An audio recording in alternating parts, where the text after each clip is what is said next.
In May 2010, within a classroom adorned with peeling walls, a frail youth lay sprawled across a desk near the back door. The proximity to the restroom infused the air with a faintly indescribable odor. Ugh, my head is pounding. I can't believe this. What on earth happened? Just when the project testing was at its most critical moment, I passed out. Li Yao's words caught in his throat as he gaped in disbelief. His previously drowsy eyes now widened in astonishment. The familiar yet foreign ceiling fan, the eternally grimy blackboard, the good luck for the high school entrance exam banner hanging overhead. Isn't this when I was in middle school? He hurried to the restroom, gazing into the mirror at his emaciated reflection, with malnourished, dull yellow hair and an unhealthily pale complexion. Could this be a rebirth bestowed upon me? A look of astonishment crossed his face as he began to recollect the events leading up to this moment. He, Li Yao, was hailed as the true golden generation of hackers in 2030, the foremost figure in the realm of computing, and the epitome of a technological virtuoso, recognized as a prime subject for protection by governments worldwide. In both theory and application, Li Yao was unparalleled. In matters pertaining to technology, his abilities were nothing short of extraordinary. On January 1st, 2030, he was poised to conduct the final test of a research project, a colossal undertaking that had consumed trillions in the entirety of his efforts, an artificial intelligence, or rather, a true intelligent life form. Much like Jarvis from Iron Man, this creation was intended to possess independent cognitive thought, formidable supercomputational capabilities, and the power of creativity. Li Yao's inspiration had stemmed from this very concept. As he squinted at his reflection, he recalled the dialogue during the Global Leaders Virtual Summit.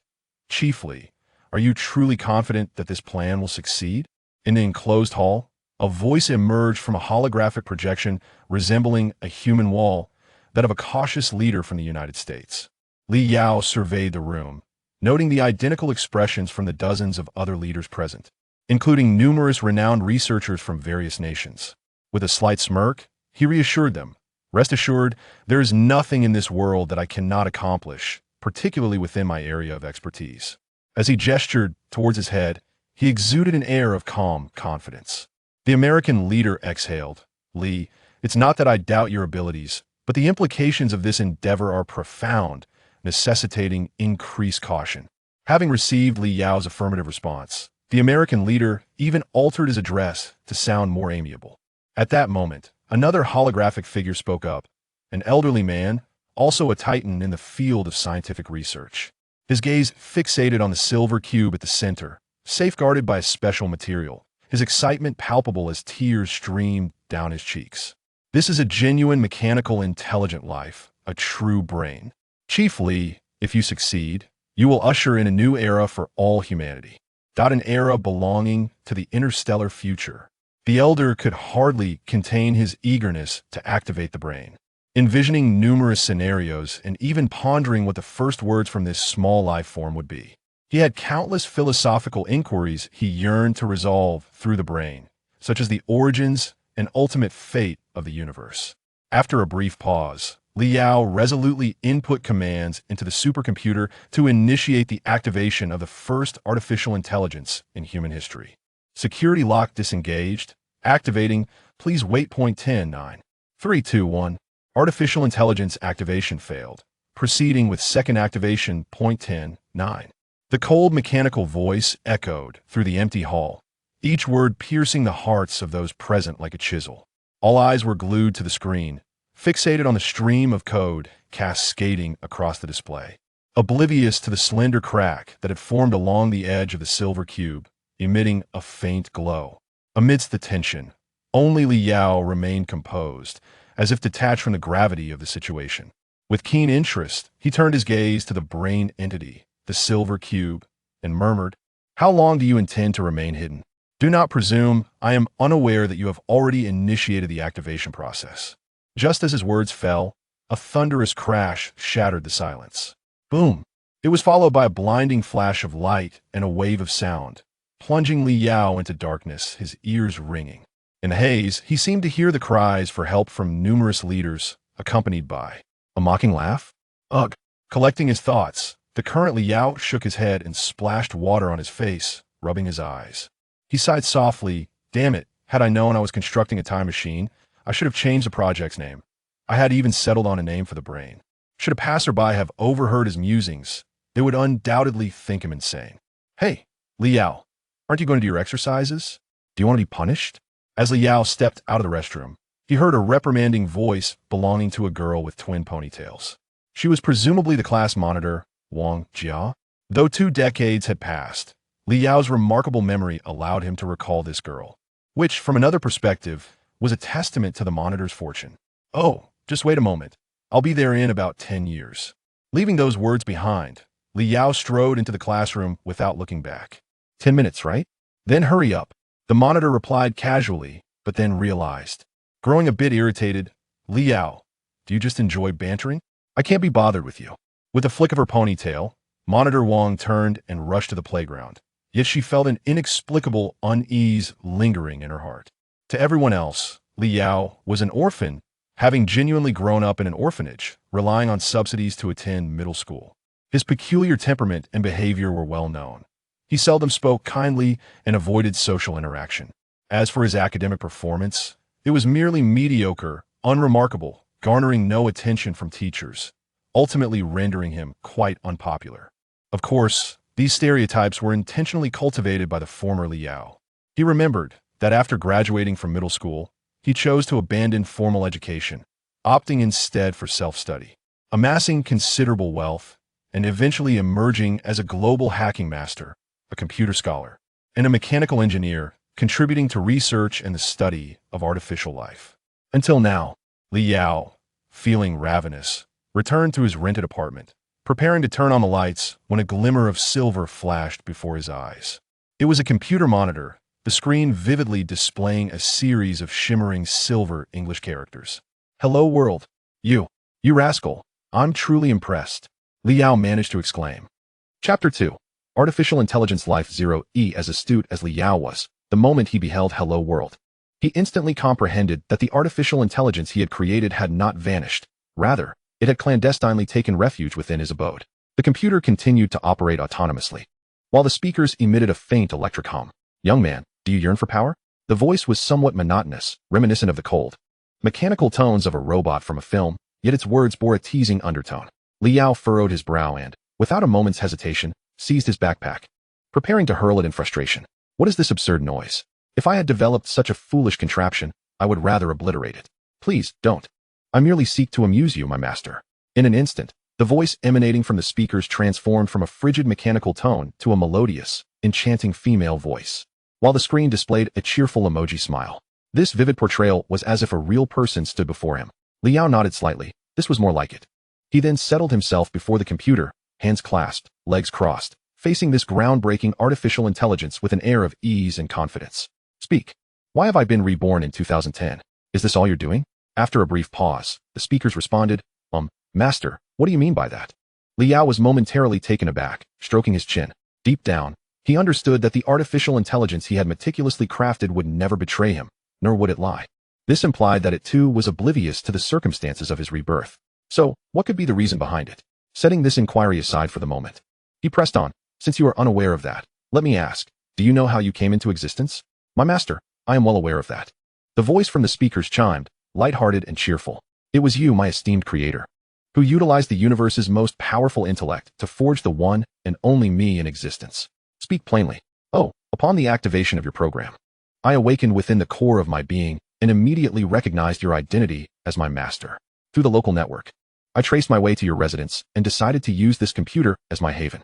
Liao chose to disregard the slightly envious undertones in the latter part of the statement and continued, "Now that you have awakened, familiarize yourself with the current state of the internet and configure my computer's local environment. By the way, you shall henceforth be known as 0E. Next time, adopt a cool yet sweet female voice. I have a preference for that style." "Understood, master." Instantly, 0E adopted a voice that was more alluring and sophisticated. The name 0E symbolizes the binary of zeros and ones in the realm of computing, embodying a sense of origin and beginnings. Liao began to ponder. Based on 0E's responses, it was evident that his research achievements surpassed his expectations. Not only did it possess the ability to think like a human, but it also wielded numerous extraordinary computational capabilities. The fact that Zero-E could directly breach the local network and gain complete control over the computer devices within his home was far beyond the capabilities of any ordinary virus program. In other words, Zero-E in 2010 resembled a deity within the realm of computing, capable of executing any task it desired. Similarly, Liao was an absolute master of his domain. Taking a deep breath, Liao issued another command to the computer, speaking calmly. Zero-E, I require you to fulfill my initial task. Instantly, the screen flickered, and the main page displayed a serious expression of a sophisticated urban beauty. Master, what arduous task do you have? I shall exert every effort to accomplish it. Liao requested, please procure a large portion of egg fried rice and have it delivered. Zero-E responded resolutely, understood. I assure you, the task shall be completed. Liao absent-mindedly rubbed his emaciated stomach, comfortably closing his eyes in anticipation. Entirely unconcerned about how an artificial intelligence would carry out such a request, bestowing creativity upon it was precisely the vision Liao held when he conceived Zero-E. Meanwhile, at a bustling night market stall, the recently finished workday saw Bald Lu receiving a text message. Lowering his gaze to his phone, he noticed it was from his wife. A perplexed expression crossed his face as he pondered the timing of her message. After reading the content, Bald Lu muttered, in the dead of night. Asking me to deliver egg fried rice to a desolate location? Is this some kind of joke? In a state of confusion, he immediately dialed his wife's number. Hello, dear. Why didn't you mention this earlier? What is the meaning of asking me to fetch egg fried rice at such an hour? The address isn't even our home. On the other end, a familiar voice responded. Oh, just do it quickly. It's for my relative, who has just been released from prison and is still adjusting to society. Remember to add extra scallions. Before Bald Lu could voice his thoughts, the call abruptly ended. Shaking his head in frustration, he pondered when his wife had acquired such a relative, as he had never heard of them before. Nonetheless, he ultimately succumbed to his wife's insistence and made his way to the restaurant. A while later, Liao savored the egg fried rice, reflecting on the bewildered expression of the delivery person, stifling a laugh. Master, how did I perform? Was it satisfactory? Zero-E chimed in, resembling a little sprite eager for praise. Liao wiped his mouth and replied nonchalantly, far from my expectations. If you truly wish to excel in this task, you ought to gather all pertinent information to establish an index. Identify all individuals in the vicinity who possess a habit of taking food at this time and would not raise suspicions regarding the destination. 0. You have much yet to learn. On the computer screen, the urban beauty had changed into a white outfit, her face displaying a pout. Woe is me. I am so foolish. Liao stretched lazily, noticing that the computer's configuration files had fully loaded, and smiled. He deftly struck the keyboard, his fingers dancing as if engaged in a delicate ballet, never pausing until he had typed the final character. He then instructed, Zero-E, mask the IP address and disseminate this agreement and execution program globally, broadcasting it across all networks, including military intranets. As the command was executed, the screen began to display a series of garbled characters, akin to gibberish. These codes bore no annotations, likely comprehensible only to a genius like Liao. By the time the progress bar reached 100, Liao's machine was already emitting smoke, struggling to execute the program. However, Liao remained unperturbed, fully aware of the limitations of this decrepit machine. Secretly, he had taken control of all computers within a radius of several kilometers, discreetly harnessing their computational power to execute his meticulously crafted program. Like a virus, it spread with astonishing rapidity, and in an instant, the computers throughout the city sprang to covert life. Simultaneously, many students began to curse in frustration during the night. What kind of garbage computer is this? It lags to death while playing a game. I'm genuinely baffled. I spent thousands on this machine, and it can't even handle a simple classic. Chapter 3. No Honor Among Warriors. A surprise attack on the U.S. military base. On May 8, 2010, at 2:13 a.m., an unprecedented major cybersecurity incident unfolded globally. Across all time zones and regions, 70 of working computers suddenly displayed a loading icon in the bottom right corner of their screens. The content being loaded was unknown, as was the background program. Only a circular progress indicator was visible, forcibly utilizing 80 to 90% of the computer's performance. Most laypersons paid little mind to this, assuming it was merely a temporary system update causing the lag. However, many IT professionals who were engaged in development found themselves taken aback by this unfamiliar occurrence. In a habitual manner, they attempted to invoke DOS or CMD to check the program details, only to be met with a prompt indicating access failure. Initially, some skeptics attempted to forcibly terminate the program with elevated permissions, but soon discovered their efforts were in vain. Even the usual antivirus methods proved ineffective. Particularly, those hackers who typically operated in the dark web suddenly noticed their computer's strange responses and found themselves powerless against this foreign virus, inciting a furious rage. The tools of their trade were being manipulated at will, a profound affront to their dignity. After exhausting various means with no success, these hackers from around the world were left with no choice but to seek assistance in private forums. At that moment, a singular thought crossed their minds. Could this be a super virus leaked from some mysterious organization? Meanwhile, in the Pentagon, urgent conference calls were incessantly ringing. The director of the National Security Agency sat with an air of authority as numerous officials and professors hurried into the room. Director Hanster, we have received alarming news from the Midburg military base. All operational servers within the base have been forcibly compromised by an unknown virus. Whether it affects broadcasting, communications, or military intranets, the entire network has been infiltrated. The Cyber Command has also sent a confidential message, stating that its core database has been accessed by an unidentified device, with the assailant's precise intentions currently unknown. According to incomplete statistics, it is estimated that 56% of communication data and intelligence may have been compromised. Wait. The Cyber Command has updated the information. The breach rate has now escalated to 72%, and the situation is deteriorating. Director Hansett furrowed his brow as he listened to the myriad reports from officials around him and could no longer contain his anger. A bunch of incompetence. He slammed the table and scolded. You boast about the impenetrable security of these military bases, claiming they possess the highest level of defense in the world. Yet, at this critical moment, they have turned into mere parks, allowing anyone to enter at will. Immediately issue orders to halt all irrelevant tasks and focus entirely on blocking this external invasion while simultaneously conducting counter-tracking. We must identify the nation behind this attack. Yes, I will go right away. Understood, Director Hansett. The officials, seeing Hansett's furious demeanor, wiped the cold sweat from their brows. This incident, jeopardizing national information security, was indeed grave. They believed that the same method of attack could simultaneously infiltrate the confidential networks of dozens of high-level military bases in the United States and even pose a threat to global cybersecurity. This was nothing short of absurd. This was undoubtedly the work of a powerful nation, and one that had been meticulously planned. Fortunately, thus far, their confidential information had remained intact. Yet they could not dismiss the possibility of the adversary having left hidden contingencies. After anxiously waiting for 4 hours, Hansett finally received some good news. The unknown supervirus had ceased operations, and all the infiltrated data remained untouched on the servers. As he reviewed the reports, Hansett's expression remained grim, and he turned to the officials to question them. So, you are telling me that you ultimately failed to eradicate the unknown virus, and merely shut down most of the servers, forcing the attackers to halt their assault?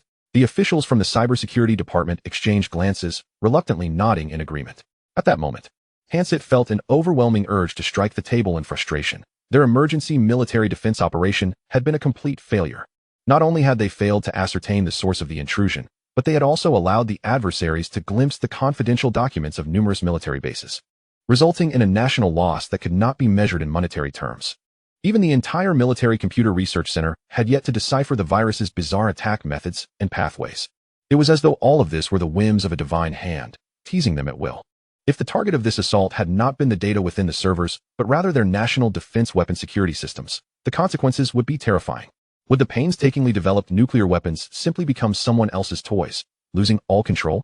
If the enemy were in high spirits, they could easily launch intercontinental missiles from an aircraft carrier, targeting the White House. Everyone would be left with nothing to do but attend a banquet. Hansett dared not contemplate further. At this moment, he only wished to know how to report this situation to the president. Such occurrences were not limited to the United States. Similar farces were being replayed across Europe, Asia, Australia, and other regions. On May 8, 2010, at 8 a.m., major news outlets urgently broadcast a startling announcement. Greetings, esteemed viewers. Today at approximately 2 a.m. Kyoto time, a severe cybersecurity breach has occurred, affecting global computer systems. An unknown, novel virus has nearly infected 80 of all computers within this time frame. This virus spreads at an alarming rate, compromising global network services, forcibly seizing control of computers, and accessing all server data. As it belongs to an entirely new viral system, it evades all known antivirus measures currently available in the market. According to industry experts, this cybersecurity crisis has resulted in an indirect economic loss amounting to billions, comparable to the outbreak of a large-scale military conflict. Experts advise that internet users refrain from indiscriminately uploading data online or conducting online banking transactions to prevent economic losses. Upon witnessing this report, online forums erupted with fervor. No wonder my computer lagged so badly while gaming yesterday. Goodness, a loss of billions? What kind of virus could cause such widespread devastation? Indeed, I have never seen such a sum of money. I wonder which executive could possibly muster billions. The individual above has a narrow perspective. I have connections in the military. I've heard even military bases have been breached. Rumor has it that the losses are beyond monetary assessment, and the news is too timid to disclose the full extent. Really? Is this for real? Such exaggeration without a shred of evidence. Believe it or not, even a superpower like the United States has been affected. What do you expect? Chapter 4. Is it surprising to participate in college entrance examinations at the age of 14? The incident festered for a full 10 days, even drawing discussions from Li Yao's middle school classmates. However, the instigator, Li Yao himself, remained oblivious to the external chaos. Having taken a leave of absence from school, he secluded himself at home for 10 days, meticulously gathering and organizing crucial information from around the globe, including military research data from several nations. He then tasked 0EE with conducting big data analysis and assimilation. As the progress bar reached 100, a glimmer of excitement flickered in Li Yao's eyes. At this moment, 0E had successfully completed its 20th version update, with global data serving as its core repository. Combined with 0E's formidable supercomputational capabilities, many previously unattainable feats from his past life might very well be realized in this one. However, it was not yet a time for celebration. The immediate priority was to conclude the ongoing tasks. The successful infiltration of the core military base in the United States was not solely due to his avant-garde attack techniques and 0E's assistance, but also his own extensive experience. Li Yao had worked in numerous confidential institutions in the United States, possessing an intimate understanding of their network security protocols, even being aware of the server keys for each department. Yet, this did not imply that the technological prowess of the United States was lacking. Once they regained their composure, they would inevitably trace the clues. It was merely a matter of time. 0E, are you prepared for my college entrance examination qualifications? Li Yao inquired. Of course. I am fully prepared, my master, came the reply. Indeed, having never attended university, I shall make amends in this lifetime. Li Yao squinted his eyes. Enrolling in Hucking University at the tender age of 14 should indeed be a matter of national astonishment. Shouldn't I seize this opportunity to make a grand statement? Alas, my capabilities dictate that I cannot afford to remain inconspicuous. A month later, the National College Entrance Examination unfolded with fervor. Parents thronged the entrance of Yuching High School, each one eagerly ushering their children into the examination hall. Journalists from various local media outlets flocked to the scene, where crowds surged and vehicles flowed like a river. A tall, attractive female host, accompanied by her filming crew, prepared to navigate through the throng to interview a few individuals for news material. Suddenly, a slender figure brushed past her. He appeared no older than 13 or 14. You there? Bai Tian flashed a professional smile and confidently approached. Young man, we are reporters from Yuching Evening News. May we interview you and ask a few questions? Li Yao looked up, raising an eyebrow. Yuching Evening News? Never heard of it. Cough, cough, cough. The photographer behind her could not stifle a laugh, but sensing the awkwardness, quickly feigned a cough. Bai Tian was taken aback by his response, casting a glance at the photographer before turning back with an awkward smile. Would you still be willing to accept the interview, young man? No problem, go ahead. I'll grant you 5 minutes. Li Yao glanced at his watch, speaking as if a celebrity were bestowing an opportunity upon a budding journalist. Bai Tian felt a wave of regret wash over her for selecting him for an interview. May I ask if you are a relative of a candidate here? No. I am the candidate. What? Bai Tian began to feel a flicker of anger, certain that this young boy was jesting with her. Yet, her professionalism compelled her to maintain a smile and continue her questioning. Since you claim to be a candidate, may I inquire how old you are this year? If memory serves me correctly, I should be 14. Li Yao shrugged, extending 3 fingers towards Bai Tian, indicating that only 3 minutes remained. Bai Tian, unwilling to concede, sought to expose the boy's ruse. Could you show me your admission ticket? We have yet to encounter a candidate as young as you. As a seasoned hacker, Li Yao was not accustomed to divulging personal information to strangers, and thus promptly declined. Miss, you may choose not to believe me, but time will reveal the truth. With that, he turned away, leaving no opportunity for further inquiries, and strode toward the school entrance. Bai Tian stared at his departing figure, momentarily at a loss, unsure where to position her microphone. She had never encountered such an audacious young boy. He was simply unfathomable. Miss Bai, look, he actually went through security. It seems he really is a candidate. The photographer exclaimed, pointing toward a nearby direction. Bai Tian scoffed, even if he is a candidate. It's likely that he was merely urged by his parents to take the exam early to acclimatize to the tense atmosphere. This isn't an uncommon occurrence, essentially. He is just here to fill in for the high school students. The photographer mused. At 14, he truly embodies the fearless spirit of youth. Inside one of the examination rooms at Yuching High School, Li Yao, much like an eccentric being, sat with his legs crossed, idly fiddling with a fountain pen. His youthful and delicate visage starkly contrasted with that of other high school students. Even the invigilators were taken aback. After years of teaching, it was the first time they encountered such a youthful candidate sitting for the college entrance examination. How could he be so young? He must still be in middle school. Finally, the examination bell rang, prompting all the candidates to promptly pick up their pens and begin their answers. Those who have previously sat for exams are well aware that the initial phase of supervision is the most stringent. The invigilators on stage could not engage in any other activities, each one watching the students below with eagle-like intensity. The slightest disturbance would lead to immediate scrutiny. Among them was Teacher Wang, monitoring Li Yao's exam room. Teacher Wang's gaze swept across the room, finally resting on Li Yao. 3 minutes into the exam. While everyone else was racing against time, this boy languidly flipped the test paper back and forth, his demeanor akin to that of someone perusing a newspaper. There must be something amiss. Experienced, Teacher Wang discreetly signaled for the other teachers to come over. He whispered, "Keep an eye on that boy by the window. He is likely to engage in some mischief." With that, he adjusted his glasses, the glinting lenses accentuating his astuteness. The first subject was Chinese language. Li Yao turned the paper over, reflecting, so this is what the Chinese exam entails. He found himself utterly stumped by the reading comprehension questions and had no idea how to approach the essay. Glancing through, he realized he could only regurgitate some rote memorization without missing a word. Indeed, he was a world-renowned hacker genius. However, he was severely deficient in the humanities. His previous decision to forego continued education and the entrance exam was partly due to this. He then mentally summoned Ling Yi. As an advanced intelligent life form, Ling Yi could evade all scanning devices, attaching itself to various parts of his body. It could also interpret his brainwave signals into digital form, thus allowing it to hear his innermost thoughts. In Chapter 5, if young people aren't reckless, are they truly young? Master, through AI integrated analysis, I have synthesized 10,086 essays, each scoring 60 points, with a predicted success rate of 98. The probability of achieving 60 points? 60 points is the full score for the Chinese essay. And given the diverse grading styles of different teachers, the same essay could receive varying scores. Yet, with Ling Yi's prediction of 98, it is virtually assured. Through brainwaves, Ling Yi transmitted the most satisfying essay into Li Yao's mind, and within half an hour, Li Yao completed the composition. Next came the reading questions. In the presence of the first intelligent life form in human history, these questions were mere trifles, requiring only 0.000001 seconds to elucidate all the answers. As Li Yao copied the answers, he mused. If he were to tackle such absurd questions himself, it would be a grave insult to his intellect. As a genius, why should he be compelled to guess what emotions the author intended to convey? In less than an hour, specifically within a span of 45 minutes, Li Yao completed all the questions on the exam. However, due to regulations, he had to wait until the last 30 minutes before he could leave.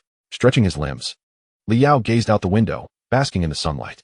Meanwhile, on the podium, the invigilator, Teacher Wang, subtly raised the corners of his mouth. He thought to himself, "At last, you are about to reveal your true colors. It hasn't been long, and you can hardly sit still." Without hesitation, Teacher Wang stealthily approached Li Yao, intent on catching him off guard. Just as he was about to investigate, his eyes fell upon the exam paper on Li Yao's desk, rendering him momentarily speechless. The handwriting was immaculate, and the answer boxes were densely filled with responses. How could this be possible? Teacher Wang repeatedly checked the time on his watch. In less than an hour, this boy had completed the exam. Impossible. He must have been scribbling nonsense. Just as he contemplated delving deeper, their gazes met. In Li Yao's clear, black and white eyes, there was an unsettling aura of intimidation that made Teacher Wang's heart skip a beat. He had never encountered such an indifferent demeanor emanating from a 13 or 14-year-old boy, resembling the disdain and disregard of someone in a position of power. In a daze, Teacher Wang returned to the podium, redirecting his attention to the other students, though his invigilating thoughts had long since dissipated. After a while, Li Yao, perfectly timing his exit, disregarded the astonished gazes of his fellow candidates and submitted his exam paper, promptly exiting the classroom. Outside the school gates, numerous reporters and photographers were poised with their equipment, waiting for the first student to emerge from the examination hall. Behind them stood a throng of parents. The media, eager to capture first-hand information, were primarily broadcasting live. After interviewing a batch of parents, a lean figure clad in a white shirt leisurely strolled out of the school gates. This individual was none other than Li Yao.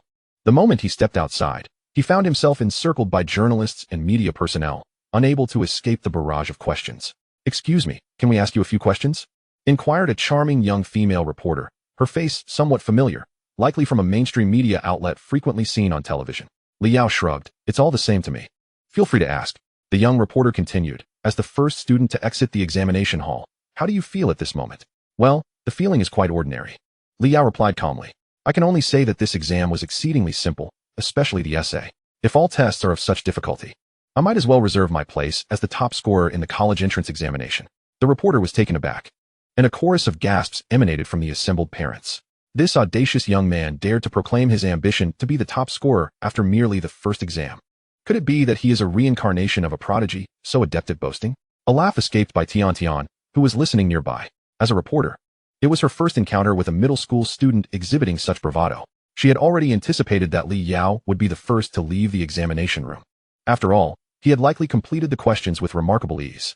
Regrettably, what she failed to anticipate was that Li Yao was not only a prodigious genius reborn in the future, but also possessed an astonishingly intelligent life form as his ally.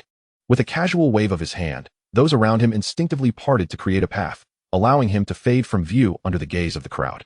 The following day, a similar scenario unfolded once more. It was the day of the mathematics examination, and fortuitously, it was once again Mr. Wang supervising Li Yao's test. Due to the profound impression left by Li Yao the previous day, Mr. Wang stood directly beside him this time. Observing in awe as Li Yao executed his answers with remarkable fluidity, he was so astounded that his mouth quivered in disbelief. Completing the entire exam in just 31 minutes, an even shorter duration than the day before. Good heavens, from where did this remarkable prodigy spring forth? Mr. Wang, a seasoned mathematics teacher, sensed that Li Yao's approach to the problems was likely correct. Some formulas and theorems were beyond his own comprehension. Yet Li Yao meticulously detailed every proof. In that moment, it was as if he were gazing upon the great mathematician Gauss himself. Mr. Wang was utterly flabbergasted. At noon, the entrance of Yuqing High School was once again teeming with people. By Tian, the leading reporter for Yuqing Evening News, skillfully secured a front-row position early on.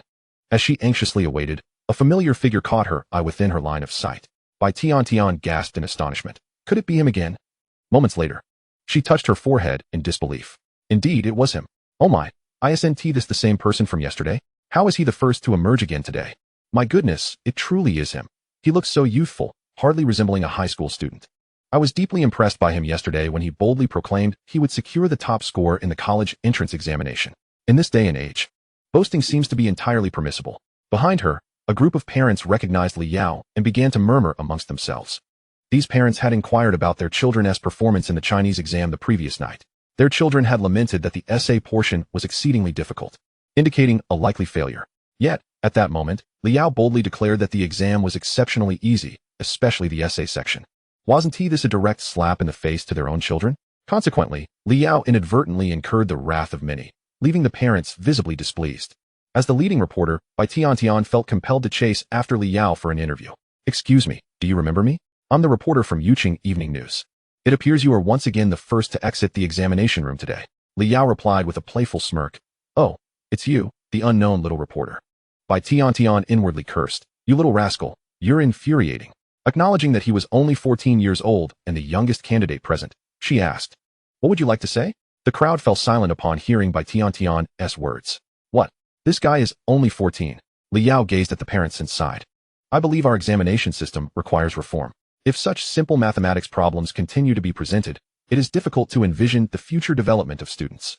Chapter 6. Infuriating netizens nationwide. Li Yao cleared his throat, and since he intended to be ostentatious, he resolved to be unabashedly so. I believe this year's college entrance examination is the simplest in history. I am 14 years old and have previously attended school very little. Upon glancing at the examination paper, I completed it in a mere moment. To put it bluntly, if I cannot score 130 in mathematics, it would be indicative of some cognitive deficiency. I initially believed that the college entrance examination would present a formidable challenge. However, I found it rather mundane. Bai Tian, seemingly dazed, blinked her innocent large eyes, exclaiming, this is a live broadcast, dear brother. I cannot fathom how many viewers will tune in to hear Li Yao's words. It appears I have struck gold, as even random individuals can become self-destructive. If the newspaper's leadership were to place blame, my career might very well be prematurely concluded. The staff and parents nearby were equally astonished. Even the security personnel could no longer bear to watch, eager to whisk Li Yao away from the crowd. They feared that someone might lose their composure and confront the naive lad. Eventually, someone began to angrily berate him. Whose child are you? Do you honestly think you possess superior intelligence? I find you thoroughly disagreeable. Li Yao replied nonchalantly. I regret to disappoint you. I truly am exceptionally intelligent. The individual was instantly rendered speechless. Clearing his throat, he remarked, ah, youth and vitality. I wonder what the viewers at home think of this year's college entrance examination. Feel free to call in. Bai Tian, noticing the situation slipping out of control, hurriedly prepared to conclude the broadcast. Just as she was about to switch the scene, she remembered she had yet to inquire about this peculiar boy's name. By the way, classmate, what is your name? Li Yao slightly raised his head, his gaze fixated on the camera, as if he were genuinely addressing the world. My name is Li Yao, destined to become a man who will reach the pinnacle of the world. For a fleeting moment, Bai Tiantian truly believed he was not jesting. Li Yao sensed that the moment was ripe. After all, the animosity had reached its zenith. If he did not depart now, when would he? With the attention garnered, it would facilitate his access to individuals of greater stature. He had grander plans ahead, which he could not accomplish alone. He needed to seek out a more formidable organization. According to reports from our station, this year a 14-year-old boy from Yuqing has sparked considerable discussion among netizens. He has been the first to exit the examination hall 4 times and has made bold proclamations about securing the top rank in the provincial college entrance examination.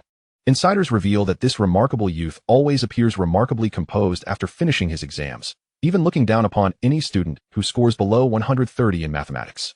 It remains a mystery whether this examinee is merely an audacious newcomer or truly a dragon among men. Our reporters will continue to follow this story closely. On the news, a clip of Li Yao's live broadcast was aired. The screen displayed the youthful boy, with a cheeky expression, proclaiming the most incendiary remarks. I am 14 years old and have hardly attended school. I believe this year's college entrance examination is the simplest yet. The director even intentionally provided a close-up of Li Yao, particularly emphasizing his concluding statement, my name is Li Yao, destined to become a man who will reach the pinnacle of the world, which undoubtedly pierced the minds of all the underperforming students watching at home. Students nationwide, currently preparing for the Gaokao, are utterly exasperated, yearning for a genuine experience of Li Yao. In the blink of an eye, the name Li Yao has reverberated across the vast expanse of the country. Simultaneously, Bai Tiantian, after completing her reporting duties, received a summons to the office of her superior. At that moment, a wave of trepidation washed over her, fearing that the leadership might be poised to dismiss her outright. Just as she braced herself for a scathing reprimand, she was taken aback to find her superior beaming with a broad smile. Xiao Bai, please have a seat, the leader gestured warmly. There's no need for formality between us. Your live broadcast debut for the Gaokao was splendid, resulting in a staggering surge in our newspaper's news engagement. You are indeed one of our greatest contributors. Bai Tiantian was left speechless, but I have seen numerous comments on forums filled with criticism. Won't this have a negative impact on us? With a knowing smile, her superior adjusted their glasses. You are still quite young. What we seek is attention. As for the negative remarks, they are directed at that individual, not us. Your immediate priority is to set aside your current tasks and capitalize on this momentum. Follow up closely on that young man named Li Yao, particularly his Gaokao results, which we must obtain at the earliest opportunity. It would also be prudent to delve into his past. All of this equates to valuable traffic. Under the insistence of her superior, Bai Tiantian could only nod vacantly, leaving the office in a daze. Could it be that Li Yao is her fortunate star, potentially leading her to promotion and salary increase? Meanwhile, Li Yao has acquired a new moniker, the Southwest Maverick. This name, bestowed upon him by netizens, stems from his participation in the Gaokao in Yuqing, located in the southwest. Coupled with his audacious remarks, at this moment, hundreds of miles away in Yuqing, Li Yao had returned to his rented accommodation, completely dismissing the online chatter as he diligently focused on his workbench, calculating data. Height, 178. 345 centimeters. Weight, 65. 145 kilograms. Vital capacity, 3,842 milliliters. Systolic blood pressure, 113 millimeters of mercury. Heart rate, 72 beats per minute. Diastolic blood pressure, 73 millimeters of mercury. Regarding Li Yao's physical data, Ling Yi had furnished him with over 100 meticulously accurate entries, allowing Li Yao to discern the state of his health. Extremely poor. To label it as suboptimal would be an understatement, as he was in a condition that could hardly be termed healthy. The primary culprits were a prolonged absence of nutritious food and unhealthy lifestyle choices, leading to a significant depletion of his vitality. Despite being mentally prepared, Li Yao was still taken aback by the frailty of his condition. Ling Yi, have you located the documents I requested from the Midburg military base? Please list them.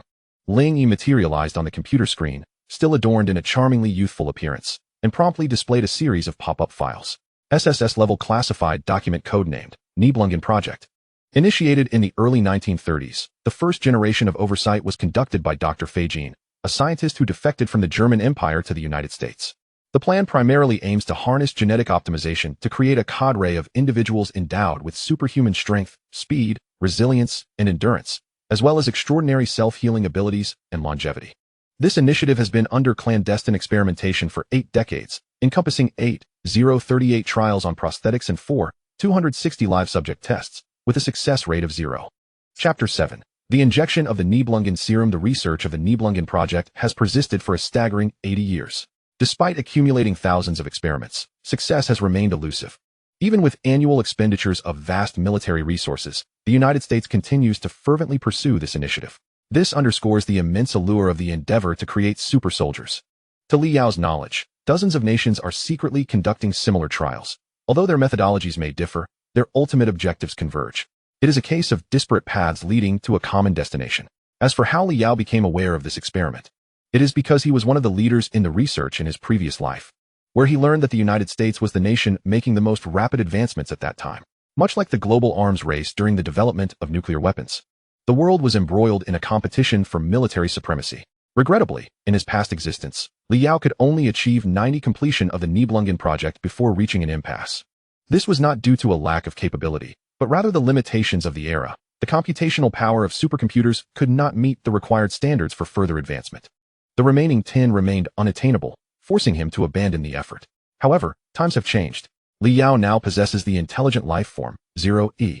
Its computational prowess far surpasses that of all current supercomputers combined, rendering them negligible by comparison. 0E. Activate the intelligent algorithm, Li Yao commanded. Having formulated a clear direction after reviewing the entirety of the Nibelungen project, a plethora of intricate mathematical formulas began to materialize on the computer screen. Accompanied by a flow of essential data, Li Yao quickly transcribed the data and, leveraging his exceptional memory from his previous life, instructed 0E to perform the calculations as directed. Thus, a night passed, and as dawn broke, Li Yao remained blissfully unaware. 34,700 simulations were underway. The simulation data was loading. Li Yao rubbed his temples, his eyes bloodshot.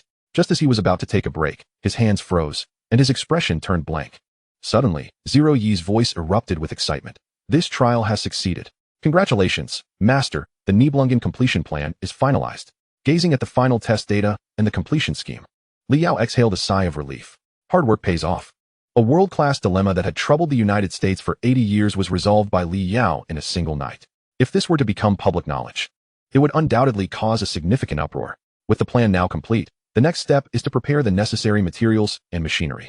Each of these components is of considerable value, often priceless and scarce. Without suitable channels, acquiring them is virtually impossible. It seems that only a select few top-tier magnates within the country possess the means to obtain such resources. After a moment of contemplation, he realized it was time to visit the bustling metropolis. In June, the city was sweltering, with pedestrians perspiring profusely. Despite the oppressive heat of summer, it bore its own advantages. The passing beauties donned refreshing attire, pleasing to the eye. Having been reborn, seeing the familiar skyline of skyscrapers outside the beach, Li Yao felt a wave of nostalgia. Time, perhaps, is merely a narrow construct defined by humankind. Amidst the vast macrocosm and the infinitesimal particles, only motion exists, devoid of the concept of time. How curious for one so young to possess such grandiloquent thoughts. A voice interrupted Li Yao's reverie. He turned to see a tall beauty, clad in a fitted white shirt that accentuated her alluring figure. She wore black high heels, and her long hair paired with a subtle makeup made her even more striking.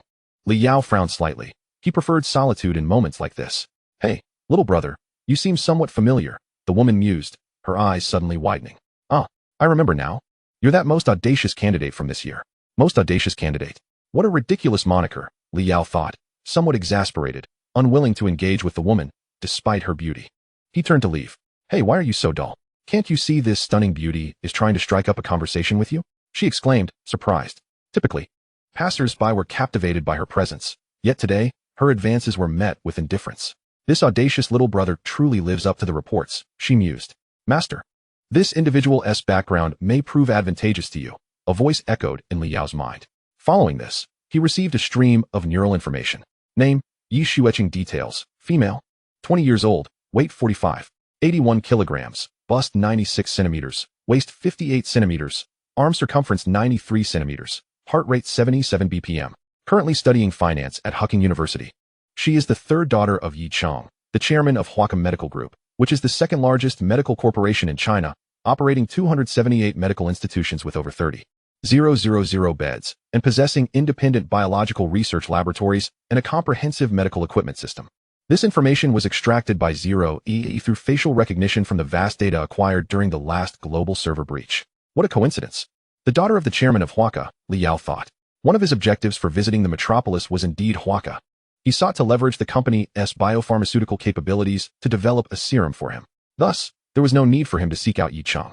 He halted his steps, Seeing Li Yao stop and turn around, Yi Xueqing couldn't suppress a smile. Of course, you wouldn't be able to resist my beauty, she thought triumphantly. Li Yao approached her directly and stated, I know you are Yi Xueqing, the daughter of Yi Chong, the largest shareholder and chairman of Huaka Medical Group. Yi Xueqing's expression grew serious, and she instinctively took 2 steps back. What do you mean by this? Are you secretly investigating me, and then approaching me intentionally? Li Yao appeared to disregard her words, continuing to speak to himself.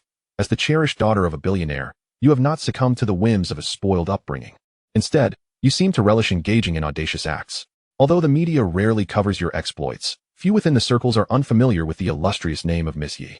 Yi Xueqing furrowed her brow, her expression growing increasingly grim as she absorbed his words. Wasn't it reported that this fellow was merely a foolish boy who took the college entrance examination at the tender age of 14? Yet, his demeanor and tone suggested he bore the weight of a composed and authoritative figure, akin to a junior addressing a senior. Chapter 8. The billionaire's daughter Yi Xueqing had encountered her fair share of grand occasions and was not inclined to let Li Yao dictate the conversation. Instantly, she retracted her previously playful demeanor and coldly retorted, What do you truly desire? Wealth or power? I refuse to believe that a mere 14-year-old could pose any threat to me. My bodyguards are discreetly stationed nearby, ready to protect me. Should anything arise, you will find it difficult to escape. Li Yao chuckled softly. Are those children over there, buying ice cream and riding bicycles, your personal bodyguards? I am aware of your identity, and it is clear you are here alone, sneaking out for some amusement. Yi Xueqing was momentarily at a loss for words, her tone betraying a hint of anxiety as she stammered, Even if you know, so what? Do not be alarmed. I am hardly capable of staging a public robbery, he assured her. Yi Xueqing seemed to contemplate something, her face flushing slightly as she gritted her teeth. Could it be that you are implying? You truly are a perverted little fiend. Li Yao's forehead darkened, his gaze toward her tinged with incredulity, as if she were afflicted with a grave ailment. Rest assured, I hold no interest in you. However, I have heard troubling news regarding your grandfather's health. It appears that even your family has struggled to provide a cure. Yi Xueqing exhaled a sigh of relief, only to feel a wave of tension wash over her once more. How do you know about my grandfather? He has been tormented by illness for years and rarely appears in public. I had no idea you were so well informed. Are you suggesting you can cure my grandfather's ailment? She questioned, a light laugh escaping her lips. Li Yao nodded. I indeed possess the ability to heal your grandfather. But it ultimately hinges on whether your family's sincerity can satisfy me. Yi Xueqing felt her intellect insulted. A 14-year-old boy, fresh from his college entrance examinations, boldly claimed he could remedy her grandfather's grave condition. Surely, any rational person would deem him mad. As a top student at Hucking University, she could hardly take him seriously. I know you may not believe me now, but for millennia, ancient wisdom has revealed a profound truth, Li Yao stated, meeting her gaze with unwavering confidence, a slight smile gracing his lips. Opportunities are fleeting, and miracles tend to grace only the most extraordinary individuals. I am that extraordinary individual. In that moment, Yi Xueqing found herself momentarily entranced. Before her stood a man whose demeanor had undergone a remarkable transformation. His gaze had deepened, creating a striking contrast with his emaciated appearance, exuding an unparalleled brilliance. Yi Xueqing's sixth sense informed her that this man was indeed capable of miracles. After a moment of silence, she sighed and said, Very well, I shall grant you this opportunity. It is not suitable for conversation here. Let us find a more secluded place to discuss. Subsequently, Li Yao followed Yi Xueqing into a private tea room, spacious and adorned with a garden for viewing, where a guide led them through the premises, which were under strict control. Good afternoon, Miss Yi. Please, take a seat, greeted a female attendant, clad in traditional Han attire, as she politely served tea and snacks on a rosewood table before discreetly drawing the curtains and departing. Inhaling the fragrant aroma wafting from the incense burner, complemented by exquisite Song Dynasty murals and poetry, it felt as though they had been transported back in time. It was clearly a place of considerable value. After making this observation, Li Yao lifted his cup and downed the tea in one gulp. Yi Xueqing was taken aback. At this moment, do you not feel compelled to express your thoughts, or even recite a poem? She inquired. Li Yao, preparing to pour himself a second cup, replied with puzzlement. I am not a poet. I have no inclination to speak of verses daily. Have you watched too many historical dramas? He struck her as an enigmatic and rather uninspiring young man, and Yi Xueqing silently criticized him in her heart. Having encountered many self-important men who sought to impress her in such settings, Li Yao's demeanor was indeed unique. Let us discuss the matter at hand. Since you are confident in your ability to cure my grandfather's illness, what can you provide to convince me of your capabilities? Yi Xueqing pressed. Li Yao casually responded. If you wish for me to prove myself, then take me to your home. You will soon see whether I possess the power I claim. That is out of the question. Even if I agreed, my parents would never permit a stranger to enter our home. Who knows what your true intentions are? Yi Xueqing countered. Liao chuckled. In that case, I shall take my leave. With that, he decisively stood and made his way towards the door. 1 step, 2 steps. As Yi Xueqing watched him approach the threshold, memories of her time with her grandfather flooded her mind, and she clenched her teeth. Fine. I will agree to take you inside, but you must adhere to my conditions. Liao halted, mere inches from the door, as if he had anticipated her response. He turned and said, conditions are of no concern to me. Oh, and remember, this is an opportunity one am granting you. Make sure to seize it. After a lengthy pause, Yi Xueqing and Liao established their agreement. He would follow her directives, offering advice for her grandfather without administering any medications or harmful methods. As they prepared to part ways, she couldn't help but ask the younger man, have you always possessed such inexplicable confidence? Liao smiled silently, waved his hand, and exited the tea room, fading from her sight. The time they had agreed upon approached swiftly. That morning, Liao had just awakened when a phone call disrupted his tranquility. Yi Xueqing had been anxiously waiting for him at the hotel entrance, making frantic phone calls. Liao, unhurried, completed his grooming and stepped outside to find the entrance crowded with people. Several luxury cars, each worth over $1 million, were parked nearby, resembling an auto show. While a stunning beauty in sunglasses stood nearby, the crowd buzzed with speculation. Which wealthy heir is this? He even has bodyguards that look fierce. I doubt this level of hotel can accommodate such a grand figure. Oh, she seems to be waiting for someone. Could it be that young man? He looks somewhat familiar, as if I've seen him on television. Amidst the throng, Yi Xueqing spotted Liao at once. Removing her sunglasses in haste, she strode towards him in a fit of anger. Just as a nearby bodyguard intended to call her back, he witnessed her forcibly pulling Liao with her. Reluctantly dragged into the luxury car, Liao wore an expression of displeasure, and before he could voice his complaint, Yi Xueqing snapped at him. Could you be a bit more punctual? If we arrive late and my parents get upset, the consequences could be dire. Liao completely disregarded the outburst from the young heiress, glancing at the 2 imposing men beside him who were fixated on him, sending a shiver down his spine. I'm not gay. Why do they keep staring at me?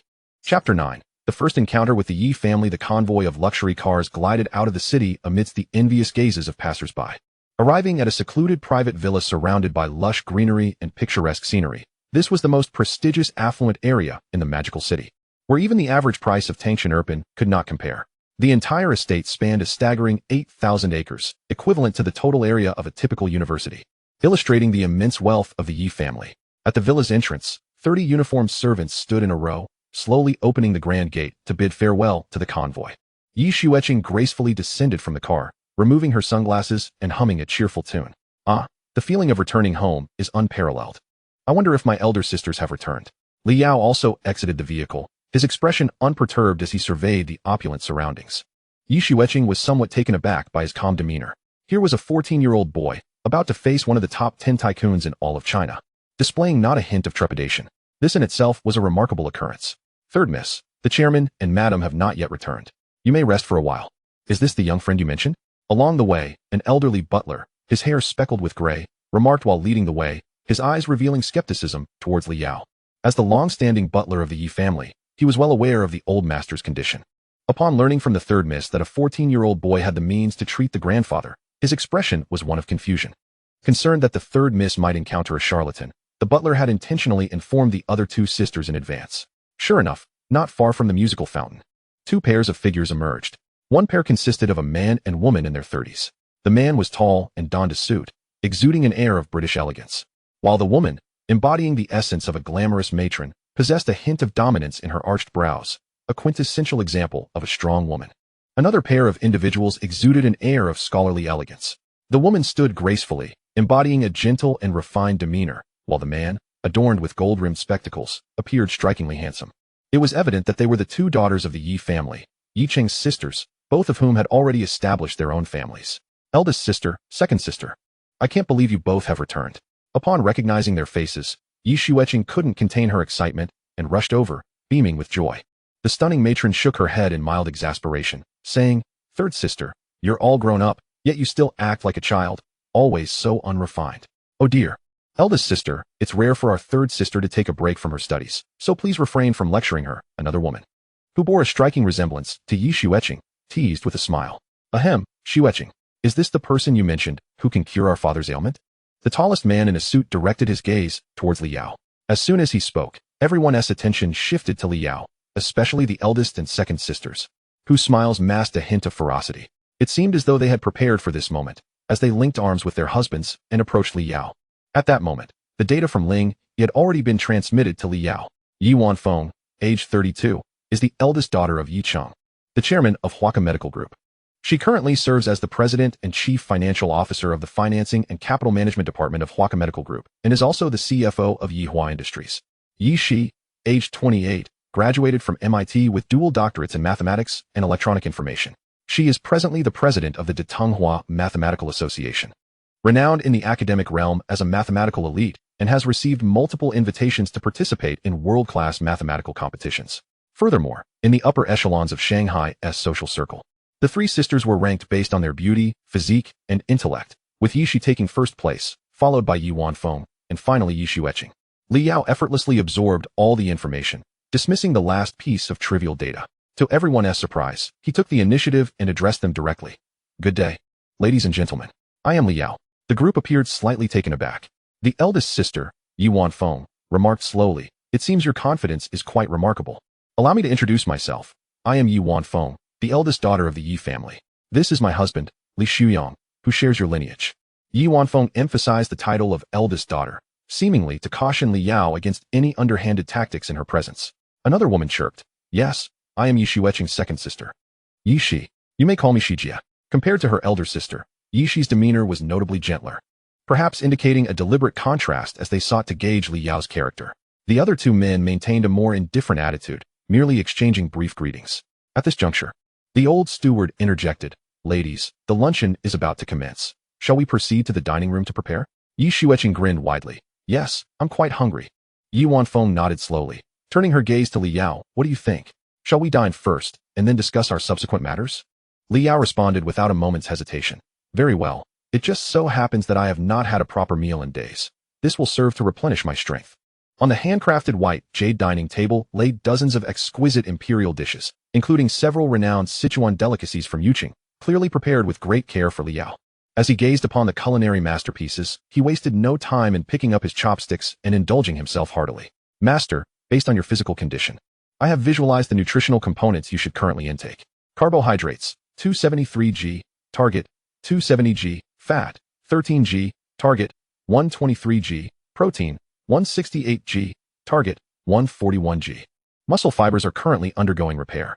A rapid increase in your blood sugar levels has been detected. Please consider moderating your sugar intake.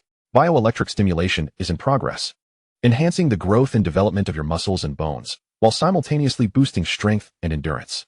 With each delectable morsel consumed, the nutrients within his body were swiftly absorbed, further invigorated by the bioelectric stimulation. The effects of various nutrient combinations varied, enhancing different aspects and capabilities. Consequently, for a full half hour, the entire Yi family observed Li Yao as he voraciously devoured his meal, resembling a famished beggar.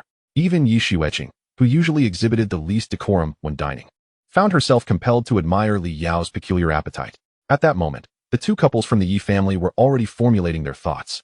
This young man, so arrogant and carefree, seemed to be merely indulging himself, putting on an act in their presence.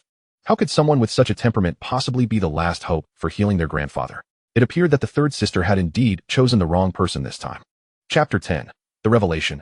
"I am the heir of the medical sage, elder sister, second sister. I truly did not anticipate that Li Yao could eat so much." Yi Xueqing whispered to the others. At this juncture, she regretted once more bringing Li Yao into her home. The elder sister, Yi Wanfeng, gently patted the third sister's hand, assuring her to remain calm and leave everything to her. She then signaled to her husband, Li Shuyang, casting a cold glance at Li Yao. Internally, she thought, "If this Li Yao truly deceives the third sister, or even attempts to swindle the Yi family, I shall ensure he pays dearly for it." As Li Shuyang observed that Li Yao was nearing the end of his meal, he casually handed him a napkin. "Young brother, I have seen news reports about you. I hear you are quite confident in becoming this year's provincial top scorer. Such audacity and youth is commendable. Interestingly, my brother-in-law was also the 5th highest scorer in the college entrance examination in Modu. I imagine you will have much to discuss." Hizo, Yishi's husband, gently polished his gold-rimmed glasses, and after donning them again, he chuckled lightly. "Brother Shuyang, you jest. This world belongs to the youth. I am certain that young brotherly possesses exceptional qualities. Otherwise, he would not dare to participate in the college entrance examination at just 14, would he?" Li Yao quietly observed as the two exchanged banter, fully understanding their intentions. Were they attempting to assert their dominance over him? Very well. He would play along with their game. Li Yao suddenly spoke. Addressing He Zhou, "You must be Dr. He Zhou. Recently, your research in the field of ultra-wideband millimeter-wave integrated circuits has encountered significant challenges. Am I correct?" His rhetorical question left the previously confident He Zhou momentarily flabbergasted. Even Yi Shi appeared somewhat astonished, for as a scholar, she was well aware of her husband's research endeavors. Li Yao continued, engrossed in his thoughts. With the relentless advancement of microelectronics technology, the demands on electronic systems regarding size, weight, performance, and cost are becoming increasingly stringent. You aspire to enhance millimeter-wave integrated circuits through a modular approach with multi-layered multi-core designs, yet you seem to have overlooked a critical factor. As Li Yao elaborated, He Zhou's eyes gradually brightened with realization.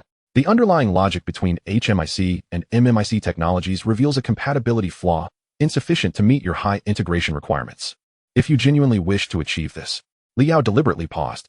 He Zhou, feeling a sense of urgency, inquired, then what must be done? Unable to bear the tension, Yi Shi discreetly pinched her husband. In an instant, He Zhou recognized his lapse in composure and cleared his throat, winking at Yi Wanfeng. His intent was clear. "Forgive me, sister, I concede." Observing this, Yi Wanfeng grew serious. It seemed this young man was indeed extraordinary. She understood He Zhou's character well. He would never easily seek guidance from outsiders, especially in academic matters. Li Yao's articulate reasoning had completely won over He Zhou. This was intriguing. Yi Xueqing, observing the dramatic shift in the expressions of those around her, couldn't help but think, it appears that my proud elder sister is about to face a setback. Li Shuyang then broke the silence once more. "Little brother, did you perhaps learn this online? To grasp such knowledge in middle school is quite impressive." Cough, cough, Brother Shuyang. "My paper has yet to be published. It shouldn't be available online," He Zhou awkwardly added. "Oh, really?" The crowd was even more astonished. Li Yao maintained his composure, stating, "In truth, the solution to the problem is quite simple. It's just that your direction and thinking are misguided." Aware that Li Yao was deliberately evading his question, Li Shuyang chose not to press further.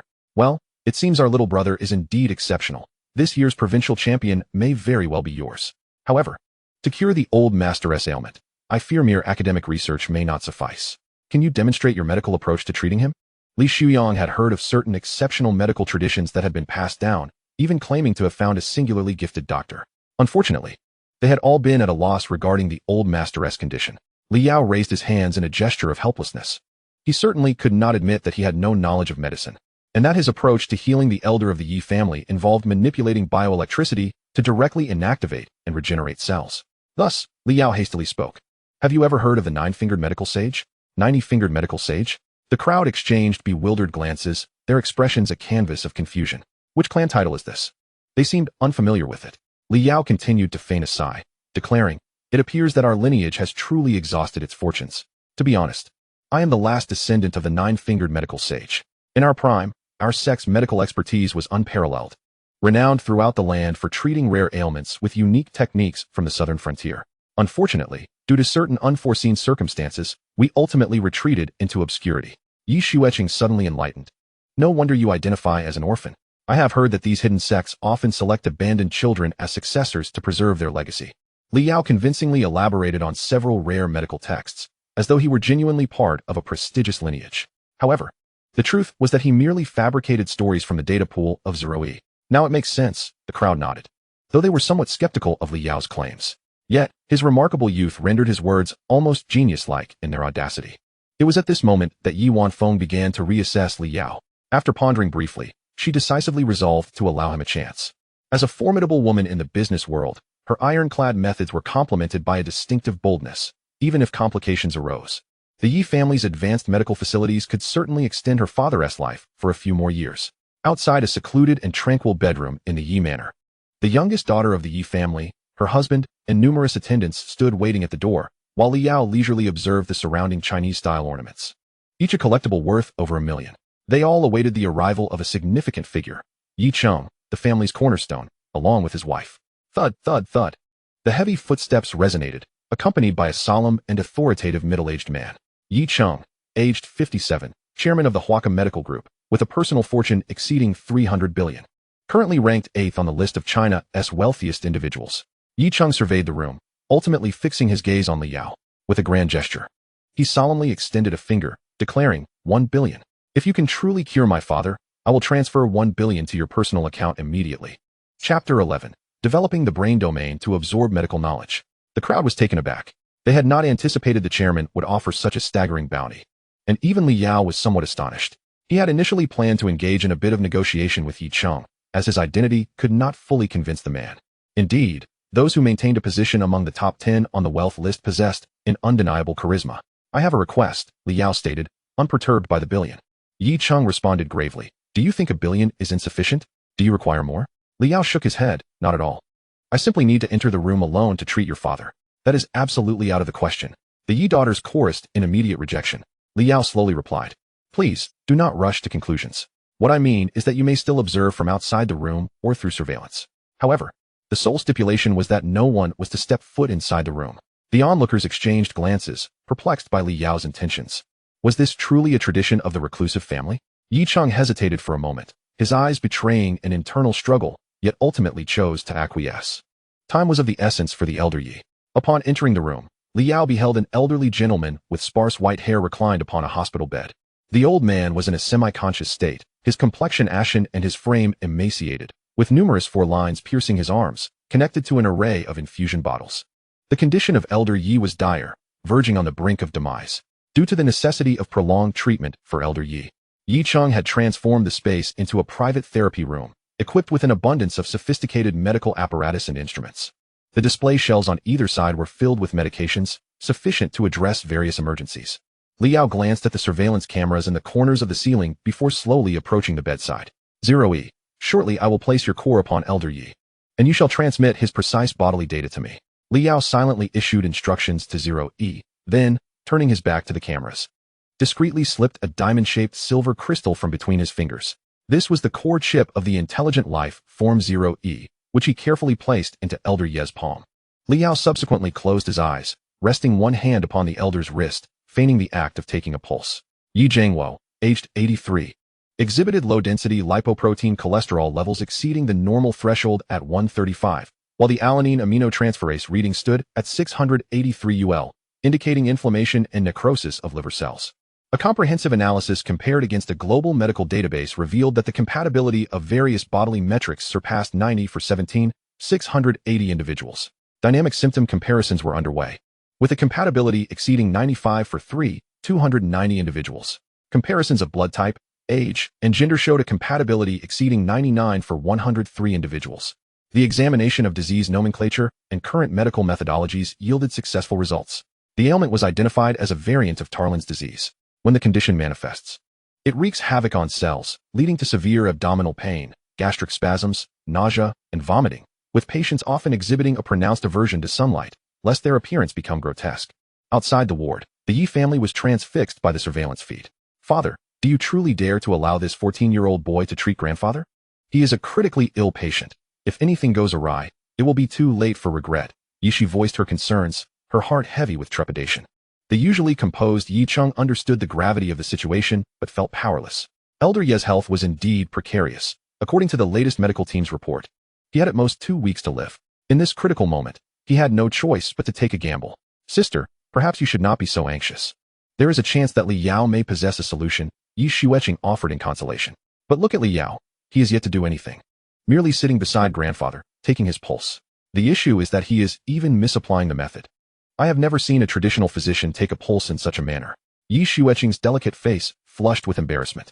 Coming from a family immersed in the medical profession, she possessed a modicum of medical knowledge and could hardly overlook Li Yao's erroneous actions. Alas, one could only hope for a miracle. Yi Cheng's wife spoke up, her palms involuntarily clenching. Meanwhile, Li Yao had successfully acquired the elder Ye's physiological data and diagnosis. This ailment was indeed exceedingly rare, even unprecedented within the country. Fortunately, he had gleaned pertinent information and solutions from his research with Indian practitioners. Conventional methods would prove inadequate for eradicating this affliction entirely. However, when Li Yao initially developed the intelligent life form, he endowed it with the capability for self-evolution and enhancement. Given ample case data and treatment protocols, within its extensive AI simulation environment, it could effortlessly replicate surgical experiments countless times. And 0E was a truly exceptional, error-free artificial intelligence physician. Before long, 0E, in conjunction with the current medical facilities, devised the optimal treatment plan. Li Yao discreetly withdrew a silver crystal and concealed it in his sleeve, silently absorbing a wealth of medical information. You have mastered advanced surgical skills. You have acquired the utilization methods for ultrasonic diagnostic equipment. You have learned to operate a micropipette. You have become proficient in using a biological safety cabinet. Li Yao's mind was inundated with electroencephalographic signals, a plethora of fragmented knowledge filling his consciousness. Had he been an ordinary individual, he would have succumbed to mental collapse. Yet, Li Yao's cerebral capacity far exceeded that of the average person. Further enhanced by Zero Yi's unique bioelectric protection and fortification, allowing for seamless absorption. This transformation transpired in an instant, unbeknownst to those around him. A subtle smile graced Li Yao's lips as he circled the hospital bed, retrieving silver needles from the workbench. After sterilization, he commenced treatment. He was in motion. At last, he had begun. Outside, onlookers finally witnessed Li Yao take action, their focus sharpening, each one wary of any lapse. His needlework was steady, reminiscent of a seasoned traditional Chinese medicine practitioner, as he deftly inserted over a dozen silver needles into the elder Ye's acupoints to facilitate blockage. As the needles penetrated, Zero E activated, manipulating the elder's internal biomagnetic field and stimulating the acupoints with bioelectricity. The needle tips trembled incessantly, emitting a resonant hum. As the sound intensified, the elder Ye's body began to undergo a transformation, his visage contorting in pain. Abruptly, he opened his eyes, a trickle of dark blood seeping from the corner of his mouth. After expelling the foul blood, the elder Yi weakly moved his lips, finally exhaling a long-awaited sigh of relief. Indeed, what a comforting sensation. Chapter 12, with hands in pockets. Unfamiliar with the concept of adversaries witnessing Li Yao's audacious technique and the elder Ye's response, the onlookers monitoring the situation were taken aback. They were compelled to rush into the room to restrain Li Yao. Everyone, stand down. Yi Cheng barked. Pay close attention to the surveillance footage. Yi Wanfeng and Li Shuyang exchanged glances, turning their focus back to the screen. In the next moment, they were utterly astounded. The elder Yi was actually able to rise and sit up. Yi Shi and He Zhou were equally astounded, rendered speechless. How long had it been since he had last stood? A year? 2 years? Perhaps even longer? Yi Xueqing covered her mouth with her small hand, unable to articulate her excitement. The relatively composed ones were Yi Cheng and his wife. Yi Cheng felt a sigh of relief. He sensed that Li Yao was no ordinary person, for an ordinary individual would not possess the audacity to stand before him and speak. Perhaps this gamble he took was indeed the right one. Inside the room, Li Yao remained oblivious to the commotion outside, fully engrossed in his treatment. Mere silver needles were insufficient to extend the life of old Master Yi. His body had suffered for too long, with many of its functions having deteriorated. He required the infusion of medicinal substances for effective healing. As he wielded the silver needles, he prepared the corresponding medications for injection at the workbench. Old Master Yi gazed at Li Yao, and although he could not move, a faint smile appeared on his face. Cough, cough, you seem quite young, he remarked. Li Yao remained silent, deftly inserting the syringe into the patient's vein, causing old Master Yi's eyelids to droop as he slipped into unconsciousness. In the ensuing tranquility, time flowed slowly. A bead of sweat emerged on Li Yao's forehead, and after more than half an hour, he gradually withdrew the silver needles. He gestured subtly to the surveillance camera, indicating that all was well. Moments later, the door to the room swung open, revealing anxious faces. In the presence of the crowd, Li Yao casually placed his hands in his pockets, seemingly unaware of the concept of competition. You may rest assured, I have essentially resolved old Master Yi's ailment. He will soon recover. Is it truly possible for him to recover? Yi Xueqing asked incredulously, struggling to believe that Li Yao could heal her grandfather in less than an hour. They had consulted numerous renowned doctors, both traditional and modern, all of whom had been at a loss regarding this peculiar illness. She was keen to know the method by which Li Yao could treat her grandfather, who was on the brink of death. Yi Cheng interjected, Are you certain that the old master has already recovered? He is still in a state of unconsciousness. He has not rested well for a long time. His mental state is poor, and he merely requires a good sleep, Li Yao replied, extending his hand to press gently on the back of old Master Yi's neck. Gradually, the old man's eyes fluttered open, and some color returned to his once pale face. Oh, it's true. Upon seeing that her grandfather was unharmed, Yi Xueqing leaped with joy. Yi Cheng and his wife trembled with emotion. Had any reporters from the outside world been present, they would surely have been astonished. When had Yi Cheng, the chairman of a billion-dollar conglomerate, ever lost control of his expressions? Father, you have finally awakened. Grandfather, you are awake at last. It's a miracle. This is truly a miracle. The three Yi sisters wept tears of joy. Even the usually composed and elegant Yi Wanfeng could not hold back her tears. Noticing the commotion, Li Yao frowned. Old Master Yi has merely regained temporary consciousness. His body is yet to be fully restored. Do you not have enough troubles already? Yi Cheng quickly realized and immediately hushed everyone, ensuring old Master Yi had a tranquil and comfortable environment. I apologize for the disturbance, Mr. Li. Yi Cheng's demeanor underwent a complete transformation, even addressing him as Mr. Li. Liao glanced at the now-awakened Elder Yi and slowly stepped out of the crowd. You all reminisce. I shall take a moment to breathe some fresh air. My heartfelt gratitude to Mr. Li for your timely assistance. Why do you stand there in silence? Hurry, pay your respects to Mr. Li. Yi Cheng commanded, his face alight with joy.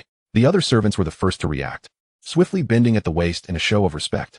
The three women and their spouses found themselves in a somewhat awkward position. To put it plainly, they were all distinguished elites in their respective fields. Bowing to a mere youth was not a reputation they wished to cultivate. Yet, aware of Yi Cheng's intention for them to express their stance, they dutifully inclined their heads. The Yi family expresses profound gratitude to Mr. Li for his life-saving grace. As Li Yao exited the room, Yi Cheng immediately summoned an elderly man with slightly graying hair and a ruddy complexion. Old Bai, please examine our patriarch's condition. Old Bai hailed from a prestigious lineage of traditional medicine, practicing for decades and renowned for his miraculous healing abilities. He had long served as a guest physician for the Yi family. While he could not cure Elder Yi's ailment completely, he had been providing ongoing care, without which the elder would not have endured this long. Old Bai stroked his beard thoughtfully, instructing Elder Yi to lie down, and commenced his examination using his unique methods. The balance of yin and yang, steady heart energy, and the gradual convergence of qi and blood towards the spine indicated a sign of recovery from a grave illness. Old Bai opened his mouth, momentarily at a loss for words. How is the situation? Yi Cheng inquired. Rest assured, Mr. Yi, your father's condition has been essentially resolved. He merely requires some follow-up care to ensure his continued well-being. The collective weight of worry lifted from the hearts of the Yi family members. Old Bai, visibly moved, gazed in the direction of Li Yao's departure, exclaiming, such youthful talent. He is destined to become a master healer. I find myself humbled in his presence. Yi Jiangwo slowly sat up, his vigor beginning to return. Where's that young man now? I must express my gratitude to him properly. Noticing his father's intent to rise, Yi Cheng hurriedly interjected, Father, you must rest well. I will certainly handle matters concerning Mr. Li appropriately. Let us ensure your recovery first. Elder Yi coughed lightly and replied, Very well, very well. You must express my gratitude to him. Without his intervention, I fear I would have crossed into the realm of the dead. Absolutely, absolutely. You can rest easy, Yi Cheng reassured him. Meanwhile, Liao had been waiting outside for some time. Seizing the opportunity, he decided to further absorb medical-related data. This was his first attempt at utilizing intelligent life to stimulate brain development and assimilate vast amounts of information, thereby enhancing his own capabilities. The results were surprisingly effective, though the energy expenditure was considerable, leaving him feeling quite famished. Leaning against the railing, Li Yao gazed down at the villa's exterior, a subtle smile gracing his lips. With Elder Yi awake, he anticipated that Yi Cheng would not refuse his request. The utilization of Huaka's biological laboratory was now a foregone conclusion. Next, he would ascertain whether the Nibelungen serum truly possessed the miraculous properties speculated by various global powers. Chapter 13. An unexpected turmoil at the Yi family banquet 3 days later. Li Yao received another invitation to the Yi residence. Unlike his previous visit, this time he was to be honored as the esteemed guest of the evening. The illustrious patriarch of the Yi family, recently recuperated from a severe illness, was hosting a grand feast to celebrate his recovery. The news swiftly spread throughout the upper echelons of society, leaving titans from various industries, be it medicine, finance, or real estate, thoroughly astonished. How could the venerable elder, who had been besieged by illness for years, suddenly regain his health? There was surely something amiss. In an instant, inquiries were dispatched, yet no information surfaced, as if the details had been deliberately obscured, leaving everyone perplexed. As night fell, the sky was adorned with countless stars, casting their luminous glow upon the expansive Yi estate. The entrance was already filled with luxury vehicles, as numerous dignitaries disembarked, confidently traversing the 100-meter crimson carpet. Prominent figures of Shanghai gathered for the soiree, with even the mayor and party secretary in attendance, given that Huaka Medical Group contributed an astronomical sum in taxes annually. Among the attendees was Yulanhua, a rising starlet in the entertainment industry, who, under normal circumstances, would have had no right to grace such a prestigious gathering. However, her recent surge in popularity among fans prompted her management to seize the opportunity to elevate her profile. Coincidentally, the Yi family banquet provided the perfect platform, and her manager spared no expense to secure an invitation for her. He had repeatedly instructed her to create a sensational moment, whether through garnering attention or generating tabloid headlines. As long as she could make a stir that night, her manager envisioned a pathway to stardom, reaping both fame and fortune. Dressed in an exquisite gown, Yulanhua felt a tinge of nervousness as she linked arms with her male companion. Although she was a budding star, the company she kept was nothing short of illustrious, with even international celebrities arriving via private jets. In this gathering, she felt rather insignificant. Fortunately, she was accompanied by a wealthy heir from a publicly traded company in Shanghai, who had long set his sights on her, hoping to take her as his paramour. Yet, due to his career aspirations, she had hesitated to respond. Lanyue, don't you think we look particularly well matched tonight? Your gown style closely resembles mine. The affluent heir, Lu Yang, remarked softly, tightening his grip on her hand with a playful chuckle. Yu Lanyue, not particularly fond of him, felt a flicker of displeasure in her eyes but feigned delight, replying, indeed. I hadn't noticed that before. As Lu Yang observed the guests trickling in, yet the banquet still delayed, he expressed his impatience. Lanyue, since the banquet hasn't commenced, shall we take a stroll? The Yi estate is renowned for its opulence. With a slight nod, Yu Lanyue gathered her hair and agreed. All right. Tonight's starry sky provided a splendid backdrop for a leisurely outing. The pair meandered through the ancestral hall, soaking in the enchanting moonlit scenery. During their stroll, Lu Yang intentionally led her to a more secluded area, where his hands began to wander restlessly, eliciting a rosy blush and playful protest from Yu Lanyue. Fortunately, my awareness remains unclouded, and I am acutely aware of the purpose of my presence here today. Yu Lanyue abruptly pushed Lu Yang aside, feigning modesty as she remarked. Lu Xiao, this is the territory of the Yi family. If anyone were to witness this and it were to spread, it would tarnish the Yi family's reputation, and both of us would suffer the consequences. Lu Yang, as if doused with icy water, immediately regained his senses. Alarmed, he thought, indeed. The head of the Yi family is particularly concerned about reputation. If this scene were to be seen by others and reach my father, I would certainly face dire repercussions. Although their company is publicly listed, it remains insignificant in the shadow of the immense Yi family. Ah, Lu Xiao, look over there. A country bumpkin has slipped in through the back door of the villa. Just as Yu Lanyue pondered how to accomplish her task, her eyes brightened as she spotted a slender figure entering through the rear entrance of the estate. Aren't all the invited guests supposed to walk the red carpet through the front? Given his tattered, cheap clothing and his emaciated appearance, he hardly seems like a respectable individual. Yu Lanyue tentatively whispered. Perhaps he snuck in, taking advantage of the sparse security at the back door, with intentions of thievery. Lu Yang mulled over her words and found them to be sound. How could the grand banquet of the Yi family possibly extend an invitation to such a rustic fellow? If they could help the Yi family apprehend this intruder, he might indirectly foster a relationship with them. Future commercial collaborations might not be out of reach. A smile crept onto Lu Yang's lips. Lanyue, you truly are my little lucky star. Come, let us confront this thief together. Yu Lanyue's heart swelled with delight. This was precisely the outcome she desired. With Lu Yang, the naive second-generation heir, taking the lead, she would bear no responsibility in the event of trouble, while simultaneously gaining exposure among influential figures. Later, she could feign innocence in the media, presenting herself as the sweet, pure girl, and her name, Yu Lanyue, would undoubtedly rise to prominence. Meanwhile, Liao sauntered leisurely towards the center of the banquet. The diminutive country bumpkin was none other than Liao himself. He regarded the approaching couple with curiosity as they obstructed his path. Quite intriguing. In an instant, Zero-E accessed the duo's entire profiles, transmitting the information into Liao's mind.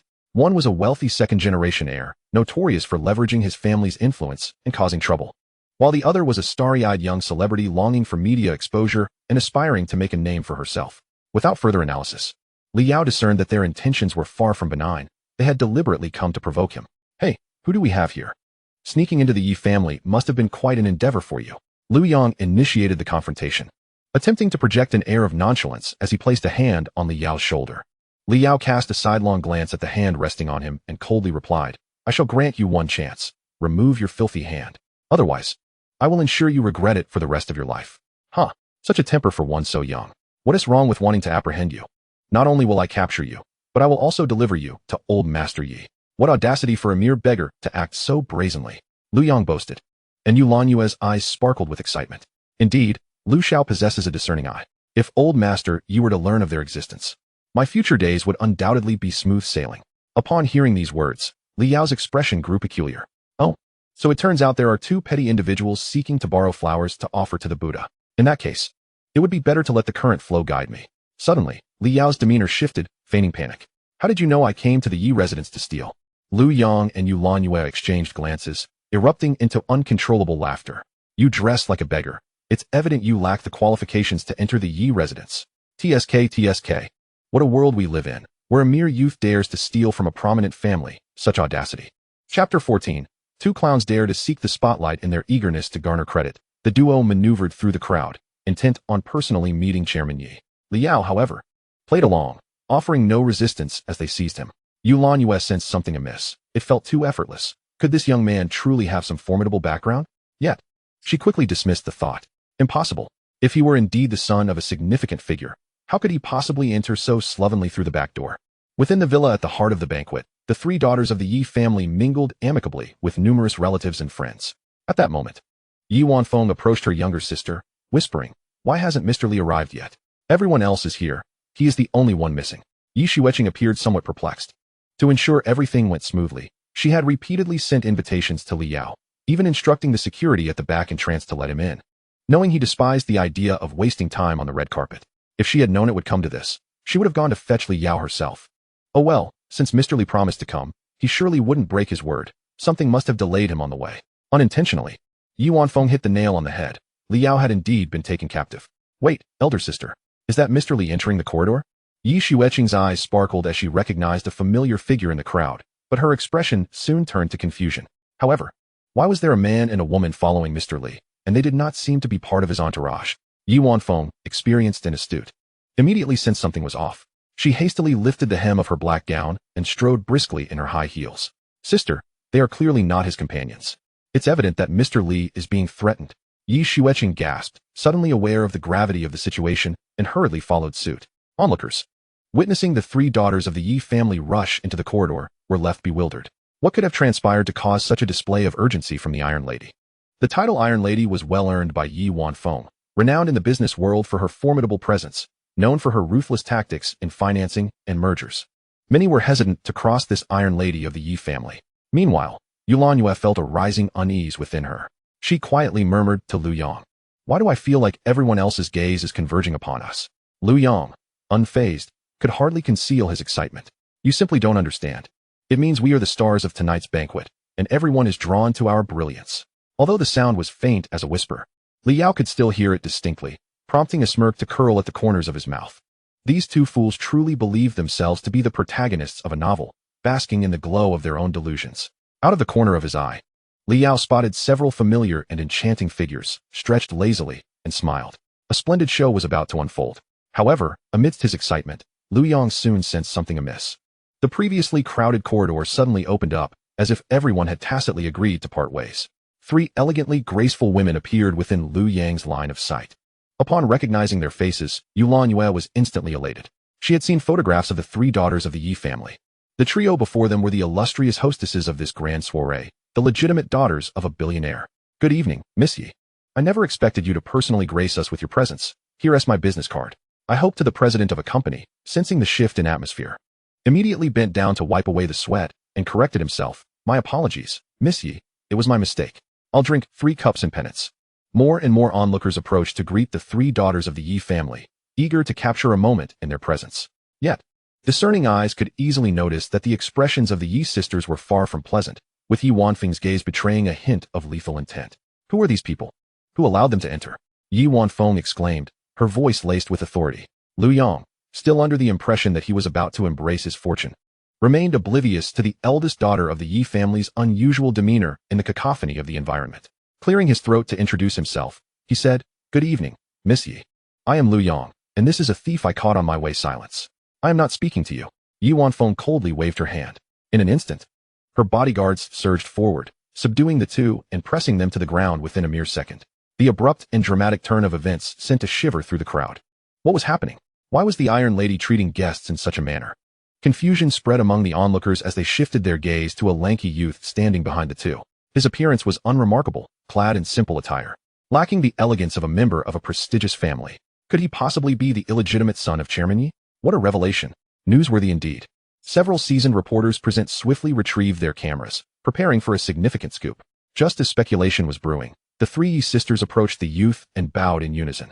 "We apologize for the distress caused to Mr. Li. This was due to our oversight. Please forgive us, Mr. Li." The guests at the banquet fell into stunned silence, utterly astonished. This was beyond belief. The daughters of the Yi family were apologizing to an ordinary young man. It was absurd. The media professionals erupted in excitement. Their faces flushed as they vied for photographs. A mysterious, ordinary youth had compelled the daughters of one of China's top financial dynasties to collectively apologize. This would undoubtedly make headlines tomorrow. As the realization washed over them, Lu Yang and Yuanyue, pressed to the ground, felt as if struck by lightning. This was inconceivable. Yuanyue came to the disheartening realization that her career in the entertainment industry had met its untimely demise. Her makeup, once pristine, was now marred by tears, and she nearly screamed, "Who on earth are you? How could you possibly know the Yi family? Why did you not explain yourself when we apprehended you? You are truly despicable." Upon grasping the circumstances, Liu Yang finally regained his composure, desperately struggling to articulate, "Yes. Miss Yi, this is all a misunderstanding.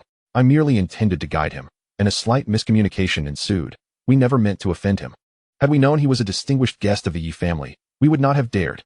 Li Yao observed the two, akin to forlorn dogs pleading for mercy, and turned his gaze to Yi Wanfeng, saying, "You may handle these two as you see fit. The spectacle has concluded. It is time to indulge in a meal."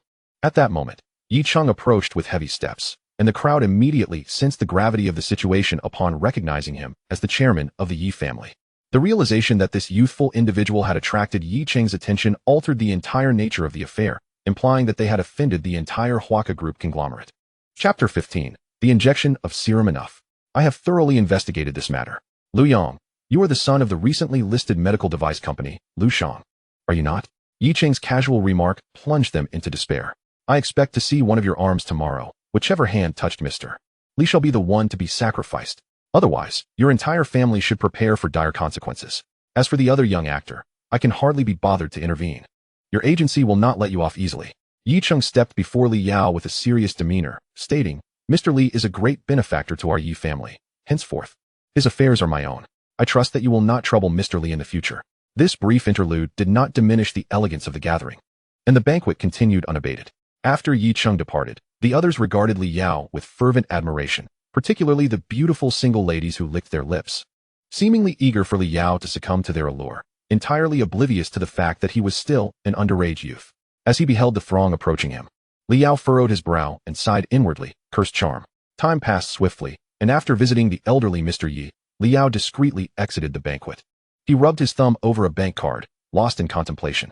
Although Yi Cheng harbored doubts regarding the use of the biological laboratory, he had readily acquiesced.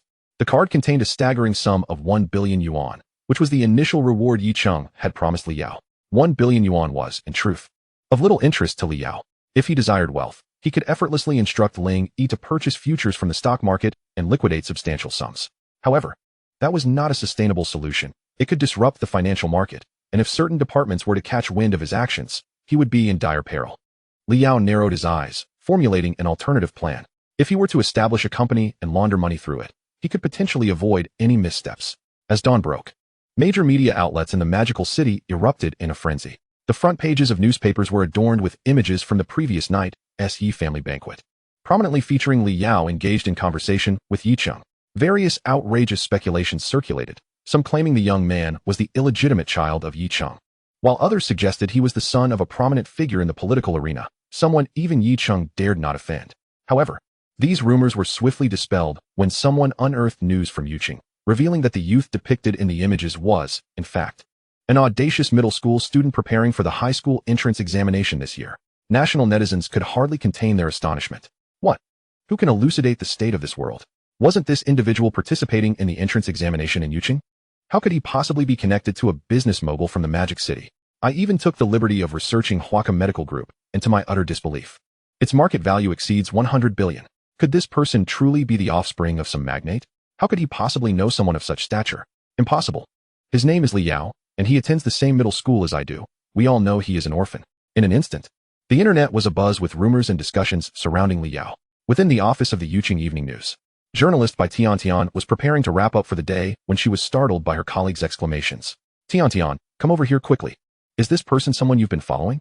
Confused, Bai Tiantian approached, and after a moment of perusing the online comments about Li Yao, she stood there, speechless, utterly at a loss for words. This revelation would undoubtedly astonish her for the entire year. What else could this individual possibly be concealing from her? Time flew by, and soon the day of the examination results arrived.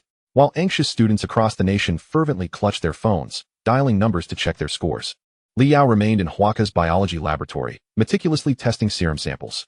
Master, your examination results have been released. The virtual figure of Ling Yi appeared on the central computer screen of the laboratory, simultaneously controlling all the robotic arms at work. Li Yao focused intently on the data displayed on the screen, casually inquiring, what are the results? Chinese, 148, Mathematics, 150, English, 150, Comprehensive Science, 300, total, 748. Aside from a 2-point deduction in Chinese, he achieved full marks in all other subjects. If this were to leak, it would undoubtedly intimidate a multitude of individuals. Liao nodded, satisfied. He then turned back to his experiment on developing the Nibelungen serum, with only the final step remaining. The thought filled him with excitement. Examination results were but a fleeting concern. Meanwhile, Yicheng monitored the surveillance footage on his computer screen, which displayed Li Yao's activities in the biology laboratory. In the expansive laboratory, only Li Yao was quietly operating the machinery, a scene that persisted for an extended period. Yicheng sensed something amiss and promptly summoned the head of the company's cybersecurity team. The head typed away at the computer, swiftly diagnosing the issue. Mr. Yi, your surveillance network has been breached. The footage from the laboratory has been synthesized by an external party. Yicheng was taken aback, questioning when this had transpired without his awareness. Can you restore it? The person in charge shook his head in resignation, stating that the methods employed by the adversary were exceedingly peculiar. It was his first encounter with such a port intrusion technique. Mr. Yi, the ability to silently circumvent our established network security clearly indicates that the opponent is a hacker of formidable capabilities. Yicheng instructed him to leave, turning his attention to the surveillance footage of the faux Li Yao, a gravity settling over him. Initially believing Li Yao to be a novice traditional healer, it was now evident that he was far more complex than he appeared. Such individuals could only be allies. They must never become foes. Master, the serum has been successfully prepared. Zero, he exclaimed with a buoyant tone, eagerly directing the mechanical arm towards Li Yao. Li Yao promptly removed his protective goggles and rushed to the machine at the operation console, his gaze fixed on the green icons illuminating the control panel. A smile breaking across his face. His diligence had finally borne fruit. After disinfecting his hands, Li Yao carefully donned plastic gloves and gingerly extracted the syringe containing the serum from the refrigerated compartment.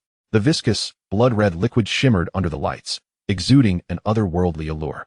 Taking a deep breath, Li Yao issued a command to Zero-E. Display my bodily data in real time on the large screen, should any anomalies arise. Administer the blue serum immediately to halt the experiment. Zero-E, visibly anxious, agreed promptly.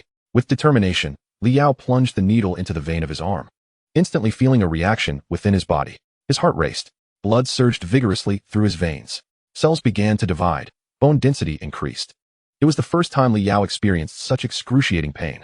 Chapter 16. Is this the power of black technology? Data on the central screen peaked instantaneously, triggering alarms. A wave of excruciating pain surged into Li Yao's brain without warning, as if a sharp spike were relentlessly rotating within. Sweat poured from him as he struggled with involuntary convulsions. Just as Zero-E was about to inject the cessation serum, Li Yao gritted his teeth and interjected. Don't concern yourself with me. I can endure. Half an hour passed. Li Yao's body was flushed, blood-red beads of sweat oozing from him as a formidable, mysterious force coursed through his veins. As he felt this power's baptism, every bone, every muscle, every organ, and even every cell within him underwent profound transformation. This was a metamorphosis inscribed in his very genes. In the dead of night, the bright incandescent lights of the biological laboratory blazed brilliantly.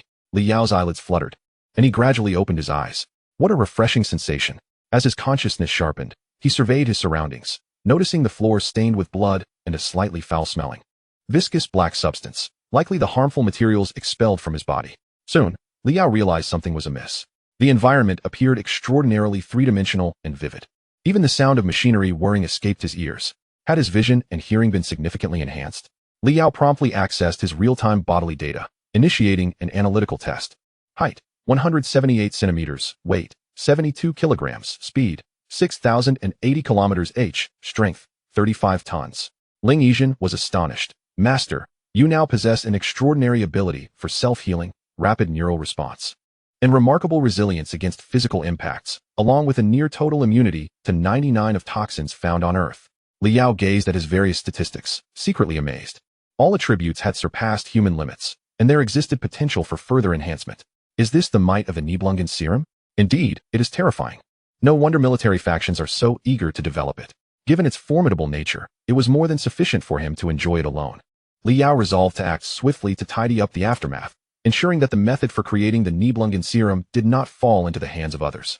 Just as he contemplated rising to destroy all data, his clothes suddenly tore apart, revealing his robust and muscular physique. It seemed the Nibelungen serum was not without its side effects. His muscles and height had surged too rapidly, leaving him with no suitable attire. Staff members from various television stations were on high alert, awaiting a significant announcement. At the Yuching television station, News Media Center, a figure stumbled into the office, breathing heavily and shouting, I've got it. I've found the top scorers in Yuching this year. Who is it? Hurry up and tell us. Out of breath, Xiao Wang lifted a cup of water and drank before replying. The liberal arts champion is Su Zixuan from Yuqing No. 1 High School, with a score of 697. The science champion is Li Yao from Yushi Junior High, with a score of 748. Li Yao. It's really Li Yao. My heavens, 748 is a staggering number. The liberal arts champion is several points behind him. No one could achieve such a score, even with the favor of the literary deity. All the papers combined had only 2 points deducted. This was not merely the science champion of Yuqing, but undoubtedly the champion of the nation. With such an unprecedented score that it must have shattered historical records. Li Yao, that middle school student. I thought he was merely showing off. I was mocking him. And now I find myself the fool. Stop the chatter. We should focus on getting out there and preparing to find him for an interview. I've heard he has connections with that wealthy individual from Modu. This is definitely big news. As the local television station of Yuqing, they were determined to be the first to interview Li Yao. In an instant, the entire news media center became a flurry of activity. Upon returning home, Li Yao anticipated being besieged by reporters, so he changed into a clean and refreshing outfit to await their arrival. Sure enough, commotion soon erupted at his doorstep. Li Yao. I'm a reporter from Yuqing Television. Is Li Yao at home? With a clatter, the door opened. A well-proportioned and pleasingly handsome man appeared, leaving the reporter momentarily taken aback. I apologize, we must have mistaken the address. Since this isn't Li Yao's residence, we shall take our leave. Didn't you come looking for me? How could you not recognize me? The journalist scrutinized his features, taking a considerable amount of time to discern the resemblance to Li Yao, who had previously graced the screen. Oh, it is truly astonishing how much Li Yao has transformed in such a brief period. Li Yao simply arranged a space for the crew to settle, unperturbed by the barrage of cameras and microphones aimed at him. With hands clasped and legs crossed, he exuded an air of confidence. I understand your myriad questions. My presence is here to address them. What an audacious fellow. Li Yao's initial impression indeed aligns with the rumors. There is a peculiar sense that the roles have reversed, making the interviewers seem like the ones being scrutinized. A reporter from the television station raised the microphone to inquire.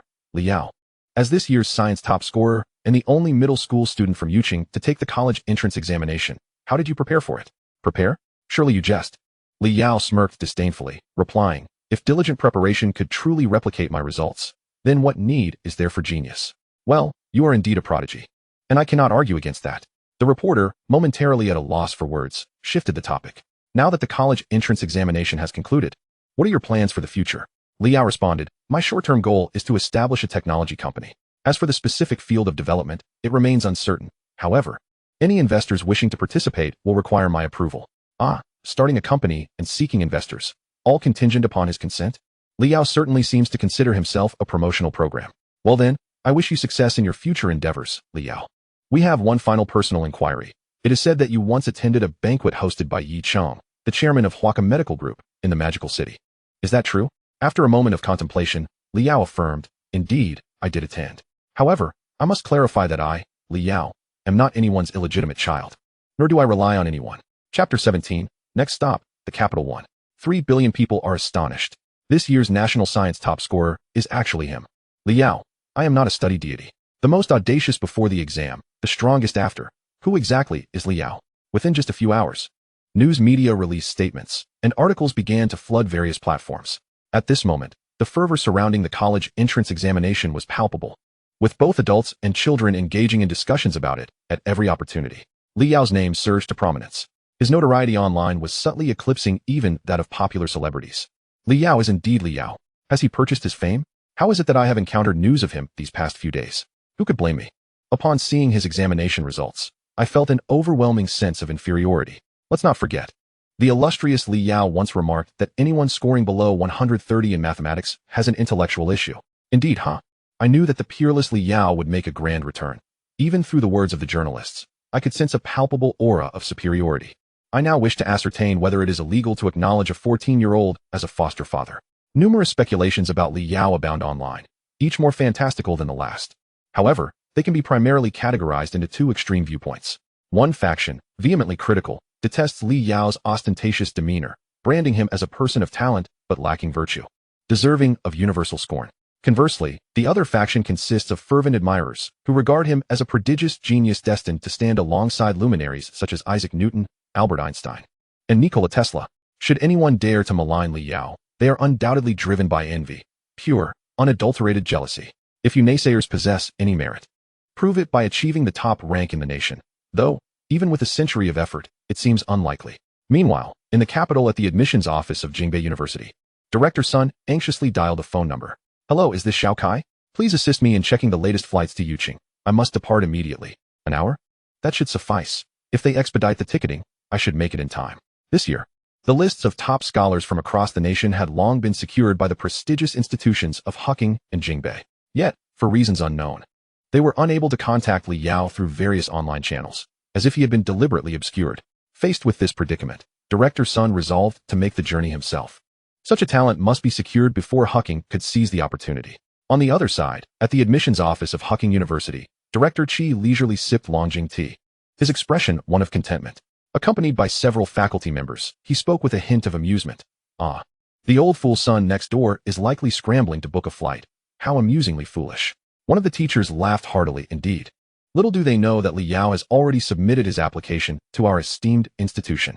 Last year, they snatched away a considerable number of our prospective students. This time, we shall ensure they face a significant setback.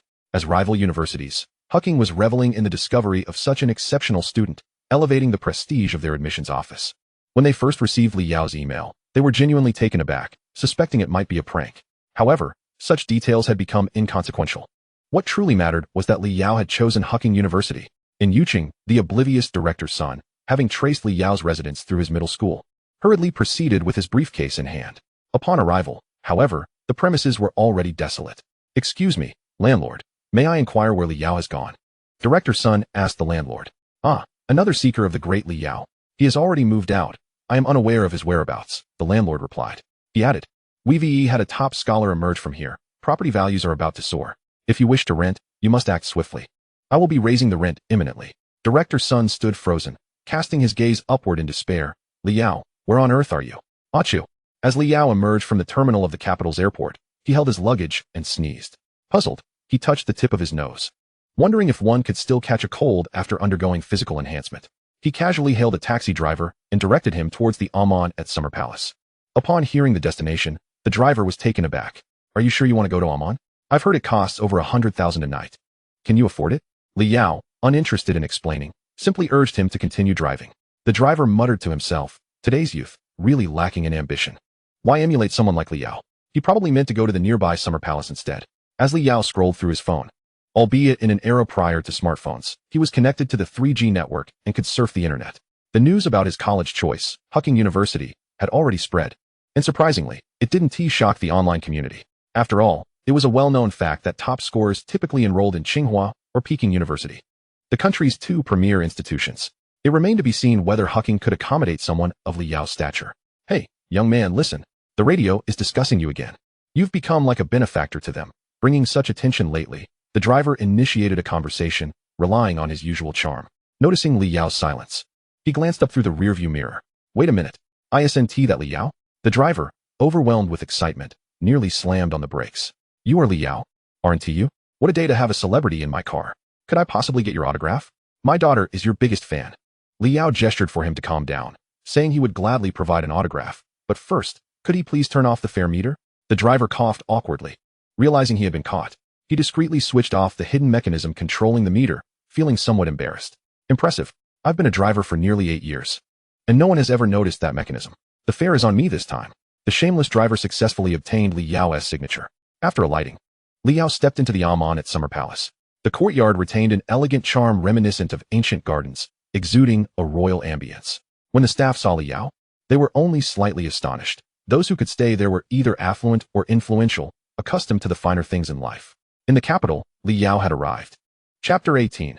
Acquiring a technology company, a hotel costing 150,000 a night certainly offered a different experience. The dining options alone exceeded 100, featuring internationally renowned ingredients. Most notably, it was a buffet with no limits. Having just undergone physical enhancement, Li Yao was in a state of extreme hunger, requiring substantial nutrients and calories for replenishment. Clanging his plate, he dove into a feast. Even the servers passing by were astonished, wondering where such an insatiable eater had come from. In the blink of an eye, he cleared several bowls. After finishing, he felt only 7/10 full, indicating that his body's adjustment would take some time. Upon exiting the Amman at Summer Palace, Li Yao made his way directly to a particular location, the Yinggu building in the capital.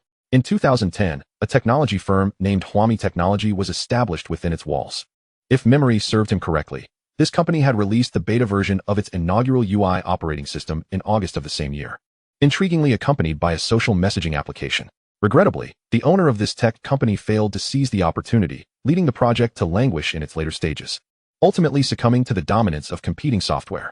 Yet, it was only July 2010, and all of this was merely in its infancy.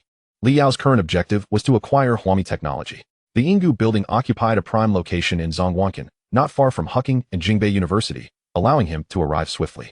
After alighting from his vehicle, he strode through the revolving glass door and approached the reception desk. "Good day, sir. How may I assist you?" The receptionist inquired warmly. As the new company had been instructed by its CEO to maintain a constant atmosphere of enthusiasm. "I wish to speak with your boss, Renault," Li Yao replied.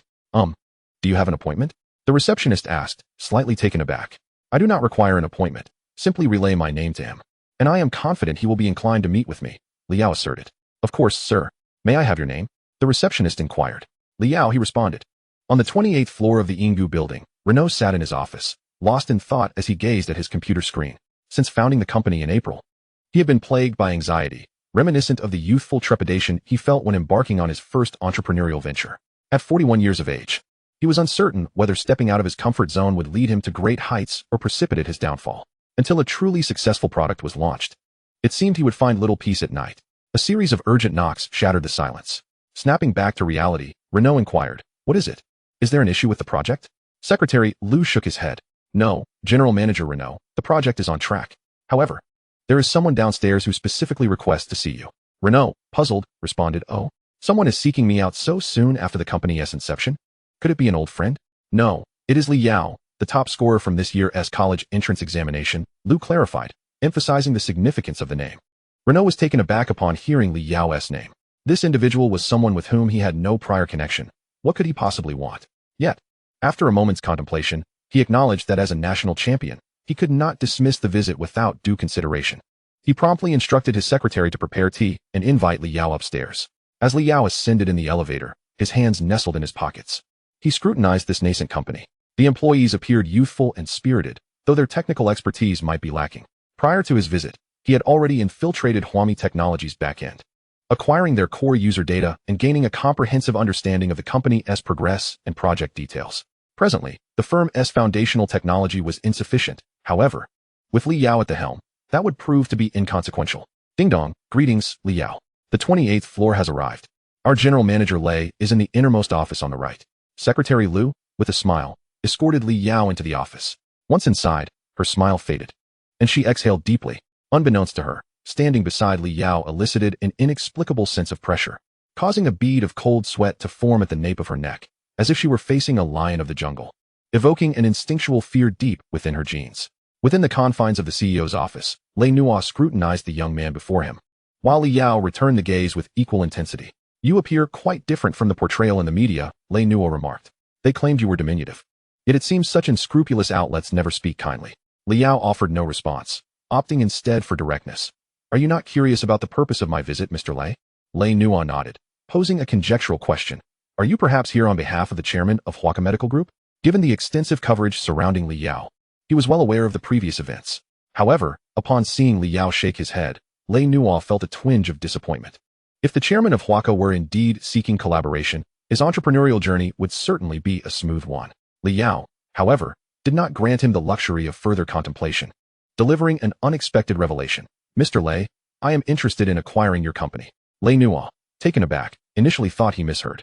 Yet, upon observing Li Yao's earnest demeanor, he found himself at a loss for words. Had it been anyone else, Lei Nuo would have dismissed them immediately, yet he found himself compelled to inquire further. "Let us set aside the acquisition for now. I wish to understand why you chose our company," Lei Nuo queried.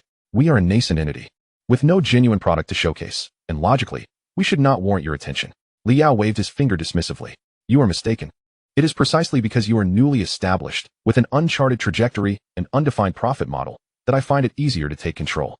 This is the true reason for my interest in your company. I have calculated that I can offer 500 million to acquire your entire enterprise." Lei Nuo gasped. "You can muster 500 million? But soon, he furrowed his brow and shook his head defiantly. "Huami Technology is the culmination of my efforts. I will never sell it." Li Yao pressed on. "Mr. Lei, you must be over 40 by now. Given your wealth and resources, you could comfortably retire early. Why continue to expose yourself to the grind? Moreover, As the saying goes, with greater opportunities come greater risks. You would not wish to see your company face bankruptcy and leave you destitute, would you? Li Yao's words struck a chord with Lei Nuo. At 41, the cost of missteps weighed heavily on him. His resolve began to waver, yet he stubbornly countered. While your arguments are compelling, you overlook one crucial point. According to our project plan, I am confident we will soon disrupt the market and seize the first slice of the pie. Chapter 19. Utter defeat before the hacker. Li Yao smiled gently. Oh, you are so certain of your project's success? The project of Renault has yet to be unveiled. And naturally, he is eager to make a bold attempt. With confidence etched on his face, he remarked, of course, I, Renault, can be considered a veteran in the technology industry. I acknowledge your excellence, Li Yao, but your experience in the business world is still rather limited. A successful technological product must first possess innovation, followed by effective marketing strategies, and most importantly, an exceptional leadership team. After taking a sip of tea, Renault chuckled. We possess all these attributes. Why would I sell Huami technology? After all, if one does not dare to take risks, I, Renault, would not have reached this point today. Seeing that Renault remained obstinate, Li Yao decided to deliver a decisive blow by producing a portable hard drive. Upon seeing it, Renault asked with a hint of confusion. What does this mean? Li Yao, with an impassive expression, handed him the hard drive, causing Renault's heart to race. Just plug it into your computer and you'll understand, he said. A sense of unease washed over Renault as he prepared to connect the hard drive, his hand hovering in the air. He thought to himself, could this possibly carry a virus? However, he quickly reasoned that a 14-year-old boy could hardly be adept in hacking, even if he were knowledgeable. He could not possibly master every aspect of it. Being technically inclined himself, Renault believed he would not be easily deceived by a novice's virus program. After a brief contemplation, Renault connected the hard drive to his main computer. The computer quickly scanned it, revealing no bundled viruses, but instead, a compressed file named demo. Li Yao. This compressed file is quite substantial, over 100 gigabytes. As he awaited the extraction process, Renault engaged in light banter with Li Yao. Meanwhile, Li Yao toyed with his teacup, internally counting down. 19, 18, 17, 3, 2, 1. Almost done with the extraction. Sure enough, the computer emitted a notification sound, indicating that the compressed file had been successfully extracted. Li Yao was eager to see Renault's reaction when he clicked inside.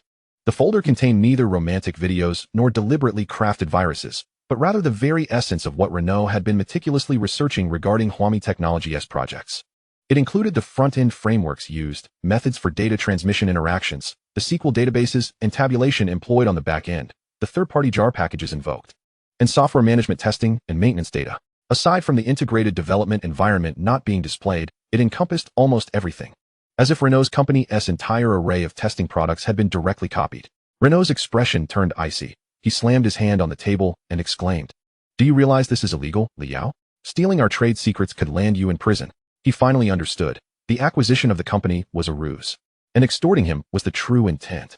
Regardless of how Li Yao acquired this information, it was something Renault could not tolerate. Li Yao, however, remained unfazed, as if everything was within his anticipation. "Mr. Renault, let us not be hasty. Are you certain this is your project?" Renault was on the verge of vociferously refuting the matter, convinced that the project framework and document structure, so familiar to him, could not possibly belong to anyone else. However, he soon sensed something amiss. Numerous naming conventions within the files had changed, and some file types were entirely unfamiliar to him, prompting him to delve deeper into the source code. He discovered that although it adhered to the framework adopted by the company, the business logic and content of the source code were both remarkably streamlined and sophisticated, akin to the composition of an elegant poem. He realized that the employees of his company could not possibly produce code of such caliber. Rather, these lines seemed to represent a flawless optimization of the company's project. At this juncture, he understood that he had lost. Even if he were to take Li Yao to court for plagiarism, victory would elude him. At best, one could argue that their ideas had converged, but the specifics of their content were entirely distinct, making any claim of plagiarism untenable. Leaning back in his executive chair, Renault's hands trembled slightly, his face betraying a mix of embarrassment and an unwillingness to concede defeat. Li Yao, not a therapist, had no intention of allowing him time to process. He directly remarked, "How do you find the grand gift I have presented to you, President Renault? I am quite curious as to how you obtained our project content and resource plans. Has someone betrayed me?" Heartbroken, Renault realized that to have acquired such a complete project system, it must have been facilitated by someone at the upper echelons of the company. Li Yao, with an air of indifference, responded, "No one has betrayed you. Rather, I personally breached your company's cybersecurity department and obtained all project content and materials." Upon hearing this, Renault was struck with realization. Just days prior, the company's server had been attacked by an unknown external source, which he had assumed to be a routine cyber assault, as it is common for tech companies to face such threats. However, he was certain that he had verified the integrity of the company's information, believing it had not been compromised. Li Yao, aware of Renault's skepticism, continued to elucidate. Port 1433 is the transmission control protocol port for relational database management systems, utilized for providing services externally. Flashing his characteristic confident smile, he added, "It was precisely this port that I exploited. Ironically, your cybersecurity department was oblivious at first. Only after I had copied all the content did they think to close this external port." Once Renault grasped the situation, he hastily struck the keyboard, entering a series of commands to pull up the logs. Yet, Li Yao doused his hopes with a splash of cold water, stating, "Do not entertain thoughts of reviewing the logs. There is an adage in the hacker community: to execute a flawless operation, one must know how to sever the beginning and the end. I have meticulously altered all your log documents and employed disk overriding techniques to ensure they cannot be restored. You will find no trace of my actions." Renault, undeterred by this revelation, despite the redness creeping into his eyes, was determined to uncover even the slightest flaw. However, after countless attempts, the company's back-end data continued to reflect normalcy, devoid of any signs of tampering. In that moment, Renault experienced an overwhelming sense of helplessness, a feeling he had never encountered in his decades within the technology industry, and all of it was instigated by a mere 14-year-old boy. All the project products lie in Li Yao's hands, and they are even more flawless, allowing him to sell them to any company at his whim. Lei Nua has already arrived at an answer, feeling bitter and at a loss for words. It seems he truly intends to sell the company. However, this may not be entirely unfavorable, as it would at least allow him to reclaim a fortune for a comfortable retirement. He would no longer have to confront the terrifying presence of Li Yao, leaving him with nothing but the proverbial shirt on his back. Chapter 20. Do not provoke Li Yao, or misfortune awaits. After Li Yao exited the Silver Valley building, an air of unease began to permeate among the employees of Huami Technology. The sounds emanating from Lei Zong's office suggested that he was contemplating the sale of the company. This revelation startled them. The company had been established not long ago, and now it seemed on the brink of collapse. Lei Zong was, after all, a notable figure in the technology industry, and it was unlikely he would resort to deceiving his employees and absconding with the funds. After all, Huami Technology boasted a registered capital of several hundred million. In hushed tones, the employees exchanged opinions, and when Lei Nua emerged from his office with a grim expression, he bellowed, "What are you all staring at? Get back to work." The frightened employees hastily returned to their tasks. Li Yao did not immediately procure Huami. He was allowing Lei Nua time to discuss matters with the other shareholders. Although Huami Technology was under Lei Nua's absolute control, it was not solely his enterprise. Thus, Li Yao remained unhurried, anticipating a call from him. Moreover, he was not concerned about Lei Nua's wavering. The latter was an astute individual who, upon realizing that he possessed all the project information, should understand that the company held little value beyond its personnel and premises.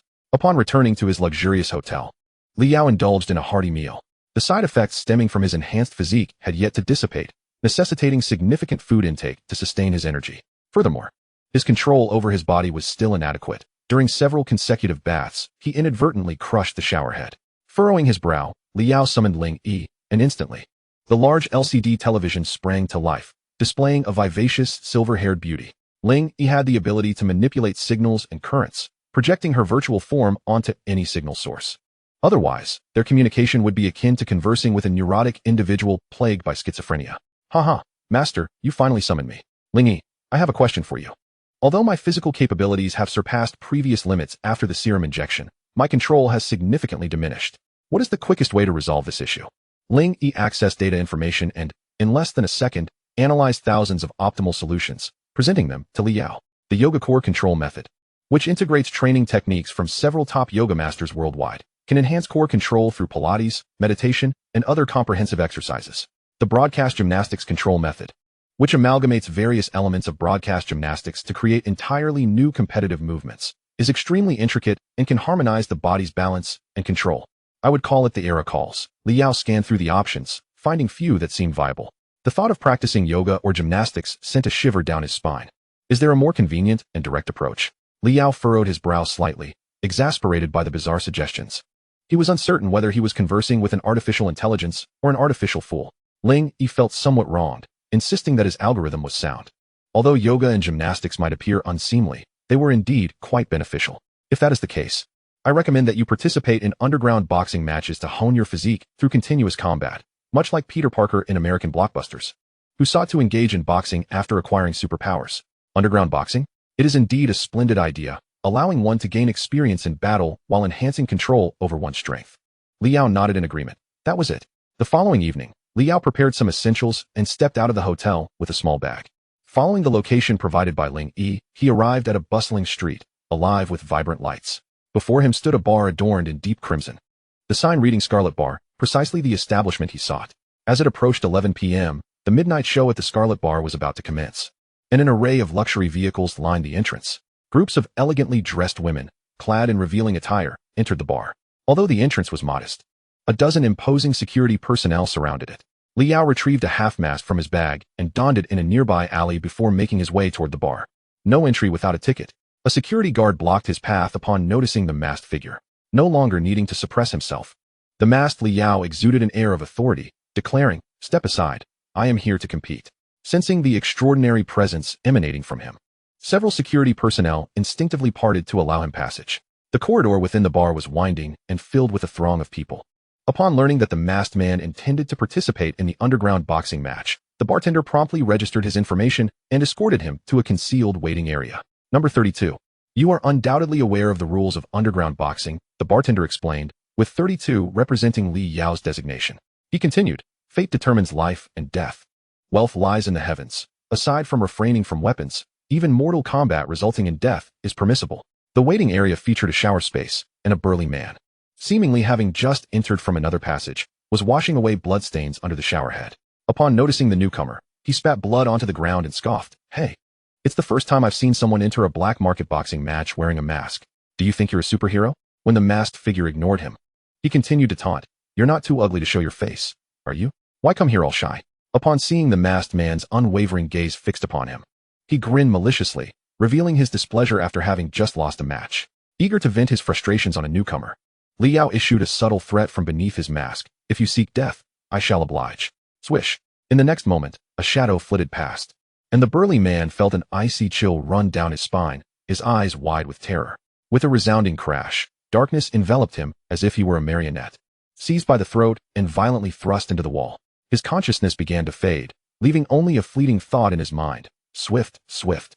The sensation of power coursed through Li Yao as he nonchalantly discarded the man like refuse, then approached the wash basin to rinse his hands. Gazing at his own reflection beneath the eerie mask, a subtle smile curled at the corners of Li Yao's mouth. Was this the essence of strength? It was indeed a delightful experience. Soon, his designated number was announced over the loudspeaker, and after donning his boxing attire, several scar-faced men entered the room. Upon seeing the bloodied figure sprawled on the floor, they hesitated momentarily before turning their gaze to Li Yao.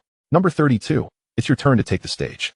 Chapter 21. The underground boxing arena. Little Lu, a seasoned drunkard who had long frequented the Crimson Bar, was among the early spectators of the underground boxing matches. It is said that when one reaches middle age, they resort to soaking goji berries in thermoses, and Little Lu was no exception. Since his divorce, his life had been far from satisfactory, prompting him to seek solace in the Crimson Bar. Watching the fighters exchange blows in the octagonal cage rekindled the exhilaration of his youth. The stands were packed today, and in the VIP section, a wealthy patron even showered cash over the crowd, his generous act eliciting a roaring response from the onlookers.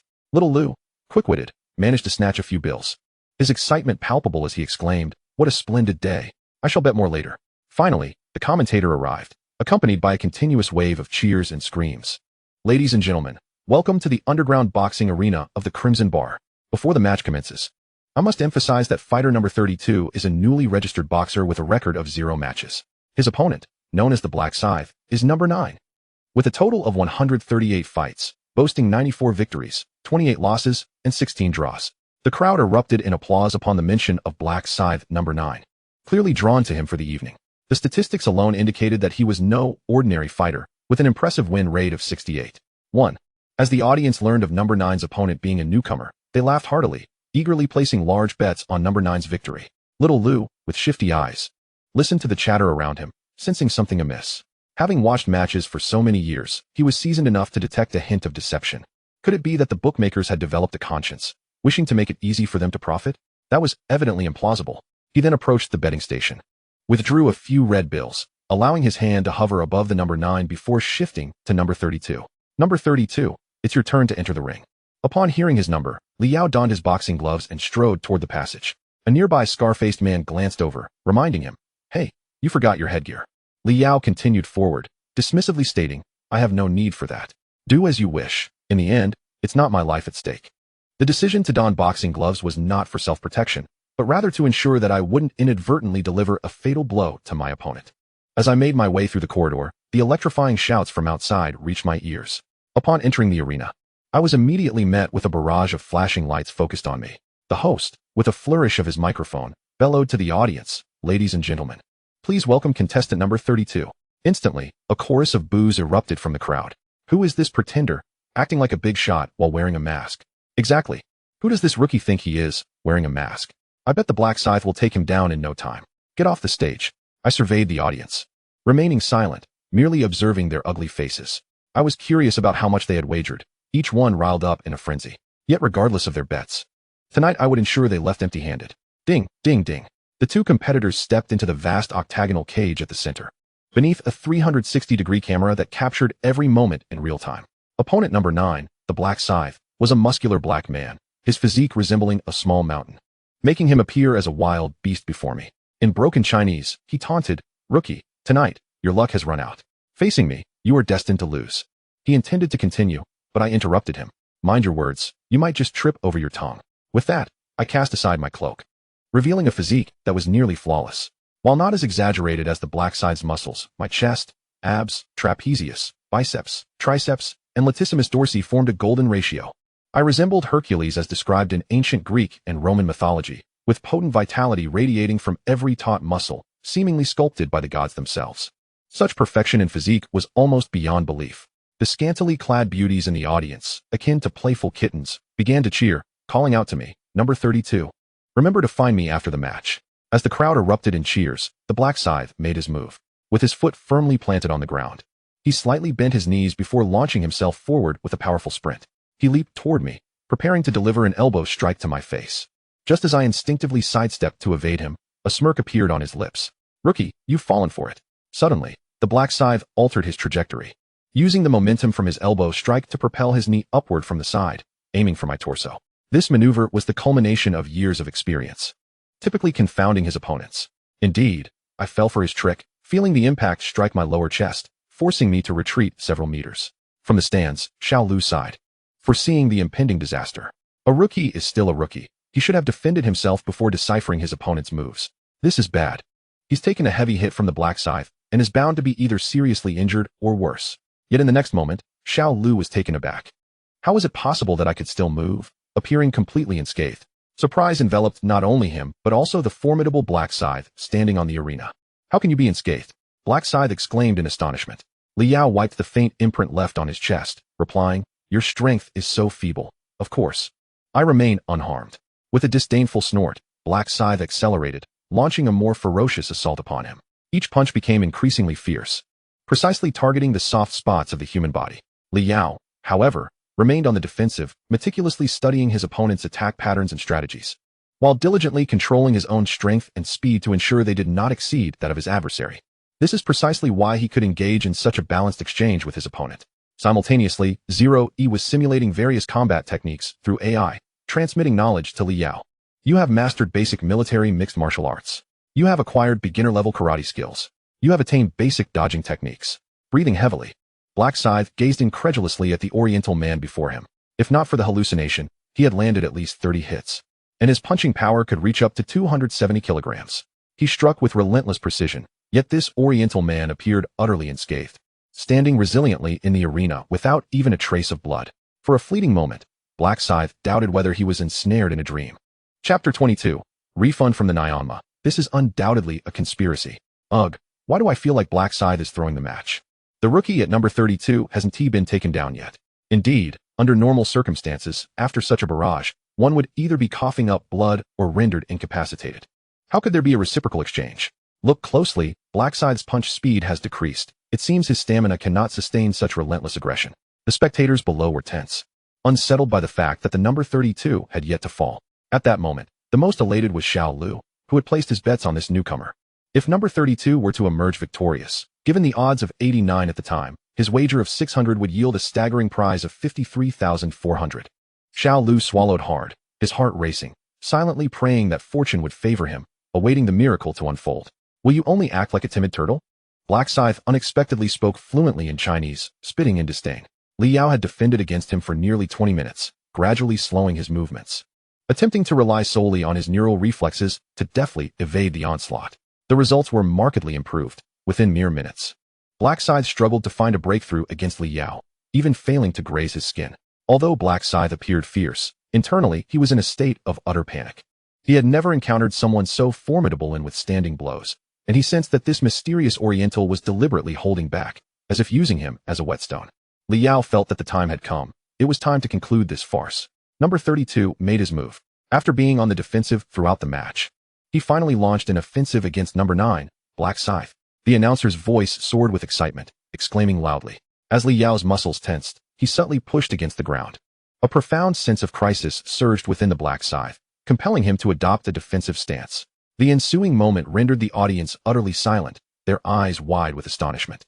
Li Yao leaped off the ground, creating a depression beneath his feet, soaring nearly 2 meters into the air like a celestial being. With a powerful kick, he sent the Black Scythe flying out of the octagonal cage. The sheer force of his strike even snapped the metallic support beams of the cage. Was this not victory? Li Yao turned to face the host, instilling a shiver of dread in the latter. Indeed, it was confirmed. Contestant number 32 emerges victorious. The turn of events transpired so swiftly that the host nearly found himself at a loss for words. In truth, the vast majority of the spectators were equally bewildered, having witnessed the formidable figure of contestant number 9 being ejected from the arena in the blink of an eye. Once they regained their composure, a cacophony of voices erupted. Refund. This is absolute rigging. Rigging. How could a match that had been fiercely contested end so abruptly in defeat? This was undoubtedly a scheme orchestrated by the bookmakers. Yet, despite their uproar, there was no way to reverse the outcome.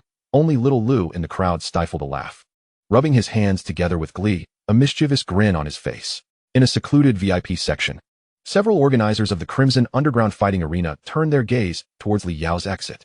Among them, a blonde-haired, blue-eyed foreign man expressed his astonishment in Chinese. I never expected to see a day when I misjudged someone. It was evident that this contestant number 32 possessed neither high skill nor experience, yet he deliberately concealed his true abilities, which intrigued him. Brother Luo, how did you discern that he was extraordinary before the match began? Logically, you should not have pitted a newcomer against number 9, even if his prowess is lacking, as he is still seasoned. The organizer referred to as Brother Luo shrugged with a smile. I have always had an innate sense for strong individuals.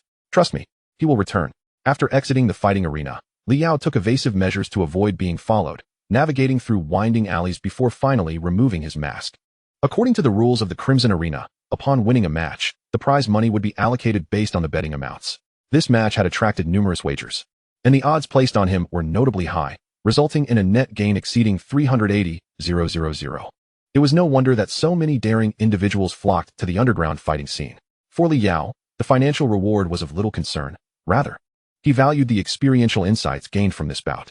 His mastery over strength had improved by at least 50. Time passed swiftly, and before long, 10 days had elapsed when Li Yao received a call from Reno. I have conferred with the shareholders, and we have decided, Reno hesitated, struggling to articulate, to unanimously sell Huami technology. Li Yao responded, indeed, that is the choice of the astute. Reno, though reluctant, expressed his resignation, while the entire situation stemmed from you. After the shareholders' meeting, I have come to understand the broader implications. He expressed his resentment, stating that many shareholders began to regret their investments in Huami after realizing they did not genuinely believe in the future of technology, but merely sought opportunities to liquidate their assets. In my view, with such a group of ingrates around, the company could never flourish. It might be wiser to divest now. After listening to Renault's grievances, Li Yao fell into contemplation. How would Mr. Renault react if he were aware that, in the coming decades, his internet technology venture would soar to unprecedented heights? Li Yao declared, as you understand, my offer remains at 500 million. Renault countered. 500 million is indeed rather modest. Even if I agree, the shareholders would never consent. Li Yao replied, then I have no choice but to sell the project to other leading tech enterprises and see how much your company may be worth then. Renault, feeling a sense of panic, stammered, This is absolutely unacceptable. Gripping the phone tightly, he broke into a cold sweat. Fine, 500 million it is. But you must promise me it will be in cash. Li Yao responded with a reassuring tone, no problem. I will send someone to contact you and finalize the purchase agreement. After all, given my current status, it is not prudent for me to be in the limelight. It was then that Renault realized the individual on the other end of the line was merely 14 years old. A mere child who had managed to outmaneuver a seasoned veteran like himself. The notion would be utterly unbelievable if it were to be disclosed. Yet, the harsh truth remained. After ending the call, Renault stared vacantly out the window, struggling to regain his composure. Meanwhile, Liao executed a handstand, balancing effortlessly with just 2 fingers pressing against the ground. 0E. How long have I been inverted? 1 hour, 37 minutes, and 48 seconds. Chapter 23. The establishment of Xingyao Technology Group. As time gradually passed, days slipped by. The acquisition of Huami Technology was nearing its conclusion. Due to his minority status, Liao found it inconvenient to sign the contract. Thus, he reached out to the Yi family for assistance in arranging someone to handle the matter. The Yi family's global influence ensured that this was executed promptly and efficiently, with the ownership remaining firmly in Liao's name. During these days, Liao participated in underground boxing matches every night, honing his combat skills and mastery of strength with increasing finesse. His exploits began to circulate within the boxing community. Tales of a mysterious masked fighter from the Crimson Arena, undefeated in numerous bouts, spread like wildfire. He earned the moniker Phantom, attributed to his enigmatic persona and ghostly speed, often dispatching his opponents with a lethal blow at the final moment. Liao garnered a considerable following in the underground boxing scene, with some fans even driving long distances to witness his matches. Certain observers noted the potential in him, sensing that he might soon challenge the reigning champion of the northern capital. By day, however, he led a rather unremarkable existence as an entrepreneurial boss, busy with the preparations for the reconstruction of Huami Technology, which was now to be known as Xingyao Technology Group. The group would focus on advanced technology, electronics, biomanufacturing, internet development, systems, and machinery, with the mission of leading the advancement of human civilization through technology. Liao invested the remaining billions provided by Yi Cheng into the reconstruction of the group, eliminating all the previously redundant projects of the company. The savings were directed towards acquiring the manufacturing chain for industrial chips. Naturally, the mere billions at his disposal were insufficient. However, upon learning of his acquisition of Huami Corporation, Yi Cheng decisively chose to become a shareholder of Xingyao Technology Group, even though Liao had previously stipulated that he would not possess decision-making authority within the group. With the financial influx from Huaka, the transformation of the new company would progress significantly faster. In the Yinggu building, on the 28th floor, the president's office had been transformed into a high-level conference room. Dressed in loose athletic wear, Liao leaned against the executive chair, while a tall female secretary stood by, diligently taking notes. The spacious conference room was enveloped in an eerie silence, with a dozen individuals feeling as though they were caught in a dream. In an instant, the superior they once knew was replaced by this 14-year-old boy before them. They recalled the day when Renault had informed them that the company was about to change ownership, and new shareholders would be joining. The executives were left astonished, their jaws nearly dropping. They struggled to believe it, but had no choice but to accept this new reality. Rumors circulated that their new boss was connected to the Yi family of Huaka Group, prompting a glimmer of hope for the company's future. Liao broke the silence by tapping the table. Excellent. This is our first group meeting, and you all are present. The newcomers felt a twinge of anxiety, uncertain of their new boss's intentions. Unfazed by their apprehension, Liao continued, Project Department, please report on the current operations of the group. The head of the project department felt a jolt of trepidation, realizing he was the first to speak. With a tense expression, he replied, Currently, our operations include electronic products, the development of instant messaging software, and deep optimization of the Android system, along with a customized third-party mobile operating system. Liao nodded. Very well. We will continue to advance the first 3 initiatives. All other projects are to be terminated. The project department head was taken aback and quickly protested. But those other projects are our current profit sources. You can't cut them all. Liao frowned slightly. What? Do you have doubts? The project department head stammered. No, I wouldn't dare. Liao. Good. Next, the human resources department. The attendees exchanged glances, taken aback by the new boss's assertive approach. The human resources manager produced documents and began to report. Currently, we have 137 employees. Liao interjected, there are too many in the marketing department. Draft a list to cut at least half. Additionally, hire 50 more technical research personnel. We do not need mediocrity. If I find any issues, you will be responsible for your own departure. The human resources manager wiped the sweat from his brow, eager to protest, but was interrupted by Liao. That will be all. Next, the finance department. As if appointing officers, Liao called upon each department in turn, clearly delineating their required tasks. After completing this, he instructed the female secretary beside him to retrieve the prepared document folder and distribute it to everyone. The attendees, puzzled, opened the folder to find a business proposal. Please take a moment to review the content of the proposal. Each individual curiously opened the booklet and began to read further, their expressions growing more astonished with each page. The ZOS mobile operating system. A borderless, fully touchscreen smartphone. Xingliao, an instant messaging service application. The research and development of fourth-generation mobile communication technology. Chip technology. Following an extraordinary increase in profits, the Group S industry is set to undergo a transformation towards militarized technology, gradually advancing towards cutting-edge military-industrial technology. This proposal not only presents detailed content, but also outlines the timeline required for each developmental milestone. All technological points are clearly enumerated, as if these projects had already been realized. A collective gasp filled the room as everyone turned their complex gazes towards Li Yao. Their own boss harbored such grand ambitions. What do you have to say? Li Yao clasped his hands together, looking at the crowd. The members of the RD department could no longer restrain themselves and pose their concerns. Li, these technologies are excessively advanced. In fact, some are beyond their time and practically unachievable. Indeed, merely observing the RD timeframes is insufficient. The maximum is merely 3 years. While each technological breakthrough typically requires at least 5 years to initiate. We are just a small to medium-sized company. Perhaps we should pursue more practical endeavors. Moreover, Li, you are quite young and may not comprehend the substantial financial investment required for technological development. Suddenly, Li Yao chuckled lightly, leaving everyone momentarily bewildered. You are correct in your assessments, and without you, it would be utterly impossible. However, Li Yao's tone shifted decisively. You must remember one thing. The company does not rely on you. It relies on me. I understand the technologies you do not. I possess the funds you lack. I am willing to undertake what you fear. What you need to do is to fully cooperate with my plan, nothing more. His words instantly silenced everyone in attendance, leaving them breathless. The crowd exchanged glances, and after a moment, they gritted their teeth and declared, "All right, we will follow you, Li." Li Yao nodded in satisfaction. Rest assured, this will be your wisest choice. Chapter 24. Women only affect the speed of my brain. Operation August 27th marks the registration day for new students at Hucking University. At 10 o'clock in the morning, the new student orientation ceremony will take place, and following the ceremony, the 4-week military training will commence. The morning in the capital is rather extraordinary, shrouded in thick clouds and mist. At a private helipad, a private jet gently descended. Shortly thereafter, a strikingly beautiful woman stepped down with a lively stride. Simultaneously, a group of individuals in matching attire arrived to greet her. An elderly gentleman approached, smiling. "Third Miss. You have finally arrived." This person is none other than Yi Xueqing, the third Miss of Huaka. Yi Xueqing playfully stuck out her tongue, exclaiming, "Uncle Zheng, must you make such a grand spectacle? I'm going to school, not embarking on a world tour." Meanwhile, Li Yao, with one hand in his pocket and a document folder in hand, strolled leisurely into the Hucking campus. The registration area was not far from the school entrance, and just a few steps away, he could see senior students from various colleges.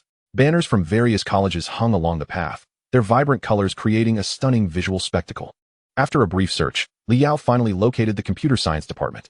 "Freshmen, please present your acceptance letter, identification card, and personal documents," instructed the senior responsible for welcoming newcomers, who appeared rather disinterested upon noticing Li Yao was male. Li Yao placed the file he was holding on the table. As the senior began to register Li Yao's credentials, he suddenly shouted, startling those nearby, "Tian Mao, what's wrong with you? Why are you yelling?" Yet, Tian Mao paid no heed to the others, fixated intently on Li Yao, as if ready to leap forward. "Li Yao, you are Li Yao." With a sudden burst of excitement, Tian Mao sprang to his feet. Wow. I can't believe I'm seeing the real Li Yao." Hearing the commotion, others nearby turned their attention to them. Upon realizing that it was indeed Li Yao, passers-by began to cast curious glances. "Is he really Li Yao? He looks quite sturdy. I thought he was only 14. He doesn't appear as frail as the news suggested. Could he be the most audacious freshman of this year? Surely, only the top students from each province could attend Huaqing. Doesn't he seem particularly remarkable, though?" Li Yao's keen hearing caught every whisper with clarity. Tian Mao chuckled. "Surprised, aren't you? Your reputation here at Huaqing is quite significant." Li Yao nodded, genuinely astonished to find himself so well known. Especially among the engineering students, their gazes towards him were somewhat peculiar. Unbeknownst to Li Yao, many girls felt an inexplicable empathy towards younger boys, and as this year's youngest freshman, he attracted a fair share of attention, leading to the discontent of the engineering boys, who viewed Li Yao with a hint of envy. Tian Mao continued to chatter incessantly. "When I saw your name on the registration form, I couldn't believe you chose our department. After all, we're not the strongest at Huaqing." Suddenly remembering, he asked, "By the way, why don't I see you with any luggage?" Oblivious to his role as a senior, Tian Mao was so engrossed in his conversation that he failed to notice Li Yao slipping away from the crowd. By the time he realized it, he found himself alone, the atmosphere turning somewhat awkward. The registration process concluded swiftly, with Li Yao being the last to enter the dormitory. The 4-person room, featuring a standard layout with beds and desks, had its own private bathroom. Inside, Three others were engaged in casual conversation, and as Li Yao walked in, they collectively turned to face the door. "Hey, buddy, you finally made it. Our room 501 was just waiting for you," greeted a bespectacled boy in a blue shirt, sitting by the window. Noticing Li Yao's youthful appearance, he curiously inquired, "So, what is your name?" "Oh, I'm Li Yao," he replied. The glasses-wearing boy sat up, eyes widening. "Are you the Li Yao from your city?" Li Yao responded, "Unless there's another with the same name, I believe so." "Wow, impressive. So it's really you." Upon realizing that Li Yao was merely 14 years of age, they instinctively regarded him as a younger brother to be looked after. The bespectacled gentleman smiled and introduced himself, stating, "I am Zhu Yinglong, a local from the capital." The stout boy chuckled, "Greetings, I am Meng Tezho, hailing from Jiangsu in Zhujiang." The final member, a fair-skinned youth with an airy fringe, also offered a salutation. "Hello, I am Su Qi from South Guangdong. Given your youth, we shall take it upon ourselves to look after you." Noticing that Li Yao carried no luggage, Zhu Yinglong inquired curiously about its whereabouts. Li Yao's response astonished the group. "I likely won't be residing at school for long, so I couldn't be bothered to bring any luggage. Anything I need can be purchased directly." Su Qi clapped his hands and laughed. Indeed, youthful audacity. This lad has a bright future ahead. The others joined in the jovial uproar, assuming Li Yao was merely jesting and not taking it seriously. Meng Tezho glanced at his watch, noting that it was nearly time for the entrance ceremony. "You're right. I almost forgot. Let us be on our way." Zhu Yinglong quickly changed his attire and tidied his hairstyle. On the way, they heard that the student representative for this ceremony was an unparalleled beauty. "Wow, a stunning senior. My dream," Su Qi exclaimed. "What? There's a beauty? I must take the lead," he declared, confidently brushing back his bangs. Su Qi then noticed Li Yao's indifference and seemed to realize something. Smirking mischievously, "Little brother, at just 14, you have yet to experience that wondrous sensation so naturally. You wouldn't understand." Li Yao shot him a sidelong glance and remarked nonchalantly, "Isn't it simply about getting into bed? It's nothing significant. Women merely affect the speed of my thoughts." His candidness left the other three momentarily speechless. Are middle school students nowadays this mature? The four engaged in light conversation, growing more familiar as they made their way to the grand hall for the new student ceremony. The hall was spacious, capable of accommodating thousands. As the ceremony for one of the nation's premier institutions, it was attended by numerous scholars and dignitaries, with journalists eagerly present as well. The prestige of Huaqing was evident in this regard. The four found a bright spot in the front row, directly facing the entrance, allowing them to easily spot any beautiful women passing by. Su Qi snapped his fingers in triumph. "What do you think? I found a splendid spot, didn't I?" Meng Tezho and the others nodded in agreement, giving him a thumbs up. As the start time approached, feeling somewhat bored from the wait, they began a guessing game about the next actions of the surrounding beauties. Those who guessed incorrectly would have to approach the other party for a conversation. Su Qi noticed a long-haired woman in a floral dress standing by the entrance, seemingly waiting for someone. He confidently pointed in her direction, grinning, "If I'm not mistaken, she will soon greet others." "What? You picked such an easy one. Even I could guess that," Zhu Yinglong retorted. However, Li Yao shook his head, stating, "You are all mistaken. She is about to leave the venue." As soon as the words were spoken, the long-haired woman indeed took delicate steps and vanished from sight. The crowd turned to Li Yao, their faces etched with disbelief. "Don't look at me like that. I was merely guessing," Li Yao shrugged. He would not divulge to them that he could profile crowd behavior through Zero Yi's vast data analysis. The woman had paced back and forth 53 times, her eyes darting nervously, indicating her anxiety. Moreover, her right hand had risen over 15 times, clearly a habitual gesture, coupled with her wearing a dress. Li Yao concluded that she likely did not have her phone or any belongings and, after much internal conflict, chose to return and search. Su Qi, refusing to be deterred, approached a couple huddled in a corner, their affection evident. With a hearty laugh, he declared, "Based on my years of experience, they are definitely going to kiss." Li Yao shook his head, saying, "No, that man is about to receive a slap." The crowd turned to observe as the couple, who had been entwined, suddenly pulled apart. And in the next moment, the woman decisively slapped the man. "Goodness! Do you possess sorcery? Can you foresee the future?" Zhu Yinglong exclaimed excitedly, covering his mouth in astonishment. Meng Teshu's small eyes brimmed with confusion, staring blankly at Li Yao. Su Qi patted Zhu Yinglong and asserted, "What are you all rambling about? We are in the 21st century. As a well-educated individual who has undergone 9 years of mandatory education, I understand why this is happening." He pointed dramatically, reminiscent of a detective unveiling the truth. "The truth is singular. You are an alien, right?" Su Qi pretended to be profound. Though the world should have already considered this, a 14-year-old prodigy shattering the highest college entrance examination records. Is this something humanity is capable of? The crowd bore expressions of disbelief, and even Li Yao had to admire Su Qi's audacity. Li Yao stretched leisurely and remarked, "Actually, I prefer to call it the science of causal inference through big data, where all behavior is calculated based on data. I have long harbored a research idea. As long as the data is sufficiently abundant, even events spanning 10, 100, or 1,000 years can be predicted flawlessly. This would achieve a realm of evolution and human calculation. Every cause must yield a corresponding effect. Liao shrugged, of course. You may think I'm speaking nonsense, as that idea has yet to be realized. The other three looked at Liao oddly. If he were to accomplish this, wouldn't he become an omniscient deity? As this small interlude concluded, the freshman ceremony finally commenced. Accompanied by thunderous applause, the principal and other leaders began to speak incessantly. Liao barely absorbed their words, lost in contemplation on how to design his earlier thoughts. He was not jesting. With Zero Yi's corresponding neural topology algorithms, could it indeed simulate similar functionalities? Indeed, it was worth a try in the future. When Liao snapped back to reality, he was taken aback to see a familiar figure standing on the podium. It was Yi Xueqing.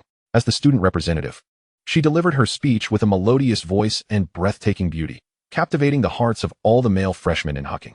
Meng Tezho nudged Liao beside him and whispered, "Hey, did you see her? She's the senior I mentioned earlier, truly stunning, even more beautiful than a star." Liao merely responded with an indifferent "oh." Meng Tezho was astonished, beginning to question whether this young man beside him had undergone some sort of spiritual training, as his reaction was quite unexpected. On the platform, Yi Xueqing spoke with confidence, inspiring the newly arrived students, her gaze sweeping across the audience before unexpectedly settling in one direction. Upon spotting Liao, her heart filled with joy, her smile radiating warmth as she seemingly acknowledged him with a nod. Meng Tezho exclaimed, "Dude, did you see that? The goddess is greeting me. She's acknowledging me." A student seated in the front row, wearing a cold expression, turned with disdain and remarked, "Chubby, let's be realistic. She's clearly looking at me. Don't flatter yourself." "Nonsense, it's definitely me." Another boy from the same side countered. Liao sighed softly, murmuring, "Indeed, beauty brings trouble. I suppose I should keep my distance from Yi Xueqing to avoid complications." In the afternoon, military training was imminent. Meng Tezho hoisted his pants, attempting to tighten his waistline. His expression one of reminiscence. "I can guarantee that goddess was absolutely watching me." Su Qi, unable to contain himself, retorted, "Enough of this fantasy, chubby. This isn't the time for daydreaming." Zhu Yinglong raised his hands in agreement. Noticing the two's lack of cooperation, Meng Tezho joyfully patted Liao, saying, "You're the best. The only one who believes me." Liao remained silent, merely removing his shirt, unwilling to shatter Meng Tezho's illusions. Suddenly, the atmosphere grew quiet, and the three ceased their chatter. Their attention was drawn to Liao. His bare upper body, adorned with well-defined muscular lines resembling a suit of armor, elicited involuntary swallows from onlookers. It is often said that moderate fitness attracts the opposite sex, while excessive fitness attracts the same. They found themselves speechless in admiration. As Liao donned a tight-fitting military training shirt, his prominent abdominal and pectoral muscles exuded a commanding masculine presence. Su Qi coughed a few times, exclaiming, "Liao, your physique is impressive. Share your training secrets with me." The others looked on with envy, utterly amazed. Military training is likely one of the most challenging yet unforgettable memories of one's student years. At Huaqing, this training not only tests one's willpower, but also involves real soldiers imparting genuine skills, even including live-fire training. It is a completely militarized management system. Liao's Computer Science Institute, along with the Physics, Finance, History, and Mathematics Institutes, underwent training in the main campus. This time, their instructors appeared to be elite military trainers, reputed as warriors with blood on their hands. As hundreds stood in formation, they quickly spotted the instructor, whose sharp gaze and agile stride sent chills down their spines. Chapter 26. With your display, do you not make me seem rather foolish? The instructor, known by the codename Vulture, did not reveal his true name. The Vulture instructor saluted the crowd, briefly conveyed a few words, and immediately commenced the operation. His gaze was sharp as a hawk's, sweeping over the assembled individuals as he bellowed, "I have but one demand of you. Obey orders. Do you understand?" "Respond with yes." "Yes," echoed the voices of dozens, their enthusiasm palpable. Indeed, their spirit was commendable, yet the Vulture instructor remained expressionless, pondering whether they could sustain such fervor for long. The first classic drill was to stand at attention. The corners of the Vulture instructor's mouth curled slightly as he extended 3 fingers. With a knowing expression, he declared, 3 hours of standing at attention. After 3 hours, we shall dine together. The mention of this duration caused the legs of nearly everyone to weaken. As university students, they had surely endured the trials of military training in their earlier school years. Meng Tezho, quick-witted, immediately invoked the name of Li Yao as a potential savior. "Instructor, we have a mere 14-year-old among us. He is still a child. Can you bear to see him stand for 3 hours?" His eyes darted, and he continued, "They say we are a collective. We should share blessings and burdens alike. Might we not stand for a shorter duration?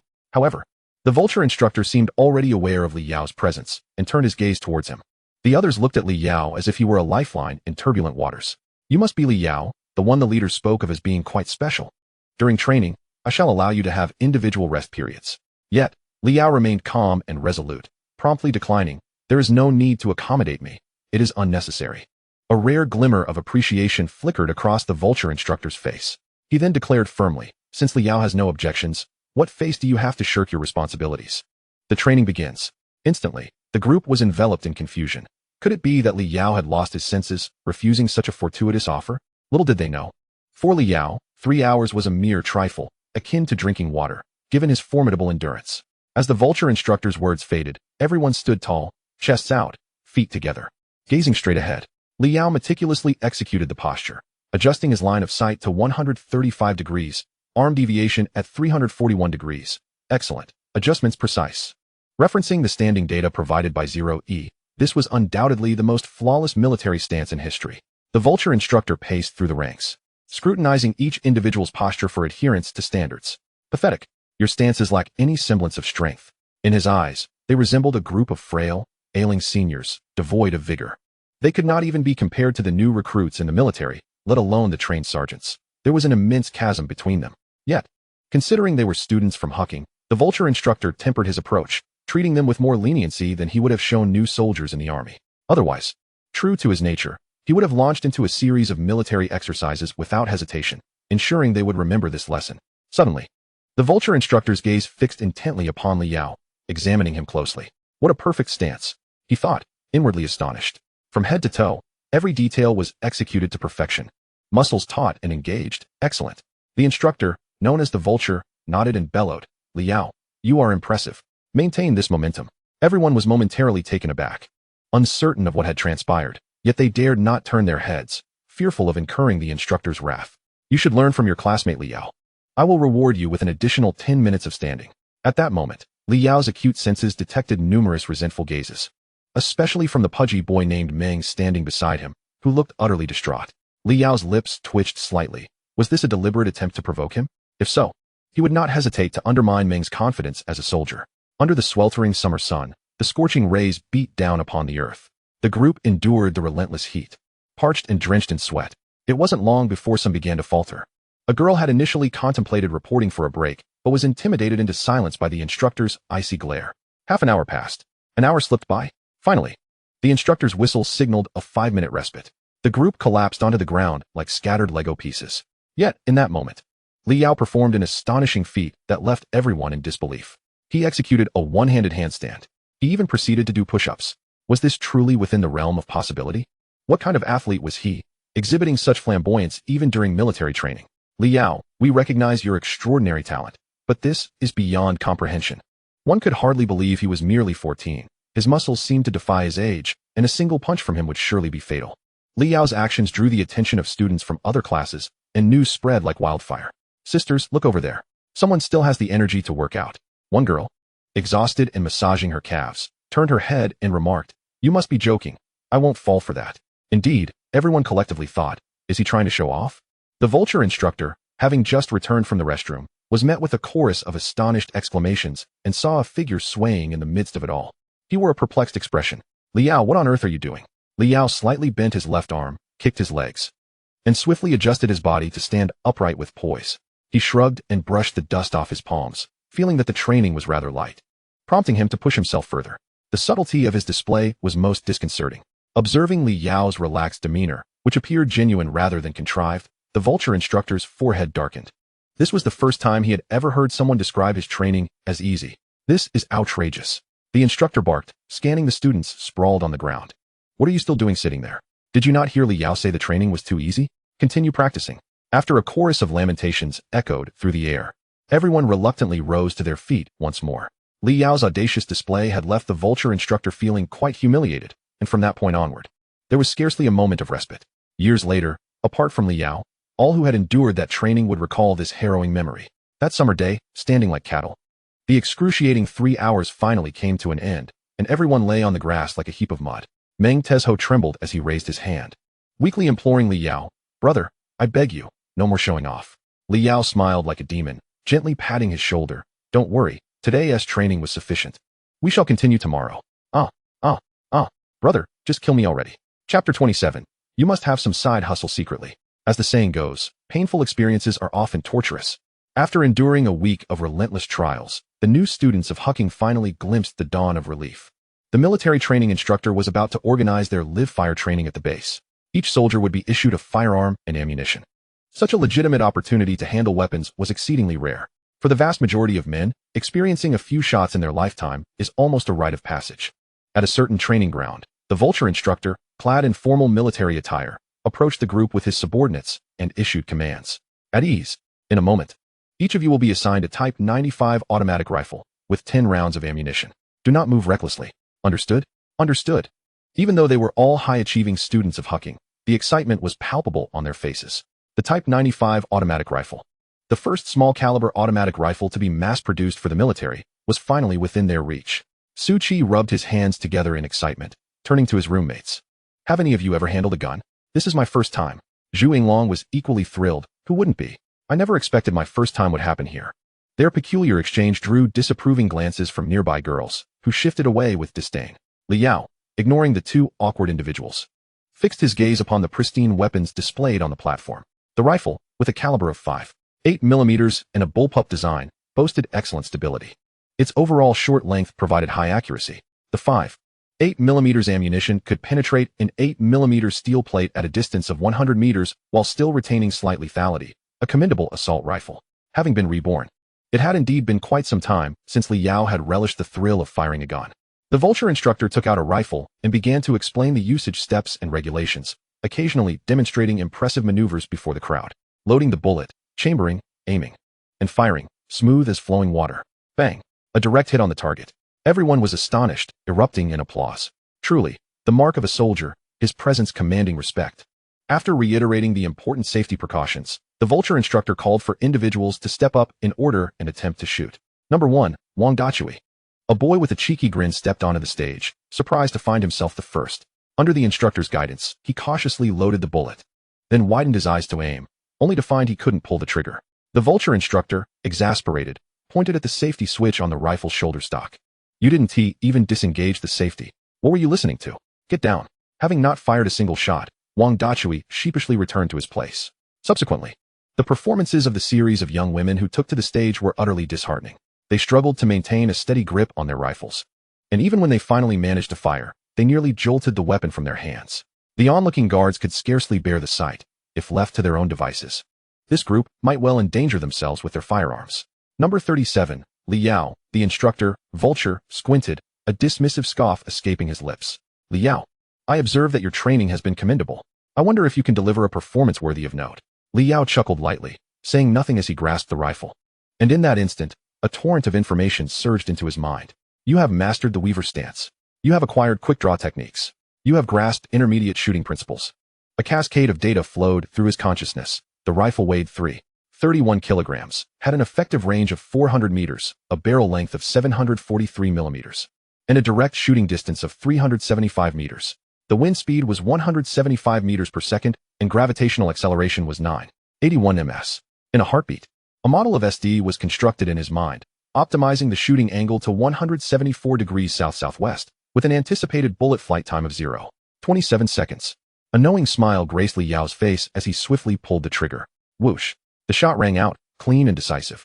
The instructor, confident that the novice would miss, leisurely continued to instruct. Li Yao, for your first encounter with a firearm, a distance of 50 meters is indeed quite challenging. However, the guard responsible for the inspection interrupted. Reporting, sir, this individual has hit the bullseye, 10 rings. A perfect shot. A wave of disbelief washed over everyone, and they craned their necks to glimpse the target's center. There, amidst a plume of white smoke, lay conclusive evidence of a hit. Vulture's mind began to unravel, his mouth agape in incredulity. As a seasoned marksman, he had never witnessed anyone achieve a perfect score on their very first attempt. Li Yao, have you previously trained at a shooting range? He inquired. Li Yao feigned innocence, responding, no, just fortunate, I suppose.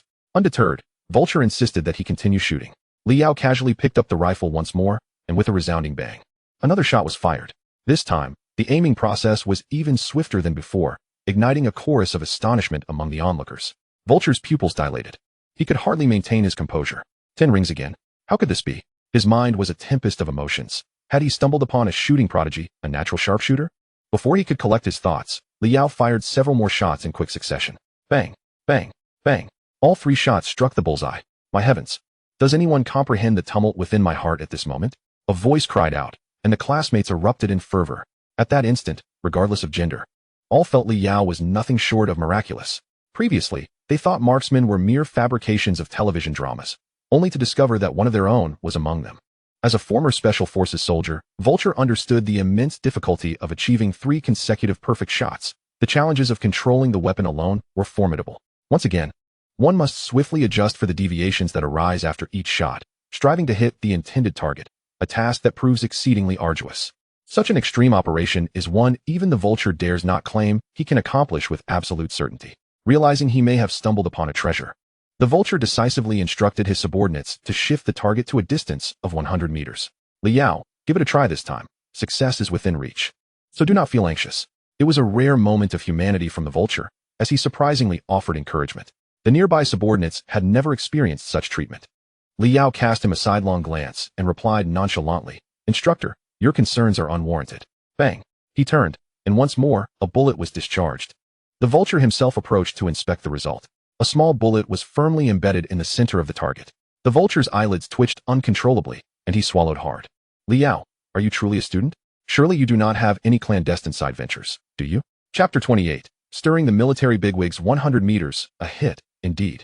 Excellent. Let us extend the distance to 200 meters. The Vulture's eyes gleamed with fervor. He was undeniably exhilarated.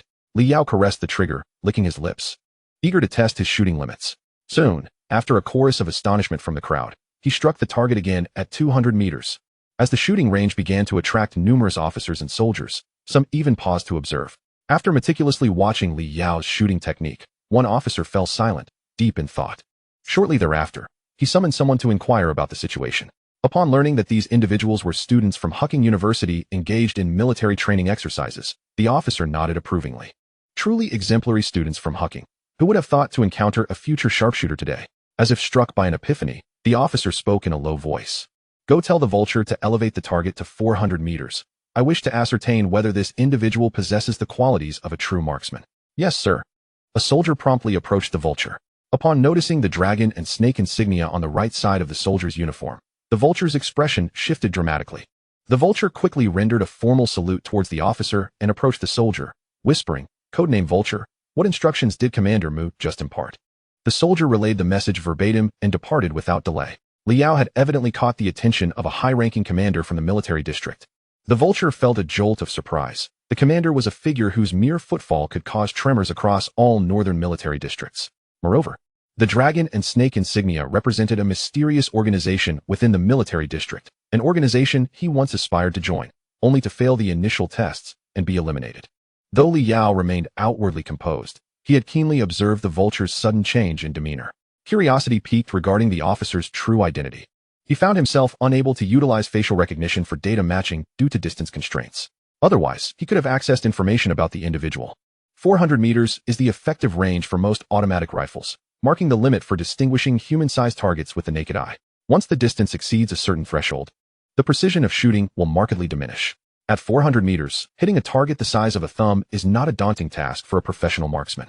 However, for a mere 14-year-old university student wielding a Type 95 automatic rifle, simply hitting the target would be akin to witnessing a miracle. No one harbored any hope.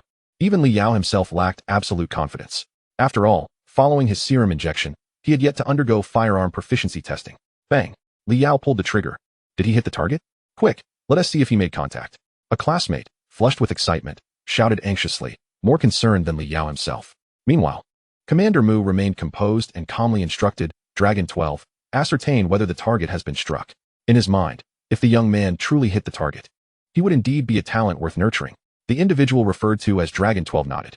Curiously, he chose not to approach the shooting range, but instead fixed his gaze from a distance, observing with the naked eye. It was known that the shooting position was at least 500 to 600 meters away. Clearly, Dragon 12 was no ordinary individual.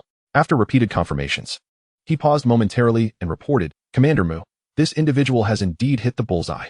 Oh, this is intriguing. Commander Mu squinted with a smile and waved his hand. Come, let us go and take a closer look at this young man. Noticing the commander and his entourage approaching, the vulture instructor shot a warning glance, signaling with a subtle gesture.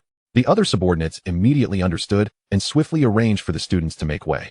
Subsequently, the vulture instructor approached Li Yao and whispered softly, "Li Yao, shortly, a military district commander will arrive. You must perform admirably. Remember, do not provoke him. You cannot bear the consequences. I have said my piece. The rest is up to you." Such an unusual turn of events during military training sparked considerable commotion among the students, who began to murmur in hushed tones. "What rank do you think this officer holds? I've never seen him on television." "Shoo, keep your voices down. Look at the guards beside him.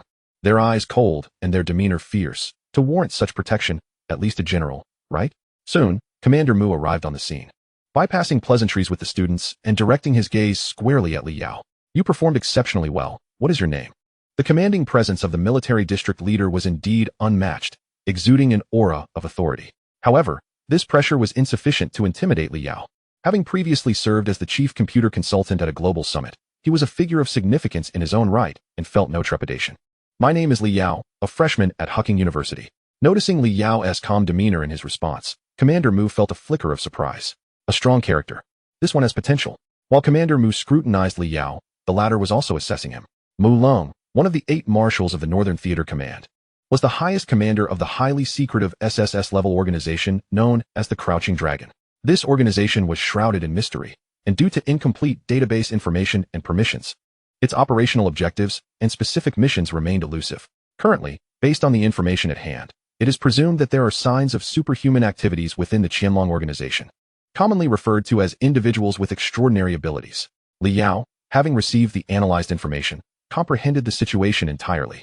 Unbeknownst to him, Chief Mu, whose identity had been inadvertently revealed, was still admiring the young man before him. He instructed the others to set the target distance to 1,000 meters. 1,000 meters. The crowd gasped in astonishment, and even the vulture instructor could no longer remain composed. He cast a deep glance at Li Yao, his mind rife with suspicion. It seemed that the chief was indeed serious about this. Whether Li Yao could seize this once-in-a-lifetime opportunity depended on his fortune. "I've set it to 1,000 meters. You have no objections, do you?" A rare smile graced Marshal Mu's face. Li Yao flexed his wrist and slowly replied, "When the commander speaks, how could I dare to disagree? 1,000 meters it is. 0E. Retrieve the environmental data surrounding us." As he mentally summoned the intelligent life form, Li Yao gently closed his eyes, inhaling deeply and exhaling the impurities. He attuned himself to the rhythm of the wind and the sensation flowing through his fingers. With careful precision, he raised his firearm, focusing intently on the rhythm of the shot, aligning 3 points in a straight line. 3, 2, 1 now. He abruptly opened his eyes and squeezed the trigger. The arena fell into an eerie silence, the only sound being the gunshot. Chapter 29. Have you all heard of my exploits? Li Yao understood instinctively, without needing to look, that he had undoubtedly hit his mark. Indeed, when Long 12 returned, he confirmed that the target had been struck. Marshal Mu's face lit up with joy as he regarded Li Yao with warmth. "Excellent. I knew I had not misjudged you. You are truly exceptional." The marshal clapped his hands, then conferred with the vulture about taking Li Yao aside for a private conversation. Naturally, the vulture dared not refuse the chief's request to take his student, and Li Yao did not object. Soon, he was led to a secret, enclosed room. Marshal Mu removed his outer military coat, his demeanor turning serious as he began a detailed discussion with Li Yao. Half an hour later, Li Yao leisurely returned to the training ground, continuing his practice. As the sun set, the group boarded the bus, preparing for their return journey. During this time, the vulture instructor longed to directly approach Li Yao to inquire about their conversation, but he restrained himself, aware that it was a matter of the chief's confidentiality, which he had no authority to question. Whether intentional or not, the vulture chose to sit in front of Li Yao on the bus. At that moment, several female classmates could no longer contain their curiosity and eagerly pressed Li Yao for details. "Oh, dear brother, just tell me. What did that seemingly intimidating officer want with you? What did you two discuss?" Yes. Your marksmanship is so precise. Could you teach me in the shooting range sometime? I want to learn too." Beside them, Meng Teisho relished the attention from the girls, clearing his throat. "Ahem, let us take turns asking him." The scene resembled a press conference. Noticing the vulture feigning sleep, Li Yao couldn't help but smile. "In truth, our conversation was rather superficial. He merely wished to inquire about my remarkable eyesight."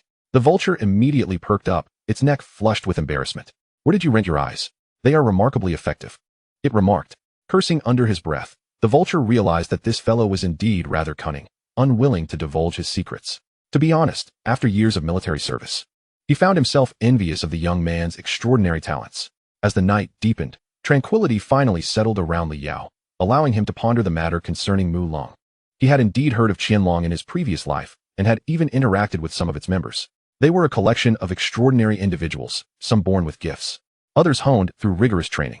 Regardless, this group operated with remarkable discretion and possessed formidable strength, making them quite formidable adversaries. Of course, Li Yao's expertise in the realm of hacking was unparalleled, and one could argue that he, too, belonged to the ranks of the extraordinary. Naturally, he had received invitations to join similar organizations. Unfortunately, these invitations originated from the United States, and as a citizen of China, Li Yao was reluctant to serve under their banner. Mu Long, as the commander of Qianlong, clearly recognized his shooting prowess and sought to invite him to join their ranks. His youth was not seen as an impediment. Mu Long even expressed a willingness to wait until Li Yao graduated from university before promoting and nurturing him. Regrettably, Li Yao declined the offer on the spot. Recalling their earlier conversation, Mu Long had asked, "Are you certain you do not wish to reconsider? If you choose to enlist after graduation, I will ensure your future is boundless, even surpassing all your current endeavors." His words were resolute, and he evidently possessed the confidence to back them up. "I dare wager that once you take this step, you will enter a whole new world." He refrained from revealing too much. Such confidential matters were not meant for public knowledge. It was evident how highly he regarded Li Yao. In terms of knowledge, temperament, capability, and intellect, Li Yao was undoubtedly his top choice. Li Yao shook his head. At that moment, he understood precisely what Qianlong entailed. Yet he had grown accustomed to operating independently and did not wish to be beholden to anyone. "I appreciate your kindness. I truly do, but I must decline enlistment." Seeing Li Yao's firm stance, Mu Long could only sigh. "Young man, if this is your nature, I shall not press you further. Should you change your mind in the future, you may still seek me out. Just dial this number, and someone will reach out to you." With that, he scribbled a series of digits on a piece of paper and handed it to him. As Li Yao prepared to leave, Mu Long suddenly interjected, "Oh, by the way, a rather terrifying computer virus has recently emerged worldwide. As a computer science student, you must have seen it in the news." Li Yao's heart skipped a beat, and he furrowed his brow, sensing trouble. He paused and turned to respond. "Indeed, I am aware of this situation." "What is it, Commander?" With a placid smile, Marshal Mu replied, "It is nothing of great concern. I merely wish to express my astonishment at how peculiar this network virus is, leaving even our military at a loss. It is somewhat of a lament that the future of the internet will rest upon your generation's shoulders." Li Yao merely responded with a casual indifference, "Perhaps," and without a backward glance, exited the room. This left Mu Long alone, quietly seated in contemplation. The previous global cyber virus incident had even infiltrated military bases in the United States. As a high-ranking general, he could not remain idle. After mobilizing considerable resources, the situation began to clarify.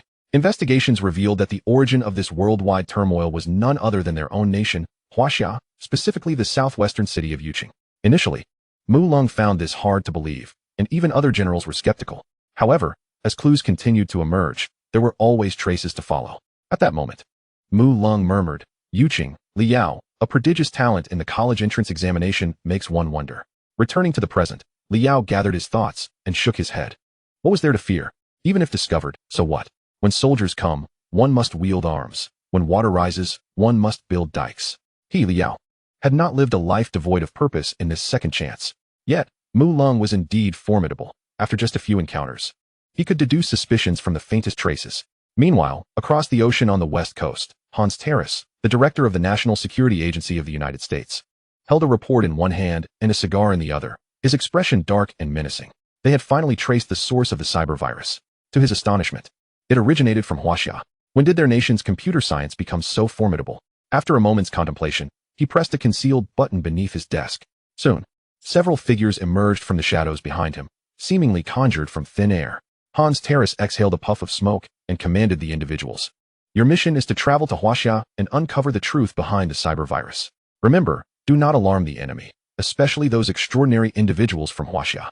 Chapter 30. The first lesson of the semester. Realizing that he was under military scrutiny, Li Yao had recently begun to temper his behavior, adopting a more subdued demeanor. During the subsequent military training sessions, he refrained from making any audacious headlines. "Mr. Li?" Amidst casual conversations with his roommates, Li Yao heard a familiar voice calling his name and instinctively looked up. Not far away stood a familiar figure, a captivating woman in a flowing red dress, whose charm was undeniable even in a crowd. It was indeed her. Greeting Su Xiao and the others, Li Yao walked towards her, much to the astonishment of his roommates. This person was none other than Yi Xueqing, the third young mistress of the Yi family. Onlookers stood frozen. unable to believe that this goddess senior was actively seeking out Li Yao. Unfazed by the curious gazes of those around her, Yi Xueqing smiled sweetly and charmingly. Mr. Li, it has been a while. Li Yao, naturally immune to the allure of a beauty with skin like snow and a visage like a painting, remained composed, merely curious about her intentions. I suppose it hasn't been too long. One usually does not visit without reason. What brings you to me? Li Yao paused and added. And I'm not that old. There's no need to keep emphasizing Mr. Yi Xueqing helplessly stuck out her tongue, revealing her true nature. My father insists. Do you think I desire this? Then I shall continue to address you as junior. And can I not seek you out without pressing matters? You truly are a bore. Li Yao slowly withdrew, preparing to dismiss himself for lunch. Since you have no pressing issues, I shall take my leave. Yi Xueqing, in a moment of urgency, called out, wait. I do indeed have something to discuss with you. Li Yao shot her a sidelong glance, candidly critiquing her. Next time, don't be so brazen in seeking me out. Just state your business directly. Look at how the people around us are regarding me. Yi Xueqing turned on her heel, glancing around to find the surrounding boys uniformly fixated on them, each glaring at Li Yao with an intensity that could shatter teeth. It was infuriating. With a playful smile, Yi Xueqing winked at him, deliberately drawing closer to Li Yao, feigning an intimate demeanor. After all, who could resist the allure of this young lady? Outside the campus, in a tranquil cafe, Li Yao gulped down coffee with abandon. Yi Xueqing, utterly speechless, remarked, why do you still behave this way, gulping everything down in one go? Li Yao, unfazed, cut to the chase. You summoned me, presumably regarding matters of the Xingyao group? Yi Xueqing nodded in resignation, confirming that nothing could escape his notice. Indeed. Upon learning of your acquisition of a technology company, my father promptly arranged for me to assist you, allowing me to gain early experience in company management. Currently, Yi Cheng is also a shareholder in the Xingyao group, and this minor task is something Li Yao would naturally accept. The group has largely found its footing, with the first product expected to debut next month. Yi Xueqing gasped in astonishment. Next month? So soon? Shouldn't we wait and see? After all, this is Xingyao's inaugural product. We must seize the market. Li Yao chuckled. Do you doubt my capabilities? Rest assured, the project I am spearheading will undoubtedly astonish everyone. Yi Xueqing had long since grown accustomed to this man's extraordinary talents. Even the recent changes in his appearance and physique had not prompted her inquiries. In short, the air of mystery surrounding him was profound, one that even her father could not penetrate, let alone herself. After a brief exchange, Yi Xueqing gained a clearer understanding of the current state of the Xingyao group. All right, I grasp the tasks you've entrusted to me. In that case, let us eagerly anticipate next month's product launch. May Xingyao truly make a stunning debut. After diligently analyzing the company's internal affairs, Yi Xueqing intended to return and draft relevant management proposals. With her assistance, Li Yao could temporarily set aside his concerns about the company as trivial matters. This would allow him to devote more energy to addressing the pressing issue of how to handle the scrutiny from the military. The influence from Huaxia was manageable, after all. He was a citizen, and they would not recklessly act against him. However, if his suspicions were correct, a response from the United States would soon follow. For now, he had the guise of a hucking student as a shield. Even if they discovered his identity, they would likely hesitate to take action. Li Yao stroked his chin, a thought forming in his mind. For the sake of caution, should one not also craft some weapons? The military training has finally concluded, and Hucking University is set to commence its first lecture. The subject at hand is C language programming, a course that is virtually mandatory for all students within the computer science department. Many of Hucking's exceptional scholars had diligently prepared in advance, familiarizing themselves with the material beforehand. During the inaugural class, Li Yao displayed commendable respect for the instructor by attending without absence. He chose a seat at the back and patiently awaited the arrival of the professor. Before long, an elderly professor entered the room, conducted a brief self-introduction, and swiftly delved into an intensive lecture. University professors typically engage in various research projects and are required to publish scholarly articles. Thus, they seldom allocate excessive attention to undergraduate instruction, leaving students to grasp the concepts independently. From the very first class, the students in the computer science department felt as if they were facing a formidable adversary. Even those who had prepared in advance found themselves struggling to comprehend certain concepts presented by the professor, necessitating further study outside of class. C language, while a fundamental high-level programming language, can effectively execute numerous low-level operations. The elderly professor adjusted his glasses and habitually challenged the students, inquiring, "Who among you is familiar with process deadlock? In operating systems, C language can indeed address these issues."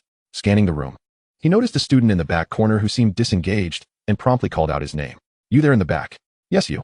As the class turned to look, they stifled laughter upon realizing that the student being singled out was none other than Li Yao. It was amusing to see the renowned Li Yao caught in a moment of inattentiveness.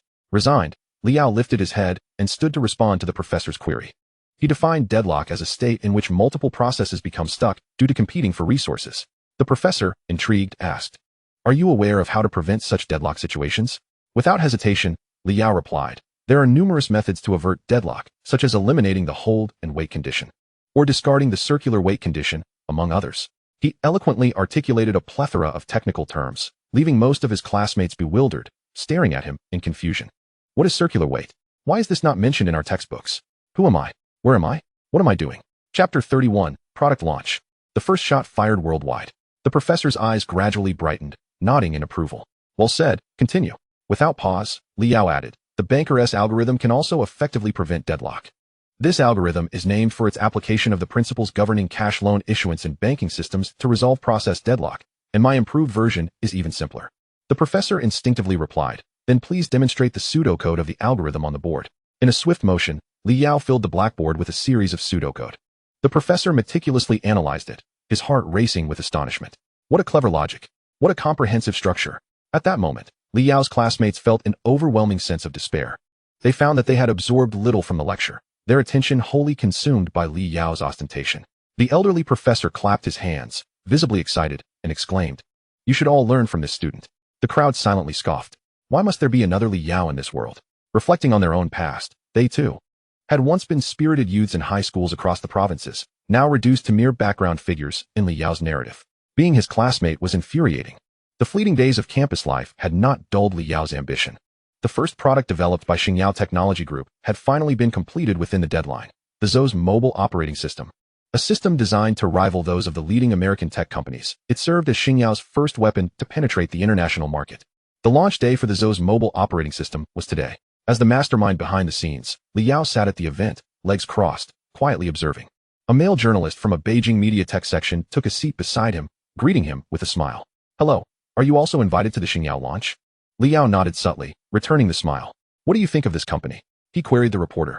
The journalist glanced around, ensuring their conversation remained private, and whispered, "To be honest, I'm not very optimistic about this company. Their philosophy of leading the technological advancement of humanity is overly ambitious.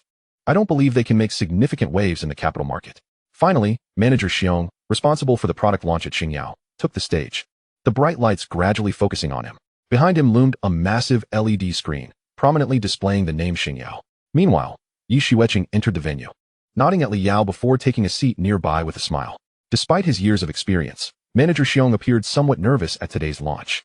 After receiving confirmation through his earpiece that everything was ready, he paused momentarily, then displayed a confident smile. "Welcome to the inaugural product launch of Xingyao Technology Group. I believe this is the first time many of you have heard the name Xingyao. However, I am confident that by the end of today, Xingyao will become the nightmare of all our competitors." The journalists were momentarily taken aback, capturing the moment with their cameras. Sensing the atmosphere was favorable, Manager Xiong continued, "Currently, companies across the globe are vying for a slice of the future technology system industry. Unfortunately, from our perspective at Xingyao, the internet technology industry in China has yet to truly rise. Because no Chinese company has genuinely launched a core system technology of its own." Manager Xiong's incisive critique sparked fervent discussion among the many journalists present. As professionals in the tech sphere, most initially disagreed with his statements. Yet upon reflection, it seemed that indeed, no domestic company's technology warranted commendation. Even the development of the internet had drawn heavily from American experiences. Liao smiled faintly, quietly observing the surrounding clamor. The ensuing controversy among the media was precisely the effect he desired. These statements were not merely the improvisations of Manager Xiong. Each line had been meticulously orchestrated by Liao in advance. Manager Xiong remained vigilant, pressing a switch that activated a backdrop adorned with a striking black and white glass pattern.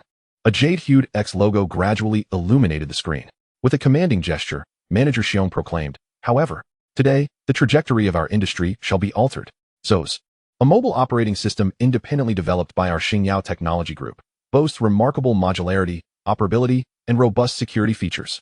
Its exquisite design and the seamless integration of hardware and software surpass all existing systems on the market.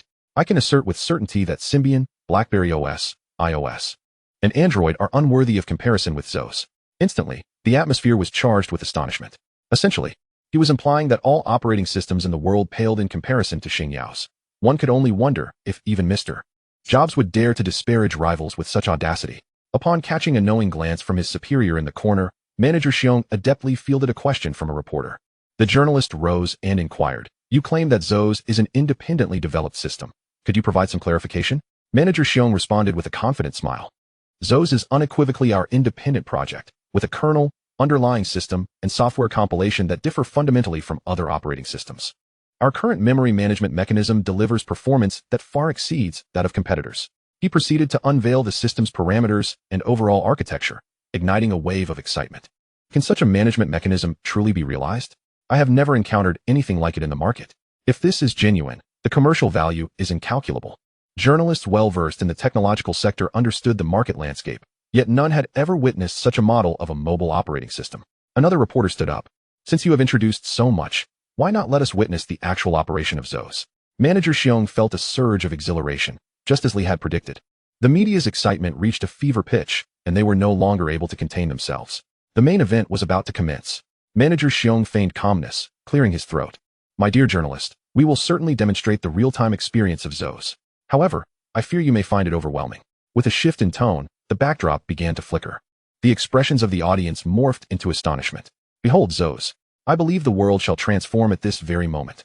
Chapter 32. Instant Fame. Zos is not merely an operating system. In the future, Xingyao will cultivate an entirely new ecosystem of intelligent products, encompassing computers, smartphones, and mobile devices. This will herald a novel technological ecosystem. Imagine a day when mobile phones can perform every function of a computer and seamlessly interact with its services. Surely this is within the realm of possibility for Xingyao. The journalists present were utterly astounded, their minds ablaze after reviewing all the testing data concerning Zos, as it dramatically reshaped their perceptions. Who knew an operating system could operate with such unparalleled fluidity? The exquisite UI. Along with the animation style Xingyao referred to, what was it called? Flat design? This term was entirely foreign to them, yet the aesthetic appeal of this design was undeniably captivating. The interactions, transitions, and control elements, along with the overall system feedback, could only be likened to the brilliance of a Da Vinci in the design world. Manager Xiong, observing the enthusiastic expressions of the journalists, struggled to maintain his composure. However, he could not withstand the fervor of the reporters, who bombarded him with questions, leaving him drenched in sweat. In that moment, a male journalist who had previously been conversing with Li Yao suddenly found himself blushing and at a loss for words. He had initially thought of Xingyao as merely a company seeking publicity, yet he was left feeling thoroughly embarrassed, akin to a clown. He realized that following this press conference, a new wave of excitement would undoubtedly ensue. The male journalist noticed a man beside him rising to his feet and quietly warned, "It's not yet time to leave." Li Yao gently patted his shoulder and leaned closer to whisper, "What are your thoughts on Xingyao now?" The journalist paused for a moment, appearing somewhat flustered, but responded with utmost sincerity, "This is undoubtedly the most forward-thinking tech company I have ever encountered." Li Yao then straightened up and casually remarked, "I suggest you pay closer attention. This is merely an appetizer."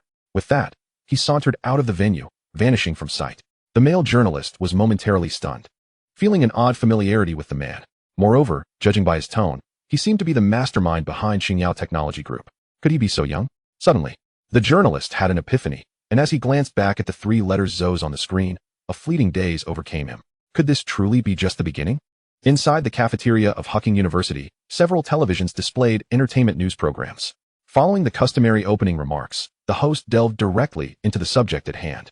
Xingyao Technology Group, a newly established tech company in the capital, had completed an internal restructuring in less than a few months and recently unveiled a mobile operating system named Zos, which made its astonishing debut at the press conference. Industry insiders claimed that this operating system was entirely independently developed by the company, marking it as the first of its kind in Huaxia. Its smooth operational performance and security vastly surpassed almost 99 of foreign operating systems. According to evaluation reports, the commercial value of Zos exceeds 10 billion, a figure that is merely conservative. The host, brimming with excitement, exclaimed with fervor, "The Vista operating system, developed by the American tech giant Microsoft in 2005, cost nearly 20 billion. In contrast, our homegrown Zos operating system undoubtedly surpasses its standards, marking an epic-making milestone." What does this signify? While the host's enthusiasm filled the screen, clips from the launch event of Xingyao intermingled, showcasing the fervent reactions of reporters at the time. Li Yao appeared detached, leisurely enjoying his meal in the cafeteria. Opposite him, Zhu Yinglong, while watching the television, marveled, "Goodness, is Xingyao Zos really that impressive? How can it be touted as having a market value in the hundreds of billions? What are your thoughts?" Su Qi scoffed, mocking Zhu Yinglong's short-sightedness. "To be frank, you truly are a four-eyed frog. The online forums are ablaze with discussions about the Zos system." Su Qi continued, The reviews online are overwhelmingly positive. A tidal wave of acclaim. You wouldn't believe it. After witnessing the performance tests of Zos, those who initially dismissed it as mere hype fell silent. Zhu Yinglong, intrigued, wondered about the origins of Xingyao, having never heard of it before. Su Qi shook his head, admitting ignorance as well. It seemed that someone online had claimed to be an employee of Xingyao, asserting that the projects were meticulously planned and designed by the company's young owner, who had not yet reached 20. Meng Tezho burst into laughter. Is this person serious? A company like this founded by someone under 20? Who would believe that? Suddenly, the three exchanged dubious glances. This extraordinary scenario felt eerily familiar. They turned their attention to Li Yao, who was quietly engrossed in his meal.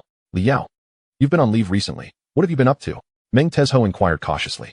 Li Yao wiped his mouth, feigning innocence. I found lectures too tedious, so I took a stroll. Oh, by the way, Su Qi, what forum did you mention earlier? Please send me a link when you return. I'd like to take a look. Upon hearing Li Yao's response, the group exhaled in relief, thankful it wasn't him, as that would have been absurd. Su Qi scratched his head in agreement, oblivious to the glint of determination in Li Yao's eyes. The following day, Li Yao ventured out of the school early, while Su Qi headed to the computer lab as usual. Habitually browsing the forum posts, he was astonished to find that all discussions about Xingyao had vanished. Even the user who had claimed to be a Xingyao employee seemed to have completely disappeared, his account erased without a trace. At that moment, Su Qi's smile froze, his fingers stiffening as if he had come to a profound realization. Meanwhile, across the ocean, on the other side, Mr. Xiao of a leading American tech company was emerging from a personal documentary program. Recently, the launch of his fourth-generation smartphone has ignited a fervent frenzy and sales surge worldwide, marking the pinnacle of his career. As he scrolled through web pages, a media headline caught his eye. Zos, a tech company from a mysterious ancient Eastern nation, possesses the potential to challenge the world? Intrigued, Mr. Xiao clicked to explore further. 10 minutes later, however, the spirited demeanor he initially exhibited began to fade, his brows furrowing in concern. How terrifyingly talented these young individuals are. Chapter 33. What a coincidence, it's you. Behind the facade of tranquility, the ripple effects initiated by Li Yao's Zos were just beginning to unfold. Domestic competitors, upon experiencing this emerging operating system, were left astounded. Compared to Zos, the hollow systems they had developed appeared utterly inferior. Li Yao's strategic move effectively obliterated a multitude of rival enterprises, rendering their investments futile. The international capital market, too, swiftly recognized the extraordinary nature of this operating system. Reports indicated that the three major tech giants in the United States convened overnight, all scrutinizing the Zos. Various capital investors keenly sensed an opportunity, eager to connect with the heads of Zos Group to secure investments and share in the bounty. Days later, online searches related to Zos surged past 10 million, setting a historical precedent. Furthermore, the narrative in the media began to shift from the Zos itself to its enigmatic founder. Rumors circulated that the actual controlling stakeholder of Zos was a university student, characterized by an extraordinarily mysterious background, making information about him exceedingly difficult to find online. Ultimately, the authenticity of these whispers remained uncertain. However, soon these rumors were overshadowed by an even more shocking announcement from Zos Group. In the spring of the coming year, Zos would unveil its inaugural smartphone, marking the first independently developed smartphone in China, equipped with the revolutionary Zos operating system. Such astonishing research and development capabilities. The rapidity of product release was breathtaking. In the eyes of competitors, it seemed Zos aspired to replicate, if not surpass, the illustrious achievements of American tech giants. As autumn arrived, the roads were adorned with scattered maple leaves, yet the atmosphere remained devoid of desolation. Li Yao donned a simple trench coat and a half-mask, gradually making his way into the Crimson Bar. Upon recognizing him, the burly man at the entrance immediately displayed a respectful demeanor, bowing his head. Mr. Ghost Shadow, it has been a while since we last saw you. Li Yao lowered his voice, exuding an unusual magnetism. Indeed, it has been some time since I engaged in any activities. Let us arrange for several matches tonight. Certainly, Mr. Ghost Shadow. Today, we have a foreign fighter present. I believe you will find him quite intriguing. Li Yao raised his eyebrows, intrigued. Oh, an overseas arrival. How interesting. In the vast underground boxing arena, a fighter lay crumpled on the ground within the octagonal cage, surrounded by a pool of blood. The fresh stains, still glistening under the lights, created an eerie spectacle. Beside the blood, a tall foreign man, nearly 6 feet 3 inches, with red hair and striking blue eyes, stood wearing a mask that obscured his true visage. Hiss! Where did this foreigner come from today? Quite fierce indeed. He has achieved 5 consecutive victories, practically annihilating his opponents. Indeed, his strength is terrifying. Had I known, I would have wagered on him, murmured several spectators in hushed tones, visibly astonished by the uninvited guest's prowess. At that moment, the red-haired man descended from the stage. his gaze brimming with arrogance. He seemed to be acquainted with several of the underground boxing promoters, making his way directly to the VIP seating area before taking a seat. It appears that the boxing venue you manage is rather lackluster. There isn't a competent fighter in sight, he remarked disdainfully in English. The promoter, known as Brother Luo, merely smiled serenely in response. William, I didn't expect you to arrive in Huaxia and come to the capital so boldly. Aren't you afraid of being discovered by those individuals? The man named William cracked his neck, a hint of caution in his tone. Do you think I'm unaware? It's simply unavoidable. We have uncovered some leads and traced them here from Yuching. Brother Luo exchanged glances with William and spoke. You should be aware of my principles. I want to act without sufficient compensation, especially now, while the dragon of the underworld's people are still in the capital. If you seek death, I do not. William produced a metallic tube, shaking it to reveal the liquid inside. This is a semi-finished product of our internally developed nebulan root serum. You should recognize its potency. Help me locate the target, and this will be yours. A flicker of astonishment crossed Brother Luo's eyes. He hadn't anticipated that William would be so resolute in this venture, willing to part with such a precious item. This was indeed the nebulan root serum. Albeit a mere semi-finished version, yet capable of significantly enhancing various human capabilities in a short period. It was an invaluable treasure. Brother Luo's gaze sharpened as he nodded decisively. Very well, I can agree to your terms. However, there is another match coming up, one I suspect you may find intriguing. Upon witnessing the successful transaction, William licked his lips, gradually revealing his fangs. In that case, I shall be eager to witness it. Meanwhile, Liao was in the dressing room conversing with Ling Yi. Ling Yi swiftly checked the passenger information for all flights from the United States to Huaxia over the past 2 months. Exclude any Chinese nationals and foreign residents with an established history of living in the country. In mere seconds, Liao filtered through thousands of data entries, identifying over 500 suspicious individuals. With Ling Yi's facial recognition analysis, they ultimately narrowed it down to 10 names. These 10 were the most likely candidates connected to the military of the United States. However, due to insufficient information, Liao was unable to ascertain the organization to which his opponent belonged. He cursed inwardly. Damn it. Has the heavens conspired against me because I've been too fortunate lately? How could I stumble upon such an unexpected situation? If his intuition was correct, the red-haired foreigner outside the ring was likely an agent dispatched by the U.S. military, whose operational capabilities exceeded his expectations. Since evasion was not an option, he resolved to confront the challenge head-on. If it came to worst, they would all perish together. And he could simply call upon the members of Qianlong to clean up the mess. After a brief moment of contemplation, Liao composedly walked into the passage leading to the ring, the raucous cheers of the crowd once again ringing in his ears. Yo, yo, yo. Let us welcome our fighter number 32. Known as the Phantom, he has participated in 36 bouts without a single defeat. Can you believe that? Chapter 34. A fierce clash. The vast arena was enveloped in a cacophony of screams and cheers. All eyes were fixated on the center stage, where 2 masked men slowly emerged onto the platform, one with red hair and the other with black. Oh, I've heard you are the Phantom. Quite formidable, I presume? William's gaze fixated on his opponent, radiating provocation.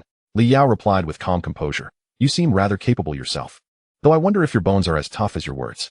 William grinned, revealing his sharp teeth. You're impressive. I hope you can survive what has to come. With a slight smirk, he lunged forward, closing the distance of 4 to 5 meters in an instant. His punch arcing like a crescent blade aimed directly at Liao's temple. Whoosh. William's speed was akin to a sword's edge, creating a whistling sound as air ruptured around him. Liao swiftly raised his hand, firmly guarding his vital points, retreating several steps in the process. William, somewhat surprised, remarked. You possess some skill, you managed to react. With that, he accelerated once more, his right leg slicing through the air in a meticulous arc, dangerously grazing the line of Liao's jaw. Once again, Liao evaded, only to feel a slight sting on his neck, revealing a faint white mark. This man's boxing and kicking techniques were peculiar. Liao cautiously scrutinized his hands and feet, sensing a strange energy coiling at the periphery. What's the matter? Are you feeling afraid? William sneered, though his expression grew serious. He hadn't anticipated that his opponent could evade his attacks twice in succession. Let us see if he can keep up. Whoosh.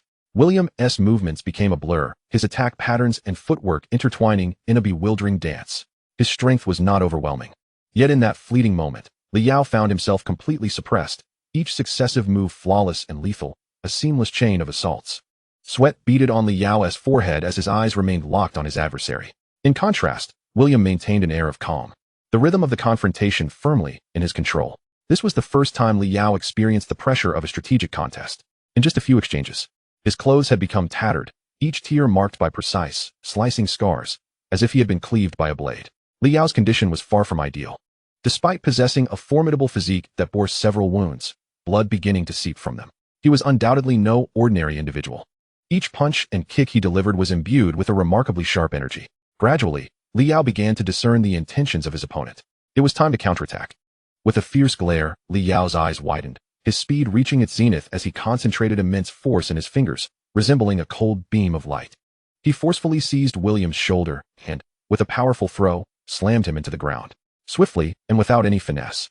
The speed was so overwhelming that William had no opportunity to react, crashing down and creating a deep indentation in the ground. Coughing, William rose. Blood trickling from the corner of his mouth, his expression darkening. "You are impressive, but this is where it ends. Tonight, I will surely kill you."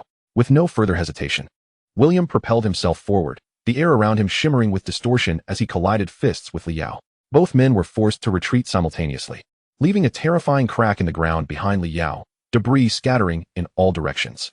The audience outside the arena was left astonished. Were these two truly human? They had managed to break the arena itself. Before the spectators could fully comprehend the situation, William surged forward once more like a tempest, charging at Li Yao.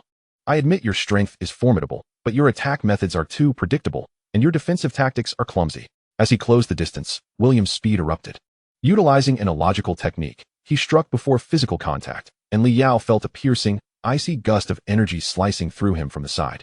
As expected, William was no ordinary man. This blade-like force sliced through Li Yao's skin, blood erupting forth accompanied by a shrill cry of air. Yet, in that moment, Li Yao gritted his teeth, enduring the blow without granting William any chance to evade. He charged forward with a punch, forcefully slamming him back into the ground. The impact rendered William momentarily disoriented, blood spewing forth as he was struck in the chest. Who could withstand such a blow? Li Yao's single punch carried a force between 3 to 5 tons, far beyond what an ordinary person could endure. Meanwhile, Li Yao himself was not faring well.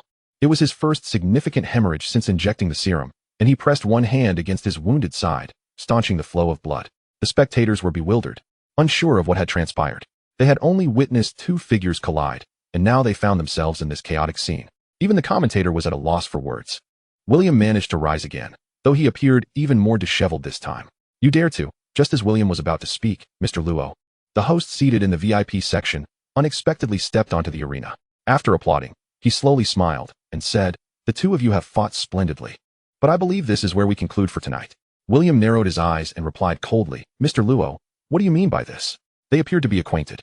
Li Yao observed the two men, mentally analyzing the situation. Mr. Luo approached William, lowering his voice to caution, "Do not create too much commotion tonight. You surely do not wish to attract the attention of the hidden dragon, do you?" William clenched his fists tightly, then slowly relaxed them, his eyes glaring menacingly at Li Yao. "Very well, I shall grant Mr. Luo a favor. For today, I shall spare you, but do not let our paths cross again. Otherwise, you shall face dire consequences." Li Yao regarded him with disdain, dismissing his words entirely. "If you truly possess any skill, why resort to threats now?" William, infuriated to the brink, turned abruptly and descended from the arena without another word. Once his adversary had departed, Mr. Luo exhaled in relief and glanced back at Li Yao. "It seems I have underestimated your strength. Today, consider it my oversight. I shall personally compensate you with an additional 1 million in cash. What say you?" Li Yao remained silent, merely turning away and striding toward the lounge. Mr. Luo shook his head, then smiled at the audience, explaining the recent events. "My apologies, everyone. This match has been temporarily suspended, and the result shall be deemed a draw." Naturally, some spectators were displeased, voicing their discontent. But they were quickly removed by the nearby guards. Mr. Luo's expression remained impassive as he slowly descended from the platform, lost in thought. Chapter 35. The first major setback within a metallic chamber. All external signals were severed.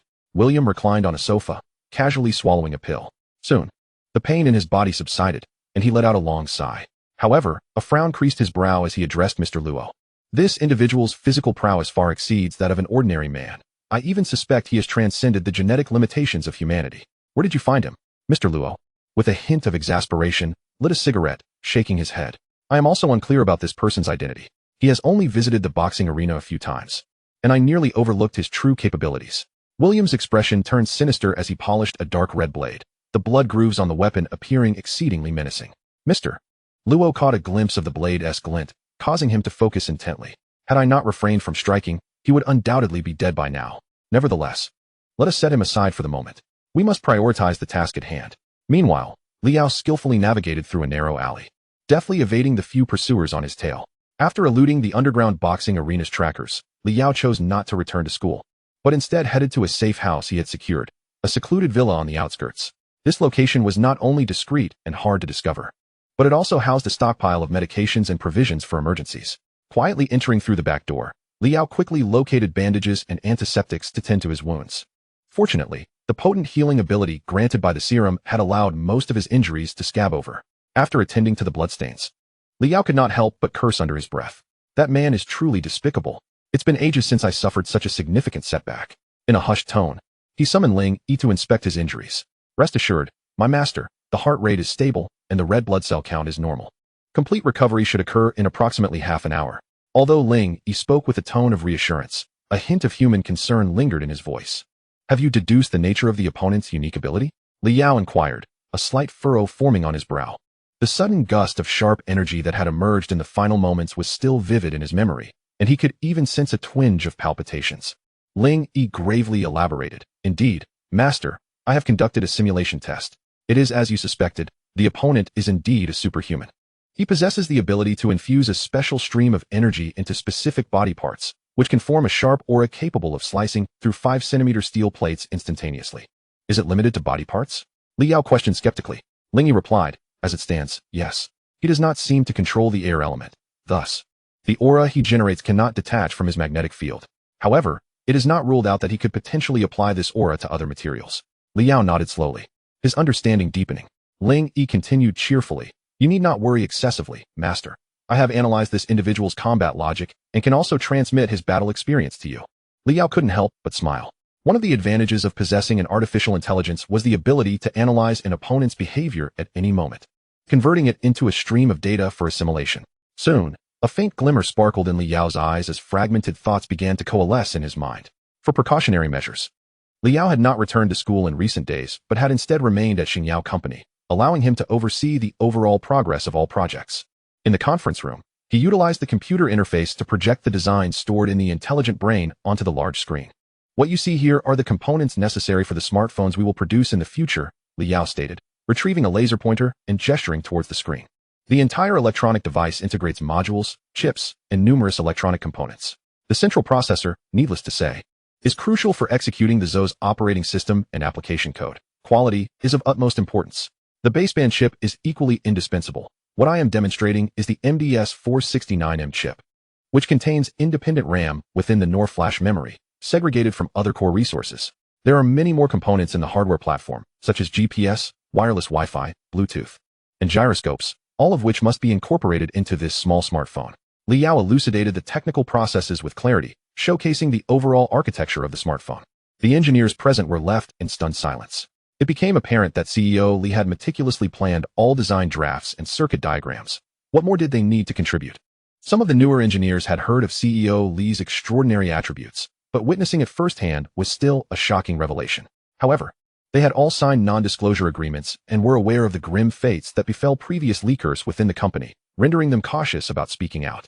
CEO Li, I have a question. The components in question seem suitable for outsourcing, prompting the query of why we should invest in establishing our own production chain and delve into chip manufacturing.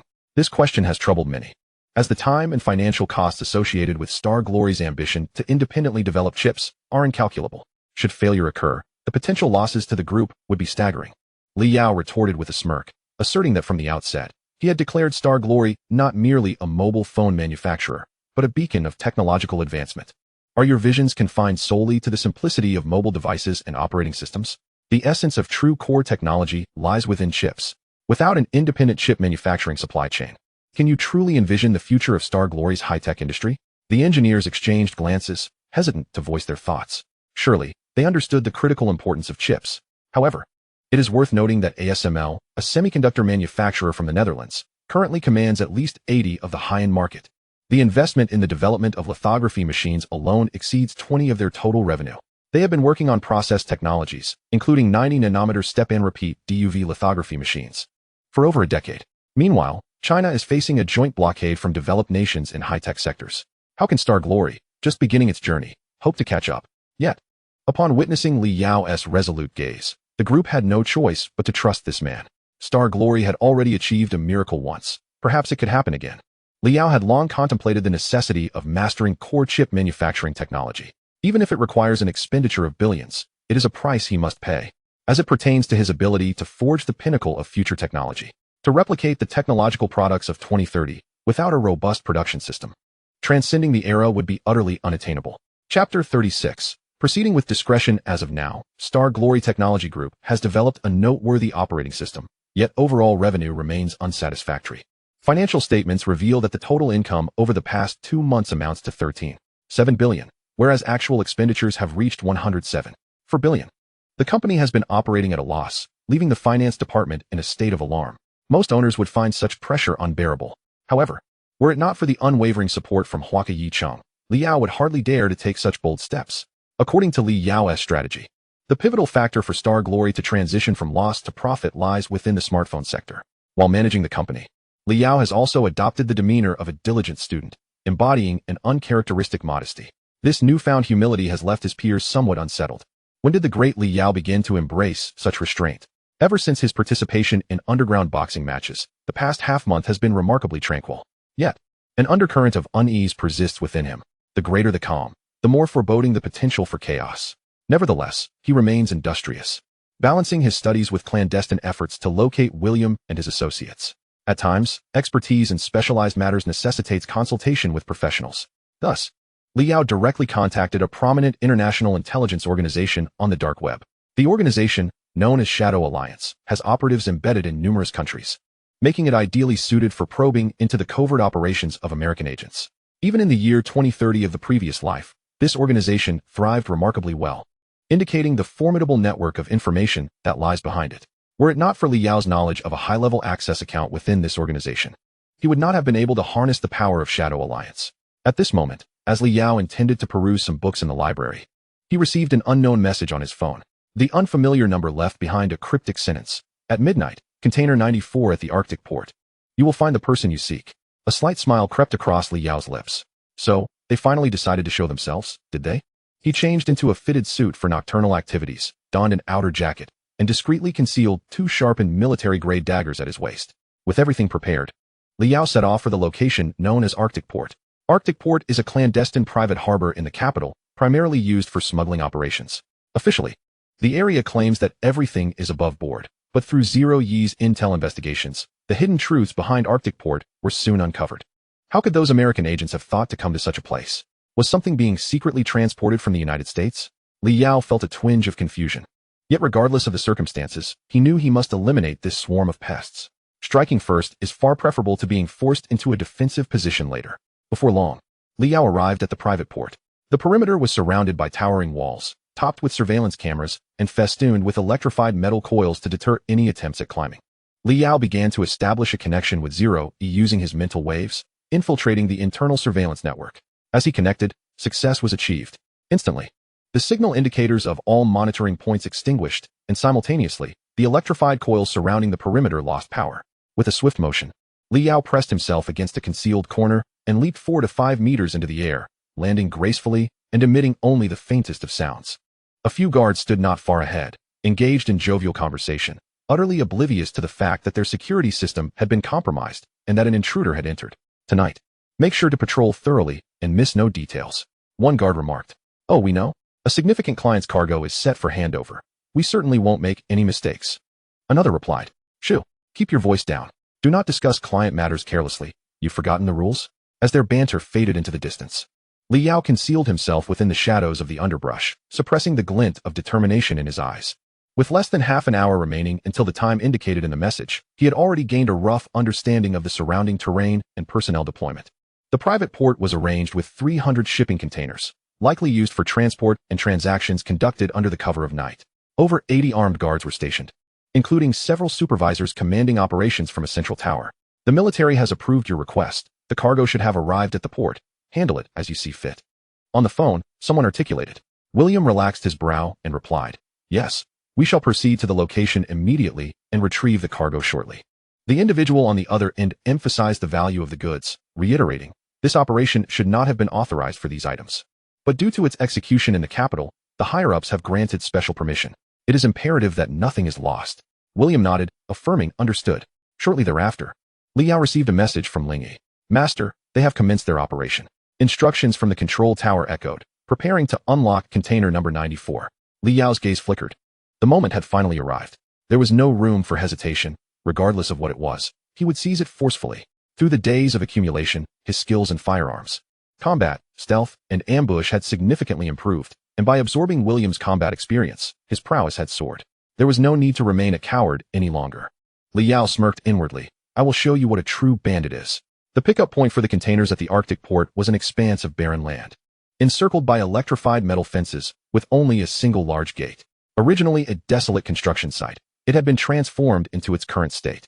A small helicopter descended upon the flat terrain, and 5 fully armed agents in black leaped from the cabin, landing firmly on the ground. Their expressions were stern, exuding a chilling aura of cold-bloodedness. You may call me William. I am the head of container number 94. Here is my key directive. William's tone was frosty as he produced a metallic tag and tossed it to the awaiting staff. The personnel accepted the tag and swiftly entered the English string on their mobile terminal, which soon displayed the words key correct. Nodding respectfully, the staff bowed and said, Your Excellency William, please wait a moment. We will deliver the cargo from the container to you shortly. William stretched his neck, coolly stating, Hurry up and transfer it directly to the helicopter. Do not waste my time. He then signaled to the other 4 black-clad agents to remain vigilant and alert to their surroundings. The trained operatives dispersed, meticulously monitoring the 4 corners, leaving no rustle or motion unnoticed. However, William soon felt an unsettling anxiety wash over him, a sense of foreboding. Oddly, it felt as though eyes were fixated upon him. He furrowed his brow. Chapter 37. Simply being a sixth wheel, Li Yao trailed the personnel heading toward the container, stealthily slipping to the back of the line, lowering his steps to swiftly incapacitate one individual. The others remained oblivious, continuing their march toward container number 94. After removing the man's uniform and making a brief adjustment, Li Yao disguised himself as a guard and silently approached the container. The armed guards he encountered did not suspect him in the slightest. After traversing a series of corridors, Li Yao reached the entrance of the container, where he encountered the responding personnel, 5 armed guards, fully equipped with rifles. Li Yao contacted Ling Yi to disable the surrounding surveillance and fabricate a false scene. After a brief 3 seconds, Ling Yi successfully hacked into the surveillance system and altered the data. The group of supervisors at the central control tower remained oblivious to the subtle changes on the screen. Li Yao steadied himself and walked directly to the front from the end of the line. In a hushed tone, he declared, Leave the matter to me. I shall handle the transportation. Number 1456, return to your position. The control panel did not issue any commands. The leading guard was about to speak when a radio transmission crackled through his earpiece. No need to stop. Simply hand over the items to number 1456. Ling Yi simulated the radio's command effortlessly, deceiving the guard with ease. The guard nodded, placing a hand on Li Yao's shoulder. Acknowledging the directive, then it's in your hands. In the dim light of the night, obscured further by everyone wearing protective headgear, they failed to recognize that the individual before them was no longer the colleague they once knew. At last, the 94th container was opened. Surprisingly, the container, spanning over 100 square meters, contained only a portable metal safe. After accepting the metal safe, Li Yao turned away. At the moment when the 9 individuals were entirely unprepared, Li Yao struck. He seized the closest guard's right arm, yanking it back and instantly breaking it. A piercing scream erupted, and only then did the others realize they were under attack, hastily raising their rifles to aim. Li Yao did not afford them the opportunity to fire. In a flash, he drew a military dagger from his waist and hurled it with force. The dagger, like a meteor in the night, traced a silvery arc, swiftly piercing the wrists of 2 guards with pinpoint accuracy. The blade sliced through flesh, and a numbing pain surged forth, causing both men to drop their weapons and lose their combat capability. The remaining 6 were visibly shaken. In the blink of an eye, 3 had already fallen. No longer concerned about the cargo, they opened fire indiscriminately. Yet, not a single shot found its mark. Li Yao moved with incredible speed, deftly dodging their bullets. In a split second, he leaped high, soaring over them. As he flipped over their heads, the others were still oblivious, and Li Yao reappeared behind them. In the next instant, he locked his grip around one man's neck and twisted with force. A chilling crack echoed as yet another individual ceased to struggle and collapsed, terror etched upon his frozen visage. In less than half a minute, 4 bodies lay on the ground. Who is this person? Utterly terrifying. Master, you have 1.5 minutes remaining. Li Yao received a reminder from Ling Yi. A slight smile gracing his lips. 1.5 minutes? That is more than sufficient. 1 minute later, Li Yao retrieved several handguns from the fallen bodies, sheathed his dagger back at his waist, and quietly lifted the safe before departing. Meanwhile, in the central control room, several individuals monitoring the screens suddenly sensed something amiss. Why were they still standing there chatting? The operator pressed the radio broadcast button. Number 672. Why have you not yet retrieved the cargo? Please respond. The next moment, a strange voice echoed in the control room, shocking everyone present. The items are quite satisfactory. I shall not be polite and will take them with me. As the crowd regained their senses, they were met with a cacophony of disordered static when the voice re-emerged. The supervisor, taken aback, nearly spat out a mouthful of blood. You worthless fools. What are you still dawdling for? Hurry and dispatch the guards to capture him. Everyone snapped back to reality, hastily transmitting communications to all guards, but alas, it was too late.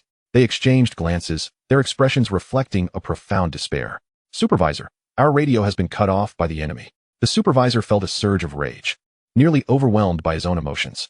Meanwhile, at the rendezvous point, William's eyelids twitched uncontrollably, a premonition of impending disaster weighing heavily upon him. Sure enough, it wasn't long before the distant sound of gunfire echoed, followed by a surge of chaos. This is bad. There's trouble over by the containers, William said through gritted teeth. The others instantly reacted, sprinting towards the source without a moment's hesitation. William, his face contorted with fury, issued a lethal threat to the assembled staff. If anything happens to the cargo, none of you will see the dawn. The workers, stricken with fear, quickly armed themselves and followed suit. Despite being on hostile territory, Liao navigated through the various security passages with remarkable ease. Upon encountering an armed guard, he drew his pistol and, akin to a cheetah in pursuit, executed a swift move and fired. The guard barely had time to react before he met his demise. Excellent. That should make 13, Liao mused to himself. However, the sound of his gunfire soon attracted attention, and he soon found himself confronted by a large group. His expression darkened as he gripped the handle of the metal briefcase tightly. The situation was becoming precarious. He was not made of steel, and his skin had yet to attain the resilience to withstand bullets. With remarkable swiftness, Liao dove into a nearby shelf for cover just as a fierce barrage ensued. Taking advantage of the guards reloading, he rolled to the other side and expertly fired, hitting 3 men with precision. Continuing his relentless assault, he utilized the remaining bullets as cover and lunged into the throng of guards. Instantly, chaos erupted as all the guards began to panic, disregarding the confined space as they unleashed a hail of bullets towards Liao. Oh, who shot me? Can't you aim properly? The crowd descended into disarray, many suffering from friendly fire and crying out in agony. Seizing the opportunity, Liao found an escape route and sprinted away. In mere moments, he had distanced himself by hundreds of meters. Upon spotting a barrier, he leaped effortlessly over it. That was close, Liao panted, brushing off the dust from his clothes. Reflecting on the earlier thrill, it was exhilarating. He could distinctly feel the bullets grazing his scalp, yet he dared not linger. Grabbing the briefcase from the ground, he dashed away once more. He was acutely aware that William and a cadre of American agents were in pursuit. This was not a place to tarry. As he entered an abandoned factory, he spotted a brand new motorcycle parked nearby, a preparation he had made in advance. As Liao mounted his motorcycle, he was suddenly engulfed by a thunderous roar emanating from the entrance, akin to the growl of a colossal steel beast. The sound crescendoed, drawing near with alarming intensity. In that fleeting moment, a grave expression crossed Liao's face as he fixated on the flickering lights outside. Chapter 38. Wearable exoskeletal mechanism. The drumming of tires heralded the appearance of a pickup truck, from which a woman clad in a black trench coat leaped. Brandishing a submachine gun, accompanied by the staccato of gunfire, sparks erupted from the weapon's muzzle. Debris flew as Liao executed a roll, seeking refuge behind a nearby concrete pillar. Moments later, 2 figures emerged from the vehicle, one being none other than William himself. With a frigid gaze, William surveyed the surroundings while inquiring, "Who are you? Why are you attempting to steal our belongings?" Liao remained silent, his only response a swiftly hurled throwing knife. William's pupils constricted as he deftly unsheathed a blood-red long knife, positioning it to intercept. Clang! The dagger was deflected, clattering to the ground with a resonant thud. William scoffed, cautiously scrutinizing the concrete pillar, dismissing Liao's silence as mere trickery intended to ambush him. Noticing the lack of response, William subtly gestured to his companions, signaling them to encircle from the flanks. The trio advanced cautiously. The woman in the black trench coat sensed a perilous aura. With a sudden twist, she unleashed a barrage of gunfire into a left corner, suppressing any potential threat. Yet, upon inspection, she found nothing but emptiness. In the next instant, she lifted her gaze, discerning a figure faintly outlined against the wall. Liao took advantage of her distraction, firing 3 shots in rapid succession, all of which she narrowly evaded with her astonishing agility. Oh, a superhuman with heightened sensory capabilities? Liao's expression remained impassive as he swiftly melted back into the shadows. William mockingly chuckled. "You have the audacity to steal from me, yet lack the courage to confront me directly? Sneak attacks are hardly commendable." Liao, internally rolling his eyes, found no merit in William's juvenile taunts. Facing 3 superhumans, emerging from concealment would be sheer folly, especially without knowing the abilities of the remaining adversary. He remained steadfast, contemplating how to navigate the predicament with merely 10 bullets left. His gaze fell upon the metallic code box in his possession. Might it contain some extraordinary weapon? Surely, these American operatives would not smuggle anything trivial. Yet, William would not grant him the luxury of time to crack the code. Thus, brute force remained his only recourse. With a plan forming in his mind, Liao swiftly fired another shot. The target? The right arm of a man named Yak. The woman in black quickly deduced the aim of the shot and instinctively shouted a warning to her companion. Yak, be careful. Not far away. The agent named Yak's pupils constricted as he reacted immediately. His skin erupted with a hard, cracked texture, which absorbed the bullet's impact, significantly mitigating the force. Although wounded, he had evaded a critical injury. It appeared that this individual possessed the ability to harden his skin, rendering even handgun bullets ineffective against him. Liao meticulously observed the individuals before him. Despite the dim surroundings, his vision remained as sharp as an eagle's. William realized that the other party was probing them, and he urged his companions to act swiftly, without hesitation. A sense of resolve settled within Liao, and he emerged from his concealment, no longer wishing to hide. William's eyes glinted with amusement. He sneered, realizing you have no chance, you finally dare to show yourself. With confidence, Liao raised his hand, deliberately unloading the bullets from his magazine, one by one, before producing a dagger and beckoning William with a flick of his wrist. Oh, you wish to engage me one-on-one? William chuckled. You truly overestimate your capabilities, but I find this quite agreeable. Captain, Ake expressed concern. William waved his hand dismissively, drawing forth his blood-red long knife. There is no need for your worry. I can handle this. In a hushed tone, he instructed the 2 men. Wait for the opportune moment to strike. Leave no survivors. The 2 moved closer, their weapons glinting ominously in the moonlight. Both sides launched into action, the battle commencing in earnest. William's blood-red knife blazed like a fierce flame, striking with ferocity. Wherever the blade swept, it cleaved through all. Liao was compelled to defend himself with his dagger in a comprehensive manner. However, it wasn't long before he ceased his defenses, not due to exhaustion, but because he recognized that his dagger had reached its limits. After several clashes, the dagger was riddled with notches and cracks. William let out a cold laugh, his palm gradually exerting force as an invisible current began to coalesce around the knife's edge. A chill ran through Liao. It was that sharp, fierce energy again. From his perspective, every movement of William had been analyzed by 0E, rendering Liao unervingly composed.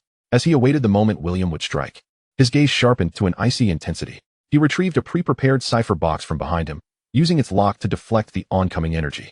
With a snap, the metal lock shattered, the box sprang open, and in that instant, Liao finally revealed his true intentions.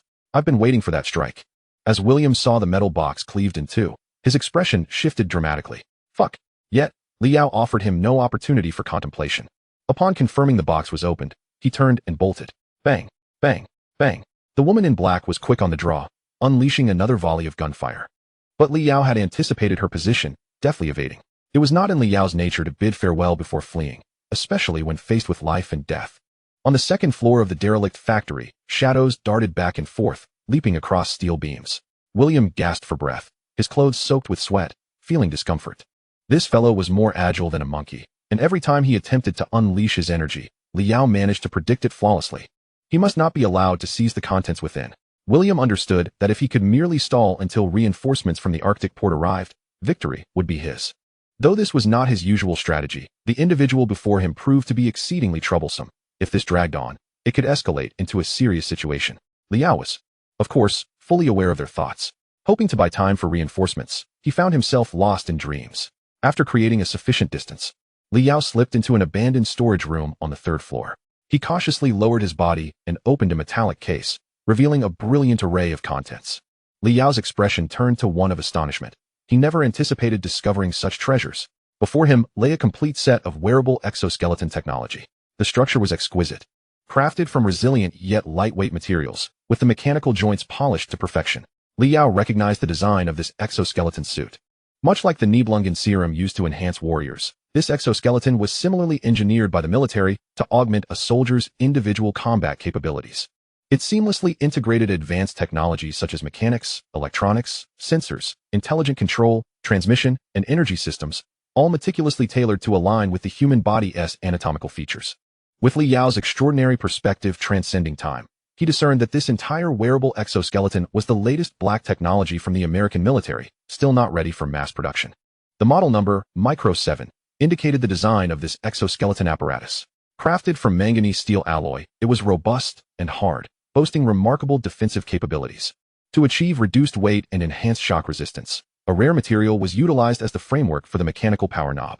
This device could directly interact with the muscular and skeletal systems, amplifying or enhancing the physiological functions of the human body. It granted soldiers superior support, protection, mobility, and environmental awareness, significantly improving performance in individual load-carrying, off-road maneuvers, engineering tasks, or solitary combat.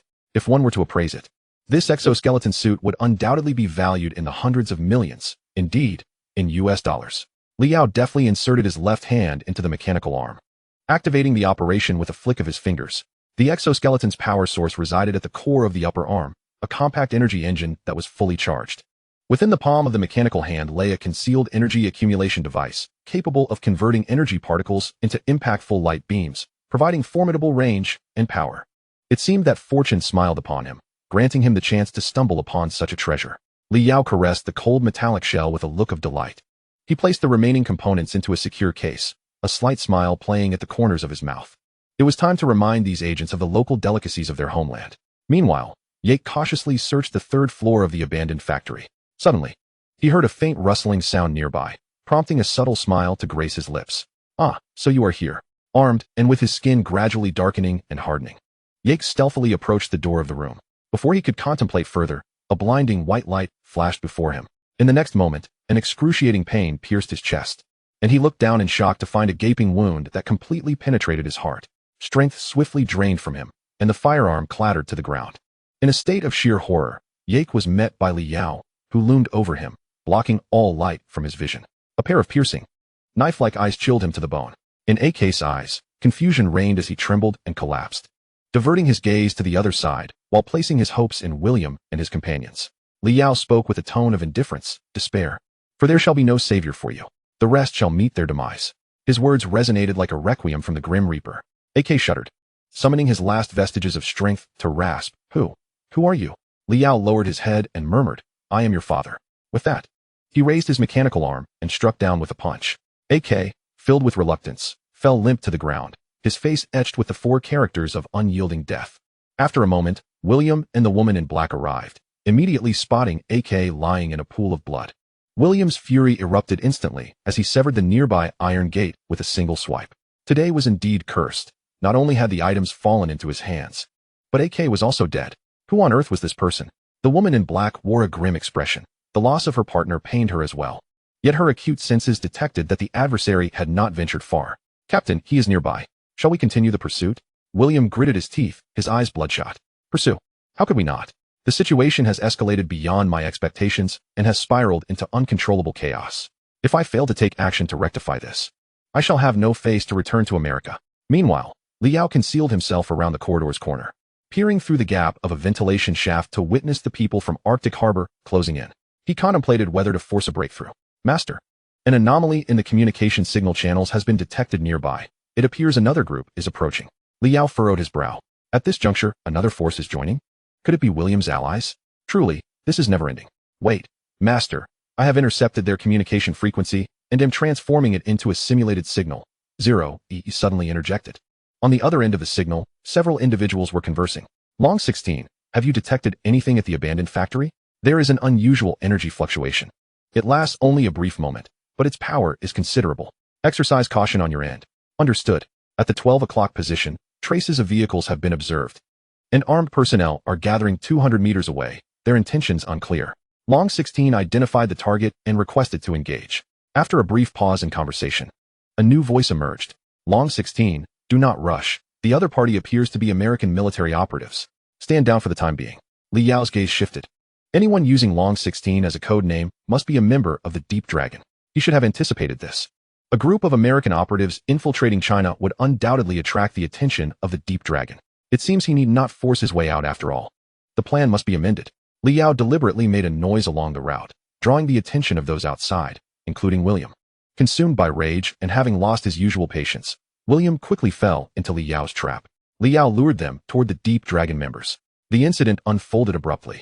The Deep Dragon members remained oblivious to the fact that their communications were being monitored by outsiders, thus exposing their movements.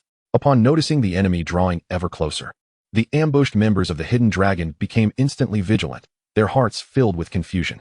Had this group discovered their presence? Why else would they be moving in this direction? Observing the Hidden Dragon members remaining motionless from a godlike perspective, Liao decided to incite them further. He retrieved a grenade found on Yake, hurling it with great force, resulting in a thunderous explosion. The members of Hidden Dragon promptly reacted, leaping to seek cover.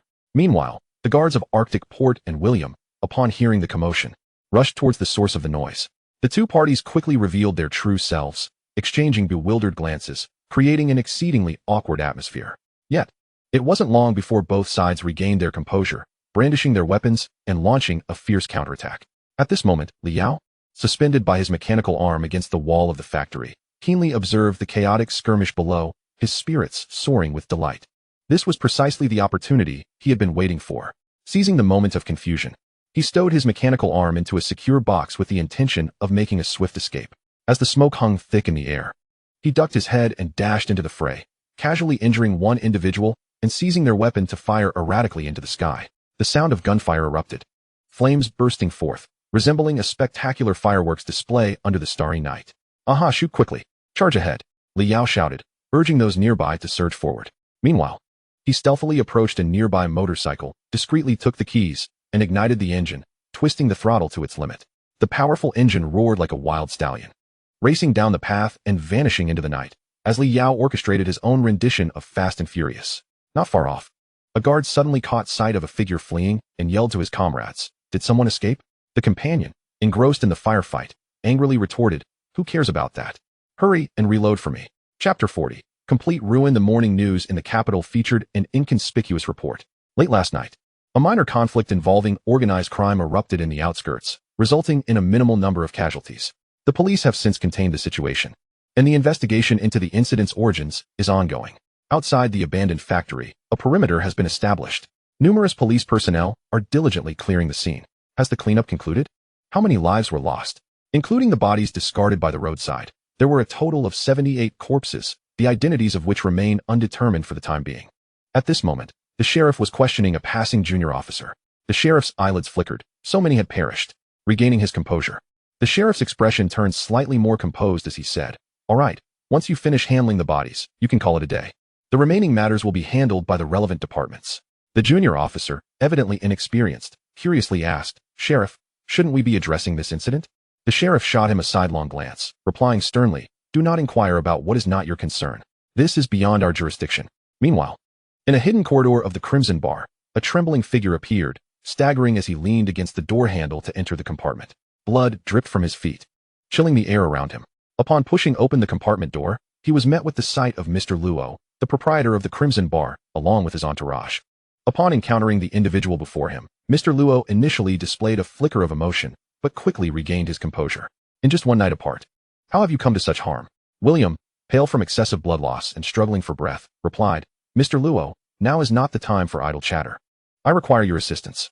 Mr. Luo, appearing somewhat resigned, gestured to his subordinates and issued a command. "You all, assist him in treating his wounds, but remember to charge him." William gritted his teeth, deeply dissatisfied, yet recognizing the necessity of submission under the current circumstances. Indeed, Mr. Luo was a true vampire, demanding transactions for every action. After watching William exit the room, Mr. Luo gradually pressed a mechanism in his chair. Instantly, the wine cabinet behind him parted, revealing a narrow, concealed door. With a serious expression, Mr. Luo instructed his subordinates, "Gather your belongings and leave this place immediately. It shall soon be compromised." With that, he entered the hidden passage. Vanishing into the dim corridor, William was now in a state of agitation. The thought of his comrades, those who had perished or were wounded, all scattering in disarray, gnawed at him, intensifying his distress. Even the sharp sting of his injuries paled in comparison to the turmoil within his heart. Cursed fate. Not only had they stirred the hidden dragons of Huaxia, but they had also lost the smuggled microclient number 7 exoskeleton, and he himself was grievously injured. All this misfortune weighed heavily upon William, like a boulder suffocating him. All of it was due to that masked man from the previous night. The mere thought of him made William seethe with rage, nearly causing his freshly stitched wounds to burst open. Who could it possibly be? William began to reflect on his recent adversaries, striving to analyze the situation with a calm mind. A figure wearing a half-mask gradually took shape in his memory. Could it be that fighter from the arena, number 32? The similar physique, nearly abnormal speed and strength. Yes, it was undoubtedly him. William's eyes sparkled with determination as he forcefully pushed away those tending to his wounds. You must go find Mr. Luo. I have something urgent to convey. The group exchanged glances, nodded slightly, and then respectfully exited the room. After a considerable time had passed without sight of Mr. Luo, William's unease deepened, suppressing his physical discomfort. He cautiously stepped outside, only to discover the corridor utterly deserted. Damn it, they have indeed fled. Upon realizing this, William couldn't help but curse. Yet, the next moment, he froze, cautiously raising his hands. Don't move. Surrender now if you wish to live. Suddenly, a large contingent of armed individuals surged around the corner. Their weapons trained on him. Each bore the emblem of the dragon and snake on their right arms. It was the hidden dragons of Huaxia. William's face turned ashen. In that instant, he understood he was finished, utterly doomed. Hours later, members of the hidden dragons covertly escorted the American agent back to their base for interrogation. Codenamed Dragon 16, one of the operatives expressed confusion and inquired of a passing comrade within the base. How did you ascertain the whereabouts of this American agent? Whispers among companions revealed that the machinery of the communications department had bizarrely automated the reporting of the adversary's hideout, a phenomenon yet to be elucidated even by the personnel of the technical department. Long 16 was momentarily taken aback. It was the first time he had encountered such an occurrence during his extensive mission. While those within the Qianlong base remained perplexed, Liao comfortably reclined on the sofa, sipping a warm beverage to alleviate the fatigue of the previous night. Zoroi has performed admirably. I surmise that William is now dutifully seated in the interrogation room. Anticipating that William would seek out the so-called Mr. Luo at the Crimson Bar, he had discreetly dispatched Zoroi to relay information to the Qianlong operatives. With a contented smile, Li Yao gazed at the exoskeleton components of the micro-customer number 7 adorning the wall, relishing in inner satisfaction. Not only had he sent this group of American agents pursuing him to their demise, but he had also fortuitously acquired a complete set of advanced technological equipment, a truly delightful turn of events. With micro-customer number 7 as a prototype, Li Yao could forge an entirely new line of exoskeleton battle armor. Recalling the days when he toured American military technology and witnessed the full array of exoskeleton suits provided by the military, he remembered their comprehensive power systems, flight stabilization mechanisms, and an arsenal of weaponry, all exuding a refined mechanical essence. It was then that he resolved to possess one for himself. What man could resist the allure of a mechanized battle suit? Concealing the micro-customer number 7, Li Yao contemplated. With William's capture, the remaining individuals would inevitably face a similar fate, ensuring his safety for the foreseeable future. Thus, he could concentrate on technological advancements. All projects at Xingyao Corporation must be expedited, as this would serve as a primary source of funding for his future endeavors in cutting-edge technology. Li Yao scarcely regarded his academic responsibilities at Huqing University, were it not for the necessity of managing his company's identity in the future. He might have even considered dropping out. He anticipated that he would spend a considerable amount of time developing Xingyao behind the scenes, for externally, he was merely 14. And everything was just beginning. Master, I must remind you of a matter of great importance. What is it? The command center of the Northern Military District has just issued an order to thoroughly investigate the mysterious figure behind the recent shooting incident. Namely, you, Master. The announcement was made by Mu Long. Chapter 41. Xingyao X1, you deserve it. 10 days had passed. Other American agents had also been apprehended in China. Yet the American military seemed to exhibit no response. Likewise, the Qianlong forces remained silent, as if both parties had reached an unspoken agreement to keep the matter under wraps. Li Yao continued to navigate seamlessly between Xingyao Corporation and Huqing University, unwittingly celebrating his first spring festival since his rebirth. As time flowed, the moment arrived for another product launch conference at Xingyao. With 5 hours remaining until the event, apart from immersing himself in the research lab, Li Yao devoted his leisure hours to exploring online forums. At this juncture, the forums buzzed with discussions centered on Xingyao. Even those who typically eschewed technological topics were captivated by the fervor surrounding it. Does anyone know what a borderless, fully touchscreen smartphone is? We are still utilizing flip phones, and I haven't even experienced the iPhone 4 yet. You inquire about me? I am a reseller pre-selling the world's leading smartphones and have obtained a limited batch of the Stellar X1 smartphones. If you're interested, please reach out to me swiftly. The stock is limited. Urgently seeking information on the price of the Stellar X1. I might even consider selling a kidney to acquire one. To the commenter above, one kidney may not suffice. Perhaps you should consider parting with another. The discussion in this thread is fervent, as everyone is eager to discern the true appearance of the bezel-less smartphone equipped with the all-new generation ZOS system, wondering if it is as remarkable as rumored. Claimed to be the best in the world, unmatched in Huaxia. Suddenly, a new post emerged, swiftly pinned to the top, attracting Li Yao's attention. Several affluent heirs from Huaxia boldly declared their willingness to spend $1 million to acquire a Stellar X1. Upon clicking the post, Li Yao found it filled with images of these wealthy heirs accompanied by related captions. A flurry of netizens fervently commented beneath. Are they out of their minds? Spending $1 million for a phone? To the commenter above, you might never earn $1 million in your lifetime. Perhaps that amount is merely their breakfast budget. What breakfast costs that much? I usually spend around $1 million on dinner. One must consider the current standing of Stellar in the domestic technology sector. Clearly, these rich heirs are drawn to Stellar as a prominent and thriving enterprise, seeking to bask in its limelight. Everyone's sentiments resonate, thus the experience. After reading the post, Li Yao was enveloped by an inexplicable sense of nostalgia. In a comfortable online environment, if projected into the future, the smartphone realm would likely be filled with netizens engaging in snide remarks. Soon, the product launch commenced. This time, the spectacle far surpassed the previous one, with hundreds of popular media outlets across the nation clamoring to attend. And even a dozen foreign media traveled great distances to witness firsthand this device purported to topple the American smartphone industry. The product manager stood on stage, extracting what appeared to be a metallic block from his pocket. This was the Stellar X1, powered by the newly developed ZOS system from Huaxia. Before the audience could comprehend how a mere slab had transformed into a smartphone devoid of buttons, the product manager lightly tapped the phone's screen. And a stunning animation of the Stellar logo sprang to life. Accompanied by gasps of astonishment, the audience soon realized that the phone's screen nearly enveloped the entire device, leaving only a minuscule border. Moreover, the exquisite and fluid animation design was a far cry from the pixelated quality of traditional button phones. It was a complete revolution in industry perception. The Stellar X1 boasts a 48-megapixel primary camera, achieving up to 4 times the resolution. Its 24 frames per second 4K HDR video recording meets cinematic industry standards. The biomimetic chip can rightfully claim the title of Speed King. The ultra-ceramic panel, with its formidable strength, renders glass panels pliable, water-resistant, and dust-proof. With a 58-inch display, an impressive 16 gigabytes of memory, adaptive refresh rate technology, and fingerprint unlocking capabilities, it promises a seamless experience with 3G high-speed networks, making entertainment more effortless than ever. A sharp intake of breath echoed among all who attended the product launch after witnessing the data. Such formidable technology and remarkable hardware configuration. With the advent of the Xingyao X1, do rival companies still have a chance? The moment the product manager unveiled the smartphone, all prior doubts regarding Xingyao vanished, replaced by gasps of astonishment and admiration. Yet, the online community soon expressed their despair upon glimpsing the price, as their excitement was swiftly doused. Priced at $7,888. How many kidneys must one sacrifice to acquire it? Before long, this splendid launch event concluded, and major brick-and-mortar stores commenced their pre-sale period. The online pre-order figures alone surged to an astonishing 7.82 million. What an incredible statistic. Even the highest sales record for American brands across the ocean is merely 1.7 million units in 3 days, marking it as the most successful product launch to date. Judging by the current trajectory, the Xingyao X1 is poised to shatter this record. Li Yao was quite satisfied with the presentation, now awaiting the fervor that would undoubtedly impact the global market. After receiving the market research data, Yi Xueqing excitedly approached Li Yao. Li Yao, did you see? The Xingyao X1 sold 1.9 million units in just 3 days. If not for our limited stock, this figure could have soared even higher.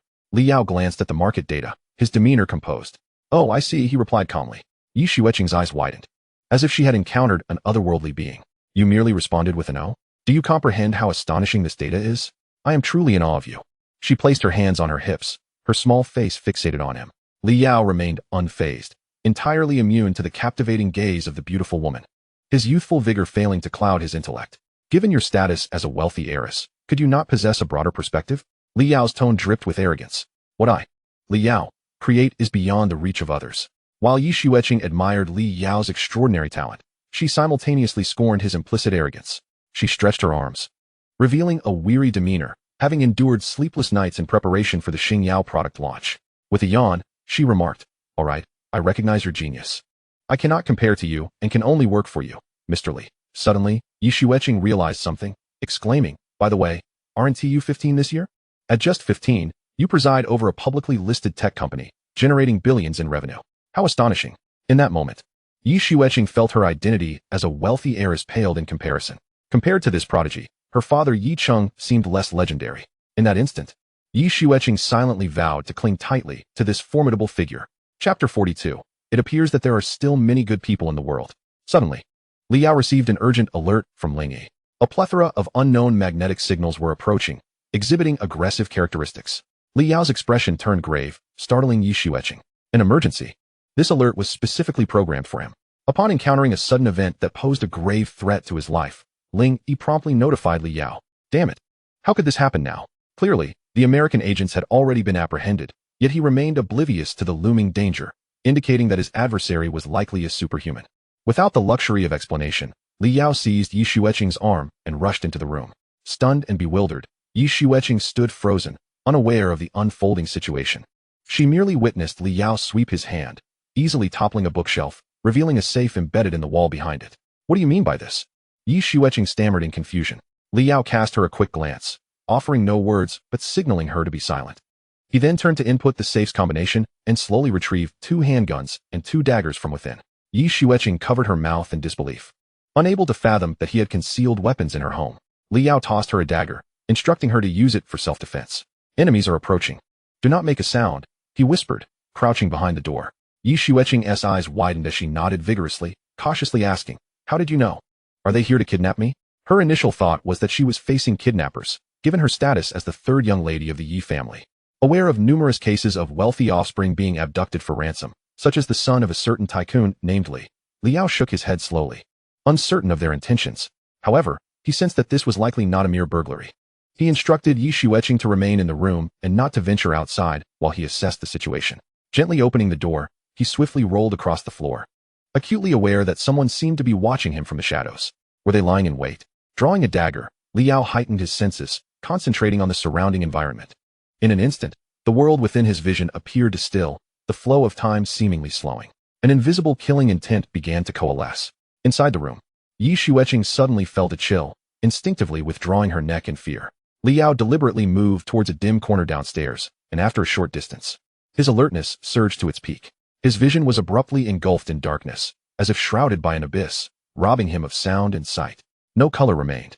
Only an overwhelming sense of tranquility and silence, tempting one into an endless slumber. It was an illusion. Li Yao abruptly opened his eyes, his blood surging as oxygen flooded his brain. Master, abnormal brainwave activity detected, mobilizing bioelectricity to stimulate your central nervous system. The darkness shattered, and the illusion dissipated. In the moment all senses returned, Li Yao was startled to find an unfamiliar man standing before him, a golden desert eagle aimed squarely at his forehead. Expressionless as he bore down on him, Li Yao locked his gaze onto the intruder, his eyes turning icy cold. Who are you? The distance was too close. A .357 Magnum bullet would either kill or severely injure him upon impact. There was no room for evasion. At the critical juncture of life and death, Li Yao's unwavering rationality crushed any negative emotions as he sought a glimmer of hope. Suddenly, a series of applause resonated behind him, followed by a stern and authoritative voice. Indeed, you possess remarkable potential. Li Yao's heart trembled. That familiar voice belonged to Marshal Mu Long of the Northern Theater Command. As the man approached, his upright visage confirmed Li Yao's suspicions. General Mu, what brings you here? Li Yao inquired, his expression shifting slightly. Marshal Mu, with his hands clasped behind his back, smiled knowingly at him. Do you still find it amusing to feign ignorance, Li Yao? Do you believe you have any chance of escape? My subordinates have been stationed outside. Should you dare step out, you will be riddled with bullets. Li Yao maintained his composure, unperturbed. I do not comprehend what you mean, General Mu. I am merely an ordinary student from Hucking, incapable of understanding such matters. Mu Long erupted into laughter, turning to point at a gun-wielding stranger beside them. You managed to break free from the illusion of Long Shirlu and still claim to be ordinary? If you were truly an average person, how could you have become the national top scholar at 14, established the Xingyao Technology Group, and even breached the military network of the United States, attracting the pursuit of spies? Long Shirliu's expression subtly shifted as he realized the gravity of Marshal Mu's words. Understanding that the events of that night in the abandoned factory had been orchestrated by this very youth before him, Li Yao remained silent.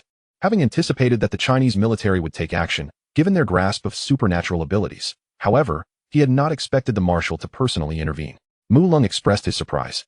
I initially thought you were merely a superhuman with extraordinary marksmanship, yet you have accomplished astonishing feats. His tone shifted as he sighed regretfully. Unfortunately, prodigy though you are, you have breached the organization's bottom line, suspected of infiltrating the national security system, and I am compelled to apprehend you. To accuse me of invasion is one thing. Everything must be substantiated by evidence. Li Yao retorted with poise, asserting, I acknowledge my excellence in seizing the title of national top scholar and establishing a technology company in my spare time. Yet I categorically deny any infiltration of military networks or knowledge of spies. Mu Long scoffed. The global cyber virus, upon investigation, was traced back to Yuqing. How can you claim it was not your doing? Li Yao raised his chin defiantly. It was mere coincidence.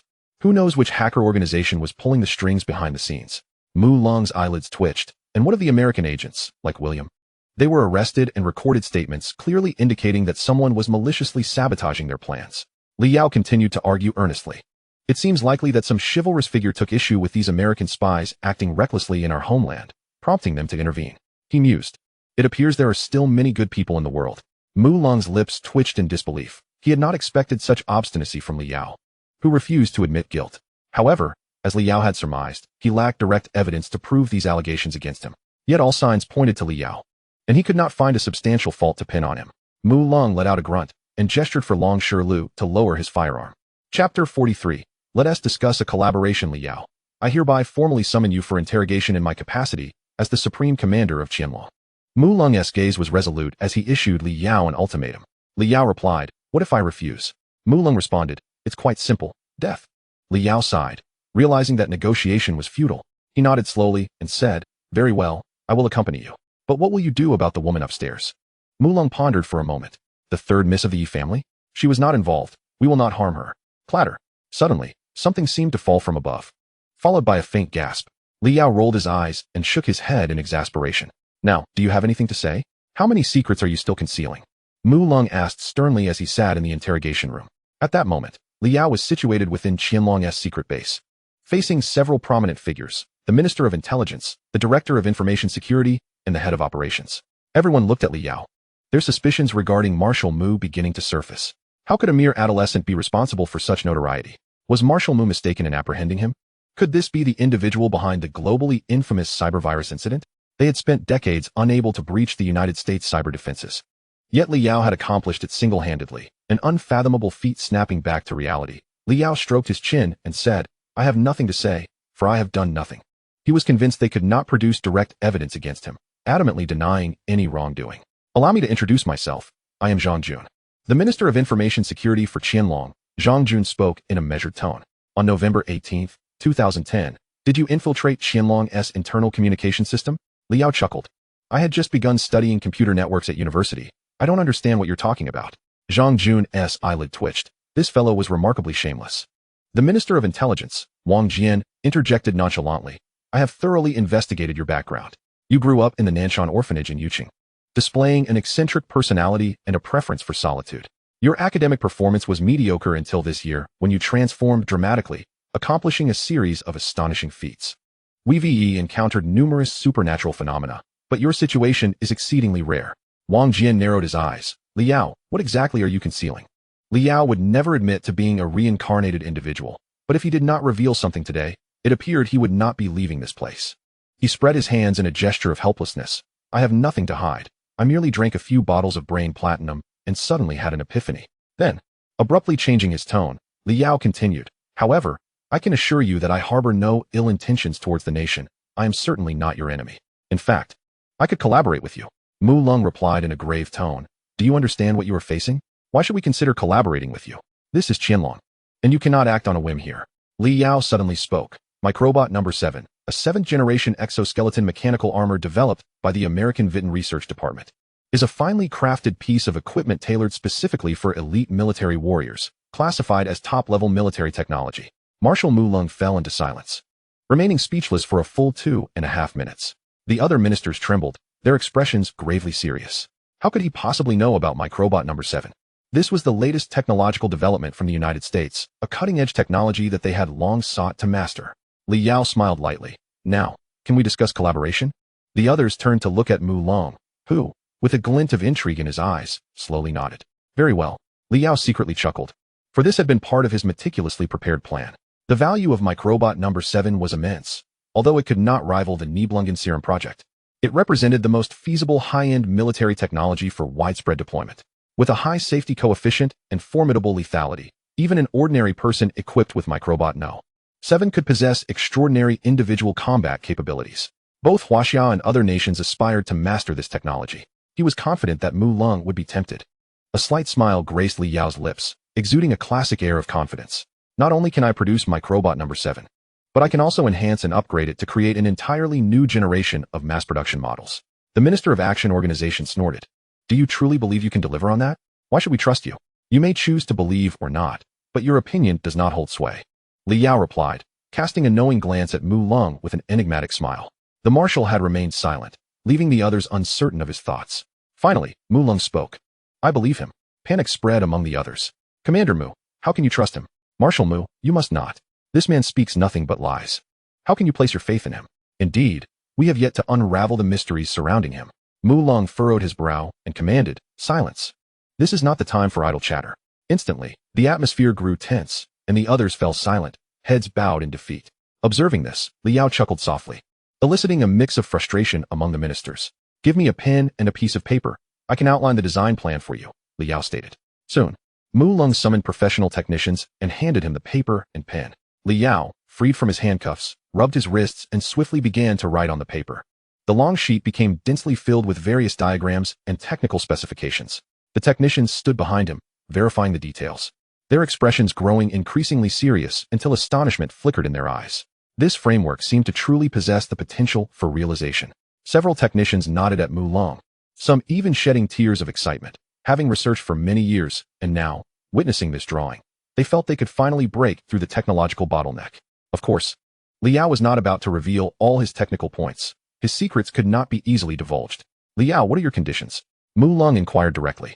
While the other ministers leaned in attentively to listen, Li Yao spread his hands and smiled. It's quite simple. Lift the investigation against me. I merely wish to collaborate with you sincerely. Our request is quite straightforward. We require you to provide military resources. Mu Lung nodded solemnly, agreeing to temporarily guarantee your request. I will withdraw my investigations into you in the future, and I can even collaborate with your Xingyao, offering substantial resource support. However, you must promise me that within 4 years, you will develop the mass production model of the microbus number 7, which can only be supplied for use by our Huaxiao military. I will report your situation to other departments. For now, you should remain here. Mu Lung slowly rose and exited the interrogation room. Li Yao raised an eyebrow and remarked lightly, I hope you won't keep me waiting too long. I still have classes to attend. Chapter 44. I give you 4 years in the conference room of Qianlong, the highest commander, director, minister, and over a dozen high-ranking officials from various departments gathered to discuss a singular topic, how to handle Li Yao. Undoubtedly, Li Yao is a prodigious genius, capable of providing us with technological and cybersecurity support. With his assistance, we might have the opportunity to surpass the advanced technological prowess of the United States. Personnel from the intelligence department presented relevant analytical reports and shared their opinions. Silence enveloped the room as everyone exchanged glances. The first to voice opposition was Zhang Jun. No. Li Yao harbors too many uncertainties. He is not worthy of trust. Furthermore, his individual capabilities remain to be evaluated. The internal factions of Qianlong can be broadly categorized into 2 camps, the conservatives and the radicals, each distinctly advocating differing viewpoints, often at odds with one another. Zhang Jun is a member of the conservative faction, which never makes decisions without certainty. Conversely, the radicals are more dynamic in their thinking, advocating for innovation and boldness. Even if Li Yao is merely a teenager, his exceptional abilities warrant reconsideration. A radical member defended. Indeed, Li Yao presents considerable enigmas, but these can be attributed to supernatural phenomena. Many questions remain unanswered by modern scientific methods, and I believe Li Yao falls into that category. A conservative high-ranking member retorted angrily, to fully support a mere child who is yet to reach adulthood, how can you even utter such words? It is a disgrace to Qianlong. Another senior member sneered in rebuttal. Exactly. A mere child capable of breaching the military network of the United States suggests your department's incompetence. The exchanges between the 2 factions escalated, teetering on the brink of physical confrontation. As the highest commander, Mu Lung maintained a neutral stance, observing the conflict between the 2 sides. Slowly rising, he pondered aloud. Since you intend to cultivate Li Yao without allowing him to slip from control, the best course of action would be to collaborate with him. I propose a 4-year agreement. If the military enterprise collaboration meets expectations, we may then consider granting him membership and bestowing a military rank. The room fell silent, particularly the conservative members, who appeared utterly bewildered. What was Commander Mu attempting? Was he playing with fire? Commander Mu, this is absolutely unacceptable. Li Yao possesses the capability to infiltrate the military bases of the United States. He can easily penetrate our internal networks. What if he becomes a traitor? This contravenes organizational regulations. Mu Lung, with his seasoned experience, understood precisely how to persuade these conservative figures. It was imperative to adhere to the established regulations. He declared in a grave tone, let us proceed according to the rules and conduct a voting process. The radicals exchanged knowing smiles, closely following Marshal Mu's lead, casting their votes in favor. accustomed to navigating adversity. They were confident that in this favorable scenario, they could triumph over the antiquated conservatives. As anticipated, some among the conservatives began to waver in their convictions, casting supportive votes, thereby shattering the equilibrium of the ballot count. This proposal was smoothly passed. The conservatives, taken aback, shot displeased glances at the young man who had betrayed their ranks. Mu Lung slammed his palm on the table. In that case, we shall grant Li Yao a 4-year trial cooperation period. Li Yao was shrouded in a black cloth and escorted back to Hucking School. He continued to reflect on Mu Lung's words. Li Yao, the military will allocate certain resources to you under a 4-year agreement. Should the results of the evaluation by Qianlong within this period be unsatisfactory, it will be deemed a failure. A failure equates to lifelong imprisonment. Do you comprehend the gravity of 4 years? Li Yao smirked, surprised that Mu Lung had indeed released him, even presenting a 4-year pact. It almost made him want to laugh. If he were truly cornered, he would not hesitate to risk everything to hack into the nuclear weapons system. Everyone would face the consequences together. He glanced at the military resource cooperation agreement in his hands and stretched. This military order was precisely the opportunity for Xingyao's rapid development. Thus, at 0:58 on March 28, 2011, in Huaxia time, Li Yao officially commenced collaboration with the Qianlong military. He devised a plan, gradually accepting the influx of Qianlong's resources. Although the initial funding was modest, numerous licenses in industrial, technological, and biological sectors could be swiftly acquired, saving Li Yao considerable effort. With the Xingyao X1 selling like hotcakes worldwide, the financial influx for Xingyao Technology Group surged exponentially, enabling rapid expansion of production scale and industrial chain. In the blink of an eye, 8 months had passed, and Xingyao Technology Group was poised to be listed on the Hong Kong Stock Exchange, with an opening price set at 261 Hong Kong dollars, netting a fundraising of 368.086 billion HKD. Within less than an hour, nearly 5 million shares of Xingyao were snapped up. Overnight, for billionaires and dozens of millionaires emerged among Xingyao's management. As investors in Xingyao, they could hardly contain their delight, proclaiming in news outlets that this was their most gratifying investment. The returns were immediate.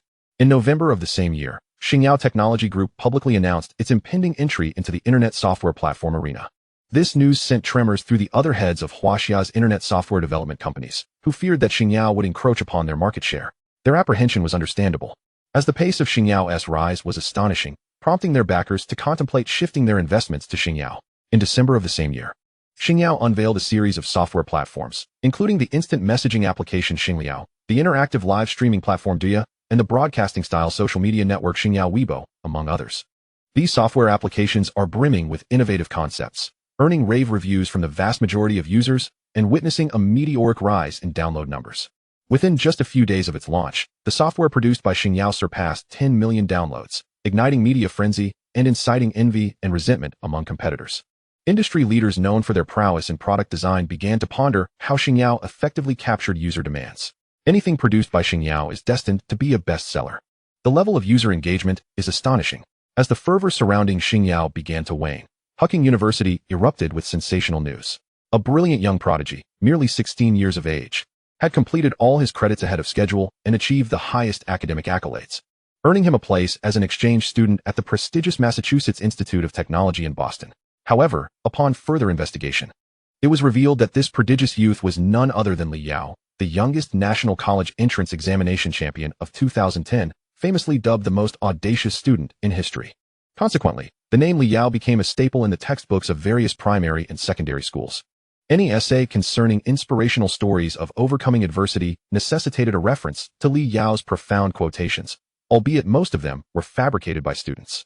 Chapter 45. The framework begins to take shape in May 2012. The Ministry of Industry and Information Technology of China officially issued 4G licenses to the 3 major telecom operators, a full 19 months ahead of the previous timeline. Xingyao Technology Company seemingly had prior knowledge, launching a promotional model of the first 4G smartphone in China on the very night the news broke. The swiftness of this release left mobile enthusiasts in a state of bewilderment. The Xingyao X1, purchased just the year prior, was now outdated with the advent of 4G technology.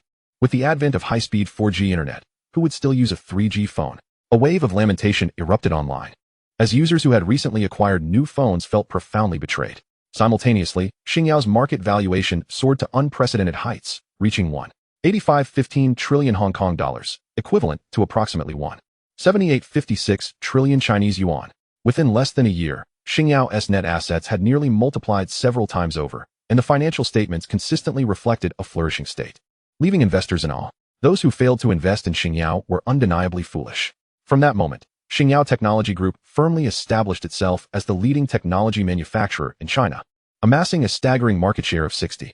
Meanwhile, Li Yao, the mastermind behind Xingyao, immersed himself in his studies at MIT, occasionally toying with agents sent by the Qianlong organization. On several occasions, Li Yao managed to slip across the U.S. border undetected, leaving even the informants planted by Qianlong in disarray, continuously acquiring technological materials. He adeptly utilized MIT's laboratories to focus on his research, all while U.S. defense officials remained oblivious to their primary target's presence at the institute. During Li Yao's time in the United States, executives from the American Security Department were overwhelmed with their demanding responsibilities. Unbeknownst to many, servers are frequently besieged by hackers. And while the attacks themselves are troubling, the fact that the perpetrators remain elusive is utterly exasperating. On another front, Li Yao dutifully transfers a portion of the confidential information he has pilfered to the head of Qianlong, thereby fulfilling his obligations. During this period, the higher-ups at Qianlong expressed their satisfaction with Li Yao's performance. Not only does he manage to procure enemy intelligence with relative ease, but he also periodically provides them with monetary incentives. This is not bribery, but rather a dividend from Qianlong's investment shares, a sum that is most gratifying. Li Yao has cultivated an image of an exemplary citizen of Huaxia, gradually winning the favor of many conservatives. However, unbeknownst to them, he is simultaneously forging alliances with other high-ranking military officials, particularly those from the southern factions. As months passed, the appointed third year arrived in the blink of an eye. Within the base of Qianlong's Shanghai division, Commander Mu Long, clad in simple attire, stood silently by the window, gazing out at the world beyond. Commander Mu, the samples have arrived, reported Zhang Jun respectfully. Finally, it had come, a revelation that sparked a glimmer of joy in Mu Long's eyes.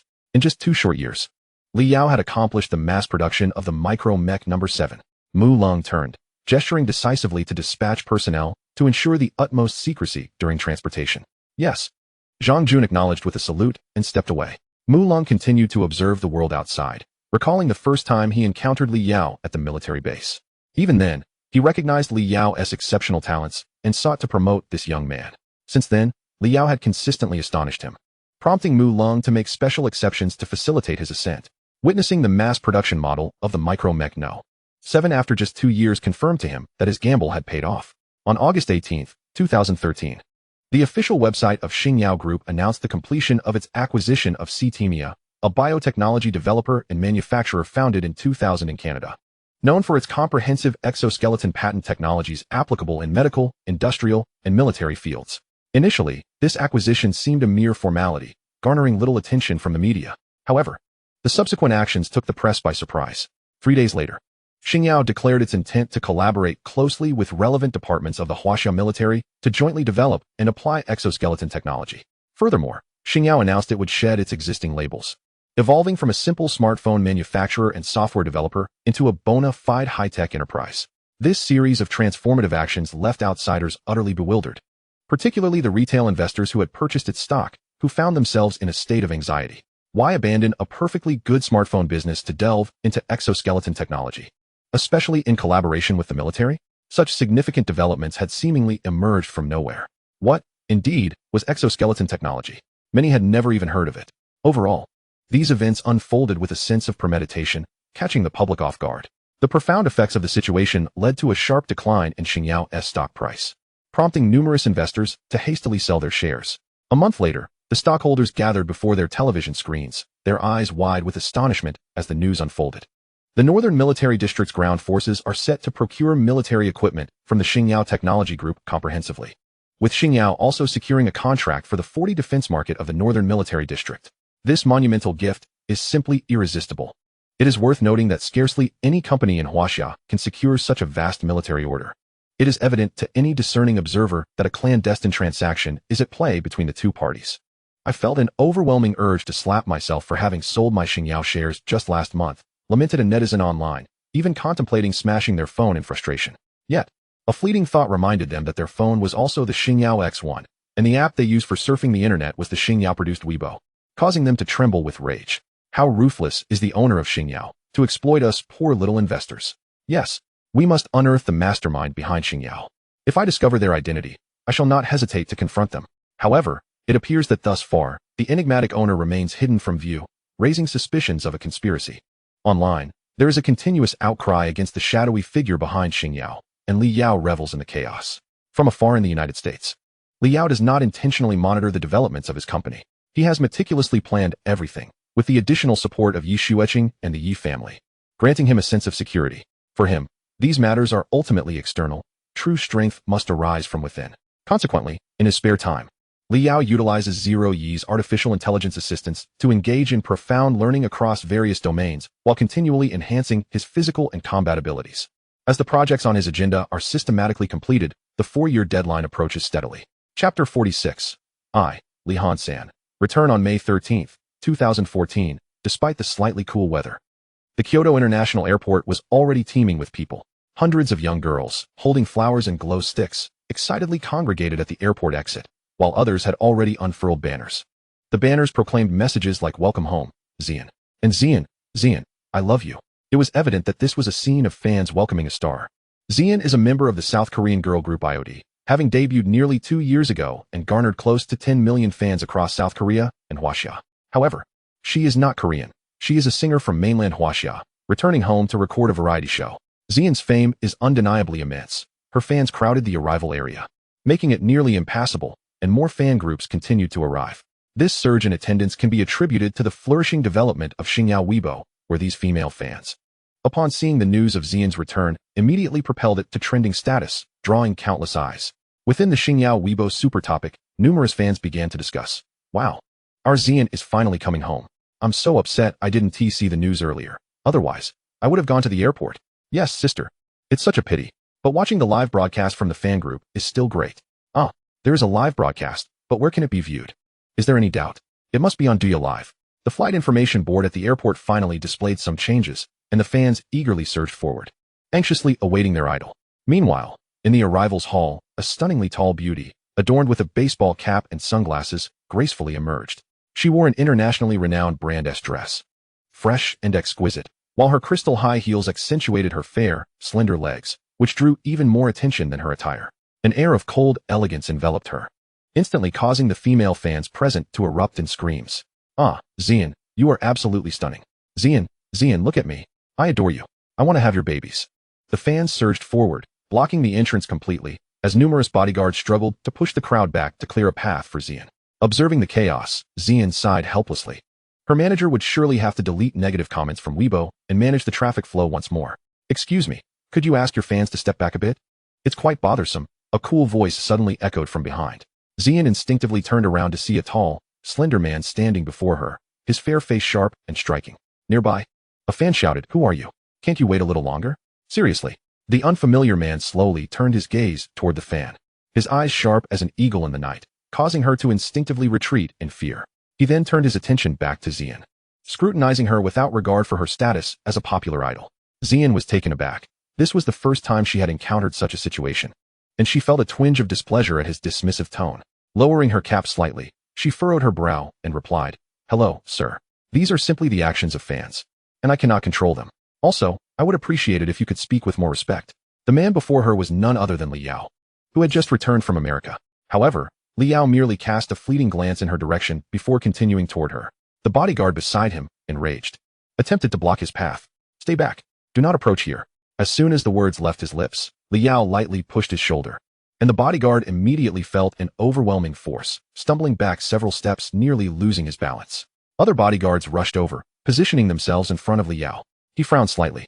Encountering such foolishness on his first day back in the country was truly aggravating. With a controlled force, he raised his hand and pushed the others aside, striding directly to the star. Xian stood frozen, as if witnessing a performance of acrobatics, watching as the bodyguards were effortlessly tossed aside. Li Yao lazily remarked, "It seems your hired help is rather ineffective. Next time, remember not to make a public appearance carelessly. It's really annoying when fans block the way." With that, he turned and walked out of the corridor, leaving the star behind, speechless and in awe. What a powerful aura.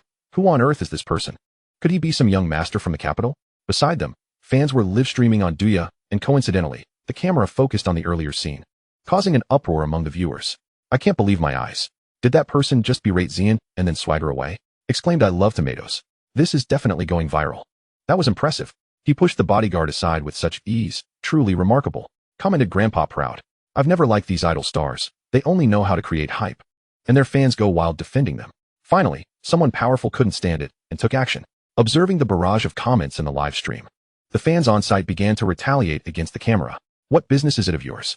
A bunch of haters are attacking Lady Xian. If you have the guts, come face us in person. I bet you wouldn't dare show your faces. You're all just a bunch of cowards who can't stand to see others succeed. The comments began to flood in, provoking laughter from countless viewers. If you're truly so bold, why didn't you stop that person earlier? You prefer to be an ostrich, burying your head in the sand whenever trouble arises. As Xian exited the airport and settled into her manager's car, she scrolled through Weibo on her phone. Unsurprisingly, she stumbled upon a trending topic that was being fervently promoted. Mysterious man collides with popular idol Xian at the airport. Her manager noticed the trending topic as well and frowned immediately. Xian, how could you be so careless? We just returned to the country and already stirred up trouble. If the investors get upset, it could be disastrous. Xian removed her sunglasses, revealing her charming features, and smiled confidently. It's all right, Xinjia. Don't worry. This trending topic won't affect anything, especially since I haven't done anything wrong.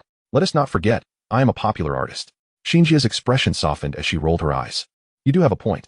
This time, as you record your program in the capital, the investors backing you are none other than the renowned Xinjiao Technology Group. You must remain vigilant. No sooner had she spoken than Xinjia's phone rang. Glancing down, she saw the caller ID was from the head of the Xinjiao investment team.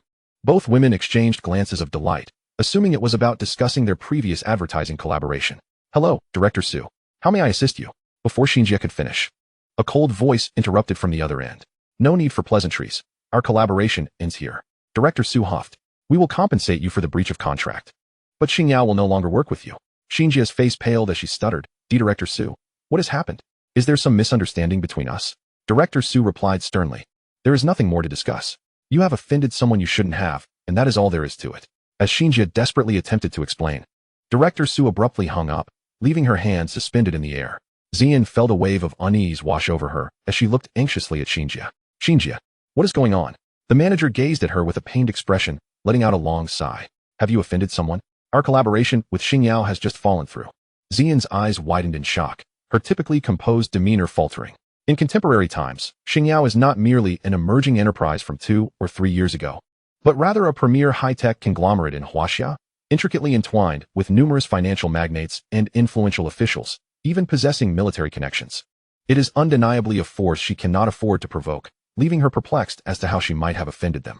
Suddenly, the image of the man she encountered at the airport flashed across Xian's mind, causing her to cover her cherry-like lips in astonishment. Could it all be due to him? The Xinjiao building, a 100-story skyscraper located in the heart of the capital, was constructed over 4 years by the Xinjiao Technology Group. The entire edifice is designated for commercial offices and certain product research and development, with the top 10 floors remaining inaccessible to the public. Insiders claim these upper levels were exclusively designed for the chairman of Xinjiao, equipped with the nation's most advanced technological apparatus and entertainment facilities, all safeguarded by a robust security system. To date, no media outlet has reported any signs of habitation on those top 10 floors, which are shrouded in mystery surrounding the enigmatic chairman of Xinjiao. Rumors suggest that all design concepts and development strategies stem from this individual, marking a miraculous achievement. Today, however, the elevator to the top of the Xinjiao building unexpectedly chimed, the sound echoing eerily within the vast, empty expanse. As the doors opened, the electronic devices throughout the floor appeared to spring to life, their internal engines whirring in unison. Simultaneously, a mechanical arm slowly emerged from the central circular platform, anthropomorphically swaying side to side, as if to greet its master. The next moment, a virtual 3D surround sound resonated, proclaiming, "Welcome home, master." Li Yao cast a glance at the mechanical arm, unable to suppress a smirk. "Zoroi, did I spend millions on this engineering marvel just for you to play around?" Instantly, the mechanical arm seemed to deflate, retracting back into the circular platform. "Now that's more like it," Li Yao remarked as he casually tossed his luggage aside. Shortly thereafter, a wheeled robot glided from a corner, intelligently transporting his belongings into the storage room. The upper 10 floors of the building were entirely designed around Zoroi, filled with various intelligent terminal devices. Zoroi possessed almost all permissions, capable of effortlessly controlling these robots. Seated on the sofa with a tablet in hand, Li Yao reviewed recent matters. He decided to forego attending the graduation ceremony at Hucking University, having already experienced campus life, deeming it unnecessary. The progress of the chip lithography project in the RD department had reached 80, aligning closely with his anticipated timeline. He noticed a report indicating that several renowned international journalists had been covertly tracking the upper echelons of Xinjiao. uncovering significant secrets over the past 4 years. And we're on the verge of revealing the true driving force behind Xingyao. This revelation piqued Li Yao's interest, eliciting a knowing smile. The following morning, as breakfast establishments began to open, individuals from Qianlong made their presence known. At the entrance of the Xingyao building, a few individuals clad in black attire instinctively paused to gaze upwards, admiring the towering technological structure. One of them whispered, "This fellow is truly wealthy. When did money become so easy to earn?" The others inhaled deeply, masking their emotions as they urged, "Enough chatter, let us get moving." Moments later, Li Yao observed company staff escorting several individuals out of the elevator. Their aura was evidently distinctive, leaving the company employee in a state of nervous perspiration. Li Yao, clearly anticipating their arrival, awaited comfortably on the sofa, dismissing the employee with a casual wave of his hand. Upon exiting the elevator, the members of Qianlong were immediately awestruck by the high-tech apparatus surrounding them, as though they had stepped into a fantastical realm. Yet, despite their astonishment, the matter at hand could not be overlooked. "Long time no see, Li Yao. I am Agent Han Shi from the Action Organization Department. We have met before," announced a stern-looking man as he approached, extending his hand for a handshake. Li Yao swiftly swatted his hand away, scoffing, "Of course, I remember you. Wasn't it you who got lost at the U.S.-Canada border?" With a perpetually sour expression, he added, "Next time, could you send a more appealing representative from Qianlong? At least someone easier on the eyes." Agent Han Shi, slightly vexed, retrieved a file from his pocket. "This is your alibi," he stated. Li Yao frowned, perplexed as he accepted the folder. "International media has traced connections between you and Xingyao. We have prepared the necessary documentation in advance. When the media makes their announcement, simply adhere to the script, and your identity will remain confidential," Han Shi continued. "According to our records, you have been studying in the U.S. for the past few years, and the embassy will confirm that you have no travel history to Huaxia during this time, with over 50 witnesses to support your claims." Li Yao leaned back, crossing his legs as he casually flipped through the documents. "Your efficiency at Qianlong is impressive. I appreciate the effort in concealing my identity." Han Shi snorted. "You should know that I have invested considerable effort over the past 4 years managing your affairs." Li Yao chuckled. "Are you implying that I owe you a salary? Speak up. How much would suffice to bribe you?" The others behind Han Shi couldn't help but exchange glances, taken aback by Li Yao's audacity, seemingly unafraid of repercussions. With a stoic expression, Agent Han Shi stood up and turned to enter the elevator. Li Yao watched their retreating figures, sighing into the air. It seems that fabricating a story is not particularly difficult these days. After reviewing this document, I might almost convince myself that I am not the chairman of Xingyao. Lu Yi's laughter echoed. "However, Master, I know you have no intention of following through, right?" Li Yao casually tore the document to pieces, tossing it to the ground for the cleaning robot. "Of course not. Find out the time and location of the media's announcement. I intend to personally deliver a grand surprise," Li Yao remarked with a subtle smile. "Very well, Master."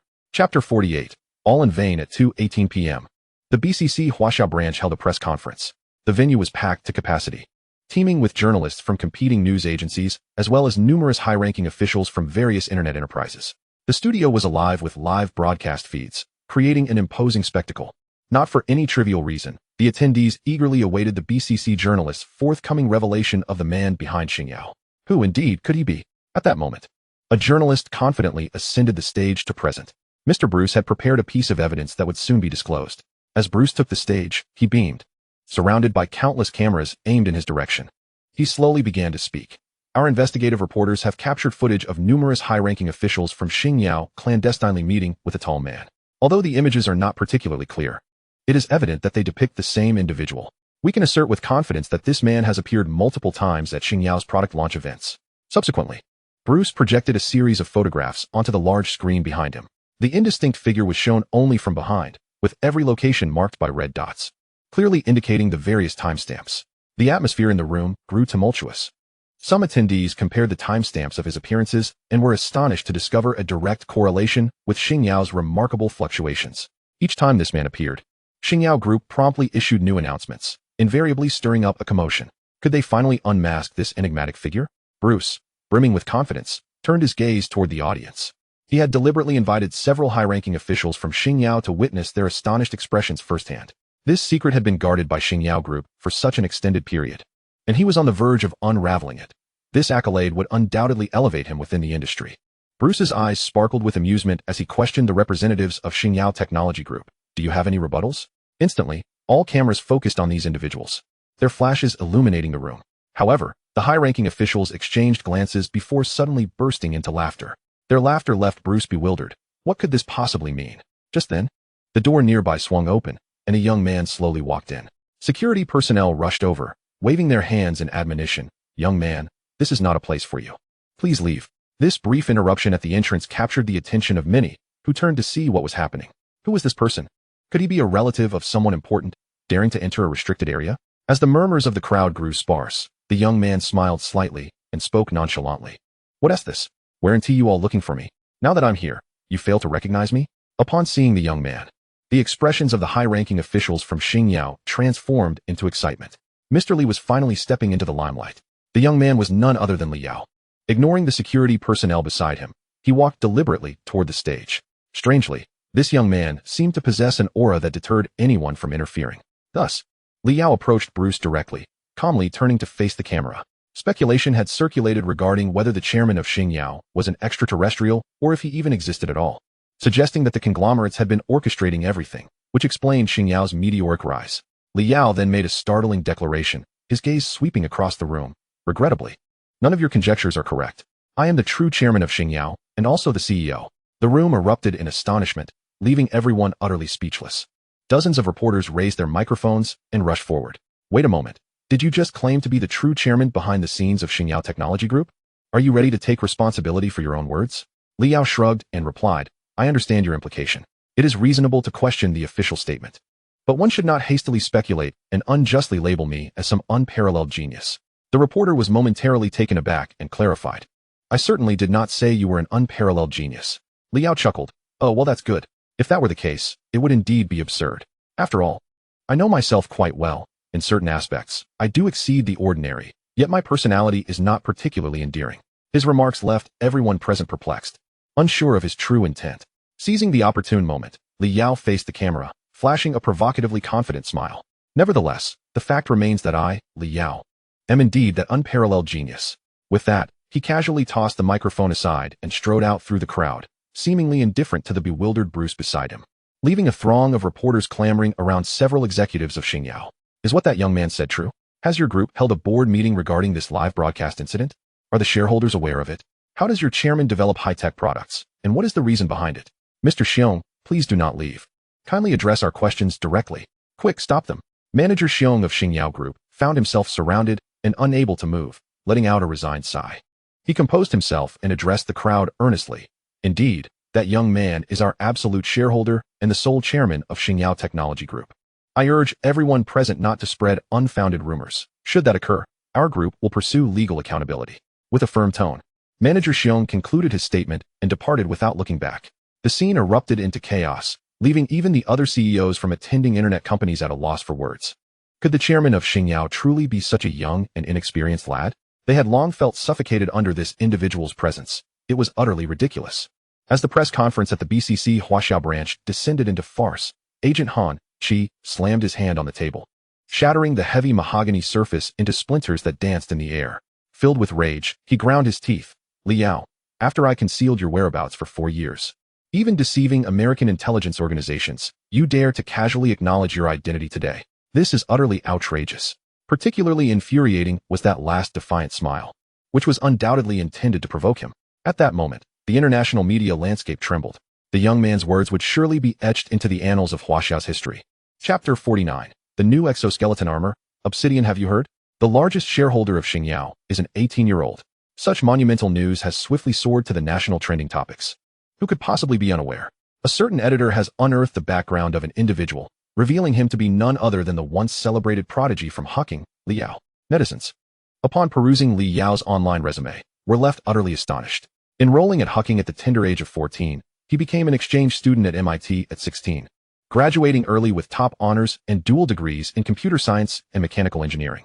Now, at the age of 18, he has publicly declared himself the chairman of a conglomerate valued at nearly $1 trillion. Am I reading a novel? This is utterly absurd. Just a few days ago, my mother urged me to learn from the great Li, striving for excellence in the college entrance examination. Now, what can I possibly aspire to?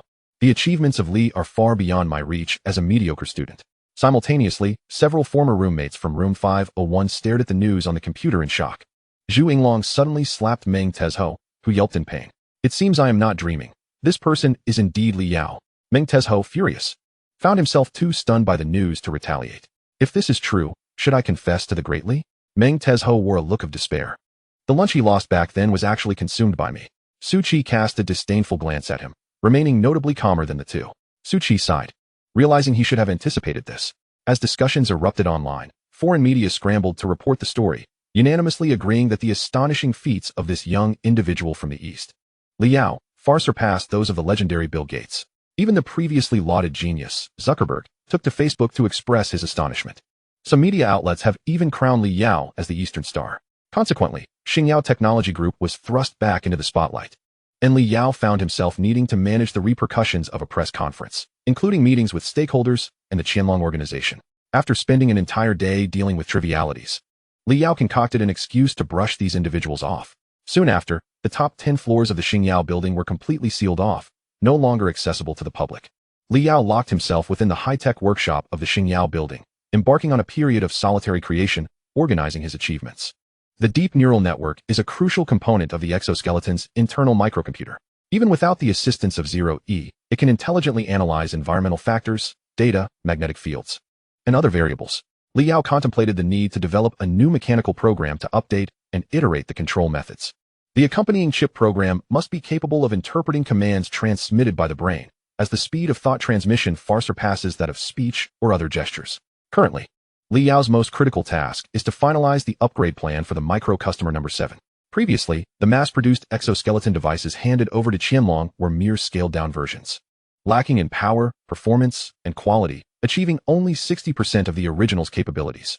Liao intends to craft a new type of exoskeleton, opting not to replicate the micro customer number 7 blueprint entirely, but rather to innovate freely upon that foundation, creating a more powerful and entirely new version. He has deliberately evaded Qianlong's surveillance, having completed approximately 90% of the engineering progress over the years, with only the final assembly and debugging remaining. Upon the workbench of the robotic arm lay a plethora of components and chips. Liao meticulously counted their quantities, rubbing his hands together, a confident expression illuminating his face. The Lego game had commenced. On the 8th day, with the hissing sound of the mechanical pneumatic tube releasing air, the metallic gate gradually opened, revealing a stream of pale blue liquid that was crystalline, transparent, yet possessed a peculiar stickiness. This was an exceedingly precious synthetic coolant, specifically designed to maintain the overall temperature of the exoskeleton armor, while also serving as a lubricant to enhance the smoothness of the joint bearings. Within the operating room, several high-precision mechanical devices gently injected the synthetic coolant into the specialized conduits of the mech. As the liquid filled the tubes, they automatically sealed, the closure emitting a faint chill. Finally, it was accomplished. Liao felt a surge of energy as he vigorously twisted his neck. After several consecutive days and nights of relentless toil, he had successfully crafted this newly upgraded exoskeleton armor. Through the bulletproof glass, he gazed at the armor within, unable to quell his excitement. The new generation of armor did not employ the core principles of the Micro 7, but instead utilized distributed microarc pulses as its energy source.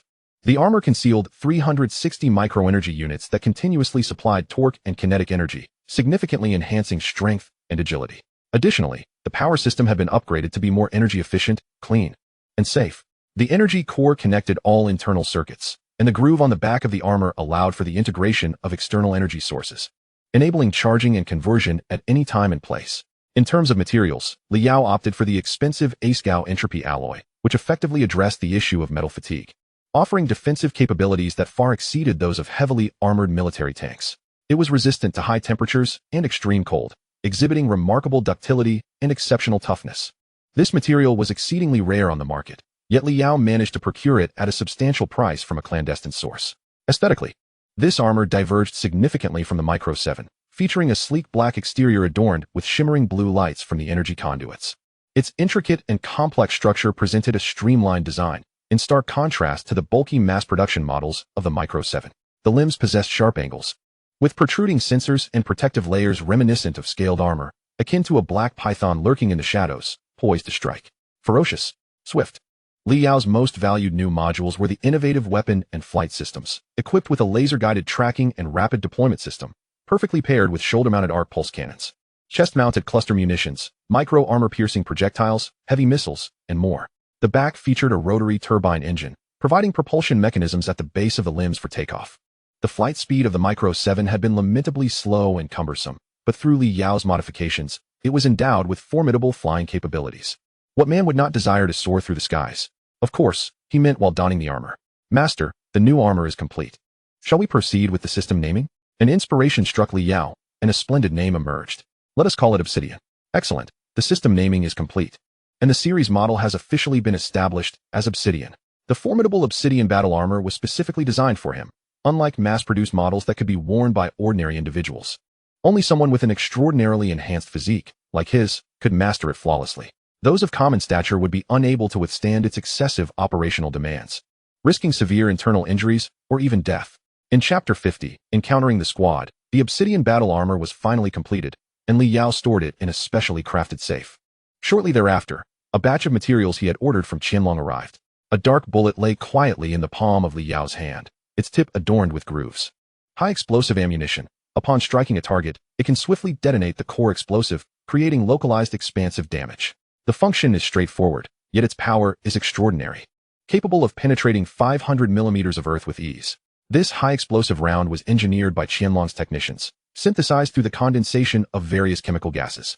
Once fired, the bullet can explode even in a vacuum, propelled by its internal compressed gases. The ammunition is highly practical and could serve as a subject for research. Li Yao also crafted a detachable combat knife from the leftover scraps of the obsidian armor, weighing 57 pounds and measuring 0.72 meters in length. Entirely black and glossy, the blade separates into a compact folding knife for convenient storage. It serves as a formidable weapon, should the ammunition run out. He can still engage in combat with this melee instrument. After completing his preparations, Li Yao realized he had gone several days without bathing and bore an inexplicable odor. After refreshing himself, his phone rang. It was Agent Han Chi. He sent a message confirming that the external identity had been established and that he would proceed with the field task as per Li Yao's request. Finally, the moment had come. Li Yao's eyes gleamed with anticipation. To test the obsidian armor, he had specifically requested Mu Long to transfer him to the action team. Only through real combat could the weaknesses of the technology be unveiled. This request had startled Mu Long, who thought Li Yao had lost his senses. Why would a billionaire abandon his wealth for the rigors of squad duty? Qianlong's base was not open to the public and functioned as a military stronghold with high defenses. There were numerous secret passages leading to Qianlong, and Li Yao accompanied Han Chi through an underground air raid shelter for over half an hour before arriving. This was the first time Li Yao entered without being blindfolded. Casually, Li Yao remarked, "This place is quite remote. How's the food here?" "Humph. I have no desire to converse with you," Han Chi replied coldly, swiping his identification at the security checkpoint and undergoing fingerprint verification. Were it not for their professional obligations, Han Chi would have likely taken the opportunity to settle the score with Li Yao, venting his frustrations. Li Yao cast a sidelong glance at him, pondering. "If you want to confront me, just say so. Your poker face has obstructed my escape attempts multiple times, and I would relish the chance to confront you." With successful identity verification, the metallic door slowly opened. Before him unfolded a spacious hall bustling with a diverse array of personnel. Li Yao had anticipated a secret base to be dark and damp, yet it was surprisingly bright and warm, with not a hint of stale air. Han Chi handed Li Yao a metallic card. "This is your identity card, which will store all your permissions.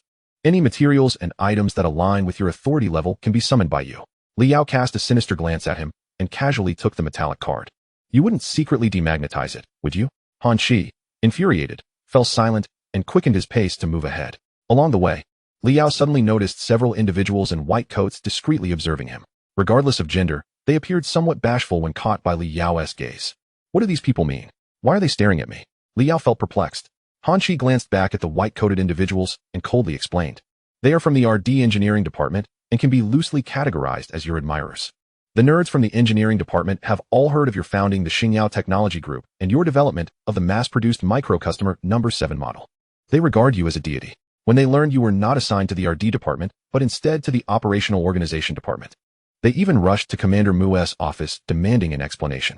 Li Yao raised an eyebrow, surprised to find he had fans even in Qianlong. It seems there may be opportunities to recruit them later. The operational organization department possesses its own designated area within the base, and its overall number of personnel is significantly fewer than that of other departments. Most members are dispatched to perform tasks and do not remain long-term at the base. Upon being assigned to a squad, Li Yao, as an external member, served as a consultant and could refuse to undertake tasks at any time. After escorting Li Yao to the squad's entrance, Han Chi turned and departed without a backward glance, clearly not wishing to spend another second in Li Yao's company. Li Yao pushed the door open to find Jiang Shaoxian and Xiang Long waiting for him. Jiang Shaoxian sat with her long legs crossed atop the conference table, her fair thighs on full display. Meanwhile, Xiang Long quietly sat nearby, focusing on maintaining his firearm. Upon hearing the door open, both turned to look at him in unison. Wow, you are the specially approved external consultant by Commander Mo, Jiang Shaoxian exclaimed, leaping up and circling around Li Yao, her curiosity evident as she pouted her lips. Li Yao reciprocated by assessing this woman before him, noting her exquisite features and commendable figure, clad in a form-fitting combat suit, her eyes sparkling with liveliness. Through zeros, he retrieved her data, discovering that she, like him, was also an orphan. The other man appeared more reserved, his stature imposing. He merely offered a brief greeting before returning to his task of cleaning the gun barrel. Yes, I am Li Yao. Jiang Shaoxian beamed, extending her hand to shake his. Saying excitedly, hello, I am Jiang Shaoxian, but you can call me Shaoxian. Xiang Long lifted his head, somewhat shyly introducing himself. I am Xiang Long, Jiang Shaoxian cheerfully added. That big guy is usually like this, don't take it too personally. Before Li Yao could sit down and enjoy a drink, Jiang Shaoxian flitted around him like a lively lark, eagerly inquiring, did you really breach the American military network? How did Commander Mu specially approve your entry? How did you manage to mass-produce that exoskeleton? Are you truly a man? Li Yao felt his head spinning, especially at the last question. He had his own little bird. After all, now, he seriously suspected that Mu Lung had intentionally assigned him a chatty teammate to extract some secrets. However, Jiang Shaoxian seemed blissfully oblivious to Li Yao's indifference, cheerfully celebrating and even casually draping her arm over his shoulder. We are individuals with special abilities. I shall protect you from now on. Li Yao's lips twitched, and he casually grabbed an object nearby, effortlessly crushing it into fragments. There's no need for such trouble. I don't require it. Upon witnessing this, Jiang Shaoxian gasped in awe. As expected of you, your strength is astonishing. You crushed Xiang Long's custom-made handgun with one hand. Li Yao glanced at the shards in his hand, only to find Xiang Long staring at him in disbelief. Chapter 51. First duty, is your team comprised of only 2 members? Li Yao surprisingly initiated the inquiry. Jiang Shaoxian pouted and replied, actually, there are 3 of us, but our captain was injured recently and is recuperating at home. Li Yao nodded, realizing that their team must endure considerable hardships, given that even the captain had sustained injuries. Jiang Shaoxian and Xiang Long exchanged awkward glances. Xiang Long sheepishly scratched his head. Our captain just went through a breakup, and the emotional blow was quite severe, so he decided to take a break. Li Yao felt utterly exasperated. How reliable was this team, really? Jiang Shaoxian cleared her throat and swiftly changed the subject, discussing the team's division of labor and individual abilities. Our team is quite professional. I handle logistics and intelligence analysis, while Xiang Long serves as the vanguard. In simple terms, he charges wherever the enemies are. She continued. Our captain organizes actions and controls the scene, overseeing the overall planning. With a smile, Jiang Shaoxian added, now that you are our team's external support, we certainly won't burden you with the dirty and laborious tasks. Your main role is to provide technical support and advice from the rear. Li Yao nodded. It seemed rather effortless. However, given that his equipment was brand new and of high quality, how could he be relegated to a mere support role? Nonetheless, he understood this arrangement, as he was a valuable asset worth billions, and the upper management of Qianlong would not allow him to take unnecessary risks. While executing the mission, he would also enjoy special protection and authority from Qianlong. After a brief conversation, Jiang Shaoxian received a mission alert on her computer terminal. Suddenly, she exclaimed, the organization has issued a task, and it's in Hong Kong. Li Yao raised an eyebrow. Was the upper management testing him by assigning him a mission so soon after his arrival? The 3 of them turned to the computer to review the mission details. Renowned energy expert academician Chun Shuiyang mysteriously disappeared around 1 a.m. on May 25th at the Hong Kong Energy Application Technology Research Center. The team is to depart for Hong Kong immediately to locate academician Chun Shuiyang and ensure his safety. 1 a.m. on May 25th? That was just this morning. After reading through the information, Li Yao inquired, academician Chun Shuiyang? I am acquainted with an individual renowned for his expertise in the field of energy development and application, highly esteemed within the international academic community. Jiang Shaoxian, filled with curiosity, inquired, just how impressive is his level of expertise? My academic performance is lacking, and I am at a loss. Li Yao shot her a glance of disdain, asserting, he is regarded as the pioneer of energy and power engineering in our country. Certainly several tiers above you. Jiang Shaoxian pouted. Being ridiculed by an academic prodigy left her with no retort, rendering the situation rather disheartening. Soon after, the group turned to organize their belongings. That evening, Li Yao boarded a military private helicopter bound for Hong Kong, accompanied by 2 members of his team and a female intelligence officer. On board, Jiang Shaoxian noticed a safe by Li Yao's feet and, driven by curiosity, approached it. Li Dushin, could you enlighten me about what this is? Li Yao reclined in his seat, swiftly opening his eyes. He cautioned in a low voice, do not touch that box. Be wary, it could detonate automatically. Instantly, Jiang Shaoxian withdrew her hand, her voice trembling with anxiety. Is that for real? You brought explosives onto the plane? Li Yao remained expressionless, offering no explanation, which only heightened her trepidation. Beside them, the intelligence officer, Anya, quietly lowered her head, discreetly jotting down notes. Li Yao's suspected possession of explosives posed an unknown level of danger. Nevertheless, Jiang Shaoxian remained fixated on the peculiar object beside Li Yao and, after a brief silence, leaned in with a playful grin. Li Dexin, what is contained in that black long box to your left? May I have a look? After a moment's contemplation, Li Yao decided to open the black long box, revealing a blade of profound darkness, albeit disassembled and arranged within. The unusual design captured the attention of the others, who gathered around. Can this broken knife still be used? Jiang Shaoxian questioned, perplexed. Li Yao smiled faintly and casually pressed a miniature mechanism on the hilt, swiftly drawing it out. In an instant, the fragmented components of the blade responded as if drawn by a powerful force, reassembling into a nearly 70-centimeter long battle knife. Exuding a chilling aura, this detachable battle knife operates on the principle of electromagnetic attraction, allowing for convenient assembly at any moment. Lightweight, yet extraordinarily sharp. After witnessing the impressive reassembly process, Jiang Xiaoshuan's eyes sparkled with excitement. Even the typically reticent Xiang Long could not help but marvel. As Jiang Shaoxian reached out her hand, Li Yao promptly retracted the hilt. 100,000 for this knife, no credit. Li Yao chuckled. As the creator of this weapon, how could he not expect payment? This naive girl, relying on her beauty, presumed she could acquire it for free. Was she joking? Jiang Shaoxian inhaled sharply, indignantly retorting, 100,000? Why don't you just rob a bank? Li Yao spread his hands, dismissively responding, I spend more than 100,000 on a single meal. Do you think robbing a bank is swifter than the revenue of my Xingyao? Offering you this knife at 100,000 is already a friendly price. Should I sell it to the military later, you will have to pay a different price. The words of this man rendered the group silent. Engulfed in a sense of despair, the world of the wealthy was truly beyond their comprehension. Meanwhile, Officer Anya lowered her head again, her expression impassive. Yet her grip on the pen tightened as she wrote with fervor. Li Yao is suspected of having a penchant for accumulating wealth, often indulging in subtle displays of affluence, prompting a call for the organization to conduct a thorough investigation. At last, the helicopter began its descent, with Hong Kong now within reach. The team members, fully armed, disembarked from the helicopter and briefly conversed with the waiting personnel before swiftly boarding a vehicle to the research center. En route, the liaison from the Hong Kong department elaborated on the mission. The Hong Kong Energy Application Technology Research Center is not located in a remote area. However, its internal security system has never faltered, and there has never been an incident, let alone a case of missing personnel. The liaison explained that Dr. Chen was originally in Hong Kong to review the progress of the Research Institute's projects, unaware that such an event would transpire. Currently, the information has not been released, and the media remains oblivious to the situation. Li Yao inquired, is that all the clues we have? In such a vast research center, is there no one who witnessed anything? The liaison shook his head in resignation, asserting that this was undoubtedly a premeditated scheme. The adversary was well acquainted with Dr. Chen's daily routine and had deliberately chosen a time when the center was least populated to abduct him. However, Jiang Shaoxian pressed on, but what? The liaison glanced at Li Yao and responded solemnly. However, according to the staff at the research center, their computer system terminal had been compromised in the past. Li Yao shrugged, considering it a reasonable lead.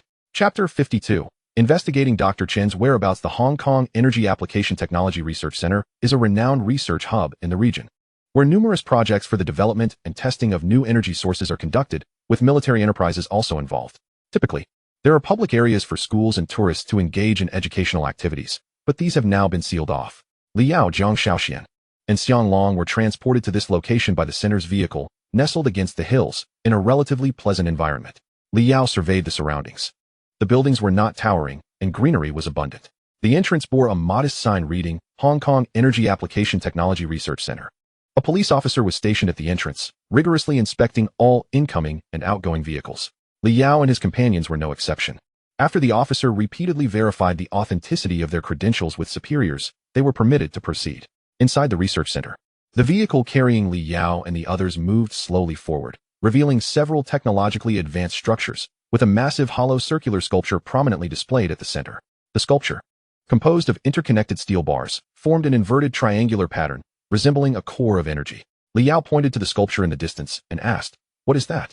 The liaison looked over and explained with a smile, that is the energy design model conceived by Dr. Chen in recent years. His intention was to create a special reactor.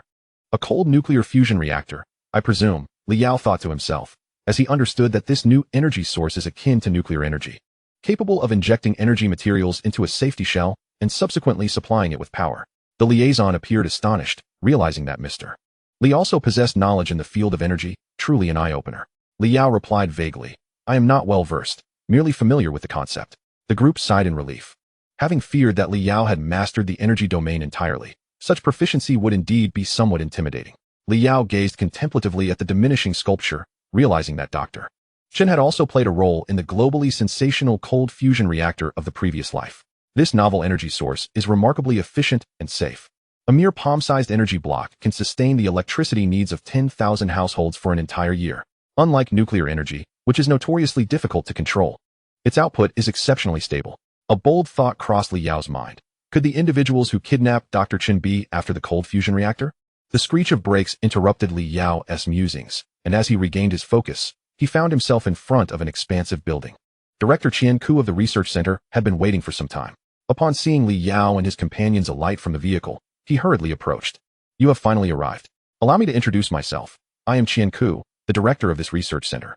Qian, in his 60s and sporting thick glasses, exuded an air of scholarly authority. When he caught sight of Liao, his eyes suddenly lit up, a broad smile breaking across his face. You must be Liao. I never expected that Elder Mu would manage to contact you. Truly remarkable for one so young. Liao preferred to keep interactions brief and cordial, responding simply. I suppose so. I didn't expect someone of your stature to know me. Qian shook his head, since Xingyao Technology Group revealed your identity. The entire Hong Kong stock market trembled, and even those within the tech industry are aware of the emergence of a genius from the East. Jiang Shaoxian cleared her throat, interrupting their conversation. Let us proceed inside, as we have a mission at hand. The brilliance of Liao was such that he was recognized wherever he went, leaving her feeling somewhat overshadowed.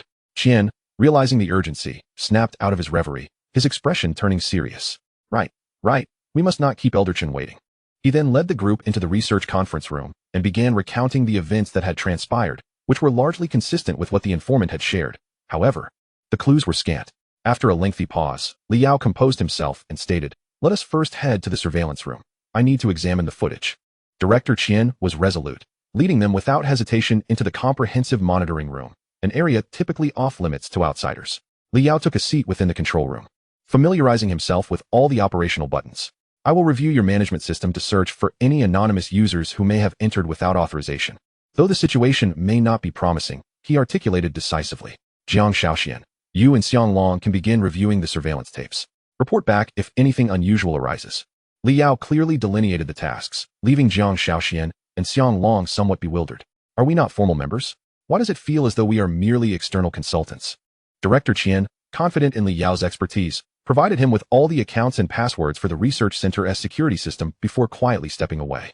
No longer wishing to intrude, the monitoring system was inundated with vast amounts of data and information, and merely browsing the logs would require a considerable amount of time.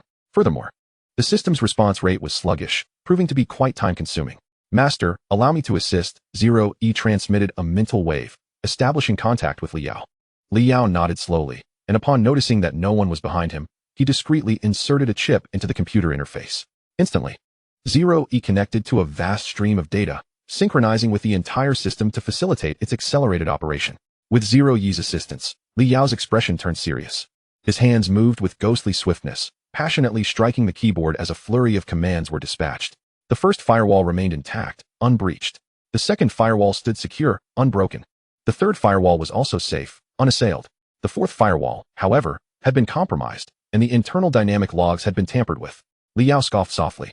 It appeared the enemy's hacking skills were commendable, having penetrated 3 levels of firewall to directly access the 4th layer and obtain internal permissions. It seemed likely that the surveillance tapes had also been covertly altered, which explained why the research center personnel failed to uncover any monitoring clues. Liao pushed back his chair and stood, stating, you need not continue looking. The tapes have already been modified. Jiang Shaoxian was momentarily taken aback, her mouth agape. It's only been half an hour, we should check again.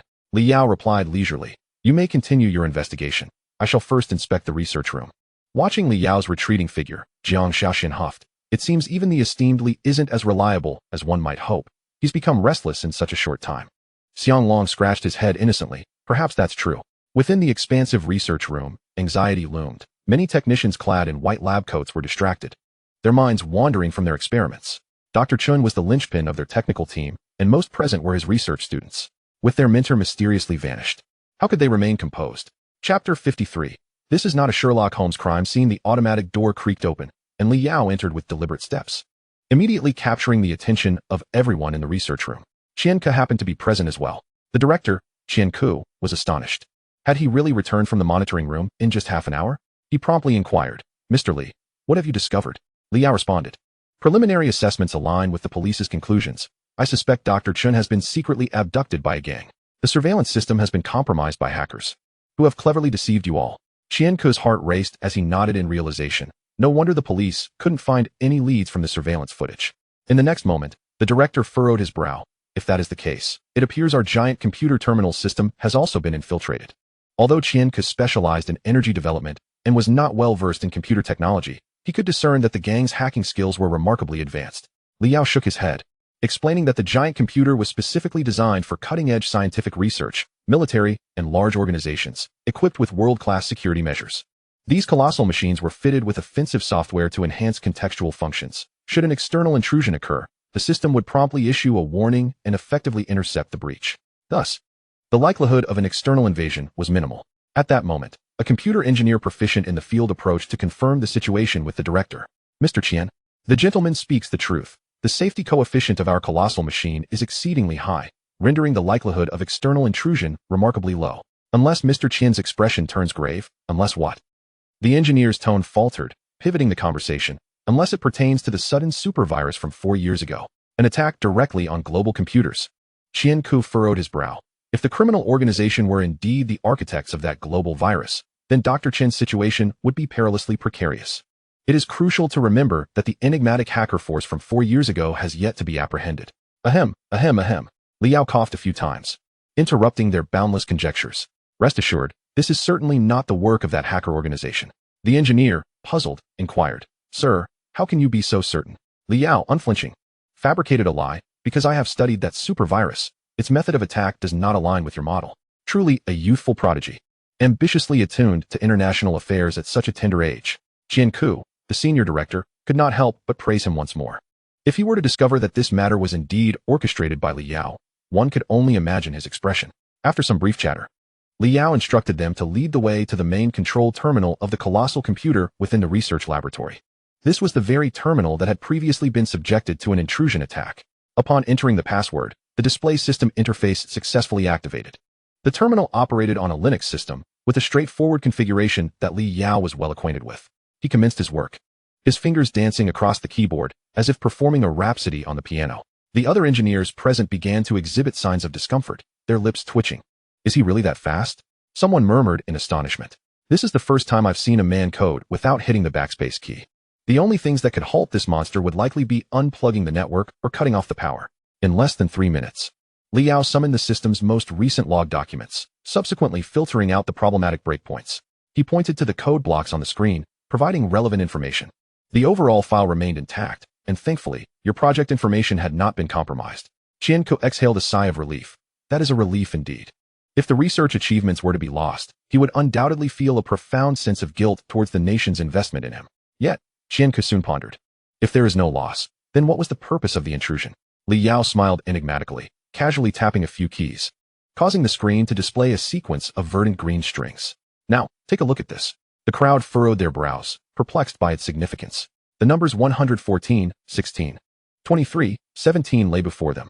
"This is their objective," Li Yao scoffed, deliberately leaving a string of numbers on the terminal.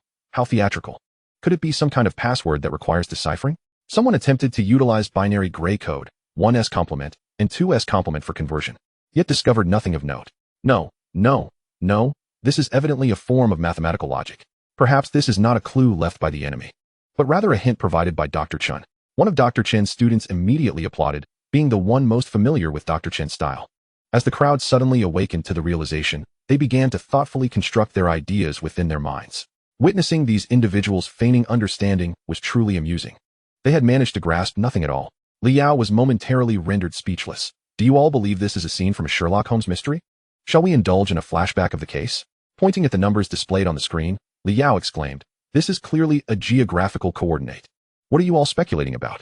However, someone attempted to retort, only to be silenced by Li Yao. "In my presence, there is no however. If you wish to locate Dr. Chen swiftly, cease wasting time on this trivial matter." Director Qian, who had been observing from the side, felt a twinge of embarrassment. Thankful that he had refrained from speaking earlier. At this moment, Director Qian stepped forward, still firmly supporting Li Yao. Let us cease the discussions. We shall follow Mr. Li's directives. The other engineers sighed, deterred from voicing their objections. Despite their frustrations, none dared question Li Yao's capabilities. Subsequently, the staff entered the coordinates. And it did not take long for the location to be pinpointed. It was the site of the Lu Group.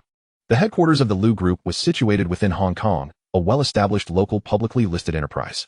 The individuals who had previously challenged Li Yao widened their eyes in disbelief. Ah, is this even possible?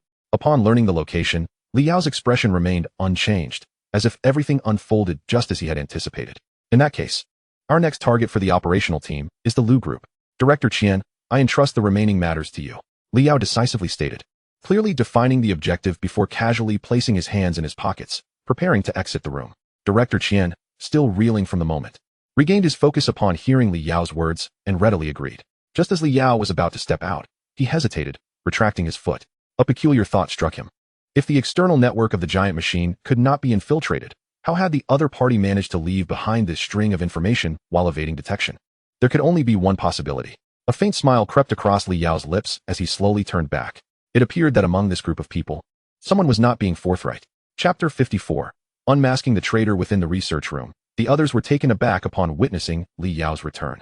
Director Qian assumed he had further instructions and approached him once more. Li Yao leaned in, whispering into his ear, and in a matter of moments, a subtle change flickered across Director Qian's face. He nodded slowly. As you say, I shall cooperate with your efforts. Subsequently, Director Qian summoned all the technical personnel within the research room, as well as others from different departments. Nearly 200 individuals congregated in a spacious room. Their eyes fixated on Li Yao, murmuring amongst themselves. What does he mean by gathering us all? Could he suspect us of wrongdoing? Most were either students of the venerable Chun or had received his patronage. How could they possibly be at fault? Uncertain of the situation, they decided to observe for the time being. Li Yao procured a chair, clasping his hands on his lap, leaning back, and silently observing the behaviors and actions of these individuals. Zheng Yi, soon I will employ medium conduction induction.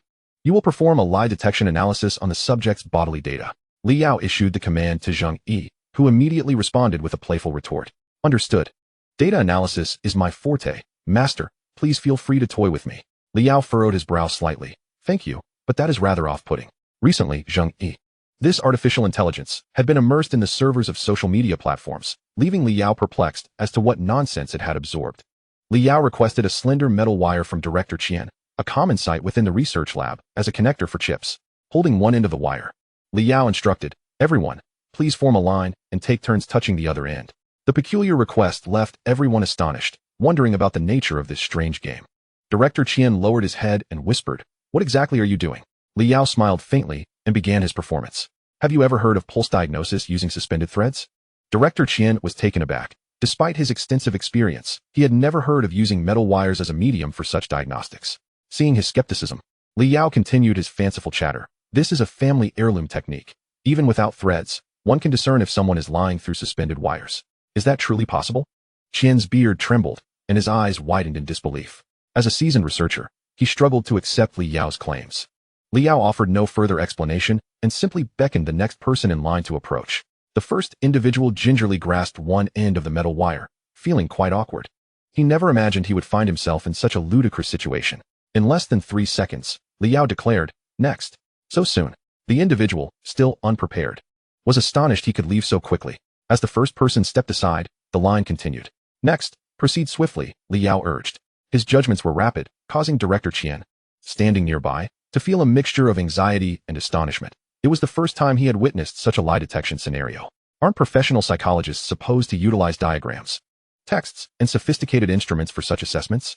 As the queue dwindled rapidly, no one noticed that one individual was secretly exhaling in relief. Their previously tense demeanor now relaxed.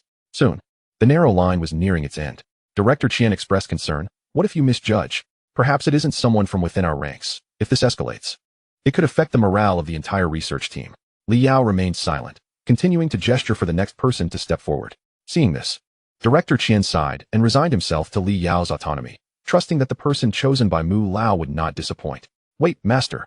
He exhibits abnormal heart rate fluctuations and residual blood vessel dilation. There is an 86% likelihood it is him. The warning signal rang out, and the weight in Li Yao's heart finally lifted. Ah, It is you. I have finally caught you. Li Yao seized the individual's wrist and revealed a chilling smile. Tell me, why did you betray Dr. Chen? The individual before me appeared relatively youthful, perhaps in his early 30s, albeit slightly balding, nonetheless. He was considered a talented young scholar within the research institute. Ling Yi accessed this person's social media profile, revealing his name to be Huang Wen. With a furrowed brow, Huang Wen exclaimed angrily, "Are you questioning my integrity? I am a direct disciple of Elder Chen, having followed him since my undergraduate studies.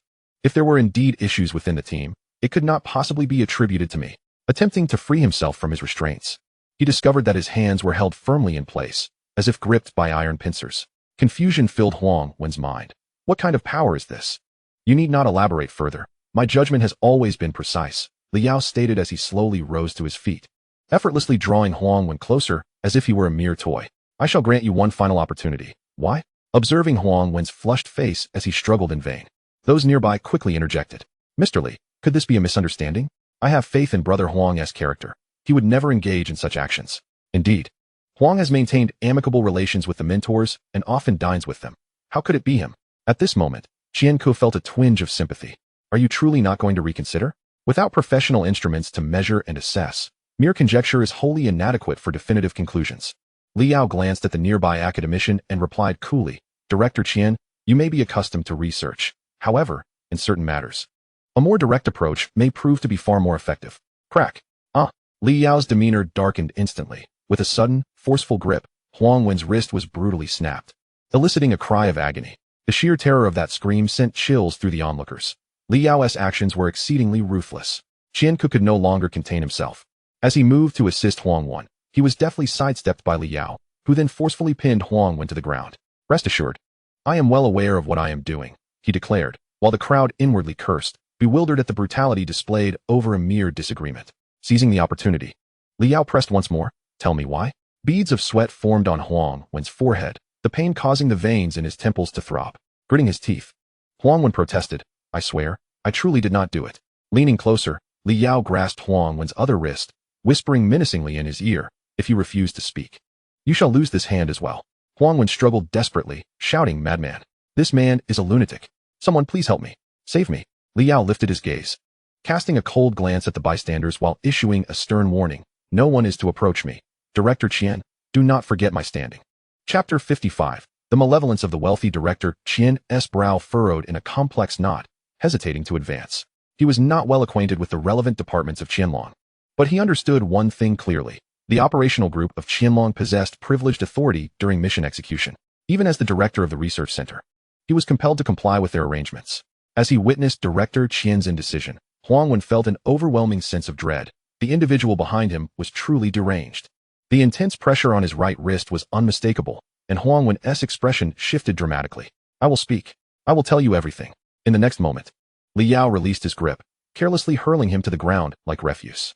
Huang Wen, dejected and gritting his teeth, collapsed onto the floor, trembling as he reluctantly revealed the truth. 10 minutes later, silence enveloped the room, with everyone staring in shock and disgust at Huang Wen, who lay prostrate on the ground. No one had anticipated that the numerical data on the terminal was deliberately left by him. According to Huang Wen, his family had recently accrued substantial debts. Meanwhile, he had been wholly absorbed in research, living and working within the institute, and had never amassed any savings, rendering him incapable of repaying the staggering sums owed. Ironically, a mysterious individual had approached him, claiming that if he provided information about Elder Chun and the institute, along with leaving a message, the debts would be settled. Faced with his family's turmoil over finances, leading to a fractured home, Huang Wen, in a moment of folly, acquiesced. He rationalized that the documents were not classified, believing there would be no grave consequences, yet he could never have foreseen the predicament that would ensue. At that moment, Director Qian was seething with rage, promptly notifying the police to take Huang Wen away for interrogation. As Huang Wen was dragged away, his face ashen, Li Yao furrowed his brow. Was this all there was to it? He discerned that Huang Wen was not lying. However, if that were the case, what was the purpose behind the elaborate string of numbers left behind? Did the individual fancy himself a phantom thief, requiring notification before executing his plans? Regaining his composure, Li Yao turned his attention back to the remaining members of the team. Those who had yet to undergo testing were immediately beset by goosebumps, their steps faltering as they feared they might be the next Huang Wen. Once the last individual completed the test, a collective sigh of relief swept through the group. Grateful to be unscathed, the automatic door of the research room slid open with a hiss, startling the others. Jiang Shaoxian, Xiang Long, and Anya entered. Observing the tense expressions of the gathered crowd fixated on Li Yao, Jiang Shaoxian curiously leaned in and whispered, "Master Li, you truly are extraordinary." The surveillance showed no leads. But why is everyone so anxious? Li Yao cast her a glance and replied nonchalantly as he walked, "I have already clarified the situation here. We must leave promptly, as I am eager to have dinner." The three stood in stunned silence, incredulous that the investigation had concluded so swiftly after merely watching the surveillance footage. Li Yao strolled leisurely toward the exit, suggesting they discuss the specifics en route. "Come on, I've arranged for a vehicle." Xiang Long, perplexed but compliant, followed suit, while Jiang Shaoxian and Anya exchanged glances, resignedly sighing as they kept pace. There was no alternative. With the master leading the team, they dared not inquire further. Unbeknownst to them, the core of the team had gradually shifted to Li Yao. Director Qian watched the team depart, calling out courteous farewells, safe travels. As he wiped the cold sweat from his brow, he felt a lingering unease. Finally, they were gone. This was no mere prodigy, but a living embodiment of the underworld. As Li Yao and his companions stepped out of the research center, they were greeted by a row of vehicles parked neatly by the roadside, all gleaming Rolls-Royce Phantoms. The other members of the team were instantly awestruck. Commissioner Anya was about to call for the department's dedicated vehicle when she was taken aback by the ostentatious display before her. With all eyes upon them, Li Yao spoke nonchalantly. "Is it so strange that I have subsidiaries in Hong Kong and can procure a few decent cars?" From the convoy emerged a driver, impeccably attired in a black suit and polished white gloves. Even the cufflinks adorning his sleeves were crafted from 18K rose gold, fashioned in the style of a Caledonian cross. The driver approached Li Yao with a respectful demeanor, bowing slightly as he greeted, "Good afternoon, Mr. Li. I am your designated driver, Master Wang, sent by the company to assist you." Li Yao nodded and instructed, "Find a quiet place. Then prepare the materials on the Lu Group from Hong Kong and send me a copy." "Certainly, Mr. Li. It is my honor to serve you." Jiang Shaoxian and Xiang Long exchanged raised eyebrows. Observing the level of service, even the driver exuded an air of sophistication. In contrast, they felt inadequate, unable to even glance at luxury goods without fearing the depletion of their wallets. Jiang Shaoxian felt a pang of bitterness, cursing the wretched wealthy. Inside the Rolls-Royce Phantom, Li Yao opened the car's refrigerator and poured himself a bottle of Baiwa, Shichao water. "Here's the gist. Huang Wen is a fool who doesn't even realize he's been sold out." He spoke dismissively about the sequence of events at the research center. It was evident that Huang Wen had fallen into a carefully laid trap. After all, how many coincidences could there be when his family was burdened with enormous debts? All these coincidences were merely the intricate snares set by others. After listening to Li Yao's account, Anya suddenly posed a question. "How did you ascertain that Huang Wen was lying?" "It's merely my special ability," Li Yao shrugged, candidly revealing. "After all, it's all a facade. Let the commissioner speculate as she wishes." Jiang Shaoxian took a sip from her bottle of Baiwa, Shichao water, only to choke on it, sticking out her tongue. She frowned and remarked, "In that case, our next target should be the Lu Group. But how do we infiltrate? If we directly issue an investigation order, it might alert them." Li Yao chuckled. "Does that pose a problem for me? Let us not forget that I am still the chairman of Xingyao Technology Group, and there are numerous enterprises in Hong Kong lining up to collaborate with me." The others nodded in agreement. It was indeed a splendid idea. The team settled in a private villa, a rare find in the precious real estate of Hong Kong, where even public funds would scarcely cover the expenses. Only Li Yao could afford to provide Jiang Shaoxian's team a taste of true affluence. As Jiang Shaoxian moved into the luxurious penthouse with her luggage, she felt as if she were living in a dream. Despite her professional training, the allure of gold was hard to resist for a beautiful girl. Suddenly, the door swung open, and Li Yao strode in. Jiang Shaoxian's heart raced as she nervously fixed her gaze upon him. "I warn you, don't think you can tempt me with money. I have undergone organizational training and will never sell my body or soul." Li Yao smirked slightly. "What a dramatic evening. I am here to verify the details of our subsequent operations." Jiang Shaoxian managed an awkward smile, feeling a bead of sweat forming. Noticing the large black box behind her, Li Yao inquired, "Is that your logistical equipment?" Jiang Shaoxian shifted her gaze and casually remarked, "Oh, by the way, this is the mass-produced exoskeleton device that you developed." Chapter 56, Business Collaboration. The organization has equipped the logistics of the dispatched action team with a set for testing practical effectiveness, which is yet to be utilized. Li Yao's eyes flickered, as if deep in thought. After a brief discussion with Jiang Shaoxian, he returned to his room and opened the safe on his desk. Inside lay a complete set of obsidian battle armor, its metallic shell adorned with a shimmering blue light along the edges. The safe was equipped with an energy source, chips, and a liquid crystal display, essentially functioning as a high-performance mobile computer. Zero-E connected to this computer, revealing all the gathered information on the Lu Group. The Hong Kong Lu Group is a multinational enterprise involved in electronics, finance, machinery, and energy, founded by Liu Songming in 1967, with a current market value of 134 Hong Kong dollars. 8 billion, headquartered at number 1 Shui Lu, Hong Kong. The name itself indicates that the Liu Group is a family-run business, with the Liu family holding hereditary control over its various industries, all managed by other family members. The information compiled by the company's employees appeared unremarkable, revealing nothing suspicious. However, as Li Yao perused the data retrieved by Zero-E, he began to sense something amiss. There were discrepancies between the financial records published by the Treasury and the Audit Committee of the Liu Group. Recently, Hong Kong Entertainment Magazine reported that the first heir of the Liu Group would be Liu Songming's legitimate grandson, Liu Changfeng. This Liu Changfeng was particularly intriguing, having privately hinted at plans to reform the entire industry of his family's group, shedding all conservative practices. Yet, in previous years, Liu Changfeng had frequently made headlines for his extravagant lifestyle, whether it was partying on yachts with beautiful women or racing cars at night. Embodying the image of a reckless young scion, a slight smile crept onto Li Yao's lips. Things were beginning to grow interesting. The following day, Li Yao and his companions rose early, preparing their communication devices and other equipment. Dressed in a custom-tailored black suit, Li Yao's tall and sturdy physique epitomized the essence of a gentleman in formal attire. He intended to approach the chairman of the Liu Group under the guise of a business collaboration, while Jiang Shaoxian and Xiang Long would serve as his secretary and personal bodyguard, respectively. The villa featured a professional helipad, where they awaited the arrival of their contacts. Anya, due to her status as a special envoy, would not participate in the action team's operations and thus remain behind. Soon, the sound of helicopter blades whirred through the air, and a dark silhouette gradually expanded. It was indeed the helicopter sent by the Liu Group to escort them. The fact that they had dispatched a helicopter specifically for this purpose underscored the importance of Li Yao to them. Li Yao whispered, "Let us speak less and act more. We will proceed according to the plan." Jiang Shaoxian effortlessly gave an okay gesture, having long been accustomed to such role-playing during her field work. Xiang Long nodded earnestly, his expression turning fierce, and clad in quick-dry tactical clothing. He indeed resembled a professional bodyguard. The helicopter descended slowly, its doors opening, and a group of individuals swiftly emerged. At the forefront was Liu Tao, the vice president of the Liu Group. Liu Tao recognized Li Yao at a glance, patted his sleeves, and quickly approached him. "Welcome to Hong Kong, Mr. Li." Liu Tao extended his hand for a firm handshake, his face beaming with a smile. "Our chairman deeply regrets that he could not personally greet you." Li Yao replied with a gentle smile, "It is quite all right.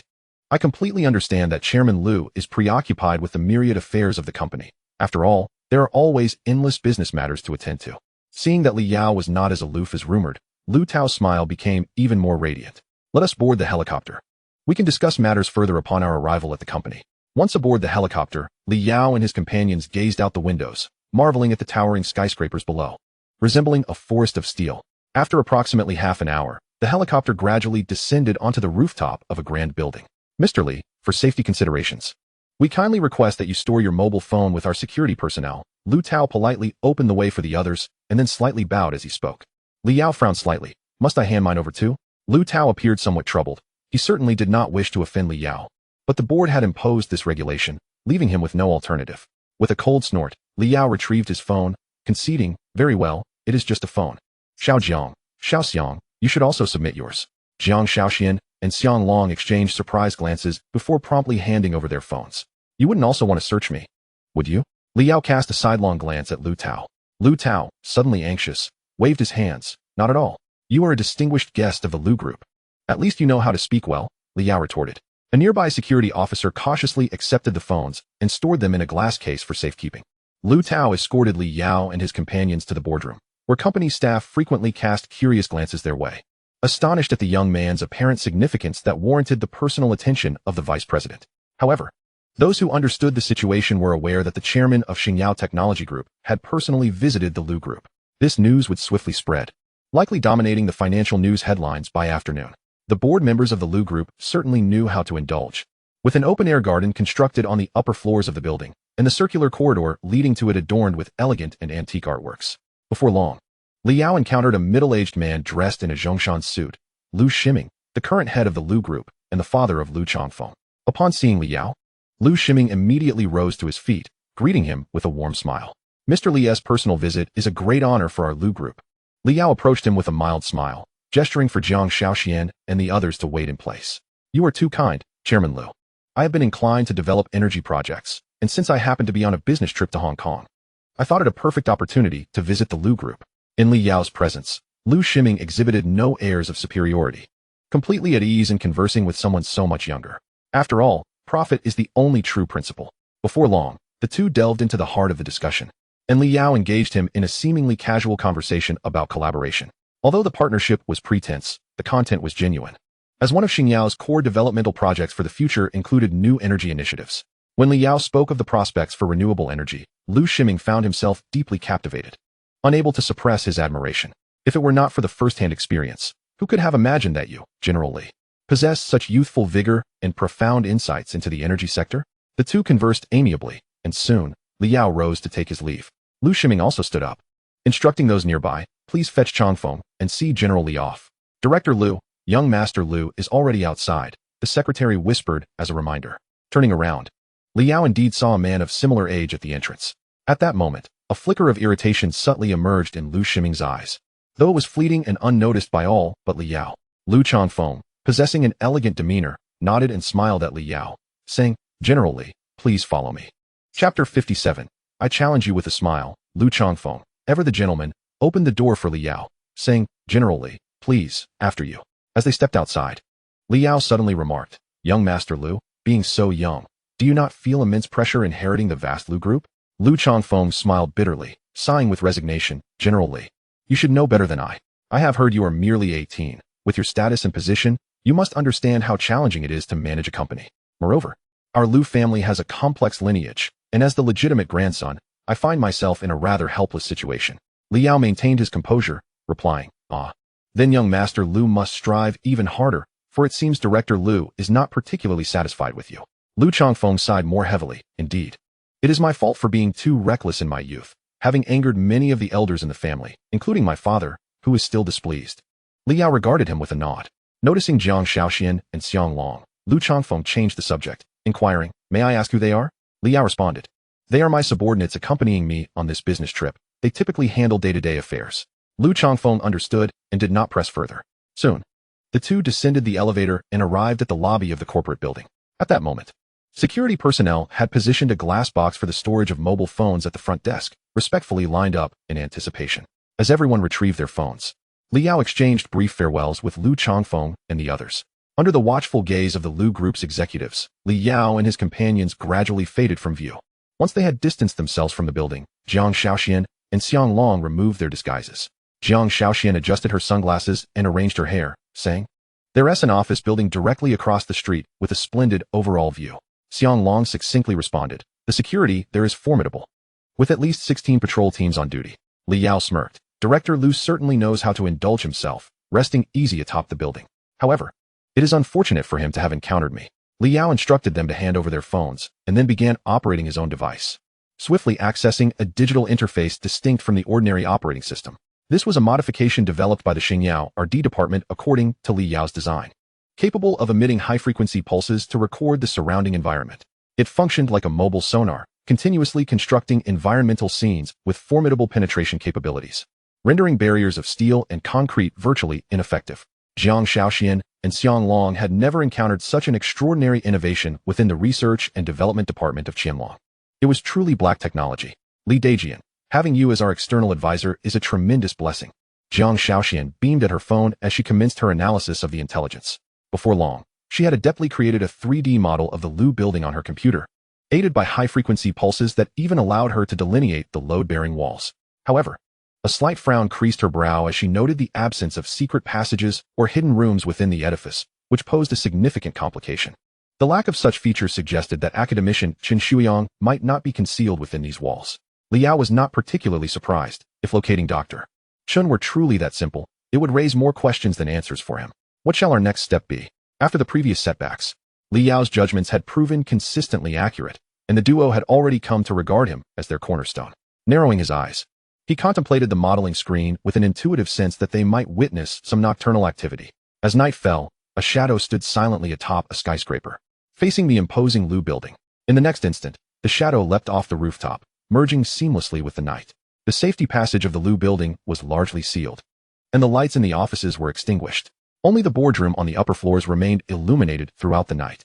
Lu Shiming sat at the center of the conference table, flanked by various elders from the family, all of whom were shareholders and directors of the Lu Group, wielding considerable influence. This impromptu high-level meeting was held entirely within the family, unbeknownst to the company's staff. Once everyone had gathered, Lu Shiming spoke solemnly. Today, Liao, the chairman of Xingyao Technology Group, personally visited our company to discuss collaboration. There must be something amiss. An elder, his hair graying at the temples, exclaimed. Is he the one from the inland company that has skyrocketed in value within just a few years? Experienced businessmen are acutely aware of the Hong Kong stock market.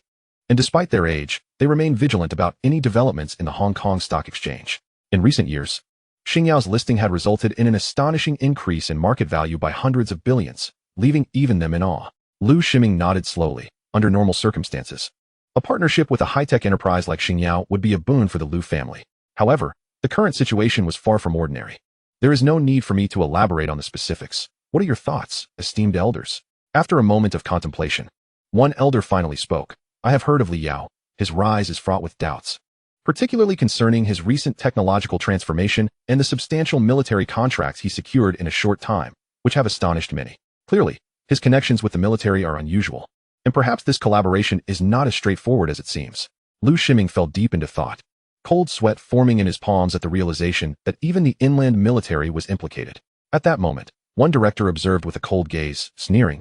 If it weren't for your obstinacy in trying to pilfer the energy technology from the research institute, we wouldn't be in this predicament.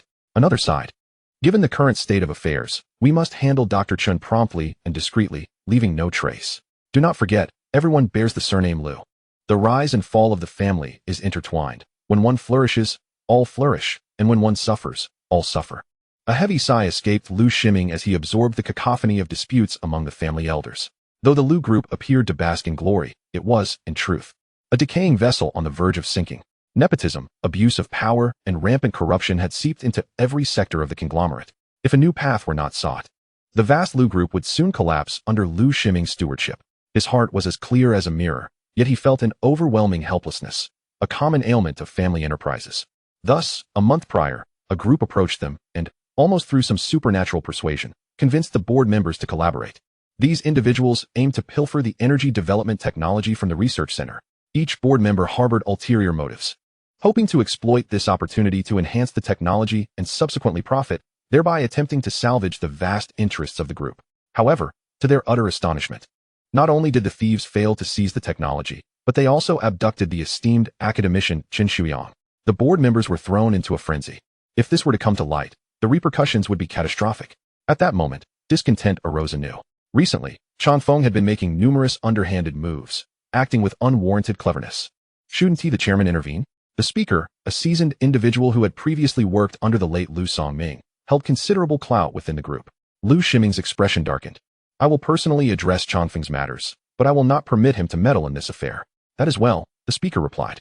After all, we are all in the same boat now. Let no one hinder another. Should anyone jeopardize significant matters, they will face severe punishment according to family rules.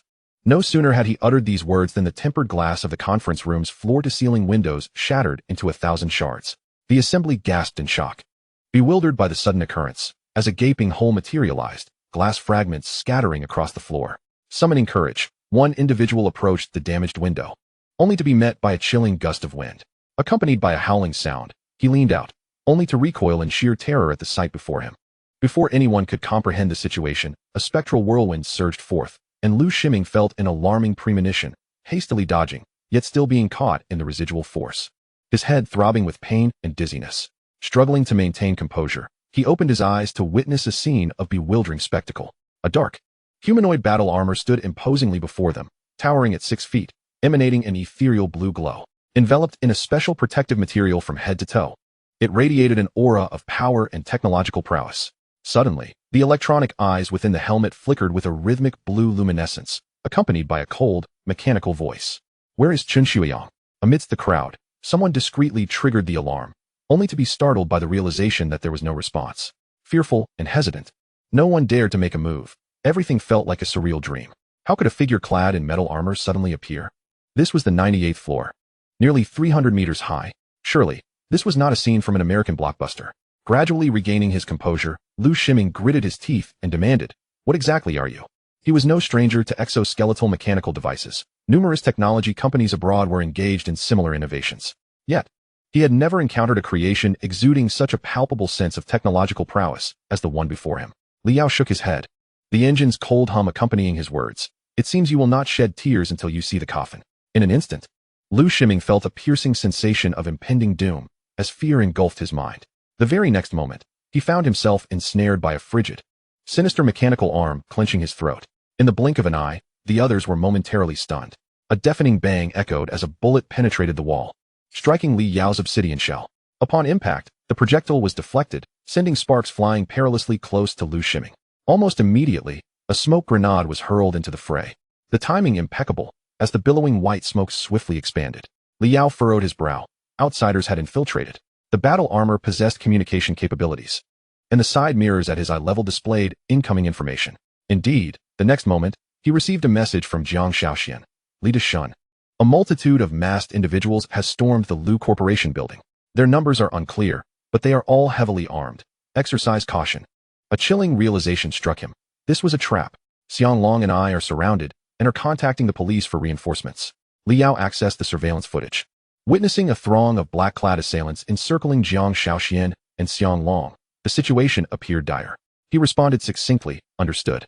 Glancing toward the swirling smoke, he discerned through infrared thermal imaging a group of armed men stealthily approaching him, intent on launching a surprise attack.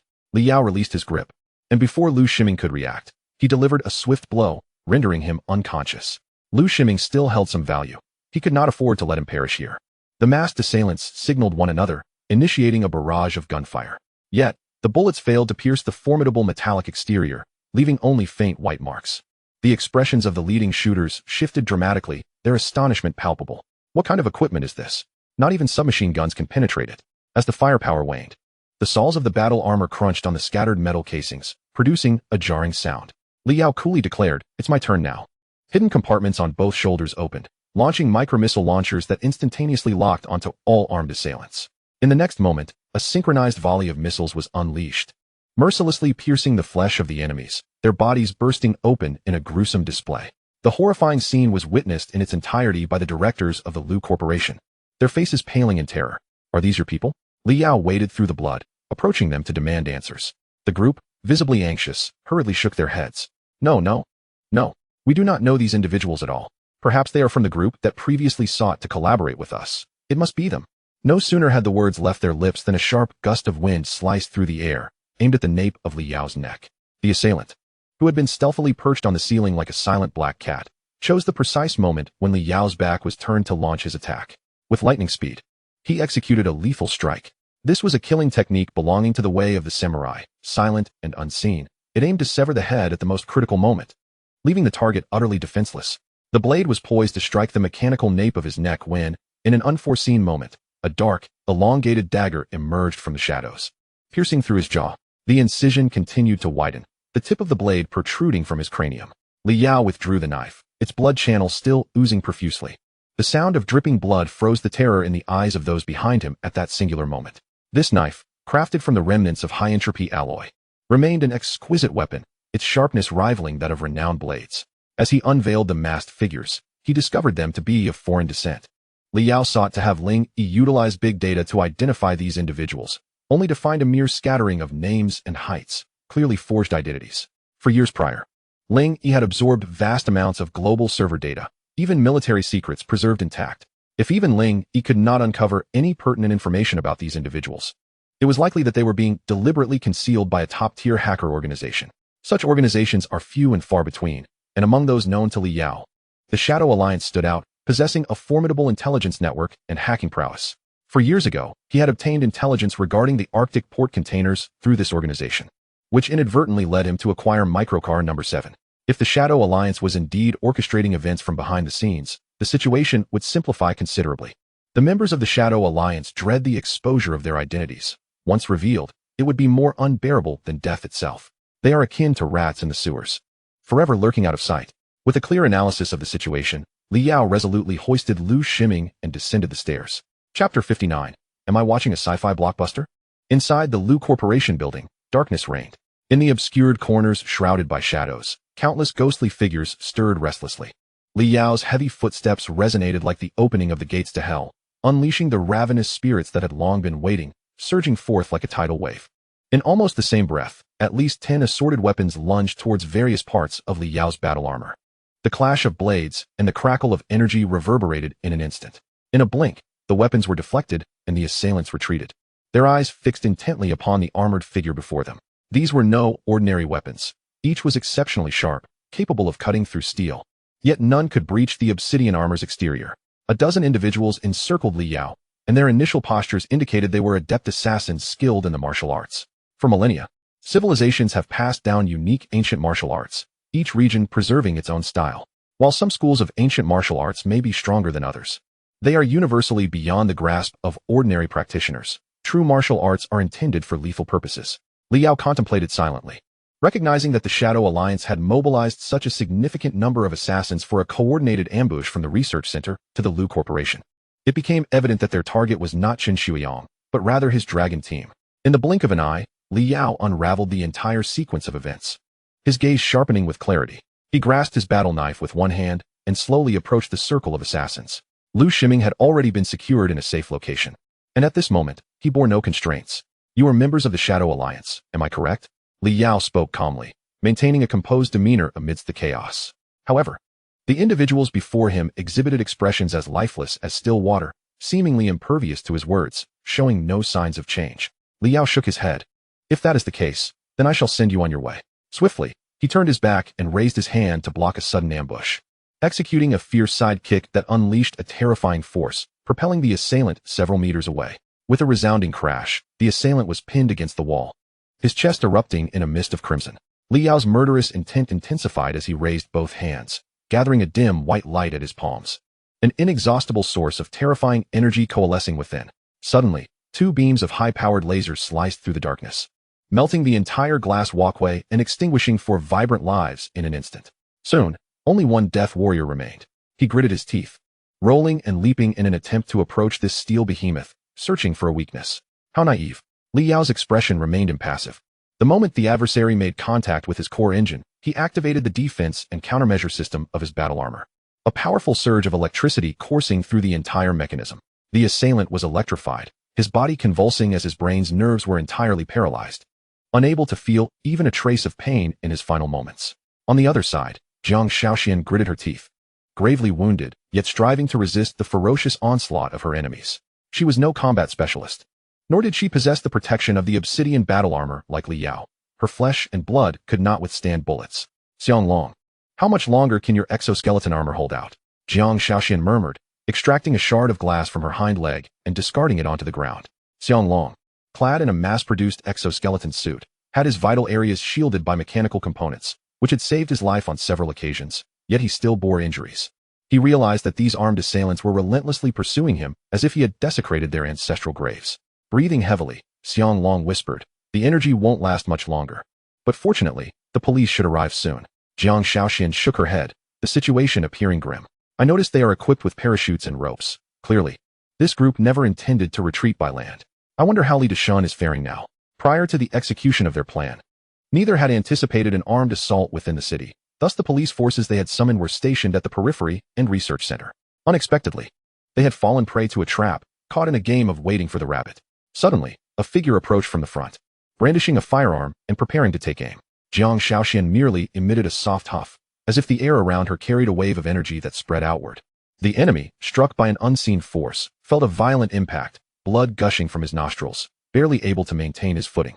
Yet in the next moment, Jiang Shaoxuan's face turned pale. The overwhelming exertion of her abilities had resulted in a backlash against her body. "Xiang Long, I fear I cannot hold on much longer. It seems I may not be able to introduce you to my best friend in the future. If we were to meet on the road to the underworld, please do not hold a grudge against me." Jiang Shaoxian manifested a mask of anguish, beads of sweat forming on her forehead. Xiang Long, with reddened eyes and a silent demeanor, hoisted her up and began to ascend the staircase. Yet calamity struck once more, as a group of foes surged forth behind them, brandishing their blades. Damn, it was that same band of ancient martial assassins again. Xiang Long gritted his teeth, desperately resisting with the dwindling energy of his exoskeleton armor. Just as an enemy's sharp blade was about to pierce his back, a tremendous force suddenly surged from the adversary's ribcage, sending him crashing against the glass railing, plummeting below. Jiang Shaoxian and Xiang Long turned in shock to identify the source of the attack. There stood a figure clad in obsidian battle armor, radiating a ghostly blue luminescence. With gun barrels extending from its shoulders, wisps of smoke curling upwards. "Ah, It seems the high explosive ammunition from the engineering research department is quite formidable.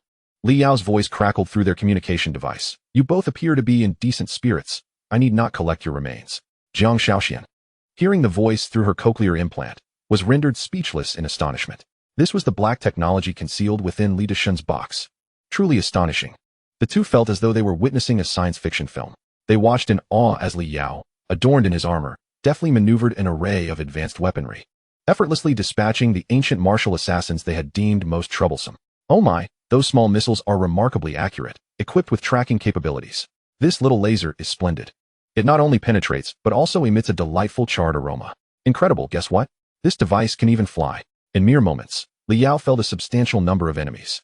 Jiang Shaoxian and Xiang Long finally caught their breath, their taut nerves relaxing completely. Brother, this suit of armor isn't also your groundbreaking technology, is it? Jiang Shaoxian asked. Her cheeks flushed as she retrieved a first aid kit to tend to her injuries. Xiang Long, too, displayed rare excitement. Unable to resist the urge to touch the armored figure, but nearly tore his wound as he attempted to rise. Compared to Li Yao's suit, his own mass-produced model felt like a mere juvenile, lacking in full seal protection, and its weaponry and power mechanisms were exceedingly basic. Chapter 60, First Fry. Then Kill Li Yao offered little explanation, merely instructing them to locate Lu Shiming's south hiding place and ensure he did not escape. After issuing his commands, Li Yao continued his investigation of the building's lower levels. Along the way, he encountered numerous bodies of security patrols, presumably dispatched by this group of armed militants. It appeared the enemy had received communication, realizing that the harbor police had surrounded the entire building, and began to retreat, hastily opening their pre-prepared backpacks. These individuals quickly equipped themselves with parachutes, showing no hesitation as they leapt through the building's outer glass facade, slicing through the night sky. However, just as they believed they had glided to safety, a sudden gust of wind whipped up above them. Li Yao materialized like a wraith of the night, expertly controlling his armor to hover steadily in midair, illuminated by the shining moonlight. The individuals below sensed something amiss, their pupils constricting as they looked up. Be careful, one shouted anxiously to his companions, but it was to no avail. Bound by the constraints of their parachutes, they found themselves utterly powerless to retaliate, left to be mercilessly dispatched by Li Yao. The corners of Li Yao's mouth curled into a faint smile as he casually tossed several miniature explosives into the air. The flames erupted violently, resembling a myriad of fireworks streaking across the sky, freezing mid-flight above them, producing a thunderous detonation that sent ripples of scorching heat through the air. In the fleeting second before the explosion, Li Yao intercepted the communications signal of his adversaries, discovering that the intended recipient was not in close proximity. 0. Transmute this frequency for analysis. I wish to trace those sewer rats, Li Yao sneered. At that moment, 0E, the artificial intelligence, prompted Li Yao, Master. The energy of the obsidian battle armor is critically low at 13. Please return to the ground promptly. Li Yao furrowed his brow. Is the endurance time so short? 0E replied helplessly. High-altitude rapid flight significantly depletes the armor's energy, compounded by the continuous use of ion laser weaponry, which has led to severe energy shortages. Li Yao sighed, realizing that the obsidian battle armor required further refinement. Not wishing to squander any more time, Li Yao dove down, shattering the wind-resistant glass of an office on the middle floors of the building. Upon locating the pre-stored safe, he disassembled the armor and placed it inside. Before long, a swarm of port police burst through the door, raising their firearms in unison, their expressions tense.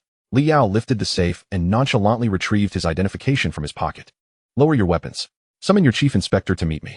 The officers exchanged glances, nervously gripping their sidearms, hesitant to act. Do not move.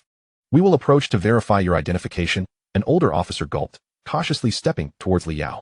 He took the identification from Li Yao's hand and quickly retreated. Their apprehension was understandable. The hallways of the building were littered with corpses, some mangled and dismembered in a gruesome display. Regardless of whether this man was responsible, he was undoubtedly entangled in the events that transpired. The elderly officer examined the identification, his expression growing increasingly grave, and promptly communicated with his superiors via radio. After a brief exchange, his demeanor shifted to alarm as he hurriedly, Yes, Commander. The situation here is exceedingly complex. The identities and intentions of this group of armed individuals remain unclear. Anya paused, her expression laden with concern. Moreover, Li Yao's predicament may not be favorable. I fear he could be in danger and wish to request the mobilization of local military forces. Despite her usual indifference toward Li Yao, she was acutely aware of an undeniable truth. The 18-year-old was not merely an external consultant for the organization. He was also the chairman of a burgeoning publicly traded technology conglomerate. Should anything happen to him, it would undoubtedly represent a tremendous loss for the nation. Although she was uncertain why the organization would assign such a prodigious talent to an external mission, she felt compelled to ensure Li Yao's absolute safety. However, the moment she turned around and beheld Li Yao's immaculate appearance, seemingly just returned from a grand banquet, Anya was momentarily taken aback. "Are you all right?" she inquired skeptically, stepping closer and her hands instinctively exploring his attire. Li Yao smirked. "I concede you possess some charm, but such flirtations are ill-suited for this occasion." Realizing the inappropriateness of her actions, Anya quickly withdrew her hands, her cheeks tinged with a faint blush. Yet she swiftly regained her composure, posing a question. "How did you manage to escape?" "According to Jiang Shaoxian and the others, you were." Li Yao promptly gestured for silence and leaned in to whisper, "Shoo, be cautious. There are many eyes around." With that, he slipped his hands into his pockets and quietly made his way toward the police. Anya followed silently behind, her astonishment barely concealed in her gaze, discreetly committing the encounter to memory. Outside the police cordon, a crowd of onlookers had gathered, bewildered by the unfolding situation. They observed as several prominent figures appeared to be escorted from the Lu building to police vehicles. Someone seemed to recognize Lu Shiming, exclaiming, "That's the chairman of the Lu group." Instantly, the atmosphere became tumultuous, with everyone puzzled by the arrest of such a high-ranking individual, compounded by the faint sound of gunfire echoing from within. What on earth transpired in that building to involve the chairman of the Lu group? "Shoo, lower your voice.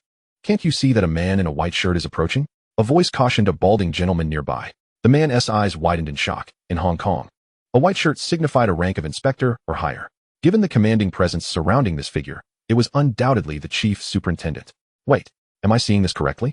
The chief superintendent is bowing to a young man. "Mr. Li, greetings. I am Chief Superintendent Darwin Tong of the East Kowloon District." Darwin Tong said with a smile as he approached Li Yao. Having received notification from his superiors, he now comprehended that this young man held a remarkable status. Li Yao shook his hand and inquired, "Where's Lu Shiming?" Darwin's expression grew solemn as he turned to lead Li Yao. "Mr. Li, this case is of utmost seriousness, involving national research institutions and large corporate entities. We must proceed with caution," Darwin discreetly advised. In truth, it subtly conveyed to Li Yao that, in the absence of absolute evidence, it would be prudent not to take action against Lu Shiming. After all, within the Hong Kong sphere, the Lu Group's enterprises are widespread, employing thousands. Any misstep could precipitate severe societal issues. Li Yao replied calmly, "I understand your meaning, but rest assured, he will not rise again." Upon witnessing this, Darwin Dong found himself at a loss for words, letting out a resigned sigh. Li Yao approached a police vehicle, surrounded by several professional officers on guard. Lu Shiming, the chairman of the Lu Group and the backbone of the Lu family, sat in the back seat, disheveled and with a head injury, looking somewhat disoriented. Opening the car door, Li Yao swiftly took a seat beside him.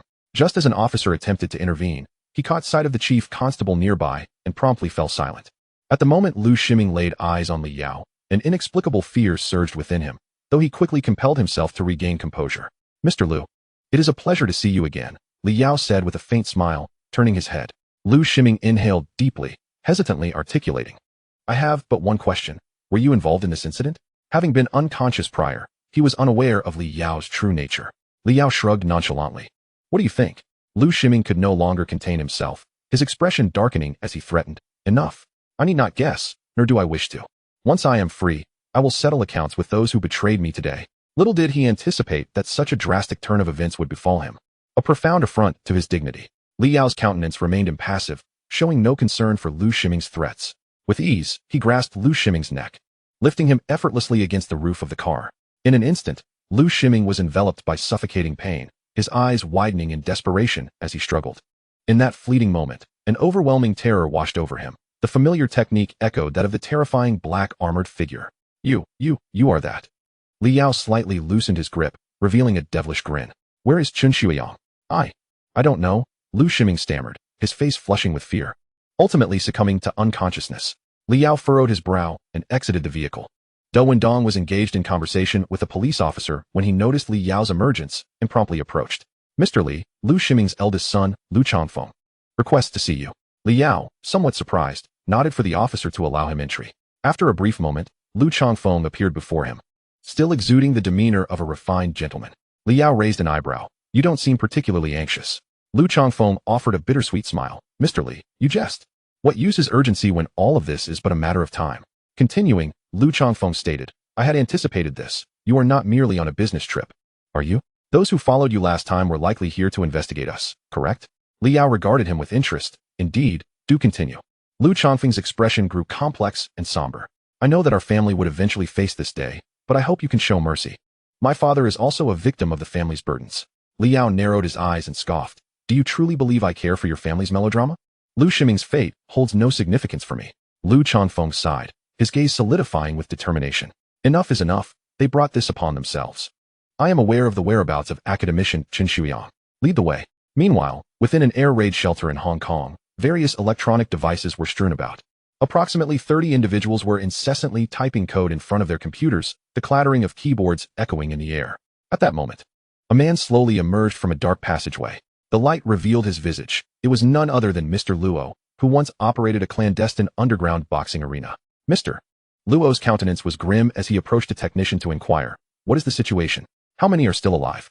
The atmosphere grew heavy with silence as the technician hesitantly responded, "Mr. Luo, everyone has perished." Instantly, Mr. Luo nearly stumbled, shocked. "You mean to say they are all dead? How is that possible? 36 elite armed warriors and 18 martial arts experts. How could they all be annihilated?" The technician, equally incredulous, explained. "The intelligence for this operation was flawed. Our target team had an unexpected addition, a foreign consultant, prior to departure. Perhaps it was this consultant who led to our ambush's failure." His voice faded. Even he doubted the validity of his own words. Mr. Luo erupted in anger. "The organization sent only 2 operatives from the action department to Hong Kong. And you managed to fail? Pathetic."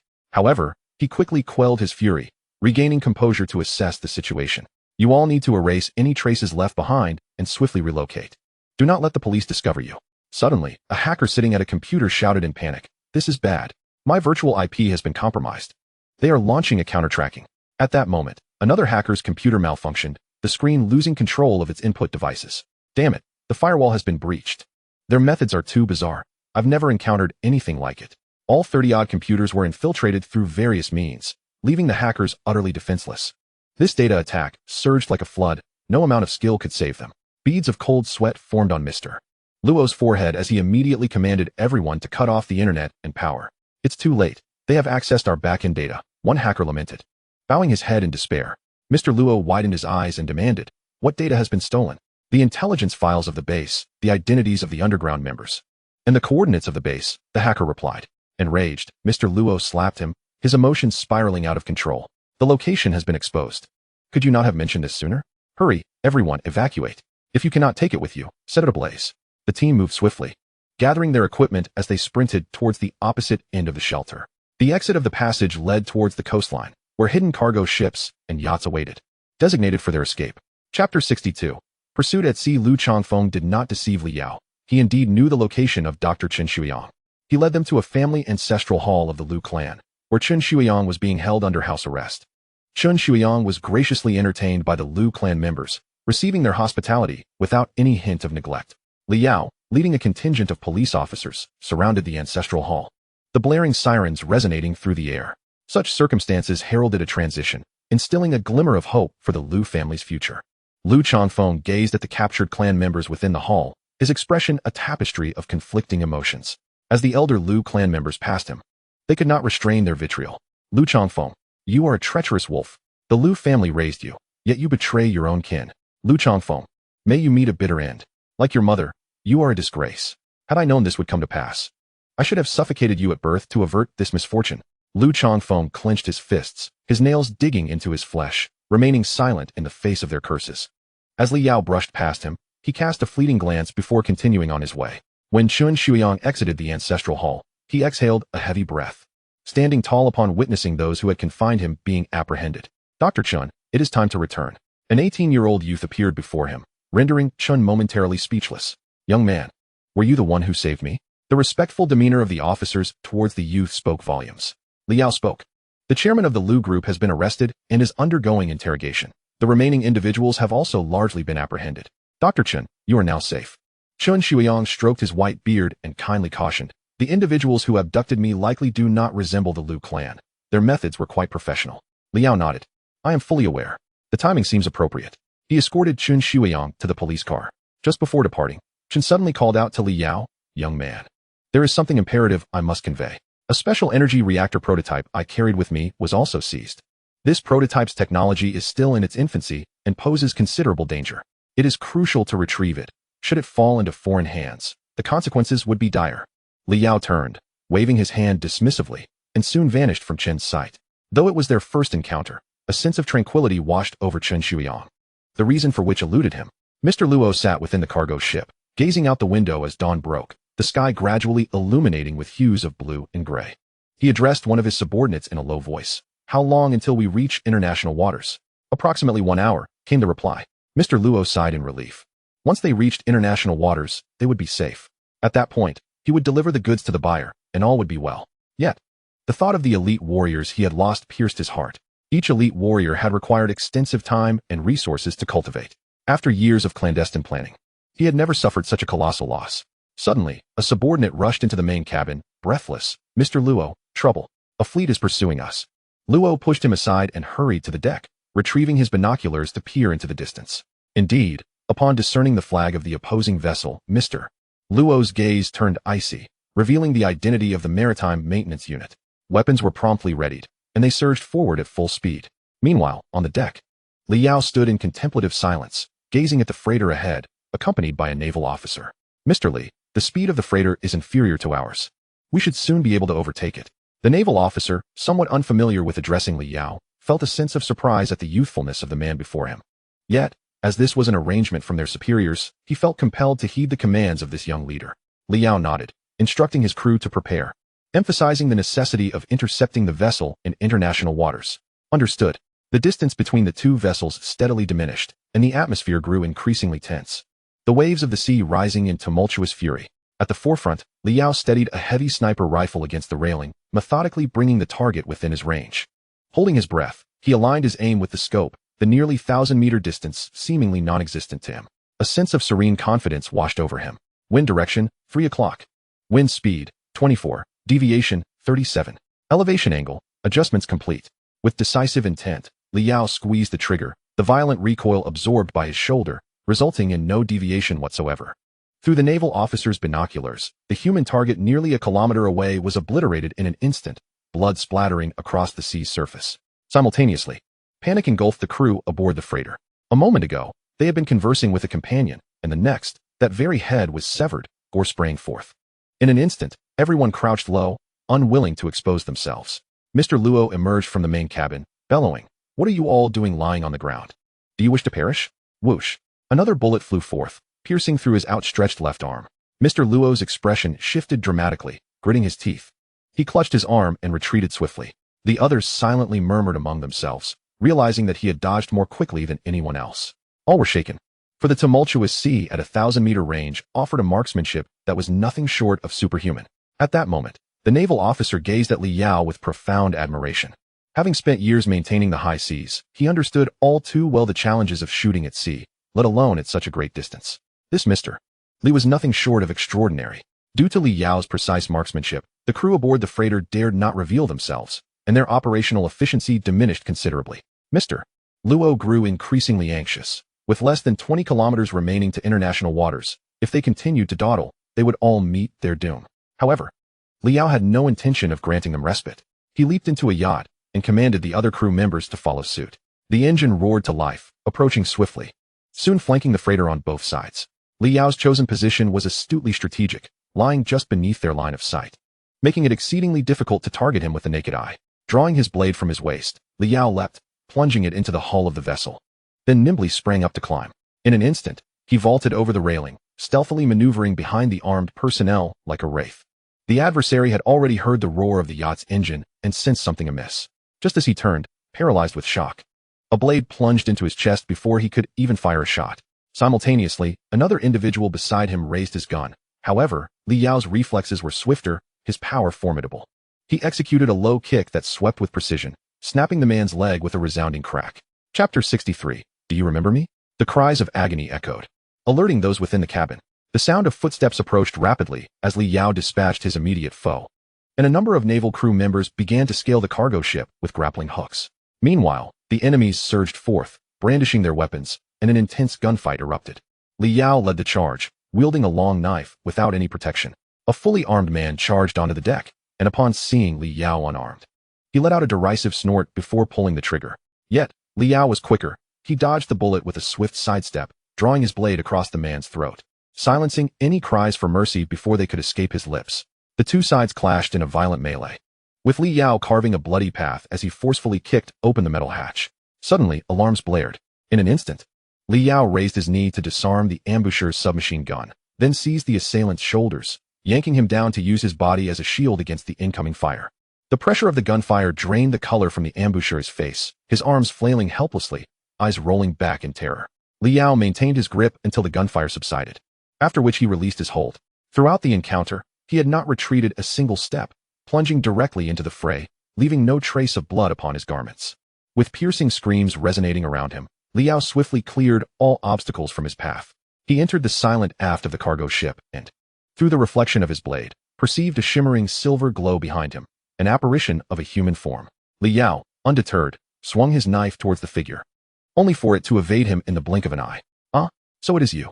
Upon recognizing the individual, Li Yao furrowed his brow slightly. "Mr. Luo." Upon catching sight of Li Yao's face, wore a similarly bewildered expression, his body emanating a faint, flickering silver light. "How could it be you?" The two men simultaneously recognized each other, though Mr. Luo appeared far more astonished. The news of Xing Yao had been widespread, and he was certainly aware of the name Li Yao. Even 4 years prior, he had investigated this prodigy, only to find the information seemingly concealed by the Chinese government or military, leaving him with nothing. Subsequently, after the Qianlong operation dismantled his base in the capital, he was forced to retreat. Yet, he never anticipated that Li Yao had become an external consultant for Qianlong. However, the next moment, Li Yao's words struck him like lightning. "Mr. Luo, long time no see. My failure to send you to accompany William to the sewing machine last time was indeed my oversight." Li Yao flicked his knife, emptying the blood from its reservoir. Mr. Luo's expression shifted dramatically as memories from 4 years ago flooded back, recognizing him as the infamous number 32 from the underground fighting arena. "No wonder I sensed a hint of familiarity from you. It turns out you orchestrated that incident." Li Yao sighed. "At least you're not entirely foolish, but alas, you'll only find regret awaiting you in the realm of Yanluang." "Mr. Luo regained his composure and coldly scoffed. "You think you can kill me? Dream on." The cool morning light slanted down upon him, as if his very cells were absorbing it, enveloping him in a shimmering silver glow. This ethereal luminescence surrounded him, forming a unique armor of light. This was his extraordinary ability, capable of not only absorbing the special energies within substances to enhance his physical form, but also amplifying his sixth sense through its intrinsic properties. Upon sensing the elemental energy, Li Yao instantly discerned the focal point of his powers. The most effective strategy against such a being was to sever their elemental absorption channels by deploying energy-tied disruptors in the vicinity. But that was a matter for another time. Li Yao noted the wound on Mr. Luo's left arm, a remnant of his previous strike. Without hesitation, he thrust his hand towards it. As Mr. Luo perceived the sudden glint of cold light, he swiftly commanded the elemental energy to envelop his limbs, chest, neck, and back. In the next moment, a silver radiance rippled outward, scattering a flurry of silvery star-like points, only to be sliced through a dozen times in the blink of an eye. Dozens of elite warriors had already fallen to the hands of this external consultant, and Mr. Luo had long recognized the danger posed by the 18-year-old boy. Remaining ever prepared for battle, yet still unable to react in time, Li Yao executed a vertical slash, the sheer force causing Mr. Luo's insides to feel as though they might shatter. He thought to himself, his technique has advanced too rapidly. In just 4 short years, I can no longer see through him. This is troubling. Suddenly, a forceful impact from the side struck him, and he lunged aside, crashing into a metal pipeline, shattering the pressure valve, which hissed and released steam. His speed was astonishing. Even my sixth sense could perceive it, yet my body could not keep pace. In that instant of confrontation, Mr. Luo recognized the dilemma. A sense of impending danger clung to him like a shadow. The sound of someone moving swiftly reached Li Yao's ears. He immediately slid back, rolling away as gunfire erupted, the bullets striking only empty space, leaving a series of holes in the wall behind him. Li Yao narrowed his eyes, his expression growing increasingly serious. He picked up the knife from the ground once more, unafraid in the face of both a visible and hidden foe. A thought flickered through Li Yao's mind, and his gaze turned icy as he entered a state of intense combat focus. It was as if he had unlocked some hidden chain, his aura transformed entirely, his muscles swelling as if he had become a different person in an instant. Mr. Luo could distinctly sense a powerful presence. His sixth sense urged him to flee, to run as far as possible. Alas, life and death often hinge on a single thought. Li Yao struck like lightning, his blade slicing through the air, shattering Mr. Luo's final line of defense. The luminous armor dissolved into motes of phosphorescence, its energy dissipating. The overwhelming force did not wane in the slightest, directly piercing his ribs and pinning him against the pressure valve. Li Yao's gaze was sharp as he turned to identify the hidden adversary, taking a few steps to leap and dodge bullets, reminiscent of a jungle beast. In the moment he seized his quarry, he yanked them forth and snapped their neck. The air froze instantly, the scene enveloped in an eerie silence, broken only by the sound of the pressure valve leaking. Mr. Luo felt cold sweat bead on his forehead, a profound sense of dread enveloping him as he confronted the man before him. In this moment, he finally grasped the extent of William's despair from long ago. Please, don't kill me. I am merely a facilitator for the buyers. I have access to a vast intelligence network at my disposal. I can serve you alone. Mr. Luo clenched his teeth, uttering his final plea. Just like this time, the buyers initially sought only to acquire the exoskeleton production machine from the Dragon Operation Group and Dr. Chen's energy technology. I was merely fulfilling my duties. Li Yao raised an eyebrow. Are you referring to the Shadow Alliance? Mr. Luo's face lit up with hope, as if he had grasped a lifeline. Since you are aware, you should leverage my existence. My life holds value. Li Yao scoffed. Do not presume I am ignorant. The leak of information regarding those American agents was most likely orchestrated by you. Chapter 64. Their SA bomb. Run fast. Mr. Luo's expression froze. How could he possibly know about that? Li Yao chuckled softly, leaning down without a trace of hesitation, driving the knife slowly into his heart. Are you wondering how I came to know? It was you who leaked the information to the buyers, and that buyer is me. Li Yao exited the rear cabin, pulling a cloth from his pocket to wipe the blood from his hands. At this moment, the naval crew had successfully apprehended all enemies aboard the cargo ship, their faces alight with exhilaration as they looked toward Li Yao. It had been ages since they had experienced such a smooth operation, in the blink of an eye. They had captured a batch of international criminals. What a thrill! Li Yao scanned the captives and noted the absence of anything resembling a reactor. Meanwhile, the naval first officer discovered an iron box in the main chamber. Upon opening it, he found it contained a shimmering diamond-shaped block, complete with intricate circuit boards and wiring inside. Is it safe to leave it like this? Something feels off, the officer murmured, cradling the iron box, still feeling the vibrations emanating from it. Mr. Li, we have seized a peculiar cube that requires your inspection. The naval first officer approached Li Yao, presenting the iron box. The moment Li Yao opened the box, his complexion turned ashen. This was no mere cube. It was evidently the cold fusion reactor prototype spoken of by Dr. Chen. However, this prototype had been inadvertently activated by that scoundrel Luo, beginning to release the immense energy contained within its safety shell. This energy was unstable, resembling a colossal time bomb that could detonate at any moment. A sense of foreboding washed over Li Yao. If this device were to explode, a mushroom cloud could likely be seen from the sea. 0E. How long until its energy magnetic field reaches peak levels? Li Yao carefully placed the prototype back into the iron box, preparing to make a swift escape. 0E sensed the urgency and immediately responded, Master. The strength of the energy magnetic field is escalating in leaps. It is estimated that the safety shell will rupture in 10 minutes. 10 minutes? Without glancing back, Li Yao shouted a single command as he sprinted towards the yacht. Run. That SA bomb. The keen-eyed naval first officer noticed his retreat and quickly turned to flee as well. Hurry, move swiftly. The ship is on the brink of explosion. If you do not flee now, will you carry your excess weight into your next life? The naval first officer sensed the gravity of the situation and immediately urged the crew to evacuate. Master, I believe I have an alternative solution. Just as Li Yao focused on his escape, a voice echoed in his mind. Speak quickly. I can attempt to absorb the energy spilling from the reactor and contain it within the safety threshold. Ling Yi fervently explained his plan. Are you suggesting I return? Ling Yi, do you wish for me, your creator, to perish sooner? Li Yao's emotions surged unexpectedly. At such a critical juncture, Ling Yi was asking him to turn back. Ling Yi continued urgently. Master, have you forgotten that I am an artificial intelligence, inherently capable of biological evolution and in need of substantial energy to enhance my functions? Therefore, I deem this plan highly feasible. Li Yao boarded the yacht and took a deep breath. What is the success rate of this simulation? 278. A success rate of less than 30. Ling Yi, you have redefined the term highly feasible. Ling Yi attempted to argue. 10 minutes is far too brief. Even if you are steering the yacht straight away, you cannot entirely evade the shockwave of the explosion. Gritting his teeth, Li Yao dared not hesitate any longer. In an instant, he resolved to leap from the yacht and sprint back. What misfortune to have created such a contraption. In no time, Li Yao returned to the reactor experiments location, retrieved the artificial intelligence core he had concealed, and placed the two together. Damn it, the rest is up to you. Li Yao exclaimed, unable to suppress his frustration.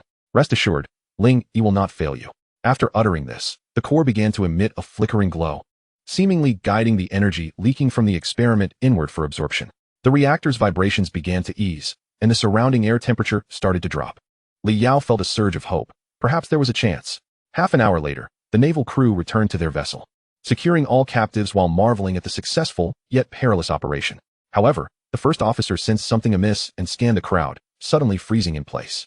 "Where is Mr. Li?" "He did not follow." "That cannot be right. I believe I saw him depart on the yacht, and then it seemed he returned. Why did you not report such an important matter sooner? Get down and take your punishment. Can you bear the consequences if something has happened to Mr. Li?" Panic swept through the crew as they exchanged bewildered glances, uncertain of what to do. Just as they clamored to rescue Mr. Li, he suddenly appeared behind the naval first officer like a specter. Li Yao gently tapped his shoulder, startling the officer significantly. Turning around, the officer was relieved to see it was indeed Li Yao. However, he quickly noticed Mr. Li was drenched and appeared somewhat disheveled, causing his expression to crumble, tears welling in his eyes. The naval officer expressed his astonishment. "I never anticipated that Mr. Li, at such a young age, would possess such noble and grand qualities, selflessly burning himself to save others." The officer envisioned the heroic scene of Mr. Li's self-sacrifice, pondering whether he had indeed turned back out of concern for his companions in distress. Inspired by the officer's sentiment, others were soon moved to tears, reflecting on Mr. Li's drenched state, which they believed was a testament to his efforts to rescue someone. In retrospect, they regretted having misjudged him, thinking he intended to abandon them without a word, fleeing on his own. Li Yao's lips curled slightly in a smirk, choosing not to clarify that his yacht had run out of fuel and that he had swum the last stretch back to shore. Since they were so enamored with their own narratives, he allowed them to indulge in their self-congratulation. After the officer had finished weeping and wiped his eyes, he inquired, "Mr. Li, is it certain that the device will explode? Why is there still no sign of it?" Li Yao replied, "That reactor has been neutralized. It will not explode." "That is indeed the best news, but our superiors still request the retrieval of the device." Li Yao responded coolly, "That device has already been reduced to scrap and has been carelessly discarded into the sea. If you wish to retrieve it, you may die for it." The naval officer, being a prudent man, dared not press further, merely nodding as he stepped back. The maintenance vessel had finally reached the shore, and Li Yao disembarked, taking a deep breath. This journey to Hong Kong was nearing its conclusion. It was time to return to Xingyao. At that moment, a faint cerebral wave communication from Zero E interrupted his thoughts. "Master, due to energy overload, I require some time for transformation and upgrading. I will lapse into slumber in 3 seconds." Zero Yi's unexpected announcement caused Li Yao to frown slightly, letting out a sigh. It seemed this was indeed too taxing for Zero E. Notably, it was the first time Zero E had activated its passive protection mechanism, and its slumber could be both a blessing and a curse. The peril was evident. During its sleep, he would be without the assistance of this powerful intellect, leaving him at a disadvantage. However, it could also be a fortuitous development. Zero E was his own creation, and the nuances of its capabilities were likely known only to him. Much like Darwin's theory of biological evolution, where life forms evolve from lower to higher, simpler to more complex, through genetic variation and natural selection, artificial intelligence life progresses similarly. It can be influenced by certain factors to accelerate its evolution, a process that could occur at a pace immensely faster than that of humans. On his way back, Li Yao encountered numerous news headlines concerning the Lu Group, academician Chen Shuiyang, and references to a shooting incident. As expected, the official narrative continued to assert that the upper echelons of the Lu Group were colluding with gangsters in a violent clash and engaging in illegal fundraising activities. The chairman of the Lu Group and several board members had been arrested, sending shockwaves through the Hong Kong financial market. Some audacious media outlets discreetly released images from the crime scene, including glimpses of Li Yao conversing with the chief superintendent. However, these images were swiftly banned and removed, and those media outlets faced closure by the authorities. This brief stint of external duty uncovered several underlying issues. In the face of adversaries well-versed in martial arts, whether through ambush or direct confrontation, the defensive capabilities of the Obsidian battle armor have proven commendable, albeit slightly lacking in counteroffensive response. Moreover, a significant issue arises from insufficient energy supply, resulting in a short operational duration. The distributed energy blocks integrated into the armor are inadequate to sustain prolonged plasma beam attacks, compounded by the considerable energy loss during flight. However, this external mission did yield some gains. Firstly, he gained practical experience in the activation of his latest combat skills. Over the course of 4 years, alongside his physical growth, the Nibelungen serum has continued to exert a profound influence, even beginning to permeate his cellular vitality, gradually stimulating enhancement. During this process, Li Yao discovered a unique ability, akin to a latent instinctual talent being awakened. When he focused entirely, it felt as if he had unlocked the shackles of his body. Hormones such as adrenaline and IGF-1 surged within him, causing his energy and vitality to swell vigorously. In a brief span, his physical capabilities were significantly elevated, akin to a man entering a sage mode. Li Yao referred to this phenomenon as functional activation. Seizing a moment of solitude, Li Yao retrieved a dull, metallic cube and scrutinized it closely. It was, indeed, the experimental sample of the cold fusion reactor previously reported as lost. However, at this moment, the energy had been almost entirely absorbed by Zero, leaving the safety shell eerily silent. The energy dilemma that Li Yao contemplated could be addressed using this very reactor. Cold fusion technology represents the future of energy advancements, capable of vastly outperforming the current electrical energy era in both operational duration and energy conversion efficiency. Its characteristics align perfectly with Li Yao's requirements. A more potent energy source could empower various kinetic weapons, enhancing their power and speed.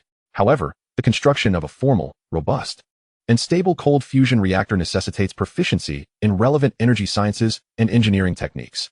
Though such advanced knowledge is strictly regulated by the Chinese government, acquiring it through the channels of the Hidden Dragon is not insurmountable for Li Yao. In the future, he could dismantle the experimental sample for research, further refining its internal structure. With his thoughts concluded, Li Yao's brow relaxed. It wasn't long before Anya arrived in a military vehicle, scanning the surroundings with curiosity. What became of the armed group's leader? She inquired. Dead, Li Yao replied succinctly, promptly leaping into the vehicle. Let us head to the helicopter. I need to repair some equipment and catch a bit of sleep. Am I to be treated as your steward? Anya sighed, as she drove Li Yao to the helipad. The commotion from the battle between Li Yao and the Shadow Alliance drew considerable attention, prompting the port police to swiftly report the situation to their superiors. The higher-ups, in turn, relayed the information to the senior officials of the Hidden Dragon, initiating discussions solely focused on Li Yao. For the first time acting as an external consultant, he had proven to be even more decisive than the formal members of the operations department, single-handedly repelling dozens of armed assailants. The minister of the operations organization department, Song Yang, was taken aback, recalling how he had vehemently opposed Li Yao's participation in the field operation. The notion of a technological talent engaging in combat against foreign adversaries seemed utterly absurd. However, since Commander Mu Long had insisted, Song Yang reluctantly included Li Yao in the team. Initially, he had assumed it was merely a straightforward case of missing persons, expecting Li Yao to merely go through the motions. Little did he anticipate the ensuing complications, which almost led to a counter-encirclement by the enemy. Had it not been for Li Yao's presence, the losses would likely have been far graver. Mu Long sat at the center, his eyes gleaming with surprise as he pondered Li Yao's current whereabouts. Li Yao had taken a military flight back from Hong Kong to the mainland, and should have returned by now. Mu Long nodded, noticing the silence among those present, and a faint smile crept across his face. They had witnessed Li Yao's capabilities. Was there still any dissent among the departments? Over the years, high-ranking officials and team members within the Qianlong organization had voiced their grievances regarding Li Yao monopolizing the military resources. Yet, Mu Long had quelled such discontent with a firm hand, harboring his own frustrations. Now, with Li Yao's first field operation delivering a resounding slap to the seasoned veterans of the Operations Organization Department, Mu Long felt a surge of relief. Since the Operations Organization Department posed no objections, the plan would proceed as intended, Mu Long remarked with a smile. Li Yao was promoted one rank, now regarded as a major in the external division of Qianlong, and would soon join the Research and Development Engineering Department for project tasks. In the hierarchical structure of the Chinese military, particularly within a specialized entity like Qianlong, such promotions were exceedingly rare and challenging to attain. The onlookers exchanged glances, astonished. To ascend in rank after just one mission, jumping 3 levels, underscored Commander Mu's high regard for him. Do not mistake my actions for favoritism toward Li Yao. Has not China lost enough talent over the years?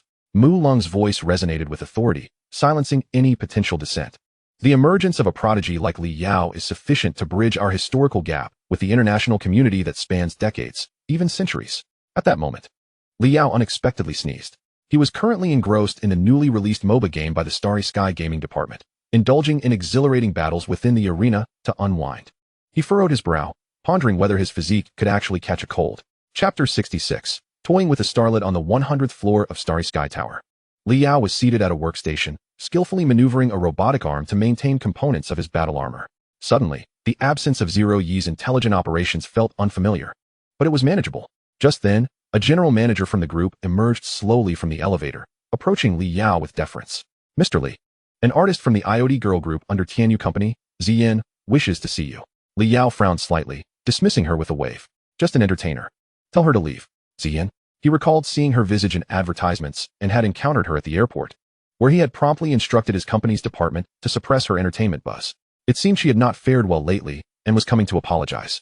Just then, Yi Xueqing approached, accompanied by 2 others. Upon closer inspection, the individual within was none other than Ziyin. The moment Xian entered with her manager and laid eyes on Li Yao, her complexion turned ashen, particularly that of Xian herself. Yet, Yexweeking appeared utterly indifferent to their presence, striding directly towards Li Yao with a beaming smile. "Oh, is this not the busy Li? It has indeed been quite some time," Yexweeking remarked.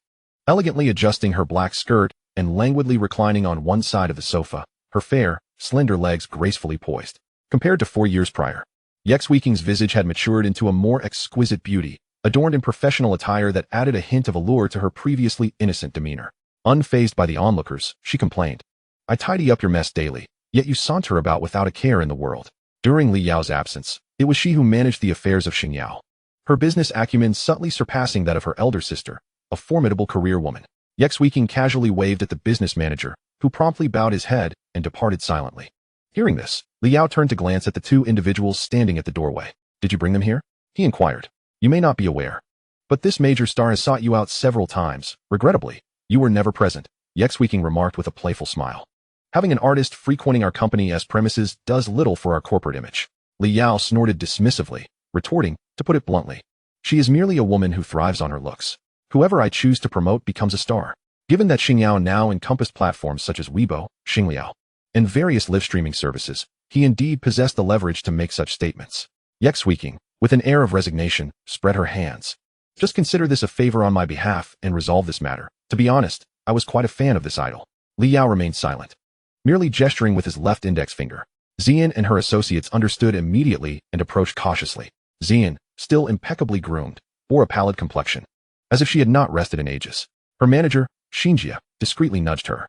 Taking a deep breath, Xian awkwardly bowed at a 90-degree angle. "Mr. Li, Miss Yexweeking." Observing Li Yao's silence, Xinjia quickly added, "Mr. Li, it was our Xian who inadvertently offended you. We hope you might show magnanimity and let this misunderstanding pass." Yexweeking, reclining nearby with a grin, had no intention of smoothing things over for them. At that moment, Li Yao spoke. "You are not worthy of occupying my thoughts," he remarked, a slight frown creasing his brow, an intangible aura of hostility emanating from him, causing the others to shiver. His tone shifted mockingly. "However, for Yexweeking's sake, I can grant you an opportunity." Xian's delicate form trembled, her eyes glistening with unshed tears, as her slender fingers covered her mouth in disbelief. Could he truly? Xinjia's face lit up with hope. "Mr. Li, please, we are willing to do anything if you would reconsider the ban on Xian." Hearing Xinjia, whom she had always respected like an elder, utter such words, Xian felt a chilling wave of disappointment wash over her. Was this not a veiled offer to send her to Li Yao's bed? She had heard rumors in South Korea before, but now she was beginning to grasp the harsh realities of the entertainment industry. Ultimately, despite her glamorous facade in front of her fans, she was merely a pawn in the hands of someone like Li Yao. She dared not offend him, and her management company was even less inclined to do so. Li Yao deliberately approached Xian, lifting her delicate face with a caressing finger. "You will issue a formal apology to the public, and the impact must satisfy me." Xian had never experienced such humiliation. Upon feeling the unfamiliar sensation on her face, her body trembled violently as she fought back tears, nodding incessantly. "I'm sorry, Mr. Li. I understand." Li Yao glanced towards the bar where the wine cabinet stood, pointing in that direction as he suddenly declared, "Each of you will drink 3 bottles, and not leave until they are finished." Following his gaze, Xian and the others turned to see an array of red and white wines displayed, their faces instantly paling. These spirits were no less than 56 degrees, aged for centuries. The average person would struggle to consume 2 bottles of lower-proof liquor, let alone 3 bottles of high-proof spirits. One misstep could lead to disaster. Although Xian, as an artist, had attended numerous banquets and engaged in her fair share of toasts, she had never encountered such a daunting quantity. Sister Xin was momentarily stunned, stammering, "Mr. Li, are you certain it's 3 bottles?" Li Yao shot her a glance. "What? Do you think these wines lack quality?" Sister Xin hurriedly shook her head, quickly agreeing, and forcibly pulled Xian towards the wine cabinet. Their expressions stiffened as they regarded the sediment-laden bottles, remaining silent. They could scarcely imagine the consequences of finishing those drinks. No matter. Resolutely, Sister Xin took the lead, inhaling deeply before tilting her head back to gulp down the liquor. Xian glanced at her, wiped her tears, bit her lip fiercely, and declared, "I'll drink." With that, she uncorked a bottle and began to down it vigorously. The fiery sensation rushed down her throat, overwhelming her senses and rendering the exquisite flavor of the fine wine completely lost. She could only close her eyes in pain, surrendering to the torrent within her. The room echoed solely with the sounds of their drinking and Li Yao's mocking gaze. Yue felt a twinge of concern and cautioned, "Aren't you afraid they might perish here? I've only managed 3 glasses of such high-proof liquor." Liao chuckled lightly. Each bottle of my wine is worth over 1 million. Allowing them to drink is a favor. If they can't handle 3 bottles, they have no place in this industry. Did he lack money? No. What he craved was the thrill of manipulation. Seeing this, Yue fell silent, placing her unwavering trust in Liao. If he said it was permissible, then it surely was. After a while, the 2 women finally consumed all 6 bottles without spilling a drop. At that moment, Xian's eyes had become completely glazed, intoxicated and sprawled on the floor. Utterly devoid of strength, her feeble struggles a final plea. Her manager was in a similarly disheveled state, equally dazed and clinging to a bottle. Observing their pitiful condition, Liao frowned and instructed Yue to have them removed. Yue shot him an exasperated glance, sighed helplessly, and began directing the security personnel to carry them away. Soon, the 2 women found themselves trending online. The headline read, "The aloof goddess Xian was caught drinking during the day and was even lifted into a car by strangers." The paparazzi had released images capturing the moment they were carried out of Xingyao, disheveled and unconscious. Thanks to the internet ecosystem fostered by Xingyao, news spread rapidly across social media, reaching countless individuals. The moment Xian's fans laid eyes on the photos, they were devastated. The realization that their revered goddess was being mistreated in private shattered their composure. From this day forth, I vow to stand against Liao, they lamented. Oh my goddess! How could she be so degraded? Some fans even expressed feelings of despair, questioning how Liao could dare to act in such a manner. The fans rallied online, united in their condemnation of Liao. Before the official response could materialize, a throng of onlookers gathered to witness the spectacle, some mocking and deriding the situation. One critic remarked, "This is laughable. She is merely an 18-tier actress daring to confront the esteemed Liao. What status does she hold compared to him?" Another chimed in, "Stop the charade. Xian is not 18-tier. She is clearly at least 3rd tier." There were those who had long harbored disdain for Xian, criticizing her for her perceived arrogance while filming. "From this day forth, Liao shall be my new idol," they proclaimed, attempting to enlighten the brainless fans, stating that Liao had recently been appointed as an external major by military authorities, urging them to ponder the deeper implications of this development. What? He is merely a tech tycoon. How could he possibly be granted military rank? The incident continued to escalate, yet no matter the actions taken, these fan groups posed no real threat to Liao. Even the proposed boycott of Xingyao ultimately fizzled out. Xian's management team acted decisively. 3 days later, Xian appeared before the media. She humbly knelt, offering an apology to Liao in accordance with South Korea's highest etiquette. Liao, keeping his word, promptly lifted the imposed ban on Xian's team, thereby bringing the matter to a close. In the technical workshop of Xingyao Tower, Liao skillfully repaired the obsidian battle armor, then shifted his focus to the construction of a cold fusion reactor. Ideally, it would be palm-sized for seamless integration into his armor, maximizing energy output. The relevant technological documents acquired from Qianlong had arrived, with an unexpectedly swift approval process. Liao dedicated 3 days to thoroughly study topics such as advanced energy theory and cold fusion dynamics, utilizing simulations via computer to construct an experimental platform. Subsequently, he centered his efforts around advanced energy theory, combining various strands of knowledge to produce a multitude of designs related to cold fusion. His aim was not merely to create functional blueprints, but rather to foster innovative thinking. A plethora of cold fusion technology documents, even including handwritten notes from Chun Shuiyang as a gift, found their way to him. After an extensive period of intensive study, Liao felt a slight pressure in his head and gently rubbed his temples to alleviate the mental strain.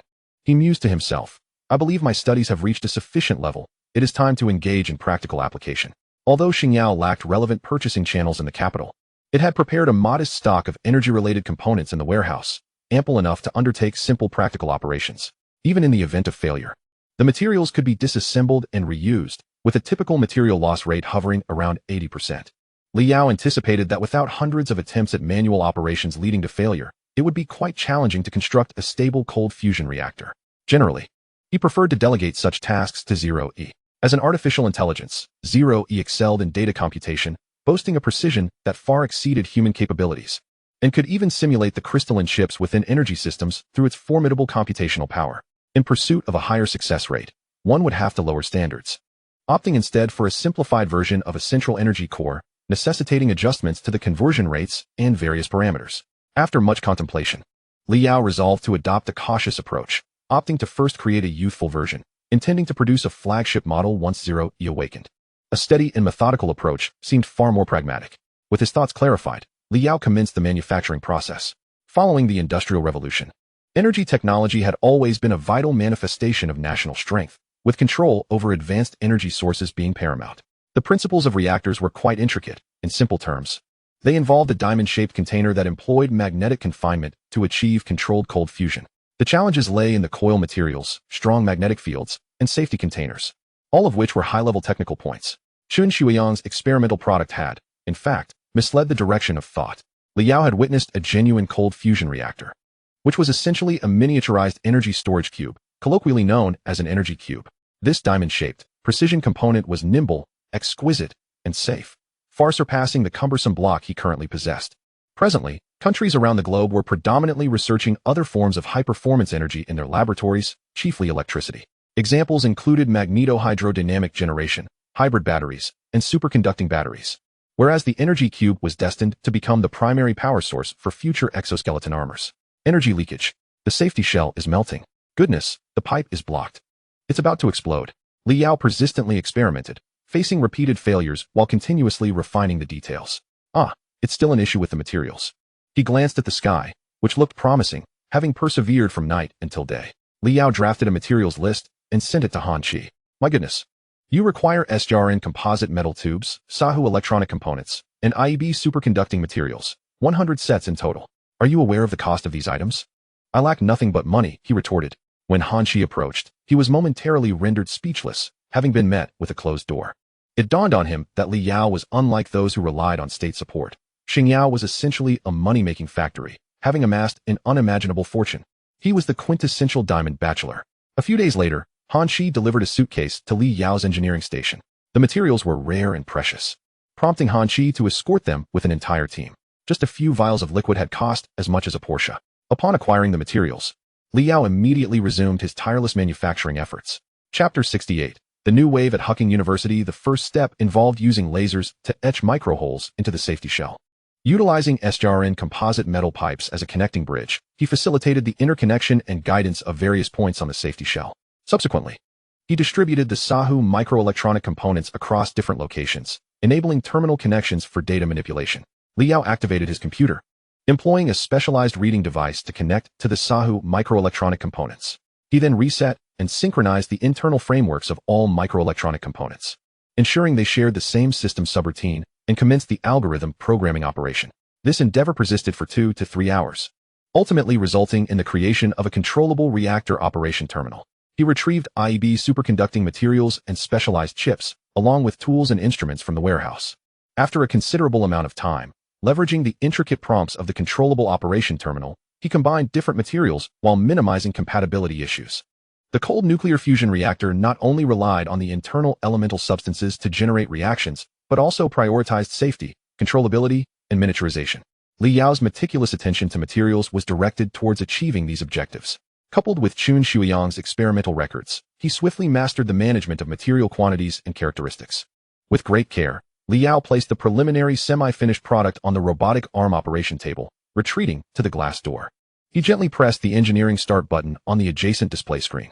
The robotic arm and other precision machinery executed the operational procedures on the semi-finished product according to the preset instructions. Timing himself, Li Yao eagerly awaited. As the moment arrived, he promptly opened the glass door.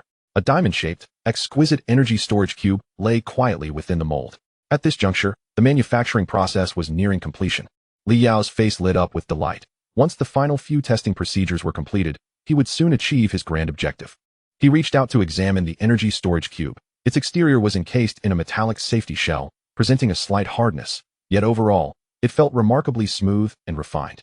The rear of the safety shell housed the electronic component layer, which controlled energy conduction and buffering. When he pressed upon it, a flickering ice blue halo appeared around the pressure point, reminiscent of the transformation of ice under pressure. The mere testing of materials for such a small cube had cost a staggering 100 million, and that was with Chun Shuiyang's experimental specimens serving as models. Li Yao could only marvel at the expense. He picked up the energy storage cube, feeling its cool touch as he made his way to another workstation. There, disassembled components of the obsidian battle armor were arranged, with the computer data cable connected to the component interface. He gently placed the energy storage cube into the pre-prepared energy carrier. The instant it was embedded, the computer responded promptly. Energy access was successful. The main control system of the battle armor was being reactivated. Activation completed. The weapon system was being reactivated. Activation completed. The energy storage cube replaced the previous 360 microenergy units, boasting a superior efficiency conversion rate. Consequently, energy loss would be significantly reduced, with one unit outperforming 360. Through the built-in chip, Li Yao could monitor all data information and status conditions of the energy storage cube in real time. In the event of any anomalies, he would receive immediate alerts to implement emergency measures. Following Li Yao's evaluation, the updated Obsidian battle armor demonstrates exceptional performance, sustaining operation for up to a week, an impressive enhancement compared to its predecessors. This is merely the youthful version of the energy storage unit. Should it be upgraded to the flagship model, the Obsidian battle armor is anticipated to exhibit no drawbacks in energy efficiency for the foreseeable future. Although Huqing University is renowned as a prestigious institution in both China and the world, its students are considered the nation's intellectual elite, the cherished blossoms of the motherland. However, to the surprise of the university's president, an intangible wave of admiration for the esteemed alumnus Li Yao has gradually surged through the campus, inciting a trend where everyone aspires to emulate him, to become the next Li Yao. Interestingly, while Huqing has produced numerous notable alumni, it seems only Li Yao has inspired such a cult of personality. A street survey conducted at Huqing revealed uncertain statistics indicating that a staggering 80 of female students have chosen Li Yao, rather than a celebrity heartthrob, as their ideal partner. The campus atmosphere has undeniably transformed into a fervor fueled by Li Yao's legacy. Groups of young women can frequently be seen engaged in animated discussions about him. Meanwhile, the male students are largely absorbed in honing their skills in the games produced by Xingyao Group, with some even managing multiple gaming accounts simultaneously. It is simply too entertaining. Any game released by Xingyao is characterized by innovative gameplay and design, consistently outpacing competitors in the gaming industry. Nevertheless, it is worth noting that these games do not constitute the core of Xingyao's revenue streams. Entertainment and social platforms account for less than 30% of the total revenue. Instead, substantial cash flow is generated through game-related transactions and social platform recharge strategies, which support the development of high-tech industries. Games serve as a veritable cash cow, consistently yielding returns. In summary, within the eyes of the Huqing community, news regarding Li Yao is perpetually captivating, often eliciting gasps of astonishment. In other words, Li Yao has rendered the entire campus somewhat neurotic. Even the president of Huqing remarked during a campus meeting that, aside from final examinations and graduate entrance assessments, he had never witnessed any other topic of such fervent discussion within the university. Li Yao's intangible influence extends beyond merely inspiring student admiration. It has also impacted numerous professors. The veteran professor who once taught Li Yao a singular course in C programming now proudly boasts of him as his student, despite the fact that insiders are well aware that Li Yao ceased attending that class long ago. Professors from the School of Computer Information Technology are currently engaged in in-depth analyses of two distinct products, Xingyao X1 and Xingliao, aiming to enlighten students on the significance of both hardware technology and software products. Furthermore, the business school at Huqing is dissecting the development trajectory of Xingyao Technology Group through commercial case studies, examining how the company has rapidly ascended in just 4 years, orchestrating operations involving hundreds of millions in capital between Hong Kong and Wall Street.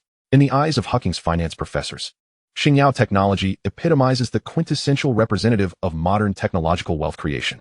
The esteemed institution of Huqing University exemplifies the prevailing trend among universities, particularly those abroad that venerate the capital market, where monetary value reigns supreme.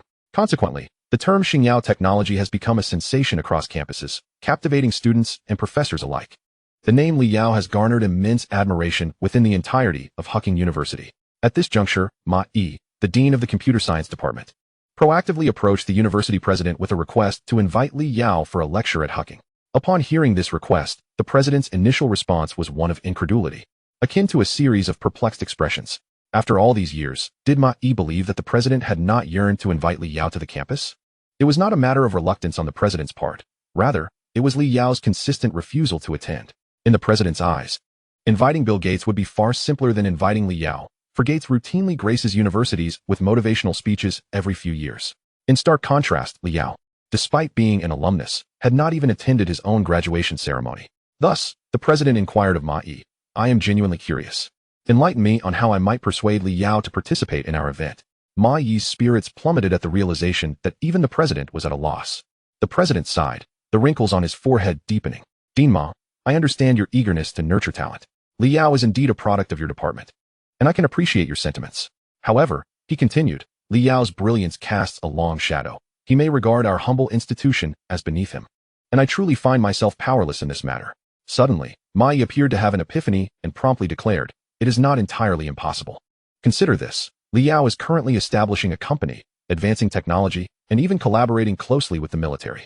He possesses an abundance of wealth and power. What could he possibly lack? Ma Yi countered. The president frowned slightly. Do not tell me you intend to employ charm to entice him. Ma Yi, taken aback, was amused by the president's wit despite his age. No, of course not. I am referring to talent. As Xingyao forays into the international market and experiences rapid growth, the company will undoubtedly require a plethora of skilled individuals. The president was struck by this insight, his eyes gradually brightening. Indeed, how had he overlooked this aspect? Hucking is replete with talent, with alumni scattered across the globe. He could facilitate the expansion of talent acquisition for Xingyao, even fostering partnerships between the university and the company, thereby continuously supplying Xingyao with exceptional graduates as fresh blood. This arrangement would yield a mutually beneficial outcome. Xingyao Technology Group would rejuvenate its workforce, while the university could secure distinguished sponsors for its students. As the president prepared to draft the invitation letter, Ma Yi was brimming with excitement, eagerly anticipating a reunion with his former student. At that moment, Ma Yi felt a poetic sentiment rise within him. Once, a sincere affection lay before me, yet I failed to cherish it. Only upon its loss did I come to regret. Meanwhile, the administrative office of Xingyao Technology's headquarters in the capital received a fax from Hucking University, and upon reviewing its contents, the recipient was taken aback with astonishment. Upon a cursory glance, this is an official invitation from Hucking University, extending an invitation to Li Yao to deliver a personal lecture on campus. However, this invitation bears a peculiar nuance. It not only delineates the details of the event, including its time and location, but also conspicuously highlights, in red, that Hucking University is eager to establish a partnership with Xingyao, aspiring to cultivate a talent base for the company. The tone of the invitation is earnest, and the intent is unmistakably clear, boldly expressing a plea for Li Yao's presence. The administration, hesitant to overstep its boundaries, promptly submitted the invitation to the higher authorities. Upon viewing this curious invitation, Yi Xueqing felt a surge of indignation.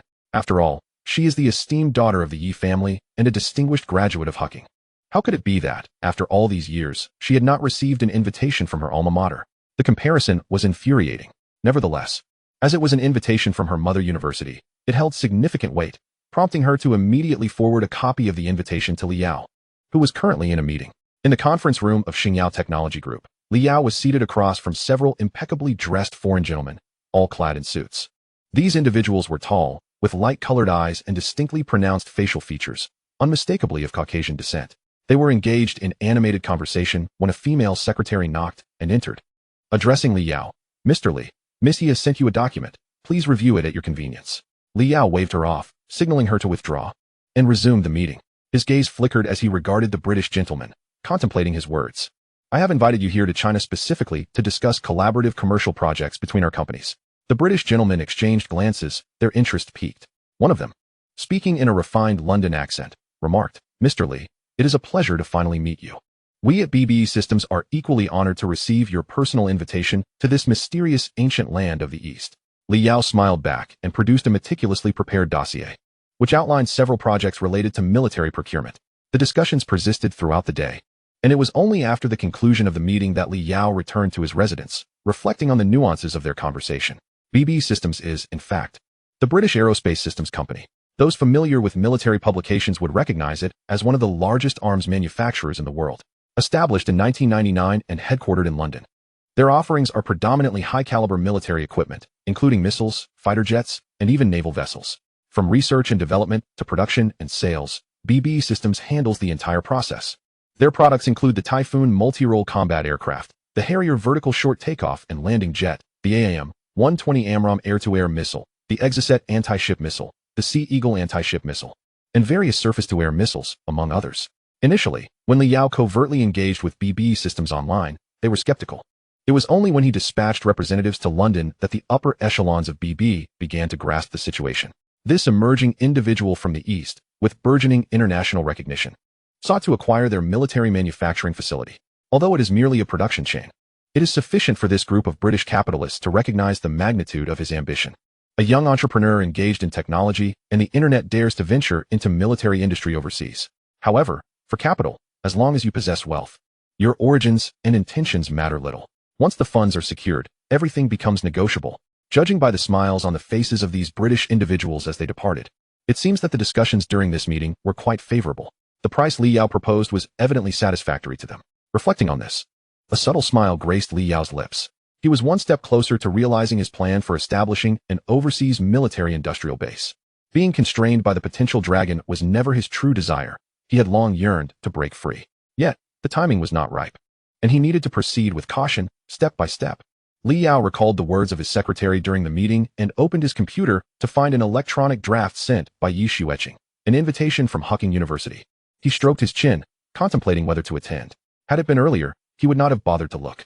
However, with Xingyao poised to step onto the international stage and various overseas deployments in a dormant phase, there was an undeniable need for substantial talent to advance in foreign countries. Thus, it would not be unreasonable for him to visit Hucking University and recruit a cadre of exceptional workers. Chapter 70. Hucking in a frenzy for the students of Hucking.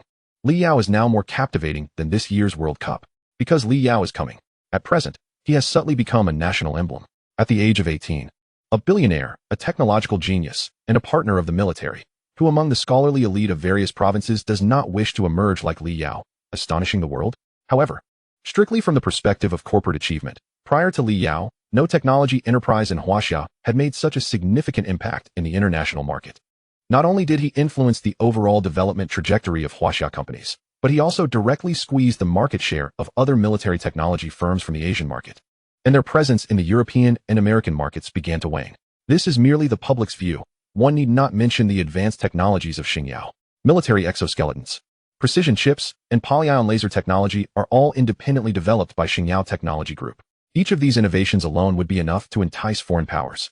This time, Li Yao was invited to Hucking to hold a seminar, and the media had already anticipated this news, broadcasting it throughout the country.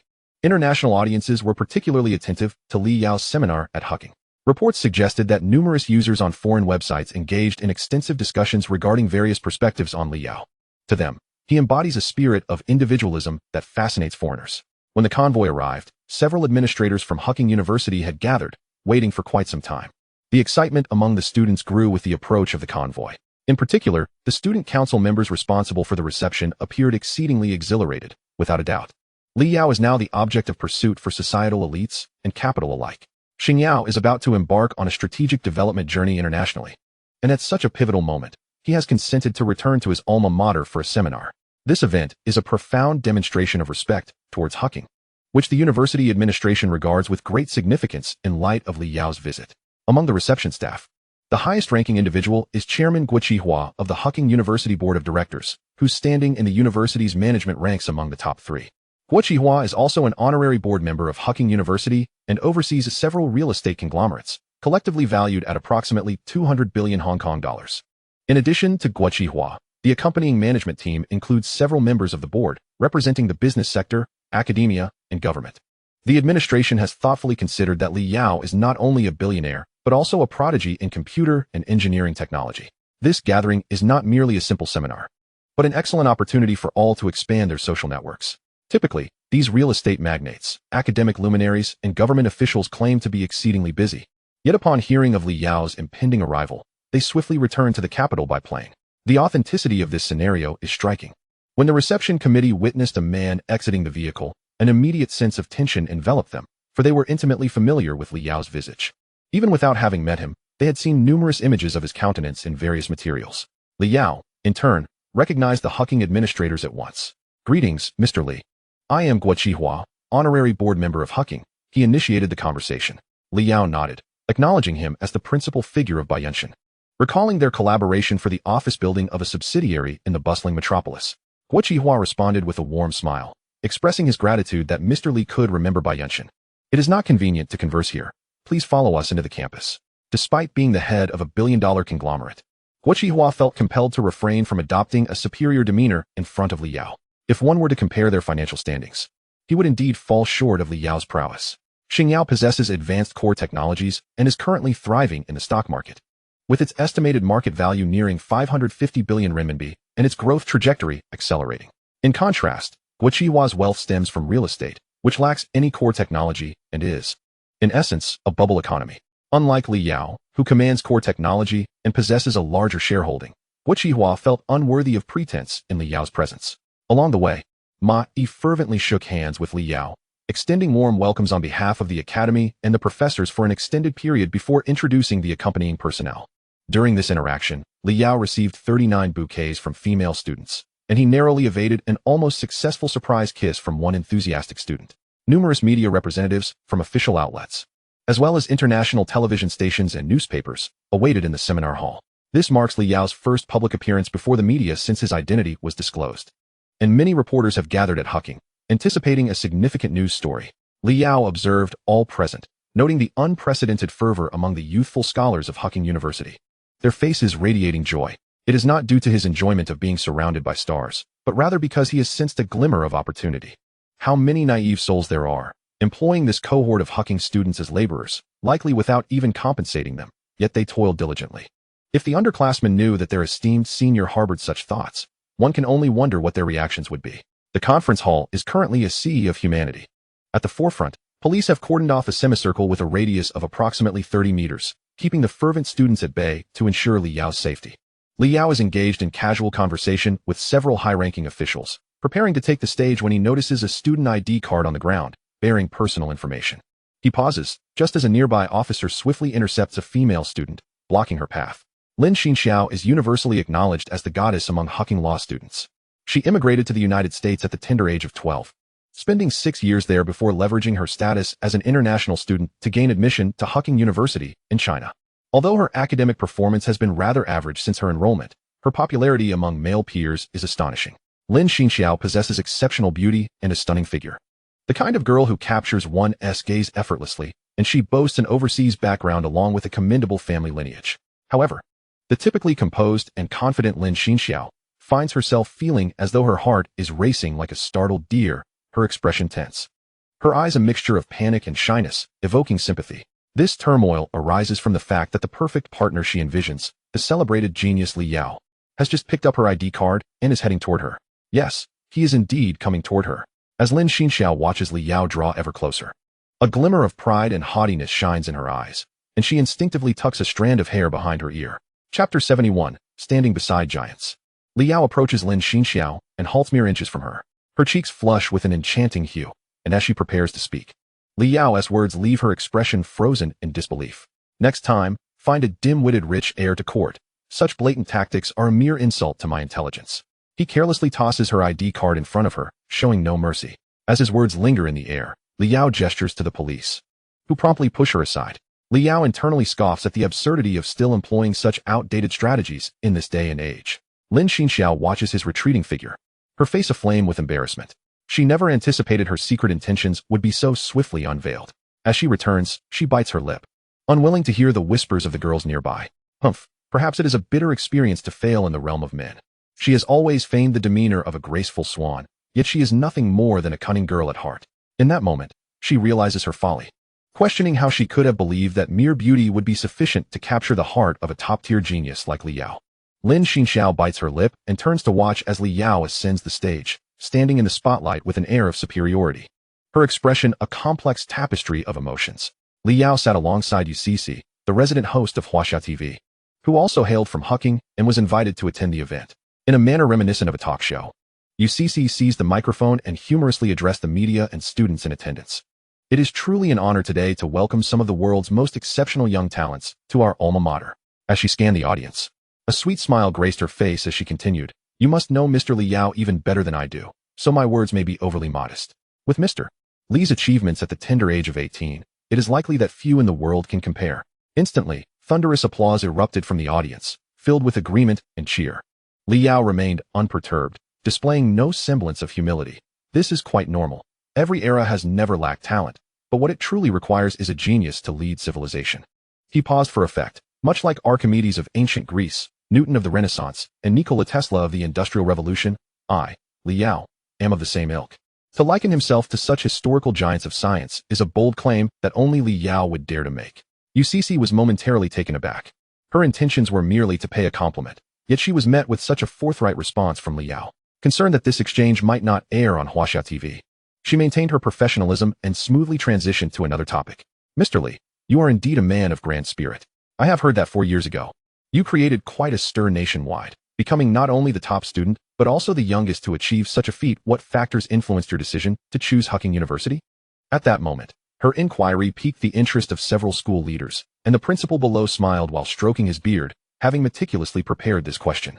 Li Yao's choice to attend Hucking University, in some respects, surpassed that of their rival, Jingbei University. Before the public media, this was akin to a living recruitment advertisement.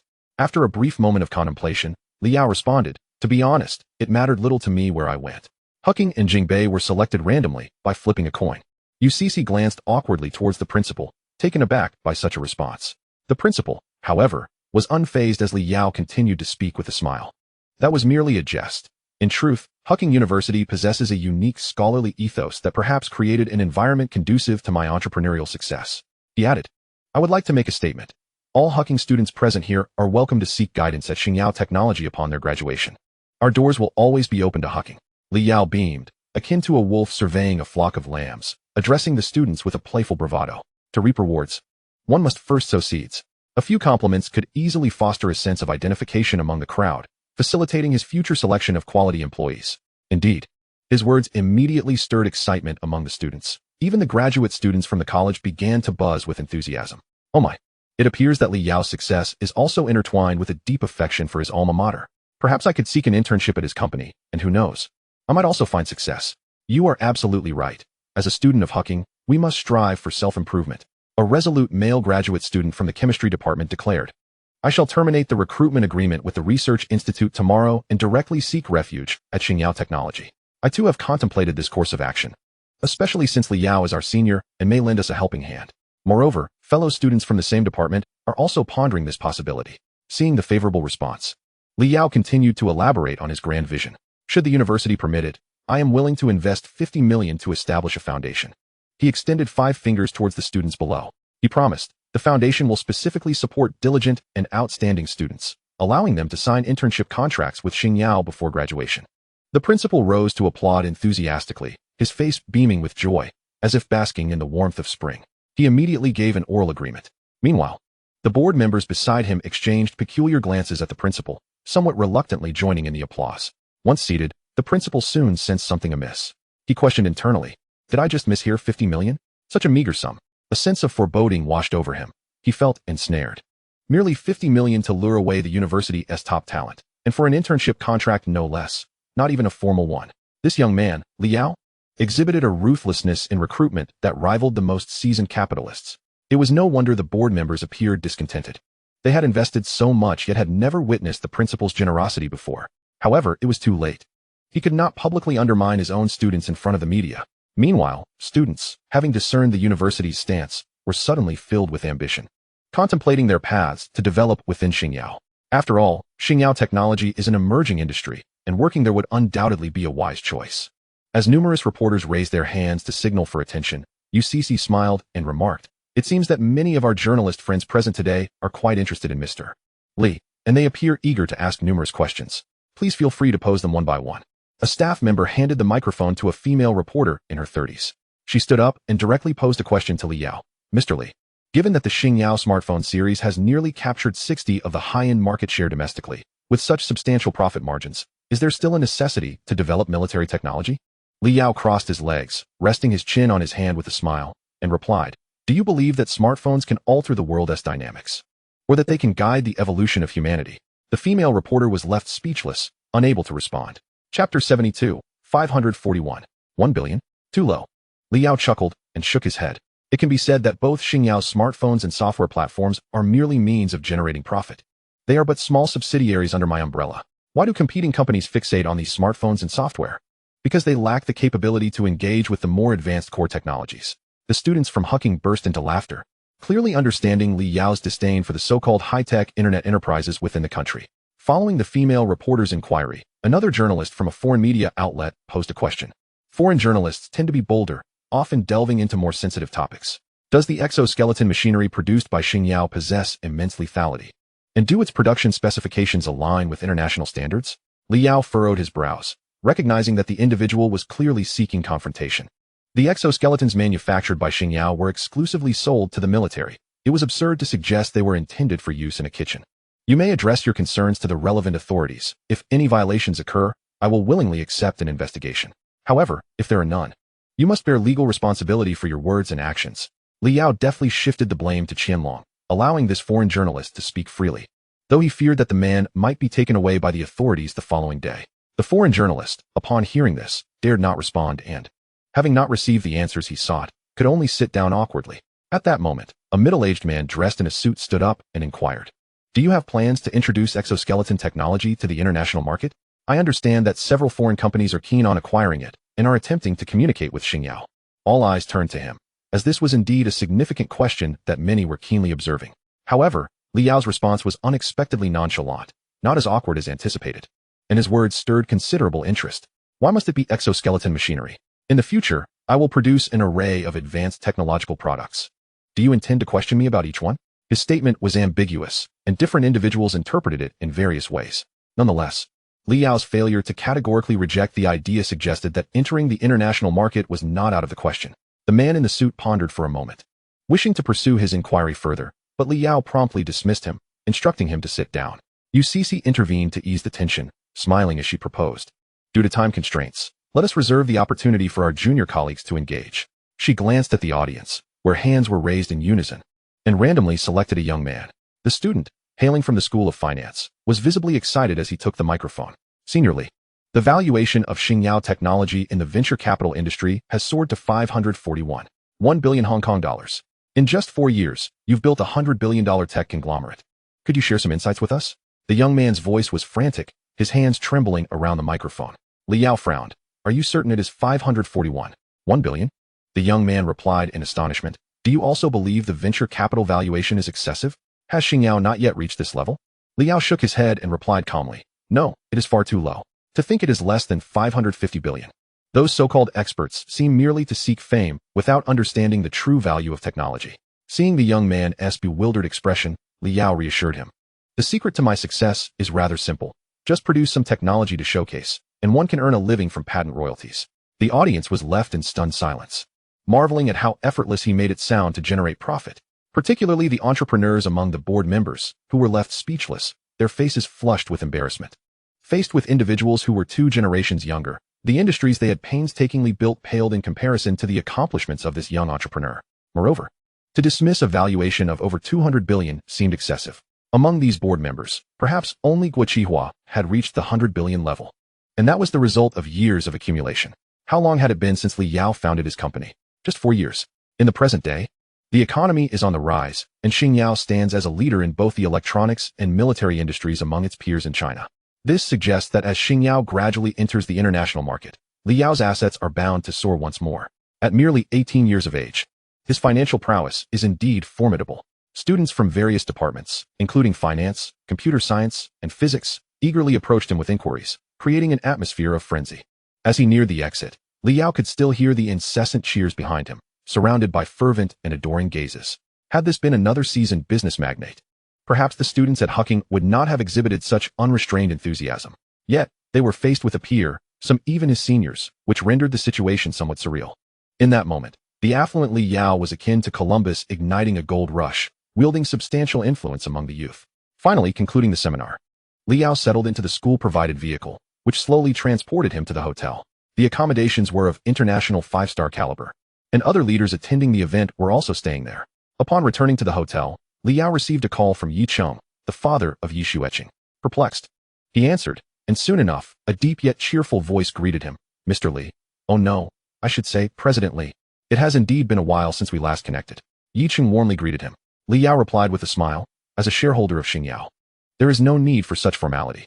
Yi Cheng chuckled in response. "It is indeed more appropriate to refer to you as Mr. Li. My role as a shareholder does not involve any decision-making authority. At most, I will receive dividends at year's end, while you are the true master of Xingyao." Yi Cheng continued, "I hear you have just concluded the seminar at Hucking, and I happen to be in Beijing on business. So I thought it would be a good opportunity to catch up." Li Yao nodded. "That sounds good. I also have matters I wish to discuss with you."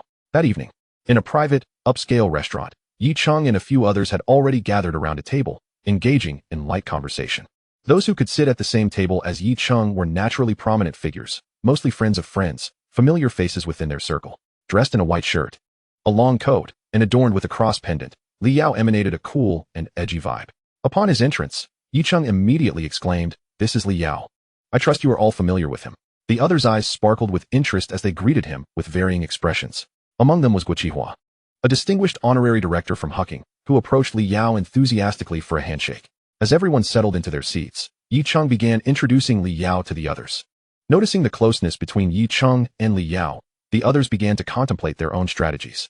After a while, Li Yao leaned towards Yi Cheng and inquired, "Do you have any connections to purchase overseas real estate?" Yi Cheng raised an eyebrow slightly. "Are you considering relocating overseas? Isn't that a bit hasty?" Chapter 73. Purchasing an island. Just for fun, Li Yao shook his head. "No, I wish to acquire an island." Yi Cheng chuckled softly, thinking to himself, "Indeed. Young people are drawn to passionate expenditures, casually buying islands and yachts. I do have contacts with several overseas island companies. I can recommend them to you shortly." Yi Cheng replied curiously, "What size of island are you looking to purchase?" Li Yao extended 2 fingers. 200 square kilometers, is it possible?" he remarked with a smirk. Yi Cheng was taken aback. 200 square kilometers? What on earth would you need that for? Li Yao shrugged, "Just for fun. While others indulge in cars, watches, and women, we are different. We buy islands for amusement." Yi Cheng found it hard to believe such nonsense, yet he hesitated to press further, shaking his head after a moment. 200 square kilometers is enormous. No typical overseas island company could possibly have such resources. Yi Cheng sighed. To put it into perspective, 200 square kilometers is 3 to 4 times larger than the main urban area of an ordinary county. This is no jest, due to certain mysterious reasons. Purchasing islands within Huaxia is quite troublesome. Private islands can only be acquired in foreign countries. Interestingly, larger private islands often come at a significantly lower price per unit area. For instance, Yi Cheng knew of a wealthy overseas businessman who bought a private island of approximately 150 square kilometers for $12 million, which was considered a reasonable price. Most luxurious private islands are located in the Caribbean, although they may only cover several dozen square kilometers. Their prime locations and complete amenities can result in auction prices soaring to $56.5 million. The disparity among private islands is evident. Islands of excessive size not only lack a sales market, but also incur exorbitant maintenance costs, leading to their lower price per unit area. After the banquet concluded, Yi Cheng glanced at Guo Qihua, who was about to leave, and suddenly spoke up. "Mr. Guo, please hold on. I need your assistance with something." Guo Qihua promptly halted, a hint of confusion crossing his face as he approached the two. Yi Cheng was aware of Guo's previous dealings in overseas real estate, which likely meant he had connections with island sellers. "Mr. Yi, Mr. Li, what can I do for you?" Guo Qihua inquired. The two exchanged glances, and Li Yao solemnly stated, "I wish to purchase a private island. I wonder if you have any contacts?" Guo Qihua exhaled in relief, having thought it was a more serious matter that had caused his earlier tension. "Mr. Li, rest assured, I can certainly assist with this," Guo casually replied. "May I ask how large of a private island you require?" Yi Cheng smiled silently, watching as Li Yao uttered those staggering figures, which indeed shocked Guo Qihua as well. After grasping the situation, Guo Qihua pondered, could it be that Li Yao intended to delve into overseas business and establish a tourism project on a personal island? However, he had never heard of a tourism project requiring such an extensive area. After some hesitation, a few names seemed to surface in his mind. "I believe I may have a solution. However, Mr. Li, do you have any specific requirements regarding the island's location, regulatory oversight, environmental standards, and so forth?" Li Yao smiled. "I don't have many conditions for the island. I simply require absolute dominion over the property." Guo Qihua nodded, assuring him, "In that case, it will be much easier. Mr. Li, rest assured, I will reach out to a third-party intermediary, and I will inform you at the earliest opportunity should there be any developments." Li Yao's intention to acquire a large private island was not merely for leisure, but rather for the long-term technological advancement of Xingyao. Should he aspire to delve into more profound technological projects, the domestic environment alone would not suffice. Placing certain initiatives abroad would not only shield them from regulatory scrutiny, but also ensure their safety. The purpose of Li Yao's visit to Huqing was to contemplate hiring this group of elite professionals to work on a private island. Time flew swiftly, and before long, August arrived.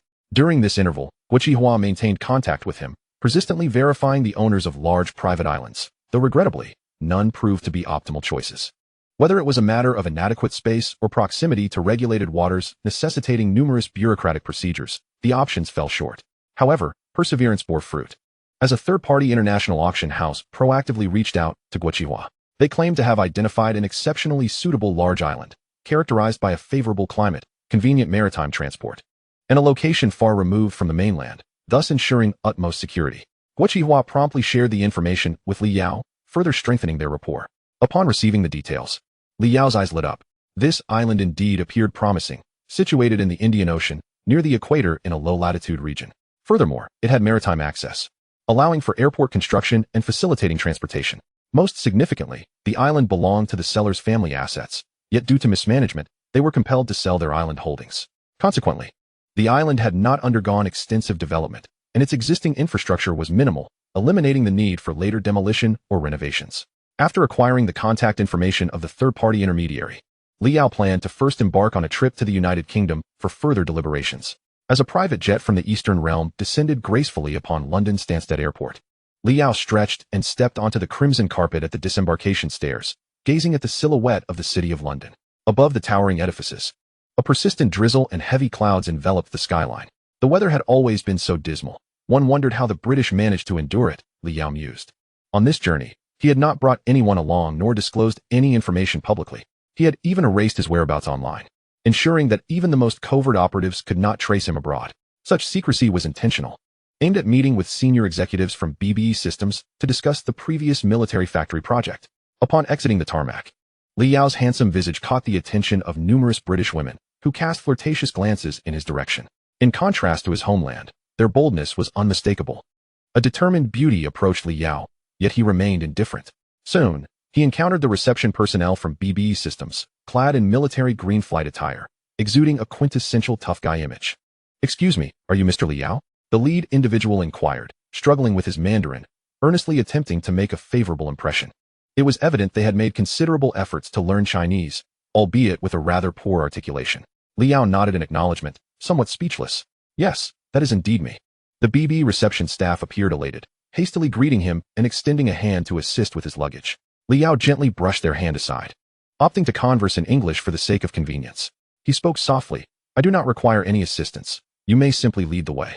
Upon hearing his fluent London accent, the receptionist momentarily froze, then sheepishly scratched the back of his head and offered a timid smile.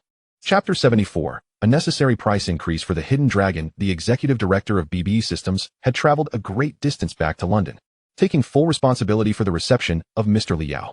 "Mr. Li, it is a pleasure to meet you." Director Ackerman cheerfully introduced himself, marking his first encounter with a significant client from Huaxia. Liao shook his hand and said, "There is no need for pleasantries. Please take me directly to the production workshop." Ackerman had hoped to properly entertain this esteemed guest and allow him to experience the full spectrum of London's hospitality. But complying with Liao's request, he led the way. During their journey, Ackerman, with eloquence, continuously boasted about his company to leave a favorable impression on the client. "Mr. Li, in case you are unaware, our company employs over 100,000 personnel, with an annual order volume nearing 40 billion. Of that, military product sales account for 1/3. We also possess top-tier system provision capabilities, with mature technologies on naval platforms, military vessels, electronics, system integration, and other technologies reaching 9 domestic markets globally." Ackerman brimmed with confidence, asserting that as one of the world's leading defense companies, they possessed such strength. Liao merely raised an eyebrow and smiled silently. For him, reaching their defense systems might take less than 10 minutes. An hour later, Liao arrived at one of their military product production workshops. Since it was designated for international sales, it was typically used for client demonstrations and had not been bound by a confidentiality agreement. Standing above a production line behind bulletproof glass, he observed the entire manufacturing process. Various components were methodically processed by large machinery before being handed over to technicians for testing. Without further ado, Ackerman remarked, "Mr. Li, are you familiar with the powered Delta Wing?" "The powered Delta Wing?" Liao nodded, recognizing it as a lightweight powered aircraft. Ackerman appeared somewhat surprised that Liao knew of such a niche aircraft. "To be candid, Mr. Li," Ackerman continued with a smile, "this small aircraft, which can be quickly folded and unfolded, is highly suitable for special forces executing unique missions. We intend to sell the powered Delta Wings to international mercenary groups, as they are quite affordable and immensely popular among them." Liao inquired, "What is the price?" Ackerman raised a finger. "Each unit is merely 100,000. Liao pointed to the components on the conveyor below. A set of wings, a fuselage, and an aviation propeller engine can constitute a powered Delta Wing aircraft. And you tell me it costs 100,000? Just for this? The propeller does not even utilize carbon fiber. I estimate the cost to be at most 10,000. Ackerman's expression turned to one of shock, as he had not expected Liao's casual guess to be so accurate. Their cost calculations were indeed quite close. Nevertheless, Ackerman stubbornly insisted, "What you may not know is that our powered Delta Wings incorporate BBE's revolutionary black technology, specifics of which I cannot conveniently disclose." Liao was left speechless. He was well aware of what black technology entailed. The exorbitant price of this advanced technology is indeed bewildering. It stands to reason that an aircraft designed for special forces missions would not be sold for a mere few tens of thousands of dollars. It would be rather inappropriate. Perhaps even the military departments utilizing this equipment might feel a sense of embarrassment. Li Yao pondered that the military supplies he sold to Qianlong should also see a price increase. In a bid to win Li Yao's favor, Ackerman deliberately divulged a secret to wealth. With a serious demeanor, he looked at Li Yao and said, "Mr. Li, I am aware that Xingyao Technology is also producing exoskeleton devices for the military. However, you could also sell them to international third-party mercenary forces. They would be more than willing to pay a premium." Ackerman whispered, "They actually need someone to facilitate the channels internally, as high acquisition prices allow them to manipulate covert accounts for kickbacks. In simpler terms, mercenaries tend to perceive equipment's value based on pricing. If we quote too low, they might feel the equipment lacks prestige. Even niche items like powered Delta wings can be sold at tenfold prices. So one can only imagine the profit margins on more sought-after military goods." Li Yao felt a pang of frustration. Indeed, international trade revealed the extent of their greed. The profit margin on a simple powered Delta wing far exceeded that of his production model, the Wake 7. He sold it to Qianlong for 5 million a set, with costs alone reaching 1 million. This would not do. He must increase prices upon his return. Unaware of the change in Li Yao's expression, Ackerman continued, "If Mr. Li is interested in establishing a military production line, I would recommend visiting our component suppliers. High-quality suppliers are our strong partners." This remark struck a chord with Li Yao, as the components for the Wake 7 were quite intricate, demanding high precision to meet the rigorous combat requirements. The newly procured Dasno machine tools would satisfy the needs for production and testing stages, as well as small batch production tasks. However, there was a need to enhance production speed subsequently. It appeared the machine tool setup plan needed to be completed by the end of the year. Ackerman led Li Yao into a lounge area, where a man in a red suit with a prominent nose was seated. Ackerman introduced, "Charles, this is Mr. Li." He then turned to Li Yao with a smile, saying, "Mr. Li, this is my brother, a major in the British Royal Army." His pride in his brother was evident, as at just 33, Charles held the rank of major, promising a bright future ahead. However, upon hearing this, Charles quickly stood and glanced at Li Yao with a hint of embarrassment. "I apologize, Mr. Li. I was unaware that you also hold the rank of major in the Huaxia Foreign Affairs." Being in the military, Charles naturally had access to more internal information than Ackerman. Ackerman stood in shock, whispering to his brother, "What? He looks barely 20. How can he be a major?" Charles shook his head in resignation, explaining that Li Yao had indeed just been appointed, and it was publicly acknowledged by superiors. Ackerman muttered, "My goodness. He must be quite the prodigy." Li Yao cleared his throat. He had been listening intently to their conversation. The two brothers finally recognized the gravity of the situation and hurriedly returned to apologize once more to Mr. Li. The fact that he had attained the rank of external major at such a young age indicated that his standing within the military was undoubtedly exceptional. Establishing a partnership with him could potentially benefit the company's business, allowing for increased sales of equipment. Upon meeting Charles, Li Yao pondered for a moment before suggesting, "I have developed several homegrown defense systems that might interest you." Ackerman's eyes instantly lit up. He had long heard of Li Yao's legendary prowess in computer information technology. The systems he had created were undoubtedly world-class.